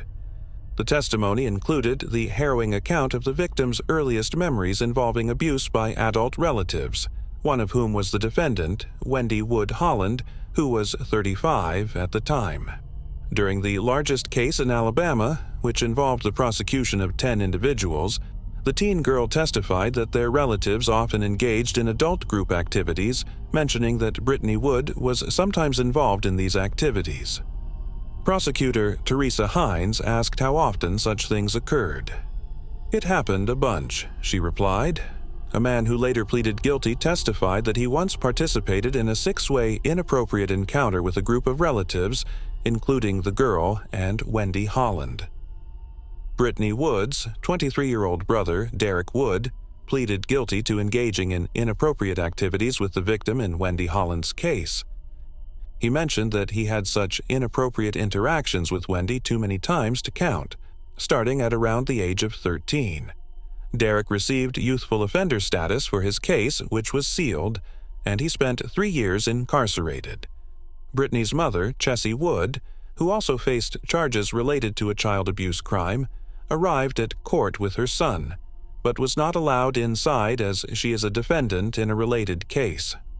Moreover, she directly stated that her family members were guilty. Wendy Holland's brother-in-law, Dustin Kent, testified that he took part in a six-way inappropriate encounter involving Wendy, the alleged teen victim, and his wife, Mindy Kent, who is Wendy Holland's twin sister. Dustin Kent, who also pleaded guilty to sex charges, stated he first witnessed Wendy Holland engaging in inappropriate activities with the alleged victim in October 2011. A week after entering a guilty plea, Dustin Kent pleaded guilty again in Mobile County, this time for charges of sodomy and assault related to engaging in inappropriate activities with two different 13-year-old family members in Tucson-8. He was sentenced to 17 years in prison. Subsequently, Randall Scott Wood, another uncle of Britney, entered a guilty plea in Mobile County. In succession, each of the accused individuals was convicted on charges related to child abuse. Mindy Kent, Wendy's identical twin sister, also landed behind bars after Mobile County jurors convicted her of sodomy and abuse of a child under the age of 12 in 2015. She was sentenced to a maximum sentence of 40 years behind bars, 20 years for each count against her. In 2015, Wendy Holland was convicted of child abuse and child torture, receiving a staggering sentence of 219 years in prison. Britney's mother, Chessie Wood, also admitted guilt to a misdemeanor charge and child endangerment. The conclusion of Donnie Holland's death as a suicide continues to be shrouded in controversy. The significant question of whether Britney was the perpetrator remains unanswered definitively. However, one truth remains clear amidst the darkness. The troubled family of Britney Wood ultimately faced the consequences they deserved. After hiding their secretive actions for so long, justice eventually prevailed. But when it comes to the night of the murder or Britney's disappearance, only one person knows what truly happened: Britney Wood herself. More than a decade has passed, and her whereabouts remain a mystery. What are your thoughts on this disturbing case? What could have happened the night of Donnie's death? Was it really a disappearance and a suicide, or is there something even more twisted at play? We'd love to hear your opinions. Feel free to share your thoughts with us. Moving on to the next case.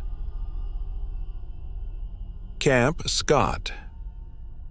In the summer of 1977, as camp season was gearing up for children across the United States, Camp Scott in northeastern Oklahoma was preparing for another season of fun and adventure. Located in Mayes County, the camp had been a retreat for Girl Scouts since 1928. The 410-acre site nestled in the woods could accommodate 140 campers and up to 30 staff members. The camp was divided into 10 camping units, all connected by a road known as Cookie Trail, which meandered through the lush forest. However, just 2 months before the camp season was to begin, a troubling discovery occurred. In April of 1977, during a group training session, a summer camp counselor found that someone had broken into her cabin. The unknown intruder had gone through her personal belongings, raising concerns about the security of the camp. Strangely enough, the only thing missing was all of her donuts out of their box. In their place was a hastily scrawled note that read, in part, "We are on a mission to kill 3 girls in Tent 1. A fake body was also found hanging on the property. This incident and the accompanying note was disregarded as the message also made mention of Martians, and therefore the whole affair was seen as a prank. The management at Camp Scott made a decision many later called foolish when they failed to disclose the so-called prank to parents of the children slated to attend the upcoming summer sessions. Tent 1 stayed within the tent rotation and was assigned per the usual procedures. On Sunday, June 12, 1977, 3 young girls, Lori Lee Farmer, age 8, Michelle Heather Goose, age 9, and Doris Denise Milner, nicknamed Denise, age 10, bounded joyfully onto the bus that would take them along with 137 other campers to Camp Scott. The large group of preteen campers were set to spend a fun and eventful 2 weeks at the camp, but for 3 random girls, their trip would be tragically cut short. Upon arrival, the girls were all assigned campsites and tents. The camp was split into 10 different units, within which there were around 7 tents for campers as well as a counselor's tent. Each campsite had a Native American tribe's name, and Lori, Denise, and Michelle were assigned to the Kiowa campsite, Tent 8. There were 27 Girl Scouts in Kiowa unit, and they were split into 7 different tents. Tent number 8 was located on the edge of the campsite and geographically the farthest from the camp counselor's tent, which was some 150 yards away and hidden behind the forest's mass of trees and foliage. The trio was actually supposed to be a quartet, as a 4th girl was also set to be in Tent 8 that night, but, due to a clerical error, she had been misassigned.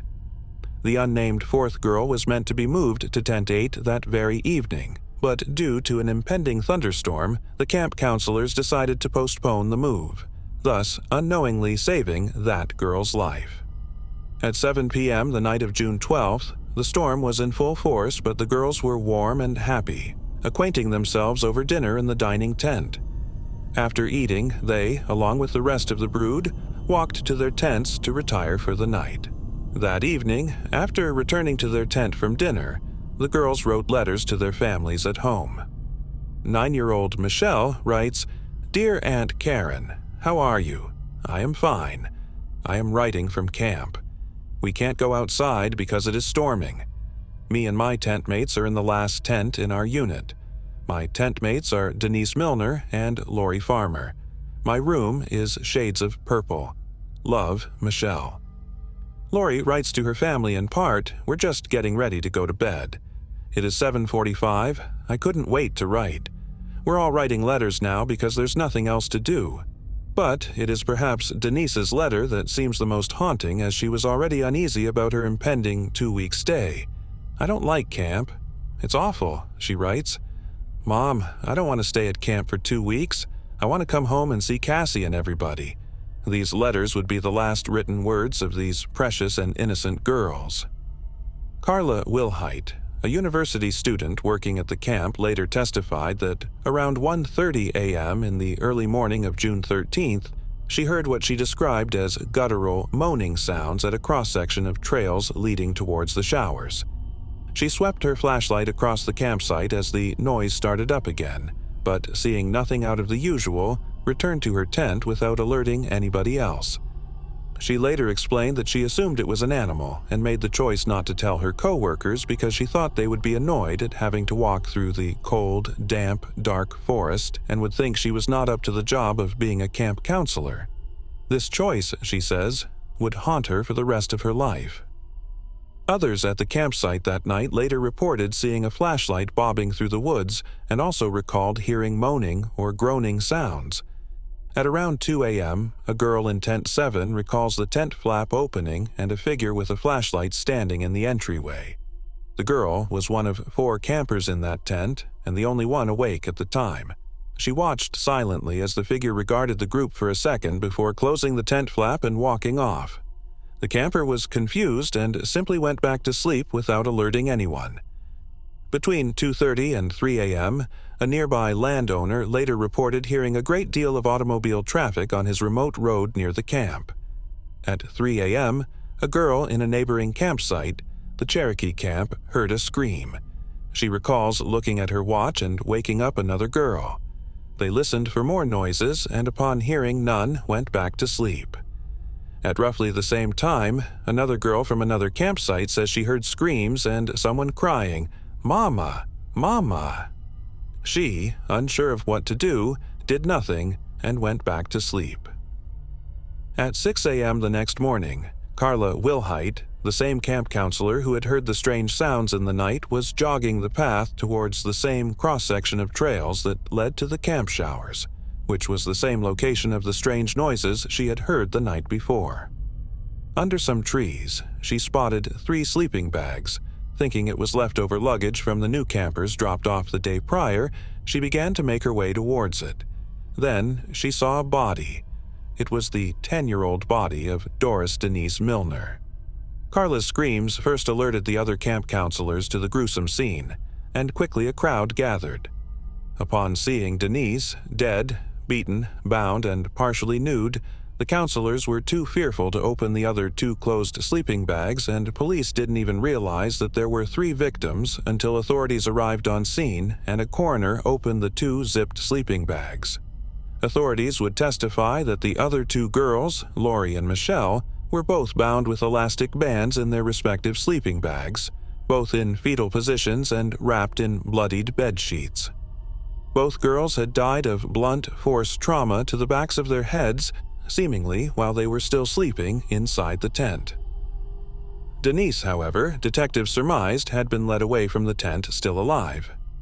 Evidence showed Denise was sexually assaulted and beaten so hard in the face that indentations of the weapon remained as post-mortem artifacts, although her cause of death is listed as strangulation. There was blood on the floor of the tent, indicating the girls had initially been attacked inside and then were carried outside. Evidence found on scene included a large flashlight, red in color, with a single fingerprint on the lens that, while able to be dusted, imaged, and scanned, never returned any matches in any state or federal databases. A footprint left in the pool of blood in the tent was also found, made by a male size 9.5 shoe. Along with these items, there was also a rope, duct tape, and a long black hair. Authorities began their tedious and emotionally charged investigation surrounding the camp with emergency vehicles. Parents were informed that something had gone wrong and that they would have to pick up their children at the council building.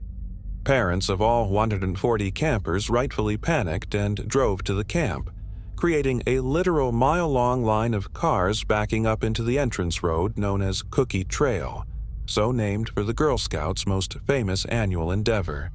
Frantic parents were turned away and forced to wait hours in the sun as the camp was put on lockdown. Terrified parents who saw the emergency vehicles and heard rumors were not told of their camper status. The rest of the Girl Scouts themselves were not told that 3 of their campmates were dead. They were taken to participate in activities away from the campsite until the buses arrived to take them back to the Magic Empire Council in Tulsa. The camp was eventually evacuated entirely, and campers were released to their parents or guardians, with some being released without even their luggage, and all of them confused at the purpose of their trip being cut so short. June 13th would be the last day Camp Scott ever operated. The camp would close for good. The investigation went into full swing once the camp was cleared out. The following day, June 14th, detectives noted that it appeared the murderer had attempted to clean up the blood and smeared it around in the process. There was blood not only on floor, but also on the towels and mattresses. The investigators soon learned about Jack Schroff, who owned a ranch near Camp Scott. At his home, black duct tape was found as well as rope, which appeared identical to that which had been used to bind the wrists of 2 of the girls. However, Schroff claimed that his house had been broken into prior to the attack. Some items had been stolen from his cabin, but he could not name exactly what had been taken. Schroff took a polygraph and passed. He also had a solid alibi for the night of the murders and therefore was cleared as a suspect. Authorities then came up with a new suspect named Gene Leroy Hart. Gene Leroy Hart was a local Cherokee man, raised just 1 mile from Camp Scott. He had been at large for 4 years since 1973, when he escaped the Mays County Jail, of which he was an inmate for the crime of kidnapping and the subsequent rape of 2 pregnant women as well as 4 counts of burglary. Although there is no direct evidence linking Hart to the crime, the sheriff in town, Weaver, said that he believed Hart was 1,000% guilty. but he did not elaborate as to why he believed that. Several days after the murders, some hunters discovered a cave which appeared inhabited. They found a number of items in the cave, including women's glasses, pages from the Tulsa newspaper, a section of which had been found in the battery compartment of the flashlight, possibly to keep the batteries from rattling around, and photographs that Hart himself had developed while working in the photo lab at the Granite Reformery. Perhaps the most tantalizing clue found in the cave was a note written on the wall which read 77617, "The real killer was here. Bye-bye, fools." Nearly 1 year after the crime, Hart was picked up at the home of a Cherokee man by the name of Pigeon and arrested on suspicion of the brutal assault and murders. Investigators searched the residence of Pigeon, but did not find anything related to the case. They searched again, and this time they found items that the camp counselor claimed had gone missing before camp began. Pigeon claimed these items were never there and that they had been planted in his home. There was also speculation that Sheriff Weaver actually had the photos which belonged to Hart in his desk at the Mays County Jail and planted them in the cave, therefore tying Hart to the case. Many family and area residents believed Hart was innocent. They raised money for his defense and supported him during his trial. A key piece of evidence was the long black hair, which was found on one of the victims. A state crime analyst said that although the hair matched Hart's hair, you could not identify a person based on hair alone at that time in 1977. The fingerprint on the flashlight lens did not match that of Hart. The bloody footprint in the tent was also too small to be Hart's. A jury eventually found Hart acquitted of all charges, and when they pronounced that verdict, Hart began openly sobbing with relief. He maintained his innocence. The not guilty verdict notwithstanding, Hart still had a 306-year state prison sentence for the crimes he was originally convicted of, as well as the successful prison escape. However, after just 2 months back in jail, Hart had a massive heart attack and died instantly at age 35. The parents of Doris Denise and Lori Farmer, but not those of Michelle, sued the Magic Empire Council of Girl Scouts for $5,000, alleging that the organization's administrators and the adults in charge were negligent. They included complaints regarding the threatening note left in the donut box 2 months prior to the tragedy, as well as the lack of adequate supervision of the campers and lack of follow-up in regards to the noises made that night. One of the campers who heard sounds in the night, though it is unclear which camper, says she told the camp counselor of these screams and was told to ignore them. In their defense, the camp counselors explained that the first nights at Camp Scott are typically filled with the excitement of girls meeting each other, with much laughter and chatter. However, in 2008, bodily fluids found inside one of the tents were sent for DNA testing using more advanced forensic technology. Unfortunately, the samples were too degraded for meaningful results, offering no new leads in the case. Despite extensive investigation, no viable suspects have emerged, and the case remains open and unsolved to this day. Moving on to the next case. Larry Groves. Around 11 p.m. on January 12, 2003, 40-year-old Larry Groves, who lived alone with his 2 dogs, was on the phone with his friend Sandy Smith from Mississippi. Just 10 minutes into their nightly chat, someone began banging on Larry's door, accompanied by an angry man's voice demanding to be let in. Concerned, Sandy asked Larry who it was. Larry said he would handle it and call her back in 20 minutes. But Larry never called back, and he was never heard from again. On January 28th, Larry's mother, Wanda, filed a missing report on her son. She found out that nobody had heard from Larry in weeks and that he had also not been attending to his successful antique business. Upon entering his house, authorities found no trace of the 40-year-old or his 2 dogs. The house was immaculate, with nothing taken nor out of place. This was confirmed by his mother, who went on to search the house for clues on Memorial Day weekend in May, and by his sister, Pam Spence, who also looked for details police might have overlooked in her brother's house that April. Then, on June 18th, roughly 5 months after Larry was last heard from. His neighbor, a man named Dick Sheliol, noticed that the peach tree in Larry's garden was starting to come far over the fence which separated their properties. The ripened fruit that fell to the ground was attracting bees that started to attack Sheliol's dog every time he let it outside. Mildly annoyed by this, he began cutting back the branches which hung over the fence. It was at this point that Sheliol noticed something disturbing. Great big bullflies covered the inside of a window in Larry's house. The exterior siding looked as though it had been painted black. He realized now that the crows that frequently gathered on the fence had been feasting on these bugs. Uncomfortable with what he was seeing, Sheliol immediately called Earl Bennett, the owner of the property. Earl was the father of Larry's partner, Tom, who had passed away from a heart attack in 2001. The two had been living together in the home since Larry was 17, after Earl had given the property to his son. Once Tom had passed away, however, ownership reverted back to Earl, who told Larry that he could continue to live in the bungalow for as long as he wanted. Inside, Sheliol and Bennett were hit with a foul odor. They thought it must have been the rotting meat in the fridge, but it wasn't. Earl and Bennett realized it was perhaps coming from the crawl space. Together, the men moved Larry's desk and pulled back the rug, revealing the trap door to the crawl space where they found the badly decomposed body of Larry Groves. His body had disintegrated so badly in the summer heat that a cause of death could not be determined. Larry's family, Wanda Groves and Pam Spence, were sickened by the news, realizing they had both been right next to Larry when they'd been searching the home for clues. After speaking further with friends and family, Indiana State Police managed to discover the name of their first and only suspect in the case, the man who had turned up at the door on January 12, 2003.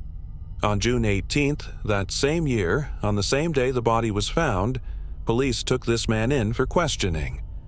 Detective Don Curl, who worked on the case, described the suspect, who has never been publicly named, as being cold and calculated, never losing composure or rising to the bait.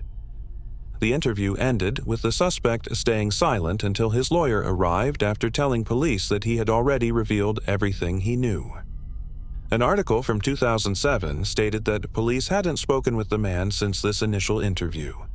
In November of 2006, the FBI crime lab in Phoenix established that the hair and blood samples taken from Larry's body and crawl space did not conclusively match the man suspected of the murder. Although 1 year later, Don Curl said there might be more evidence to test. In the months after Larry's initial disappearance, his other next-door neighbor, Fred Holdman, claimed to have seen trucks coming and going at the home. However, he didn't think anything of it since Larry himself often drove a truck and loaded it up with antiques. So it was a common scene on the street. Law enforcement discovered from this information that the suspects they later questioned used the 40-year-old's truck to load up antiques and sell them to Michigan-based dealers. In the years following Larry's death, police seemed no closer to arresting his killer. To friends and family, it seemed obvious who was responsible, yet justice was out of reach. Larry was described by those who knew him as, quote, someone you either liked or you didn't due to his frank nature and no-nonsense approach, but also as someone who was dependable and who would do anything for anyone. His partner, Tom Bennett, was about 10 years his senior and had taught Larry everything he knew about antiques. According to his friend Sandy Smith, the couple had trouble being accepted in their town of Lakeville, Indiana. Larry was more effeminate and less confrontational than his partner, and so he took the brunt of the harassment.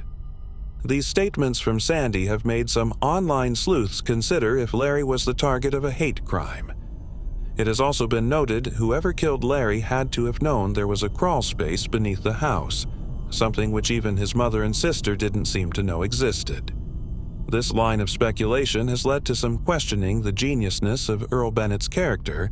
It was clear he knew the trapdoor was there. So why did he not say anything sooner? Another theory that has been discussed online is the idea that the suspect had perhaps brought some muscle with him, another person to do the dirty work.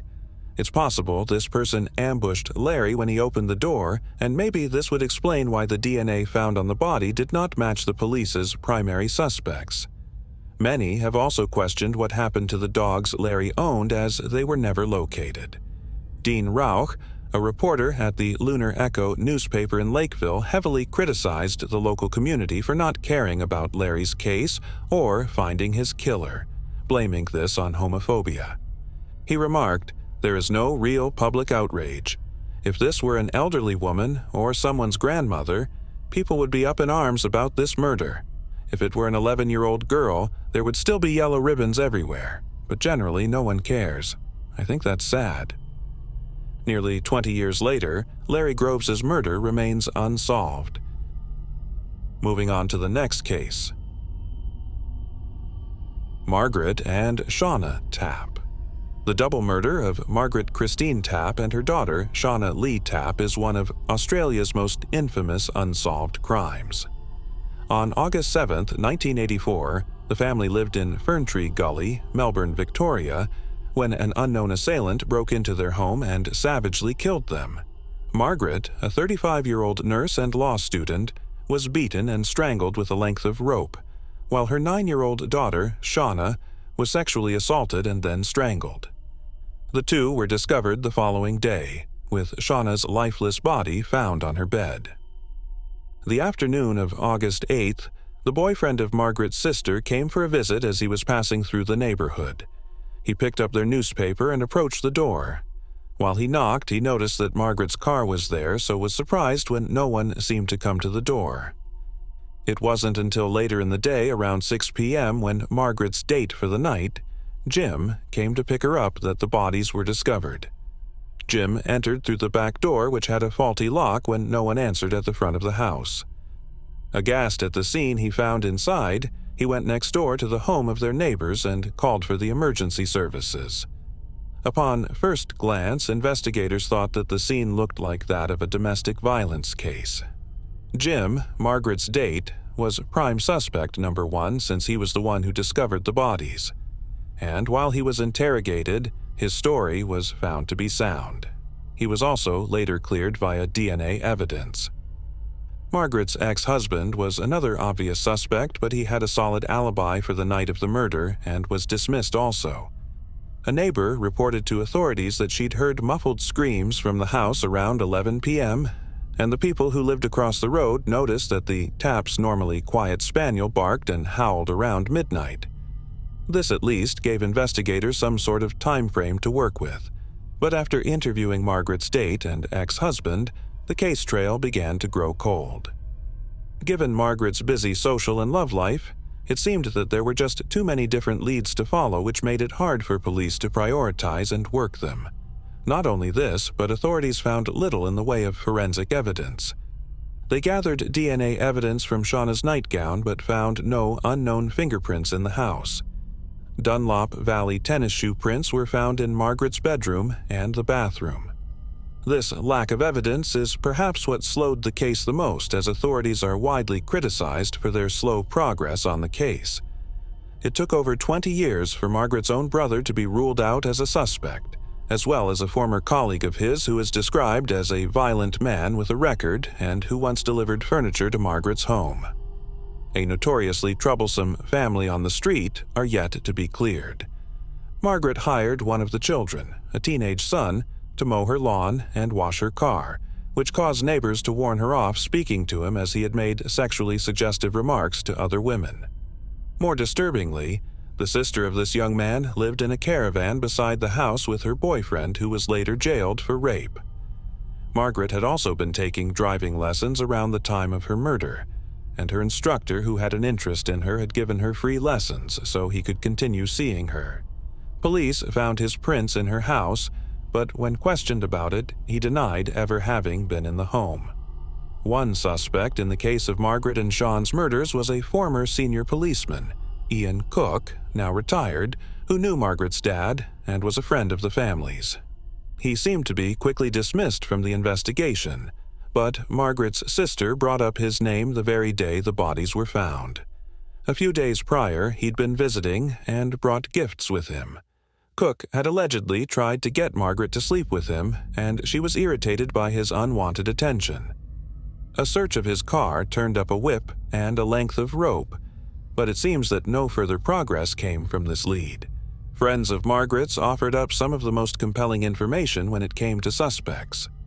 They claimed she had relationships with 4 or more doctors at the hospital she worked in, plus maintained a long-term rocky affair with a married doctor who died in a car crash before the murder. According to the Herald Sun, Margaret's home was provided for her by this same doctor. His wife reportedly knew of the affair, and Margaret had even come to their doorstep once to beg the doctor to leave his wife and come and live with her. The confrontations between the two continued for a time after the death of the doctor. As Margaret tried to secure the house, he had left her in court, eventually being granted half of the property. After the murders, Margaret's family purchased the other half of the home. A fellow nurse from the hospital where Margaret worked suggested that a spurned lover might have been responsible for the killings, citing Margaret's tendency to ridicule men and claiming she could chop them up into little pieces. It was discovered that a married man Margaret had been studying with had lunch with her the Tuesday before her death, and a Ford utility vehicle was seen parked near the house shortly before the murders, though the owner was never identified. In 2008, the prosecution of a suspect in the case collapsed when it was revealed that the evidence against him had been contaminated. In 2017, a reward of 1,000 Australian dollars, approximately 700,000 US dollars, was offered for information leading to the conviction of the killer. Despite numerous leads, the heartbreaking double homicide of Margaret Tapp and her 9-year-old daughter remains unsolved. Moving on to the next case. Philip Kahn. An unidentified man's bones were discovered on July 24, 2000, close to Grand Monan Banks, 27 miles off the coast of Maine. DNA samples and fingerprints were collected. The FBI received the fingerprints, but they turned up no matches. The FBI's combined DNA index received the uploaded sample, yet there was no match. The case was unsolved for several years when no clues were discovered. In 2019, the Office of Chief Medical Examiner contacted Parabon Nanolabs to analyze the DNA and attempt forensic genealogy. Parabon analyzed a DNA sample and learned that the man was Jewish, but still did not know who he was.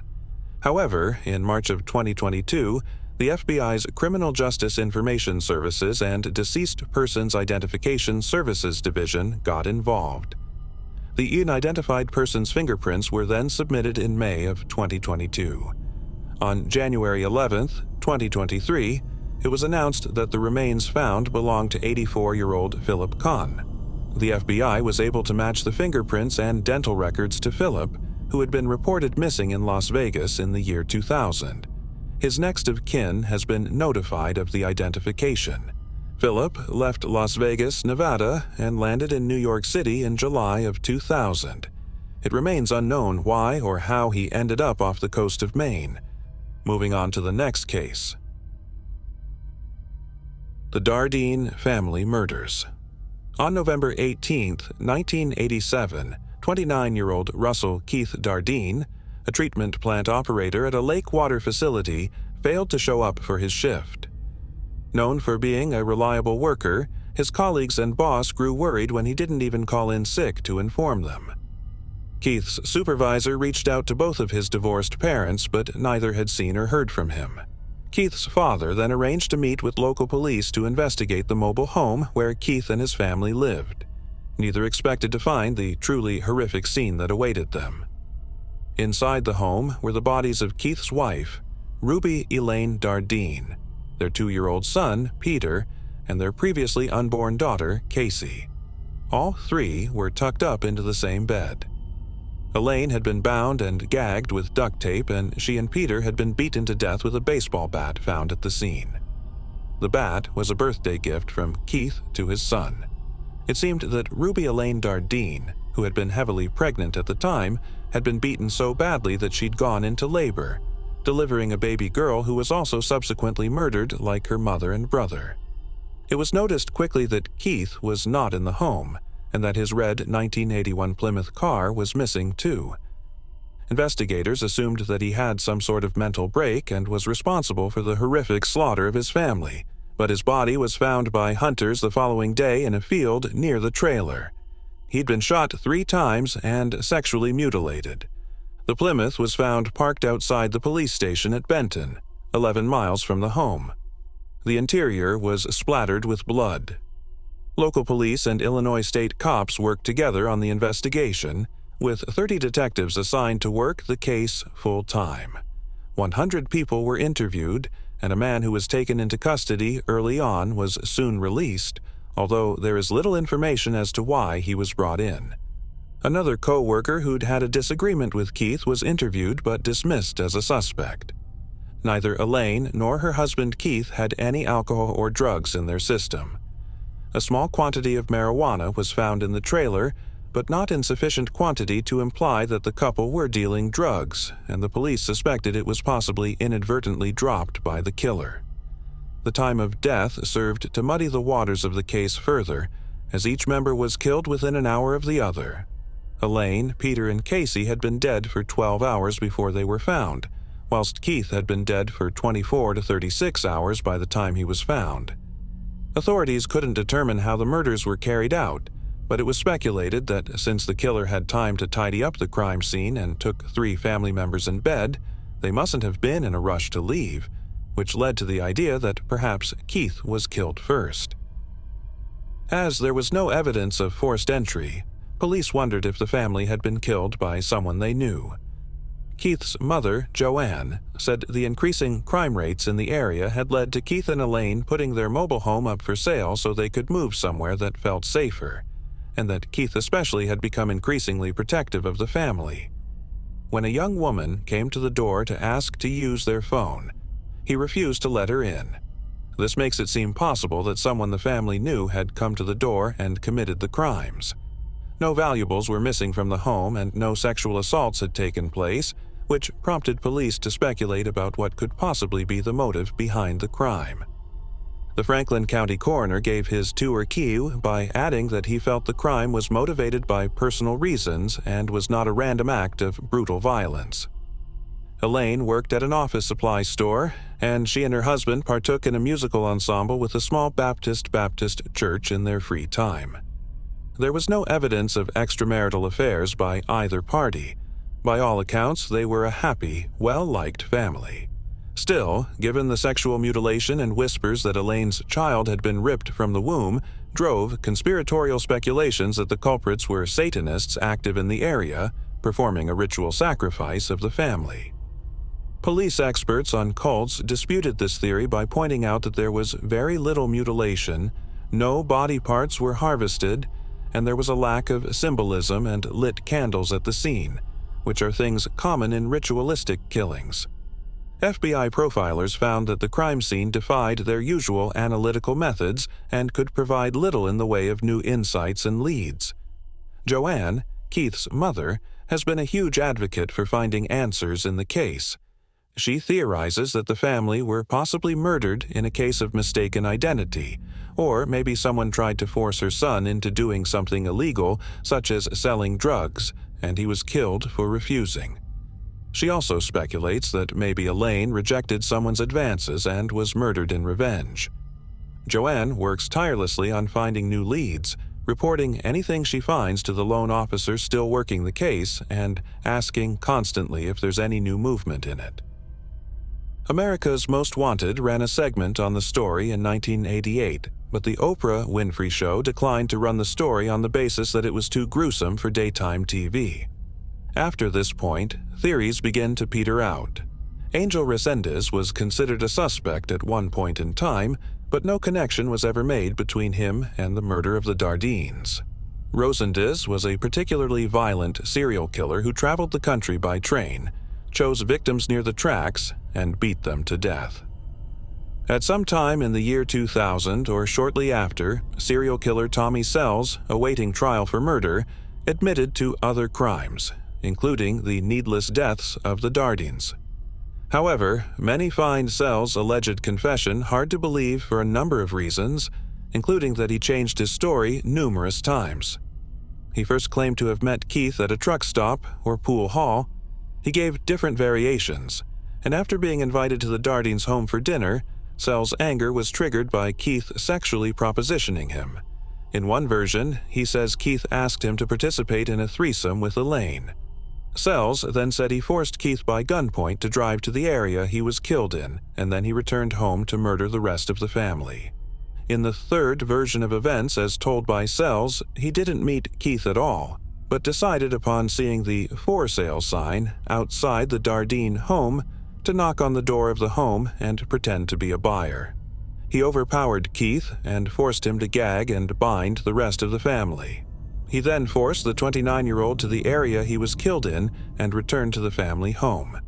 He claimed to have raped Elaine before killing her and her children, but there are several discrepancies in this last story, starting with the fact that Elaine was not sexually assaulted. It's important to note that the Dardine family was so wary of crime that they wouldn't even allow a young woman into their home. So, the question remains, how did they open their door to someone like Tommy Sells? Sells was also unreliable when it came to providing information that hadn't been made public, often giving incorrect answers until he eventually guessed the right one.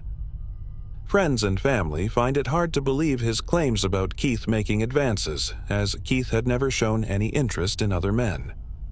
Authorities suspect that Sells may have confessed in hopes of gaining favor with the judicial system, possibly seeking a more lenient sentence. However, the tragic case of the Dardine family remains unsolved to this day. Moving on to the next case. The Setagaya family murders. The Setagaya family murders, which took place in Setagaya, Tokyo, are among the most puzzling and notorious crimes in recent years. Despite being the focus of one of Japan's largest investigations, with a wealth of clues and very specific details about the murderer uncovered, no one has ever been charged for the brutal slaying of the Miyazawa family. Mikio Miyazawa, 44, worked for a London-based consulting firm, while his wife, 41-year-old Yasuko, was a schoolteacher. Together, they had 2 children, 8-year-old Nina and 6-year-old Ray, and lived in a quiet, mostly deserted neighborhood near a skate park, with only 2 or 3 other families in the area.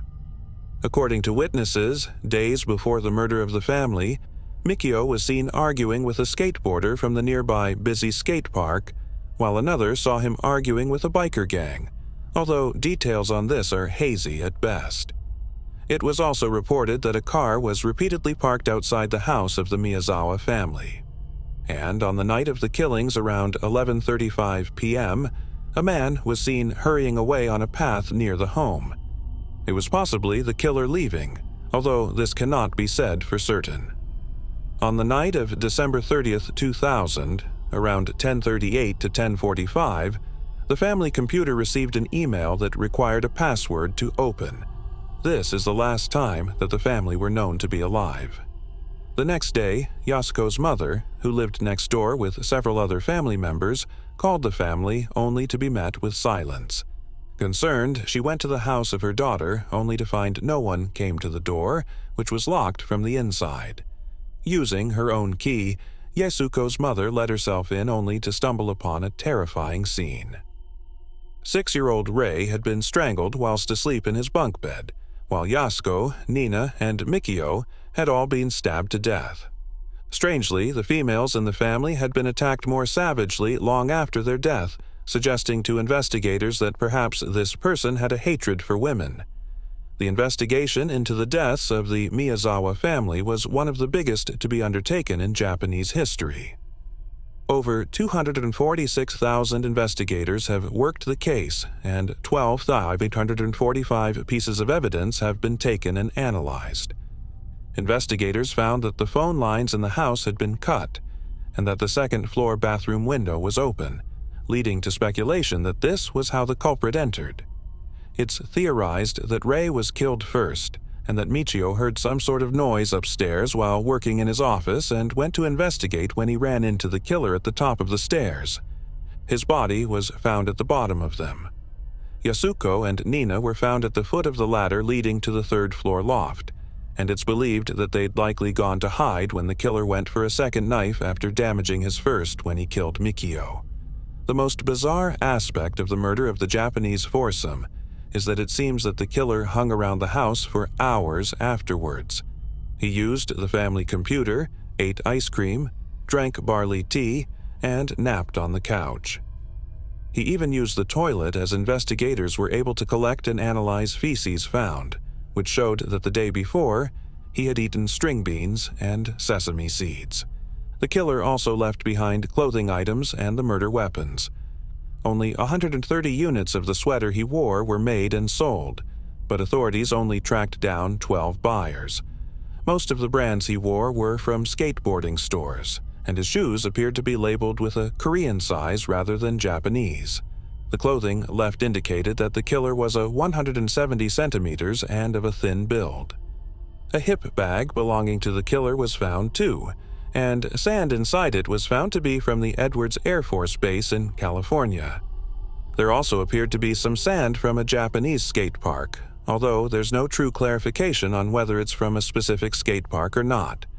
Some articles also state that grip tape for the surface of skateboards was found inside. 6 hours after the crime was discovered, a 30-something-year-old man was treated for a deep hand wound at the local hospital. A first aid kit had been found in the house with bandages found in the kitchen and living room. Some of the bandages had blood on, and it was established that some belonged to Nina and some belonged to the killer. The man in the hospital didn't give a name or reason for his wound and was simply treated and discharged. Many have speculated that this man was the killer. It also seemed that some money was missing from the Miyazawa family home, a quantity valued at approximately $1,250, but investigators found money lying about that hadn't been taken. So it was ruled out that robbery was a motive, especially as no other valuables had been stolen. Also gone from the house was an old jacket of Mikio's, and the computer power cord could not be located. Some reports initially claimed that New Year's Eve greeting cards were missing from the Miyazawa home, but this was later proven to be false. It turned out that an officer had taken them into evidence to follow up with the family and friends who had sent them. According to Yasuko's mother, a loud bang was heard around 11:30 p.m., possibly caused by Mikio falling down the stairs or the soft ladder deploying. In 2017, DNA analysis revealed that traces of blood type A found at the scene, which did not belong to the family, suggested the killer's mother might be of European descent, possibly from a country near the Mediterranean or the Adriatic Sea. The Y chromosome analysis indicated that the father was of Asian descent. Every year, the Tokyo Metropolitan Police visit the house for memorial ceremonies. Despite the vast amount of information and the extensive investigation that was carried out, the murders of the Miyazawa family remain unsolved. Moving on to the next case. Daisy May Tomman. On November 26, 2008, the skeletal remains of an unidentified woman were discovered west of White Swan in Yakima County, Washington. The Yakima National Tribal Police and the Yakima County Coroner's Office launched an investigation, following every lead they could. Although forensic DNA testing was conducted, the remains did not provide a viable DNA profile. With no identification and all leads exhausted, the case went cold. The woman remained unidentified, earning her the name Yakima County Jane Doe. Then, in 2022, when DNA technology was a lot more advanced, the Yakima County Coroner's Office teamed with Othram to leverage advanced DNA testing to identify the unknown woman. Othram is a Texas-based laboratory. The skeletal remains of the Yakima County Jane Doe were sent to Othram, and their scientists were able to produce a usable DNA extract. Funding for Othram's DNA testing work was provided by the Washington State Attorney General's Office. The lab used forensic-grade genome sequencing to develop a comprehensive DNA profile. Through an investigation by the Yakima County Coroner's Office, a familial reference DNA sample was provided, and Othram used familial testing to confirm the suspected relationship between the reference sample and the DNA profile of the unknown woman. This whole process finally led to the Yakima County Coroner's Office being able to announce that the Jane Doe is Daisy May Tomman on January 4, 2023. She was born on January 10, 1958. Daisy was staying with family in the White Swan area of the Yakima Indian Reservation at the time of her disappearance. Her keys and backpack were later found in the closed area of the reservation, known as Soda Springs. Daisy was a citizen of the Confederated Tribes and Bands of the Yakima Nation. Daisy was last seen on August 30th and was reported missing on October 29, 1987. She would have been 29 years old at the time she went missing. The Yakima County Coroner's Office offered their condolences to the family and friends of Daisy. Investigators are still trying to find out what happened after she disappeared that led to her body being found. Daisy's name is listed alongside 16 other Indigenous women who were found dead or reported missing from the Yakima Reservation between 1980 and 1992. Before we continue, we want to remind you that only a small percentage of people who watch our videos are actually subscribed. So if you enjoy our content, consider subscribing. It's free and you can always change your mind later. Now, let's move on with the video. Moving on to the next case. Daniel Garza Gonzalez. On March 13, 1973, fishermen discovered the lifeless body of a man floating in the Saginaw River near Zilwaukee, Michigan. An autopsy revealed he had been shot 7 times and suffered blunt force trauma to the back of his head. The medical examiner believed he had been attacked, shot, and dumped into the river about 6 weeks before he was found. With no leads to follow, detectives buried the man in a grave marked John Doe within a year. The case went cold until 2020, when Michigan State Police's Cold Case Team and Missing Persons Unit reopened the investigation. They exhumed the body for advanced DNA testing and sent the remains to the Michigan State University Department of Anthropology for re-examination. In late 2021, with help from the nonprofit DNA Doe Project, Inc., previously obtained hair samples and a new bone sample from the John Doe were sent to Santa Cruz, California-based Estrella Forensics for forensic genetic genealogy. In 2022, a possible familial match was located with collaboration from the DNA Doe Project. The connection linked the unidentified remains to a family in Beeville, Texas. With the assistance of the Texas Rangers, the family was informed of the possible identification, and investigators obtained familial DNA reference samples from several family members that were sent to the FBI DNA lab for comparison. The FBI confirmed that the remains were those of Daniel G. Garza Gonzalez. He was 28 years old when his life was taken. The identification was announced on January 5, 2023. Daniel was a Vietnam War veteran who was wounded during the conflict. After returning to America, he left Fort Worth, Texas, hoping to find work in Flint, Michigan. His family never heard from him again. Forensic genealogist Corrine Binder, team leader of the DNA Doe Project, shared this. "We are grateful that when our research hit a dead end, some of Daniel's cousins came forward and submitted their DNA, uploading it to GEDmatch to aid our team in identifying him. We are committed to putting in as many hours as necessary until this case is solved." Anyone with information regarding Daniel's murder is urged to contact Michigan State Police Detective Sergeant Bill Arndt at 989-615-6257. Moving on to the next case. David Cox. A group of 5 young guys playing football was spotted by 18-year-old David Cox, his sister Carrie Ann, 17, and her boyfriend, 19-year-old Nathan McGuigan, when they were out strolling on the evening of Monday, June 1, 2009. David, who is regarded by his family as a sweet child, had dyspraxia and autism, even though he was a legal adult. His mental age was roughly 8 years old. David was struggling with himself because he was frustrated, according to what his father remembered.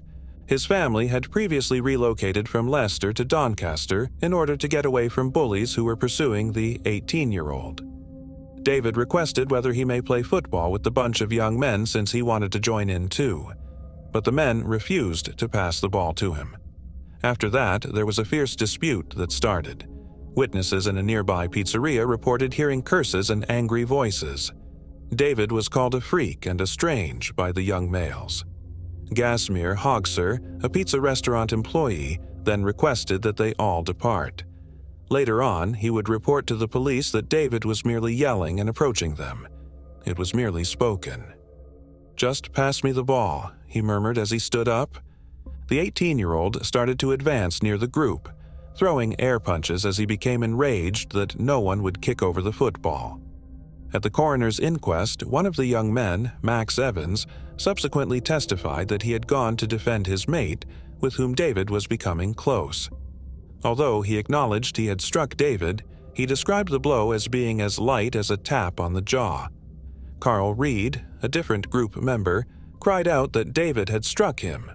David was struck by Carl as Gasmir tried to break the two apart. Carl remembered that when I flicked my arm out at the inquest, I hit David in the jaw. If anything, it was a jab. David took 2 hits before collapsing face first onto the sidewalk.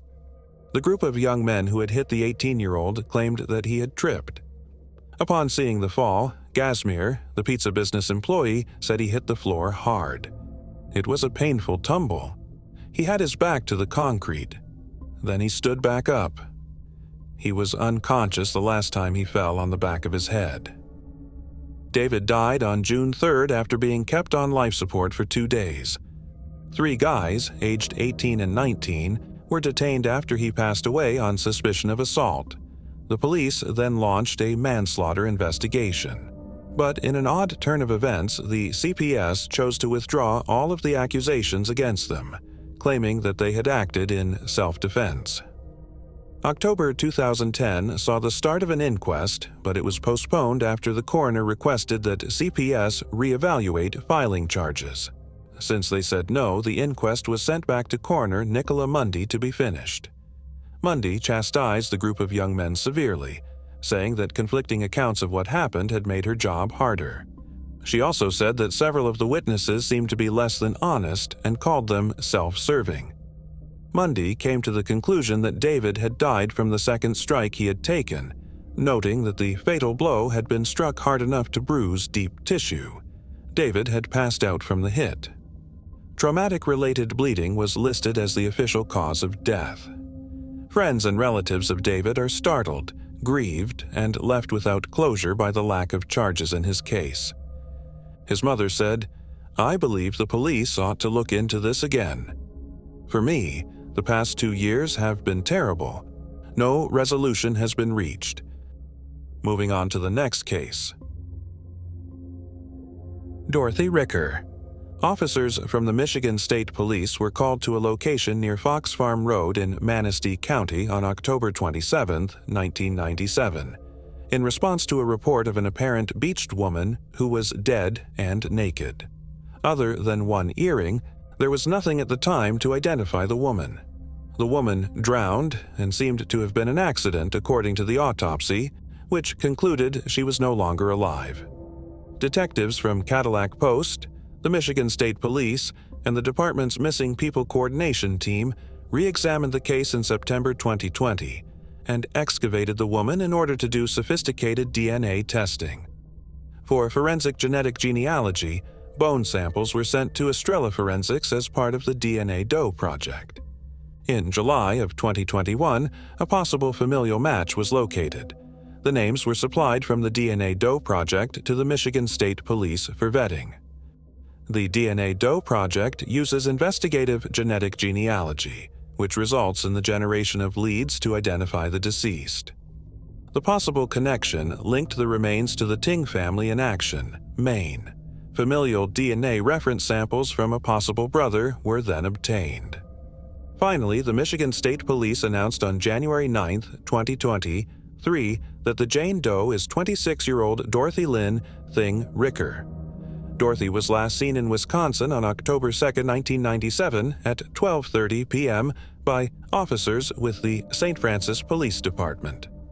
When contacted by officers, Dorothy had not yet been reported as missing, and nothing appeared abnormal. The following day, an abandoned vehicle was found nearby, and its license plate came back to a missing/endangered person, entered by the Chicago Police Department.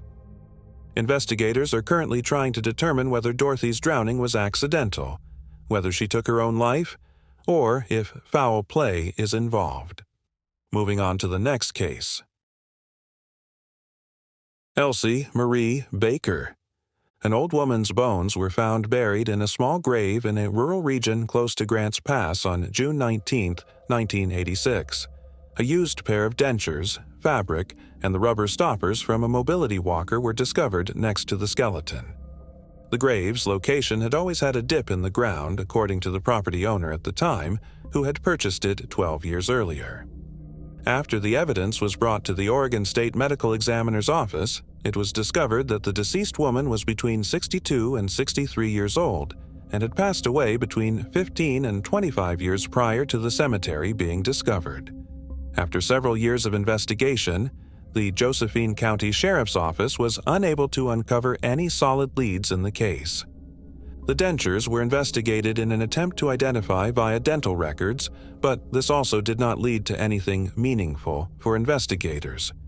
From 1986 to 2015, over 29 years, the case was regularly visited and reworked, but nothing resulted in a lead.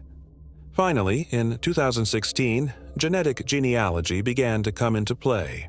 A bone sample was sent to the University of North Texas Center for Human Identification for processing and uploading into the National DNA Database, CODIS. However, the sample was said to be too degraded with bacteria to be successfully processed. In 2018, another attempt was made. This time, a partial DNA profile was successfully entered into CODIS. The profile was checked weekly for matches, but no genetic associations were found. Another sample was submitted. And in October of 2020, a DNA profile was successfully made and analyzed. The profile was able to provide a phenotype report. The unknown woman had very fair skin, hazel eyes, and brown to dark blonde hair. The report also graded the case with a very high solvability rating given the circumstances, evidence, and researchers available. The ball was now rolling, and the genetic profile in the database began receiving all sorts of dings, matches with genetically close relatives to the woman. Investigators began putting together a profile rooted in genetic genealogy, an extensive and well-documented family history with genetic links to 4 distinct family lines, leading to a family of 9 children raised in Nez Perce, Idaho. 6 daughters belonged to this family, and 5 daughters all had documentation and record of when and how they passed away. 1 daughter did not have any of these records. Elsie Marie Baker, born May 6 of 1896. Elsie and her husband Frank moved from Idaho to Jackson, Oregon by 1950 and are confirmed to have lived in Rogue River Precinct 77. Frank filed for divorce from Elsie in May of 1955, and it was granted in June of 1956. Frank passed away 2 years later in 1958. Elsie disappeared at some point after May of 1955, and public family trees reported Elsie passing in Grants Pass, Oregon around 1955. However, Elsie was documented as receiving treatment for cancer on June 13, 1959, at the Josephine General Hospital. Investigators concluded Elsie had passed away under potentially suspicious circumstances sometime after 1959. Elsie's only child had 9 children of her own, and it was these grandchildren that finally tied the case together. One of the grandchildren had an extensive family tree online and agreed to an oral swab for testing. The results were definitive. It was confirmed that it was Elsie Marie Baker's remains that were found. Dr. Nikki Vance, Human Identification Program Coordinator, said the Oregon State Medical Examiner's Office is honored and humbled to have worked with Josephine County Sheriff's Office in Parabon Nano Labs to resolve this decades-old mystery. At this time, nothing is known about how she came to be buried in a remote corner of the property. However, Elsie has her name, and her family has the answers thanks to the scientific method and the hard work of the investigators. Moving on to the next case. Ivan and Anisha Fowler. On June 20, 2016, authorities arrived at the home of Patricia Fowler, a 47-year-old mother of twins, Ivan and Anisha, on Byron Street in Pittsburgh, Pennsylvania. Acting on instructions from the county's Department of Children, Youth, and Families, CYF, law enforcement was there to remove all of Patricia's children from her custody. She was under investigation for medical neglect involving 4 of her children, all of whom had serious health conditions and had collectively missed nearly 72 appointments with doctors and specialists. While authorities removed all 4 children from the home, they were soon notified by the CYF that Patricia had 6 children in her care. The missing children, Ivan and Anisha, both of whom would have been 17 at the time, were never located. This ordeal was not Patricia's first time dealing with the CYF. On November 8, 2000, when Ivan was just 2, 46% of his body was severely burned. His mother claimed his older brother had accidentally scolded him in the bath. She didn't call an ambulance for Ivan until the following day, and he was hospitalized until December 13th. Following this, both Ivan and Anisha were taken from Patricia's care but were returned within a few days. CYF failed to notify the police of the incidents, but continued to maintain contact with the mother of 6. Details and circumstances around the children's disappearances are hazy at best. Their date of disappearance is listed as 11th, 2006, at which time they would have been 7 years old. However, their family members have not seen Ivan or Anisha since 2002 or 2003. Furthermore, 2 separate landlords who rented to Patricia between 2006 and 2015 never met Ivan or Anisha, believing they had never lived with her at all. Patricia, for her part, has not been forthcoming about the children's whereabouts, giving various accounts of their location, including that they were with friends or family, and that they were in North Carolina, South Carolina, and Georgia, depending on which version of events she was telling. Eventually, Patricia stated she had sold the children to a woman named Barbara for $2,000 each, but she later retracted this claim when she was told it was illegal to sell a child. Then, in one particular interview with a Pittsburgh TV station, Patricia claimed that her friend, a woman supposedly called Cheryl Willis, had stepped in and helped and taken both Ivan and Anisha to North Carolina approximately 10 years back. She added that when the pair were 13, they moved to Georgia with Cheryl Willis. It is unclear if this woman's existence was ever. In August 2016, numerous charges were laid against Patricia, including endangering the welfare of children and concealing the whereabouts of children. Around this same time, her son, Datwan Fowler, who was 18, was charged with imitation and criminal conspiracy, among other things, after. He admitted to police that he had pretended to be Ivan so he could message the police and claimed that he and Anisha were in Atlanta, Georgia. He said he did this so the authorities would leave him and his mother alone. In May of 2017, a judge threw out most of the charges against Patricia so that only 3 remained. These included endangering the welfare of a child, unsworn falsification, and public assistance false statements. The judge claimed there was insufficient evidence that she had harmed the twins or concealed their whereabouts from their father. Patricia pleaded guilty to the remaining charges and was sentenced to 4 years of probation. Additionally, she was ordered to pay $57,000 in restitution. This money was public assistance payments she had received for the twins despite them no longer being in her care. As part of her plea agreement, the charges against her 18-year-old son were dropped. To this day, the whereabouts of Anisha and Ivan are still unknown. Neither child has been enrolled in school in Pennsylvania or other states. 2 of their siblings, including Datwan, recall that they vanished after being sick. That one claimed Ivan was sick one day, and when he awoke the next morning, Ivan was missing. Anisha disappeared shortly after. However, both Patricia and this individual insist that all the children are still alive. Even and Anisha are described as African American, with black hair and brown eyes. Ivan likely bears scars on 46% of his body, including his hands and face, from burns he suffered at the age of 2. If you have any information about their disappearance, please contact the Penn Hills Police Department at 412-9798 2011.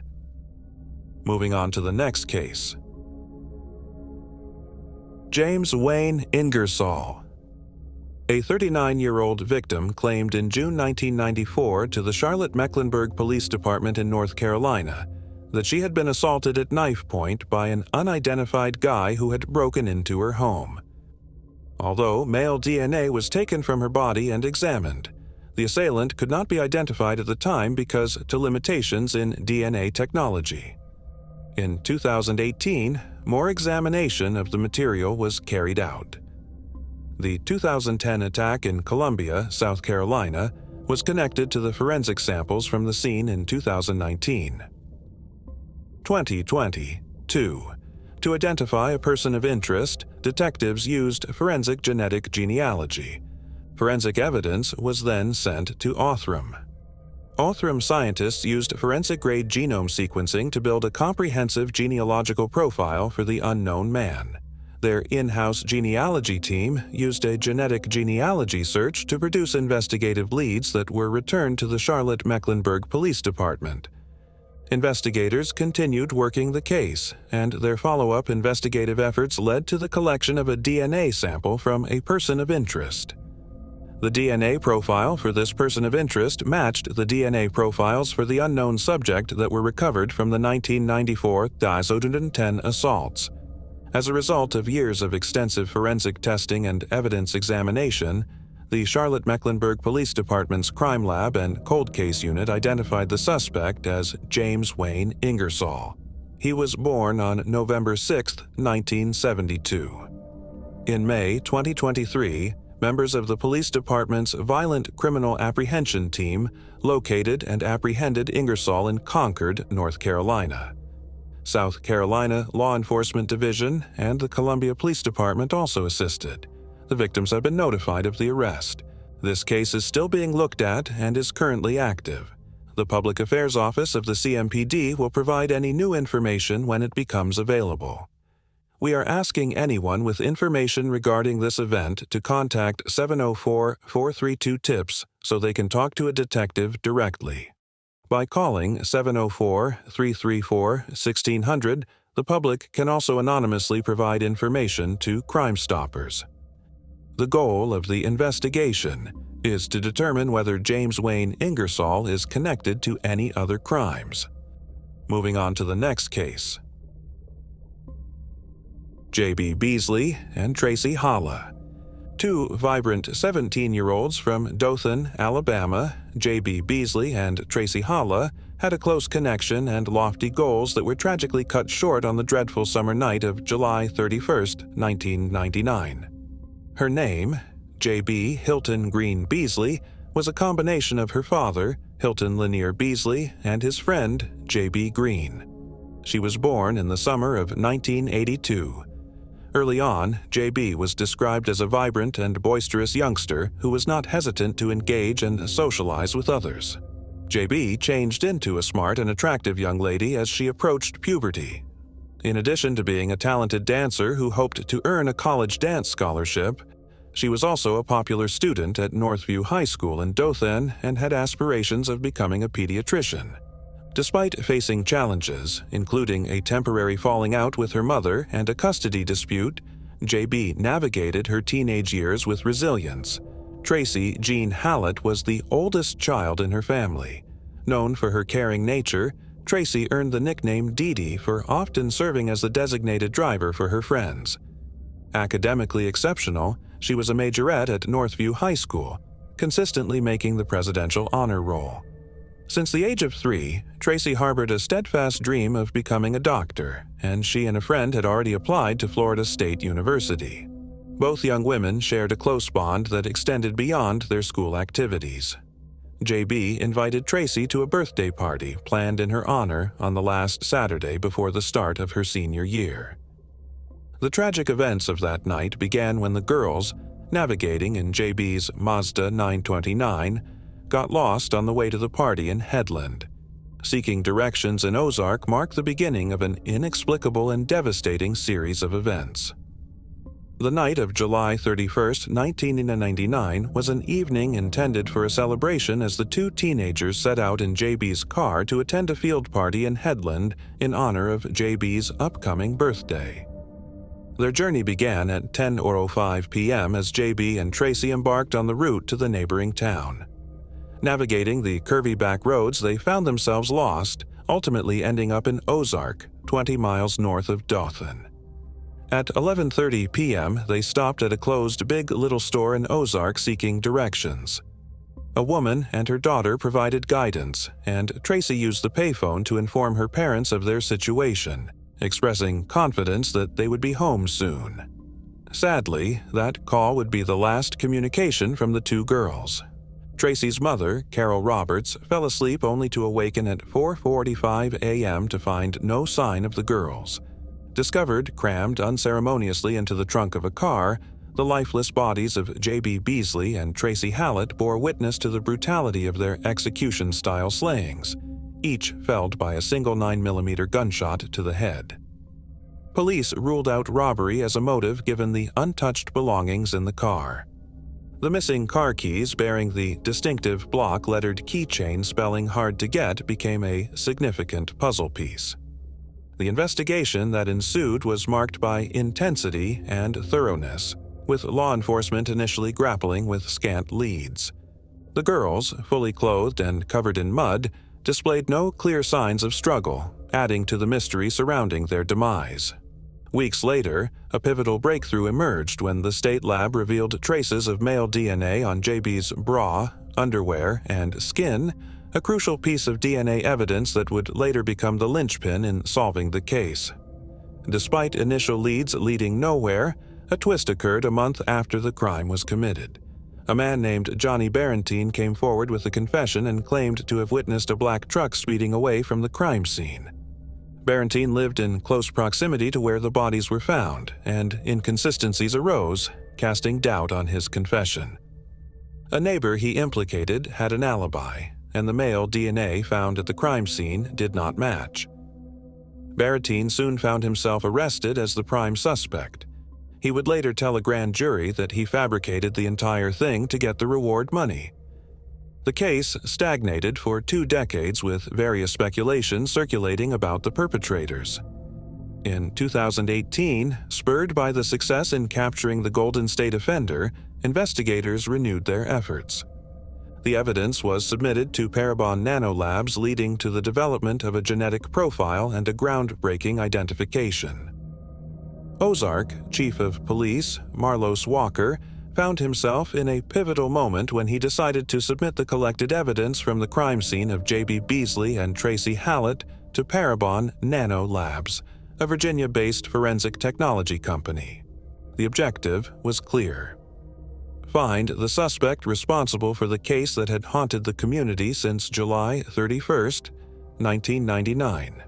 Utilizing advanced genetic analysis, Parabon Nanolabs developed a comprehensive genetic profile and employed the public DNA database GEDmatch to trace family connections leading to a potential suspect.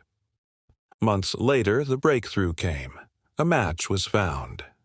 The name attached to the DNA profile was none other than 45-year-old Coley McCraney, a revelation that added a layer of complexity to the case. Strikingly, Police Chief Marlos Walker recognized the name from his high school days, a former classmate with whom he had shared the basketball court. On March 17, 2019, the culmination of the investigation led to McCraney's arrest during a routine traffic stop. The shocking twist lay in the fact that, for all appearances, McCraney had led a quiet and unassuming life. A truck driver with a brief military stint and a role as a bishop in a local church, he seemed worlds away from the heinous crimes with which he was charged. The anticipated trial faced its own set of challenges. Originally scheduled for September 2020, the onset of the global pandemic forced a delay. The ensuing months brought additional heartache for the families as the trial scheduled for August 2022 was hindered by a lack of suitable jurors. The setback intensified the emotional burden carried by those seeking justice for JB and Tracy. Finally, on April 17, 2023, at the Dale County Courthouse, the trial commenced. The courtroom witnessed a procession of forensic scientists offering crucial testimony. Among the damning evidence was a revelation from a forensic scientist who confirmed the presence of McCraney's DNA in Beasley's body that was collected in 1999, leaving no room for doubt regarding the perpetrator's guilt.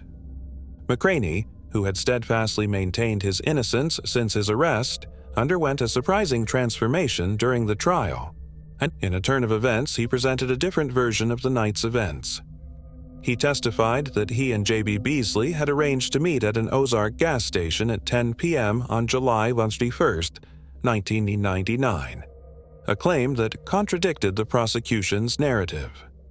According to McCraney, Beasley failed to appear at the designated meeting spot, leading him to encounter her and Tracy Hallett later that night when they were lost. Offering assistance, he proposed to guide them back to Highway 231, leading to an unexpected scenario. McCraney's testimony described consensual intercourse between him and Beasley inside his long-haul truck, while Tracy remained in the car. This story stood in stark contrast to the state's allegation, which claimed that McCraney had led the girls into a marshy area where he reportedly assaulted Beasley, threatened them with a 9mm handgun, executed both girls, and then hid their bodies in the car trunk. Despite the divergent accounts, the jury returned a verdict on April 26, 2023, following a short deliberation. Coley McCraney was convicted of every accusation brought against him. A life sentence without the possibility of release resulted from the prompt decision. After hearing his sentence, McCraney was put in handcuffs and led from the courtroom, bringing an end to the protracted tale of Tracy Hallett and J.B. Beasley's terrible deaths. Moving on to the next case. Koy Dan Vu. Koy Dan Vu was last seen at his family's home in Clark County, Washington on April 7, 2007. Family members remember seeing him between midnight and 1 a.m. after his parents put him to bed, but by 8 a.m. the next morning, he was missing. His bed appeared untouched, and he has not been seen or heard from since. Although Koy was 25 at the time, he has the cognitive abilities of a 10-year-old. Deaf since birth, he cannot speak and has very limited skills in American Sign Language, though he may use hand gestures and writing to communicate with others. At the time of his disappearance, he lived with his parents, sister, and brother-in-law. The family were planning a trip to Seattle to celebrate his mother's birthday, which they were due to leave for on April 8th. Koy's family do not believe the 25-year-old left of his own accord because he was looking forward to the upcoming family trip. Furthermore, many of his favorite possessions had been left behind, including his jackets as well as his bicycle, which was his main means of transportation. While he sometimes left home, it was only ever for a few hours at most, and he never went out at night. Additionally, on the night of his disappearance, there was a heavy rainstorm in the area. Initially, authorities believed that Koy had wandered away from home and possibly gotten lost. Later on the day of his disappearance, the police brought in scent dogs to help track the 25-year-old's trail. The canines reacted to a smell just a few miles from the home, but it quickly went dead. Investigators also noted there were no signs of forced entry into the house.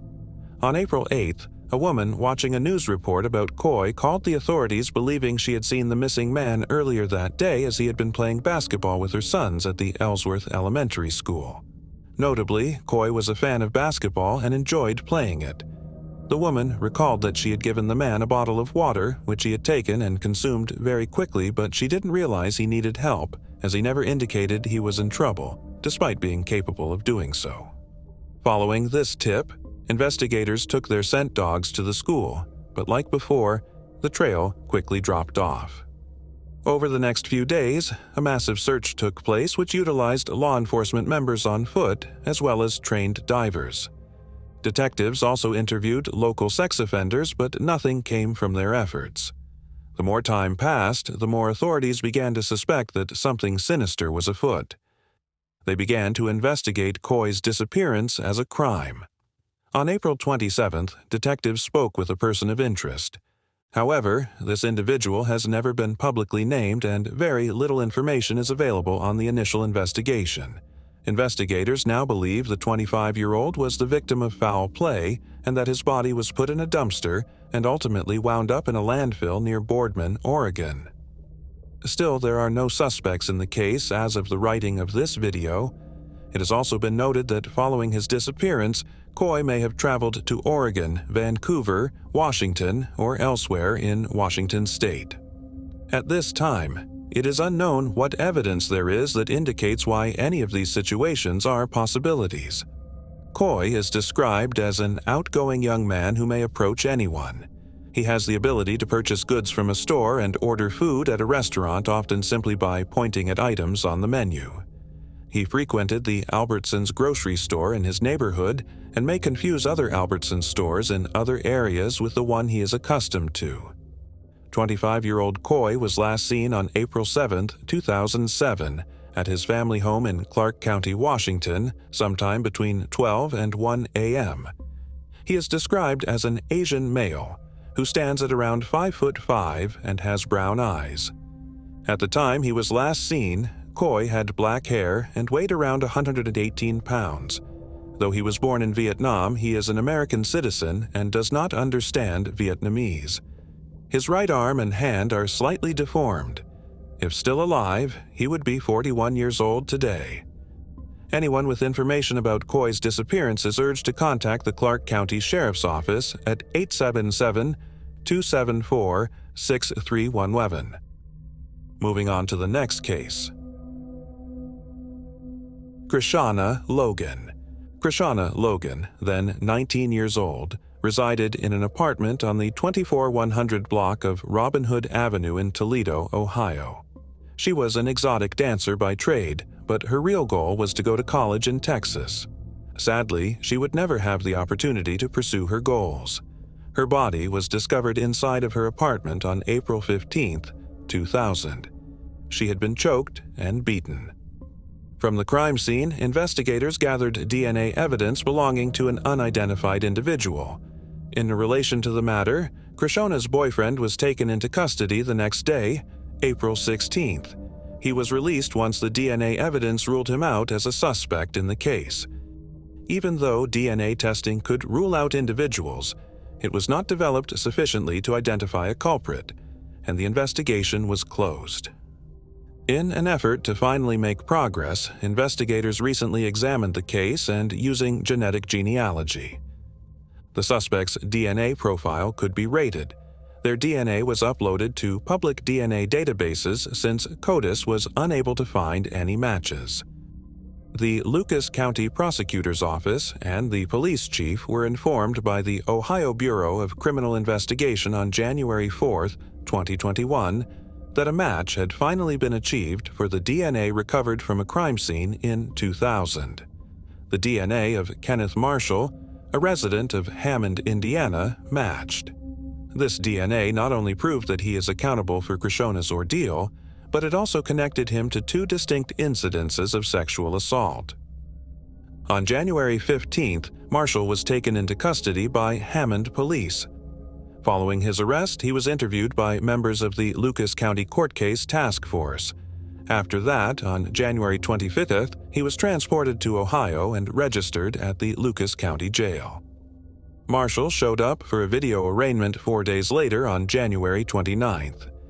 His bond was set at $1,300,000.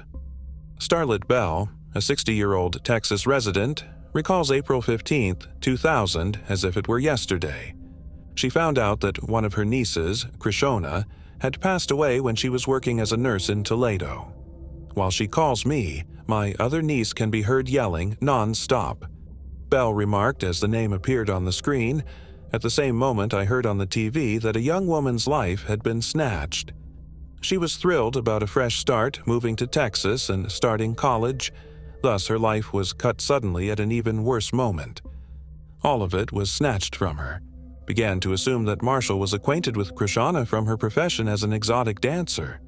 From there, I really think he followed her. It wasn't at all random, in my opinion. There were also reports that she was terrified of a man who closely resembled Marshall. I told my sister that he looked like the guy she used to describe when I saw his image. Belle stated that now that Kishana is at peace, it's time for her family to experience the same.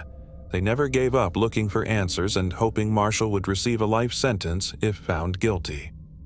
Moving on to the next case. LaQuenta Nichelle Riley. 19-year-old LaQuenta Riley disappeared in the winter of 2003. As investigators retraced her steps, they found that she'd been living with a roommate in Eufaula, Alabama, up until Thanksgiving. Planning to move out, LaQuenta returned to the apartment on December 5th to gather her belongings. That same day, she called her mother, Pamela, sounding distressed, and asked for a ride to Montgomery. Unfortunately, Pamela couldn't pick her up, leaving LaQuenta to find another way there. She moved in with her aunt and cousin in the 1500 block of Hill Street, Montgomery. LaQuenta was last seen by family members on December 7, 2003, at around 11:30 p.m. when she left her Hill Street residence. After leaving the home, she entered the passenger seat of a green four-door vehicle which is described as possibly being a Ford Taurus or Chevrolet Caprice. The unidentified driver took the 19-year-old 3 miles to her mother's home. LaQuenta's brother was the one to answer the door. He asked her who was driving the car and later told authorities that he didn't recognize the vehicle. LaQuenta claimed the driver was a friend she had met in the neighborhood before asking to borrow a jacket. After she got into the car, she was never seen again. 3 days later, Pamela reported her daughter missing. She had left behind her handbag and money. At some point, either a few days or weeks after the disappearance, LaQuenta's mother found a message on her answering machine. The audio has never been made public, but it is machine. The audio has never been made public, but it is reportedly unclear. Hamila claimed that her daughter's voice could be heard saying, either "leave me alone" or "let me go home." A man's voice in the background said LaQuenta's name, and the call cut off. It has never been interesting. Lead, however, did arise at some point following her disappearance when her name was used on an apartment rental in Stone Mountain, Georgia. The 19-year-old had attended high school in this same city. Pamela traveled to the apartment block and showed one resident a photo of Riley. He claimed she had lived down the hall and recently asked to borrow his phone following an altercation of some kind, but had moved out a few days before Paula's arrival. Unfortunately, though it has been almost 2 decades since LaQuenta vanished, there have been no new substantial updates in her case. It seems the authorities are no closer to solving her disappearance than they were back in 2003. LaQuenta Riley was 19 when she vanished from Montgomery, Alabama, on December 7, 2003. She was last seen entering a green 4-door vehicle, possibly a Ford Taurus or Chevrolet Caprice. LaQuenta is described as an African-American woman with brown eyes and standing at 5'8". At the time of her disappearance, she had black hair and weighed around Awash 200. She was also wearing a yellow and green Echo shirt, stonewashed blue jeans, green and yellow Reebok trainers, and a silver chain bracelet. LaQuenta has pierced ears and a pierced tongue as well as a scar on her nose. She also has 2 tattoos, R.I.P. Misha tattooed on one bicep and LaQuenta on the other bicep. She may use the nicknames Quana and Quana. If she is alive, she will be 38 years old.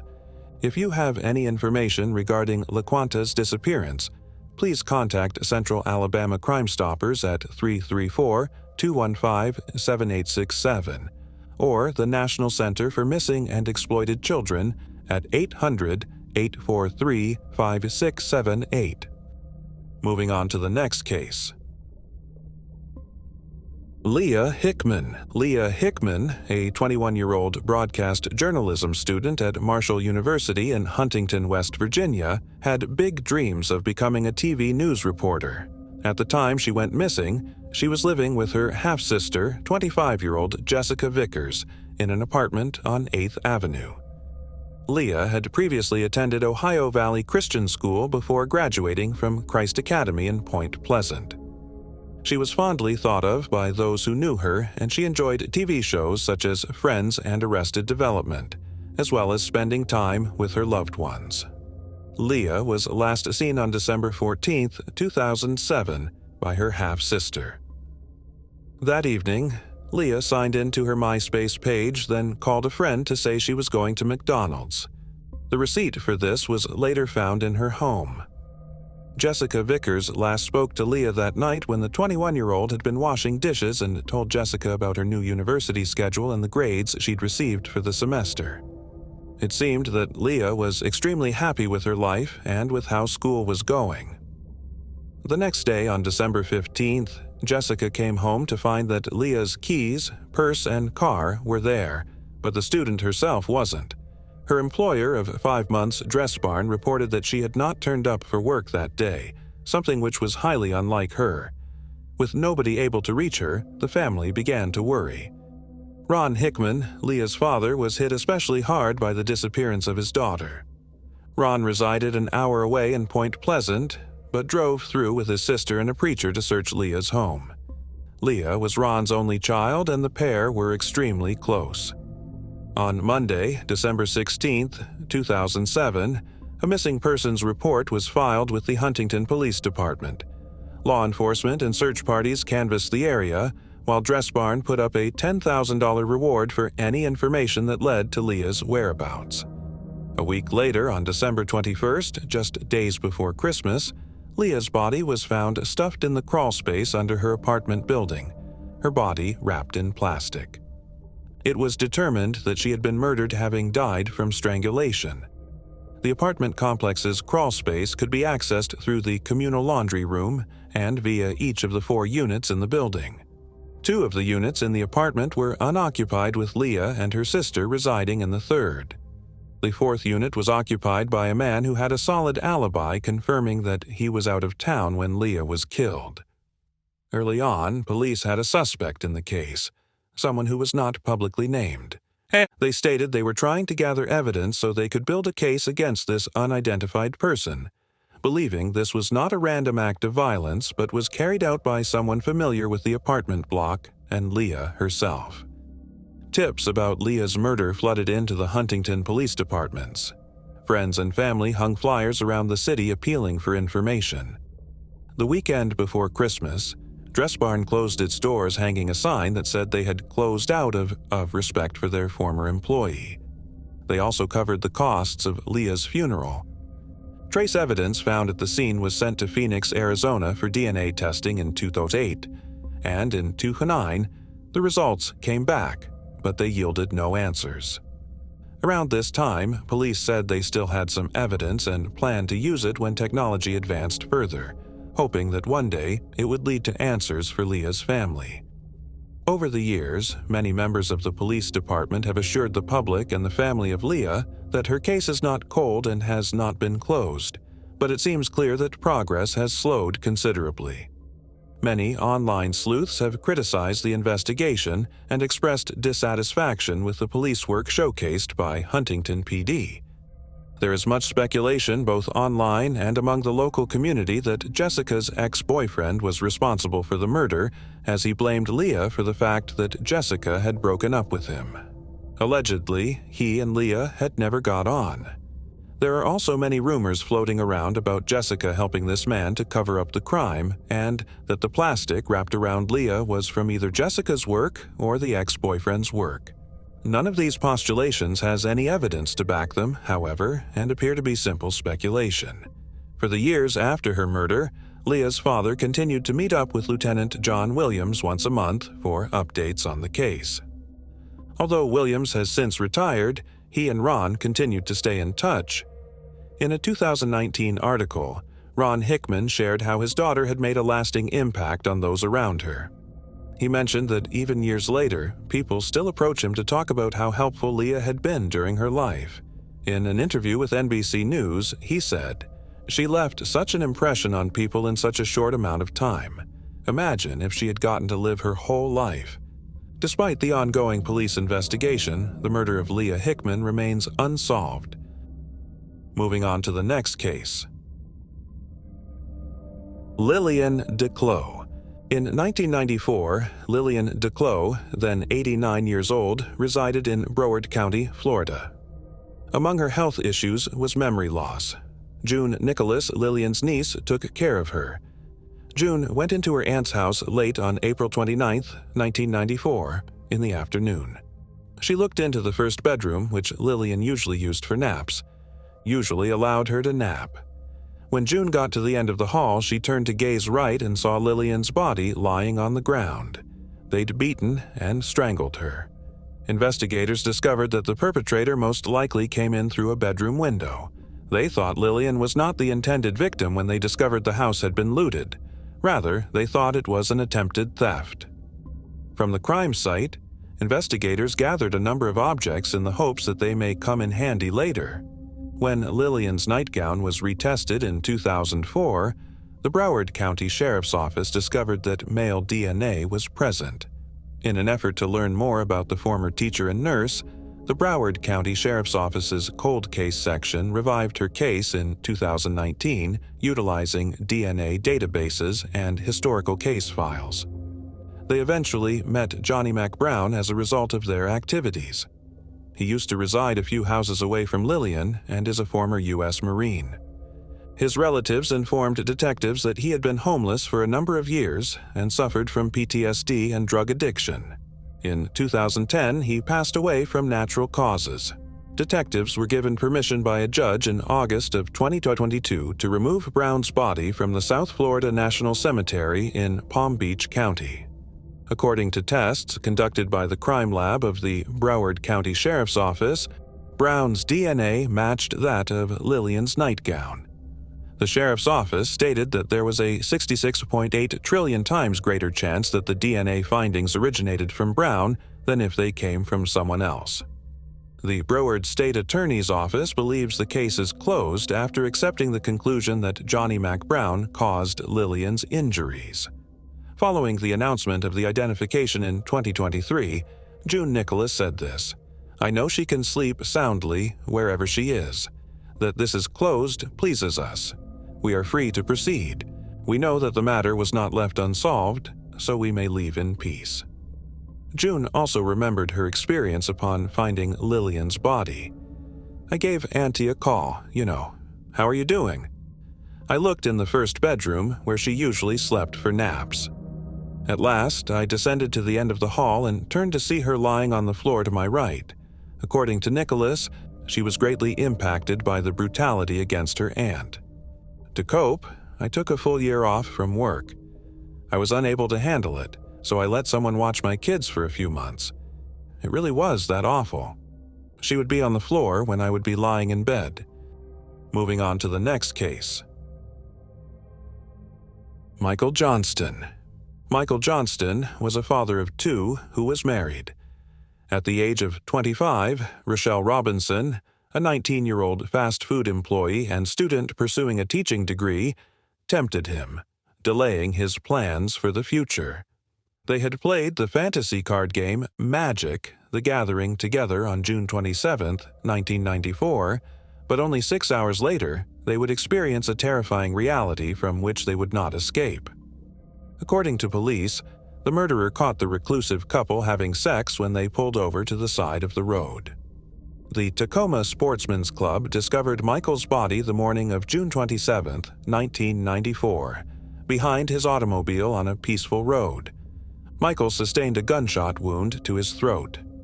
His secret girlfriend was discovered dead 5 miles from the car, having been fatally injured with the knife alone. There are marks on her neck that indicate she was led to the scene of her death at knife point. She was discovered oddly with the male victim's clothing inside out. A cardboard box that had formerly held copy paper of the highest caliber and would hold the key to the investigation, or lack thereof, was partially covering her body. Police investigated every part of the box because they thought the killer had either received it from someone or had owned it for years. Nevertheless, their investigation has not resulted in any arrests. Rochelle's acquaintance reported to the police that she had been complaining to them about being stalked by an unfamiliar male. This man had visited her place of employment several times, and she finally consented to go on a date with him after much charming but persistent bribery. To her dismay, he pursued her despite the fact that they did not match since he was reluctant to give up. He would visit her place of employment and just look at her in silence. This individual was reported to be white, between the ages of 25 and 30, 5 feet 10 inches, 170, with brown-colored hair and pimples. He might have been employed for a glass firm because of his slouched gait. However, no man fitting that description was discovered. The substantial life insurance policy that Michael and his real wife had taken out on one another made others leery. His demise had a pecuniary benefit that could not be overlooked. But because there was little evidence, his wife Jane passed the polygraph and was exonerated by the police. The murderer is still at large and has not been found to have a clear motivation beyond the thoughts of a jealous lover. A hired clairvoyant named Nancy Meyer and a private detective named Jim Wright had different thoughts than the police, who thought the murderer was an axe lover or someone in their close, intimate circle. Since their magic game dealt with witchcraft and occult matters, they reasoned that the killings had something to do with it. They deduced that the murder was ritualistic in nature and that 2 young disciples and a professor were somehow involved. The police did not go into these claims because there was no evidence to support them. Moving on to the next case. Mr. X, a farmer in the Johnson County town of Claiborne, found a man's body in a forested part of his land early on December 11, 1972.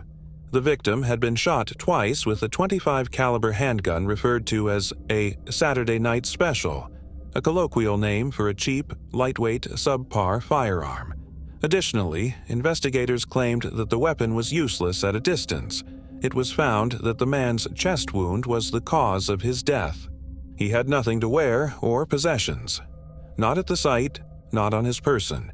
Even though the man's fingerprints were collected, they did not contain his name that law police could use. He was therefore called Mr. X. Mr. X is characterized as a white or Hispanic man with short, wavy brown hair who was initially estimated to be between the ages of 30 and 50. He was around 5 feet 6 inches tall and weighed 110. When he was found, he had been deceased for no more than a week. From the beginning, the inquiry into Mr. X's death was challenging. Some pieces of him have never been retrieved because scavenger animals had seriously degraded his remains. In addition, the absence of expended casings from the crime site suggested to the detectives that the young man might have been killed somewhere else. A reporter claimed to have encountered a man in the 1990s who explained that drug traffickers acting out of revenge were responsible for the crime. However, there aren't many specifics on this theory at this time. Not much was accomplished in the Mr. X case in the 1970s or the years that followed. Consequently, he was interred in a pauper's grave at Texas Rose Hill Cemetery without using his own name. The case stayed unsolved until the Johnson County Sheriff's Office Cold Case Unit looked into it in 2012. The remains of Mr. X were excavated in August 2013 in order to gather DNA and do more study. It was found that the young man was far younger than initially believed throughout this procedure. He was more like 16 to 24 years old, not 30 to 50. Around this same period, detectives proposed that he had been found in a, quote, compromising circumstance and had not been undressed after his death. According to a 2014 paper that was published in the Claiborne Time Review, researchers were utilizing 2 possibilities. The first stated that in a pub in Fort Worth, Mr. X got into a brawl with 2 males. Even though Mr. X shot both men, none of them died, so they made the decision to exact retribution. According to Jason Ferguson, a cold case squad investigator at the time, Johnson County used to be a sort of dump for bodies from Tarrant and occasionally Dallas counties. According to a different story, Mr. X was making out with his boss's wife while working on a ranch in the county. He was advised to stop, but he persisted, which resulted to his death. Ferguson claims, however, that a large number of those who they believe could verify or refute these theories are no longer alive. Over the years, it has proven challenging to recreate Mr. X's face. His mandible was never discovered, therefore his skull is incomplete, and his post-mortem photos are incredibly blurry. His remains have likewise crumbled with time, with the cranium being the most affected. Nevertheless, in October 2020, Carl Kopelman, who has often created reconstruction images of Mr. X's appearance before to his passing, made this assessment. In an attempt to ascertain Mr. X's real identity, the DNA Doe Project got involved in the case in 2019. Their website states that it is pending right now. The case of Mr. X remains unresolved. You can call the Johnson County Sheriff's Office at 817-556-6058 if you know anything about it. Moving on to the next case. The Whitehall Mystery. One of the most baffling and unusual cases of the 19th century, the Whitehall Mystery began on September 11, 1888, when a right arm and shoulder were discovered on the muddy shore of the River Thames. Initially, it was believed that the arm had been discarded in the water as part of a prank by a medical student. However, in the following months, it became evident that something far more sinister was unfolding in London. Known as the Whitehall Mystery, the discovery of dismembered pieces of a woman's body scattered throughout the city horrified the British public in the late 1800s. It is now connected with the Thames Torso murders and, like those remains, unsolved. On October 2nd, less than a month after the arm was found on the banks of the River Thames, another body part was found. Men working on the construction of Scotland Yard found a parcel that contained carefully wrapped in cloth, possibly a black petticoat and neatly tied with string. Despite the effort put into packaging up the torso, it was clear that whoever had dismembered the body was not skilled in doing so. The body appeared healthy and well-nourished and was matched by a police surgeon to the arm found the previous month. It was believed that the torso had been placed there after September 29th, as that was the most recent day that workers had been there in the cellar. The discovery of the arm, followed so closely by the finding of the torso, led to the brewing of panic among the locals and fears that the killer would never be caught. 2 weeks later, on October 17th, a reporter utilizing a trained dog and acquiring the help of a laborer found a left leg which had been cut above the knee and buried near the construction site. The remaining limbs in the victim's head have never been located, even though it's been over a century since her remains were first discovered. She has also never been identified in the years since. In the aftermath of these grisly discoveries, police ruled out any connection between the dismembered Jane Doe and the serial killer, Jack the Ripper. Westminster's coroner initiated the inquest into Jane Doe's case. She was found to be, quotes, of large stature and well-nourished and approximately 24 years of age. It was noted that her uterus had been removed and that her right arm had been removed by someone with anatomical knowledge post-mortem. The victim had been wearing a branch satin dress at the time of her death. This specific piece of clothing had been manufactured in Bradford and the pattern was 3 years old. Some newspaper pieces found within the torso came from the Echo dated August 24th and from the Chronicle, although the date of this particular paper is unknown. Jane Doe's cause of death could not be established, although she is believed to have not suffocated or drowned. She's estimated to have been dead for around 6 weeks to 2 months. She appeared to have been a relatively healthy individual, and there was no indication that she had given birth in her short lifetime. Jane Doe is described as a fair-skinned individual with dark hair and as someone who is not used to manual labor. There have been a few possible identities for Jane, though none that we can state with any degree of certainty. She was initially thought to have been a young married woman who left her Lewisham home on August 20th, 1888. The unnamed woman was 23 years old and tall, and had threatened to take her own life. It is believed that this woman did commit suicide and is likely not Jane Doe. Another theory is that Jane Doe may have been a woman named Emma Potter. In September of 1888, Emma's mother came forward, fearing that the body could belong to her 17-year-old daughter, who was described as having a weak intellect. Emma had left home one day and simply never returned. The police surgeon confirmed that the details the mother provided about Emma matched those of Jane Doe's arm, but this lead has never been conclusively proven or disproven. In one of the most gruesome cold cases of the 1800s, both Jane Doe and her killer remain unidentified. Moving on to the next case. Valerie Ames.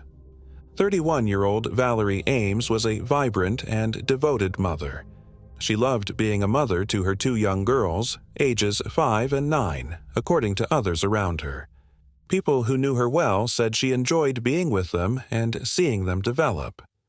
She also loved animals, particularly horses, very much. She always looked forward to going horseback riding, particularly when she traveled to Texas. Another pastime she loved was dancing. People who knew her well said that she still valued her ballet dancing from her younger years. A woman went to her jailed father's apartment on August 10, 1996, to make sure the doors were still locked and to see how things were going. When she arrived at the flat, the front door was unlocked. Upon entering the flat, she was met with a macabre sight. There, in a pool of blood, lay the lifeless body of an unknown woman. Later on, Valerie Ames was recognized as the body. The autopsy revealed that she had been killed by beating and stabbing. Valerie's two daughters were visiting their grandma in England at the time of her death. A phone call alerting them to Valerie's passing was received. When Valerie's mother discovered that Valerie's body had not been recovered in her apartment, she was taken aback. Her body was discovered in the Riverside neighborhood of Jacksonville, at the Courtyard Apartments, 1606 King Street. Valerie did not possess a car, although she worked and lived in Arlington. Nobody knew how she got to the Riverside area, or why her friends and family didn't remember taking her to that part of town on the day she was killed. One day, earlier than Valerie's death was discovered, the apartment's occupant and his girlfriend were taken into custody. The flat had been left unlocked after the couple was taken into custody. The resident denied knowing Valerie when questioned. They did not know her personally, but they said in the police report that she had a somewhat familiar appearance. The timing disqualified the couple as murder suspects. Never was the murder weapon found. Police were informed by family members about a particular occurrence they thought might be related to the murder. They told detectives that Valerie had called in to report an assault by a police officer 3 months before she passed away.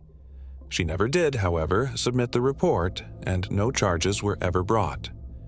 When she was killed, the officer was reportedly cleared after a subsequent investigation. Later, Valerie's eldest daughter told police that someone had called and given them information about Valerie's murder. The woman promised to work with the police to reach an agreement. Later, this woman's body was discovered. It's unclear from the accounts, though, how she passed away. The loss of Valerie had a profound impact on her mother and two daughters. They moved out of Jacksonville a few months after the horrific event because the grandmother was so distraught and anxious. The investigation finally became cold because no suspects were found despite interviewing people and following up on leads. But in 2008, the case would be resurrected with the promise of improved technology. Ultimately, on August 2, 2024, Sheriff T.K. Waters declared at a press conference that Jerry Phillips, then 69 years old, had been taken into custody and was being charged with second-degree murder and sexual battery in relation to Valerie Ames's death. Waters wouldn't elaborate on what caused it because the legal process is still in progress, but she did add that technological improvements and excellent information helped focus the search on a single individual. The murder was not an isolated incident, the sheriff added. He would not, however, elaborate on how Phillips and Valerie came to know one another. Despite not having an indictment, Phillips was taken into custody in North Carolina. Michelle James, one of Valerie's kids, told the media that the girls had been living without their mother for 10,098 days.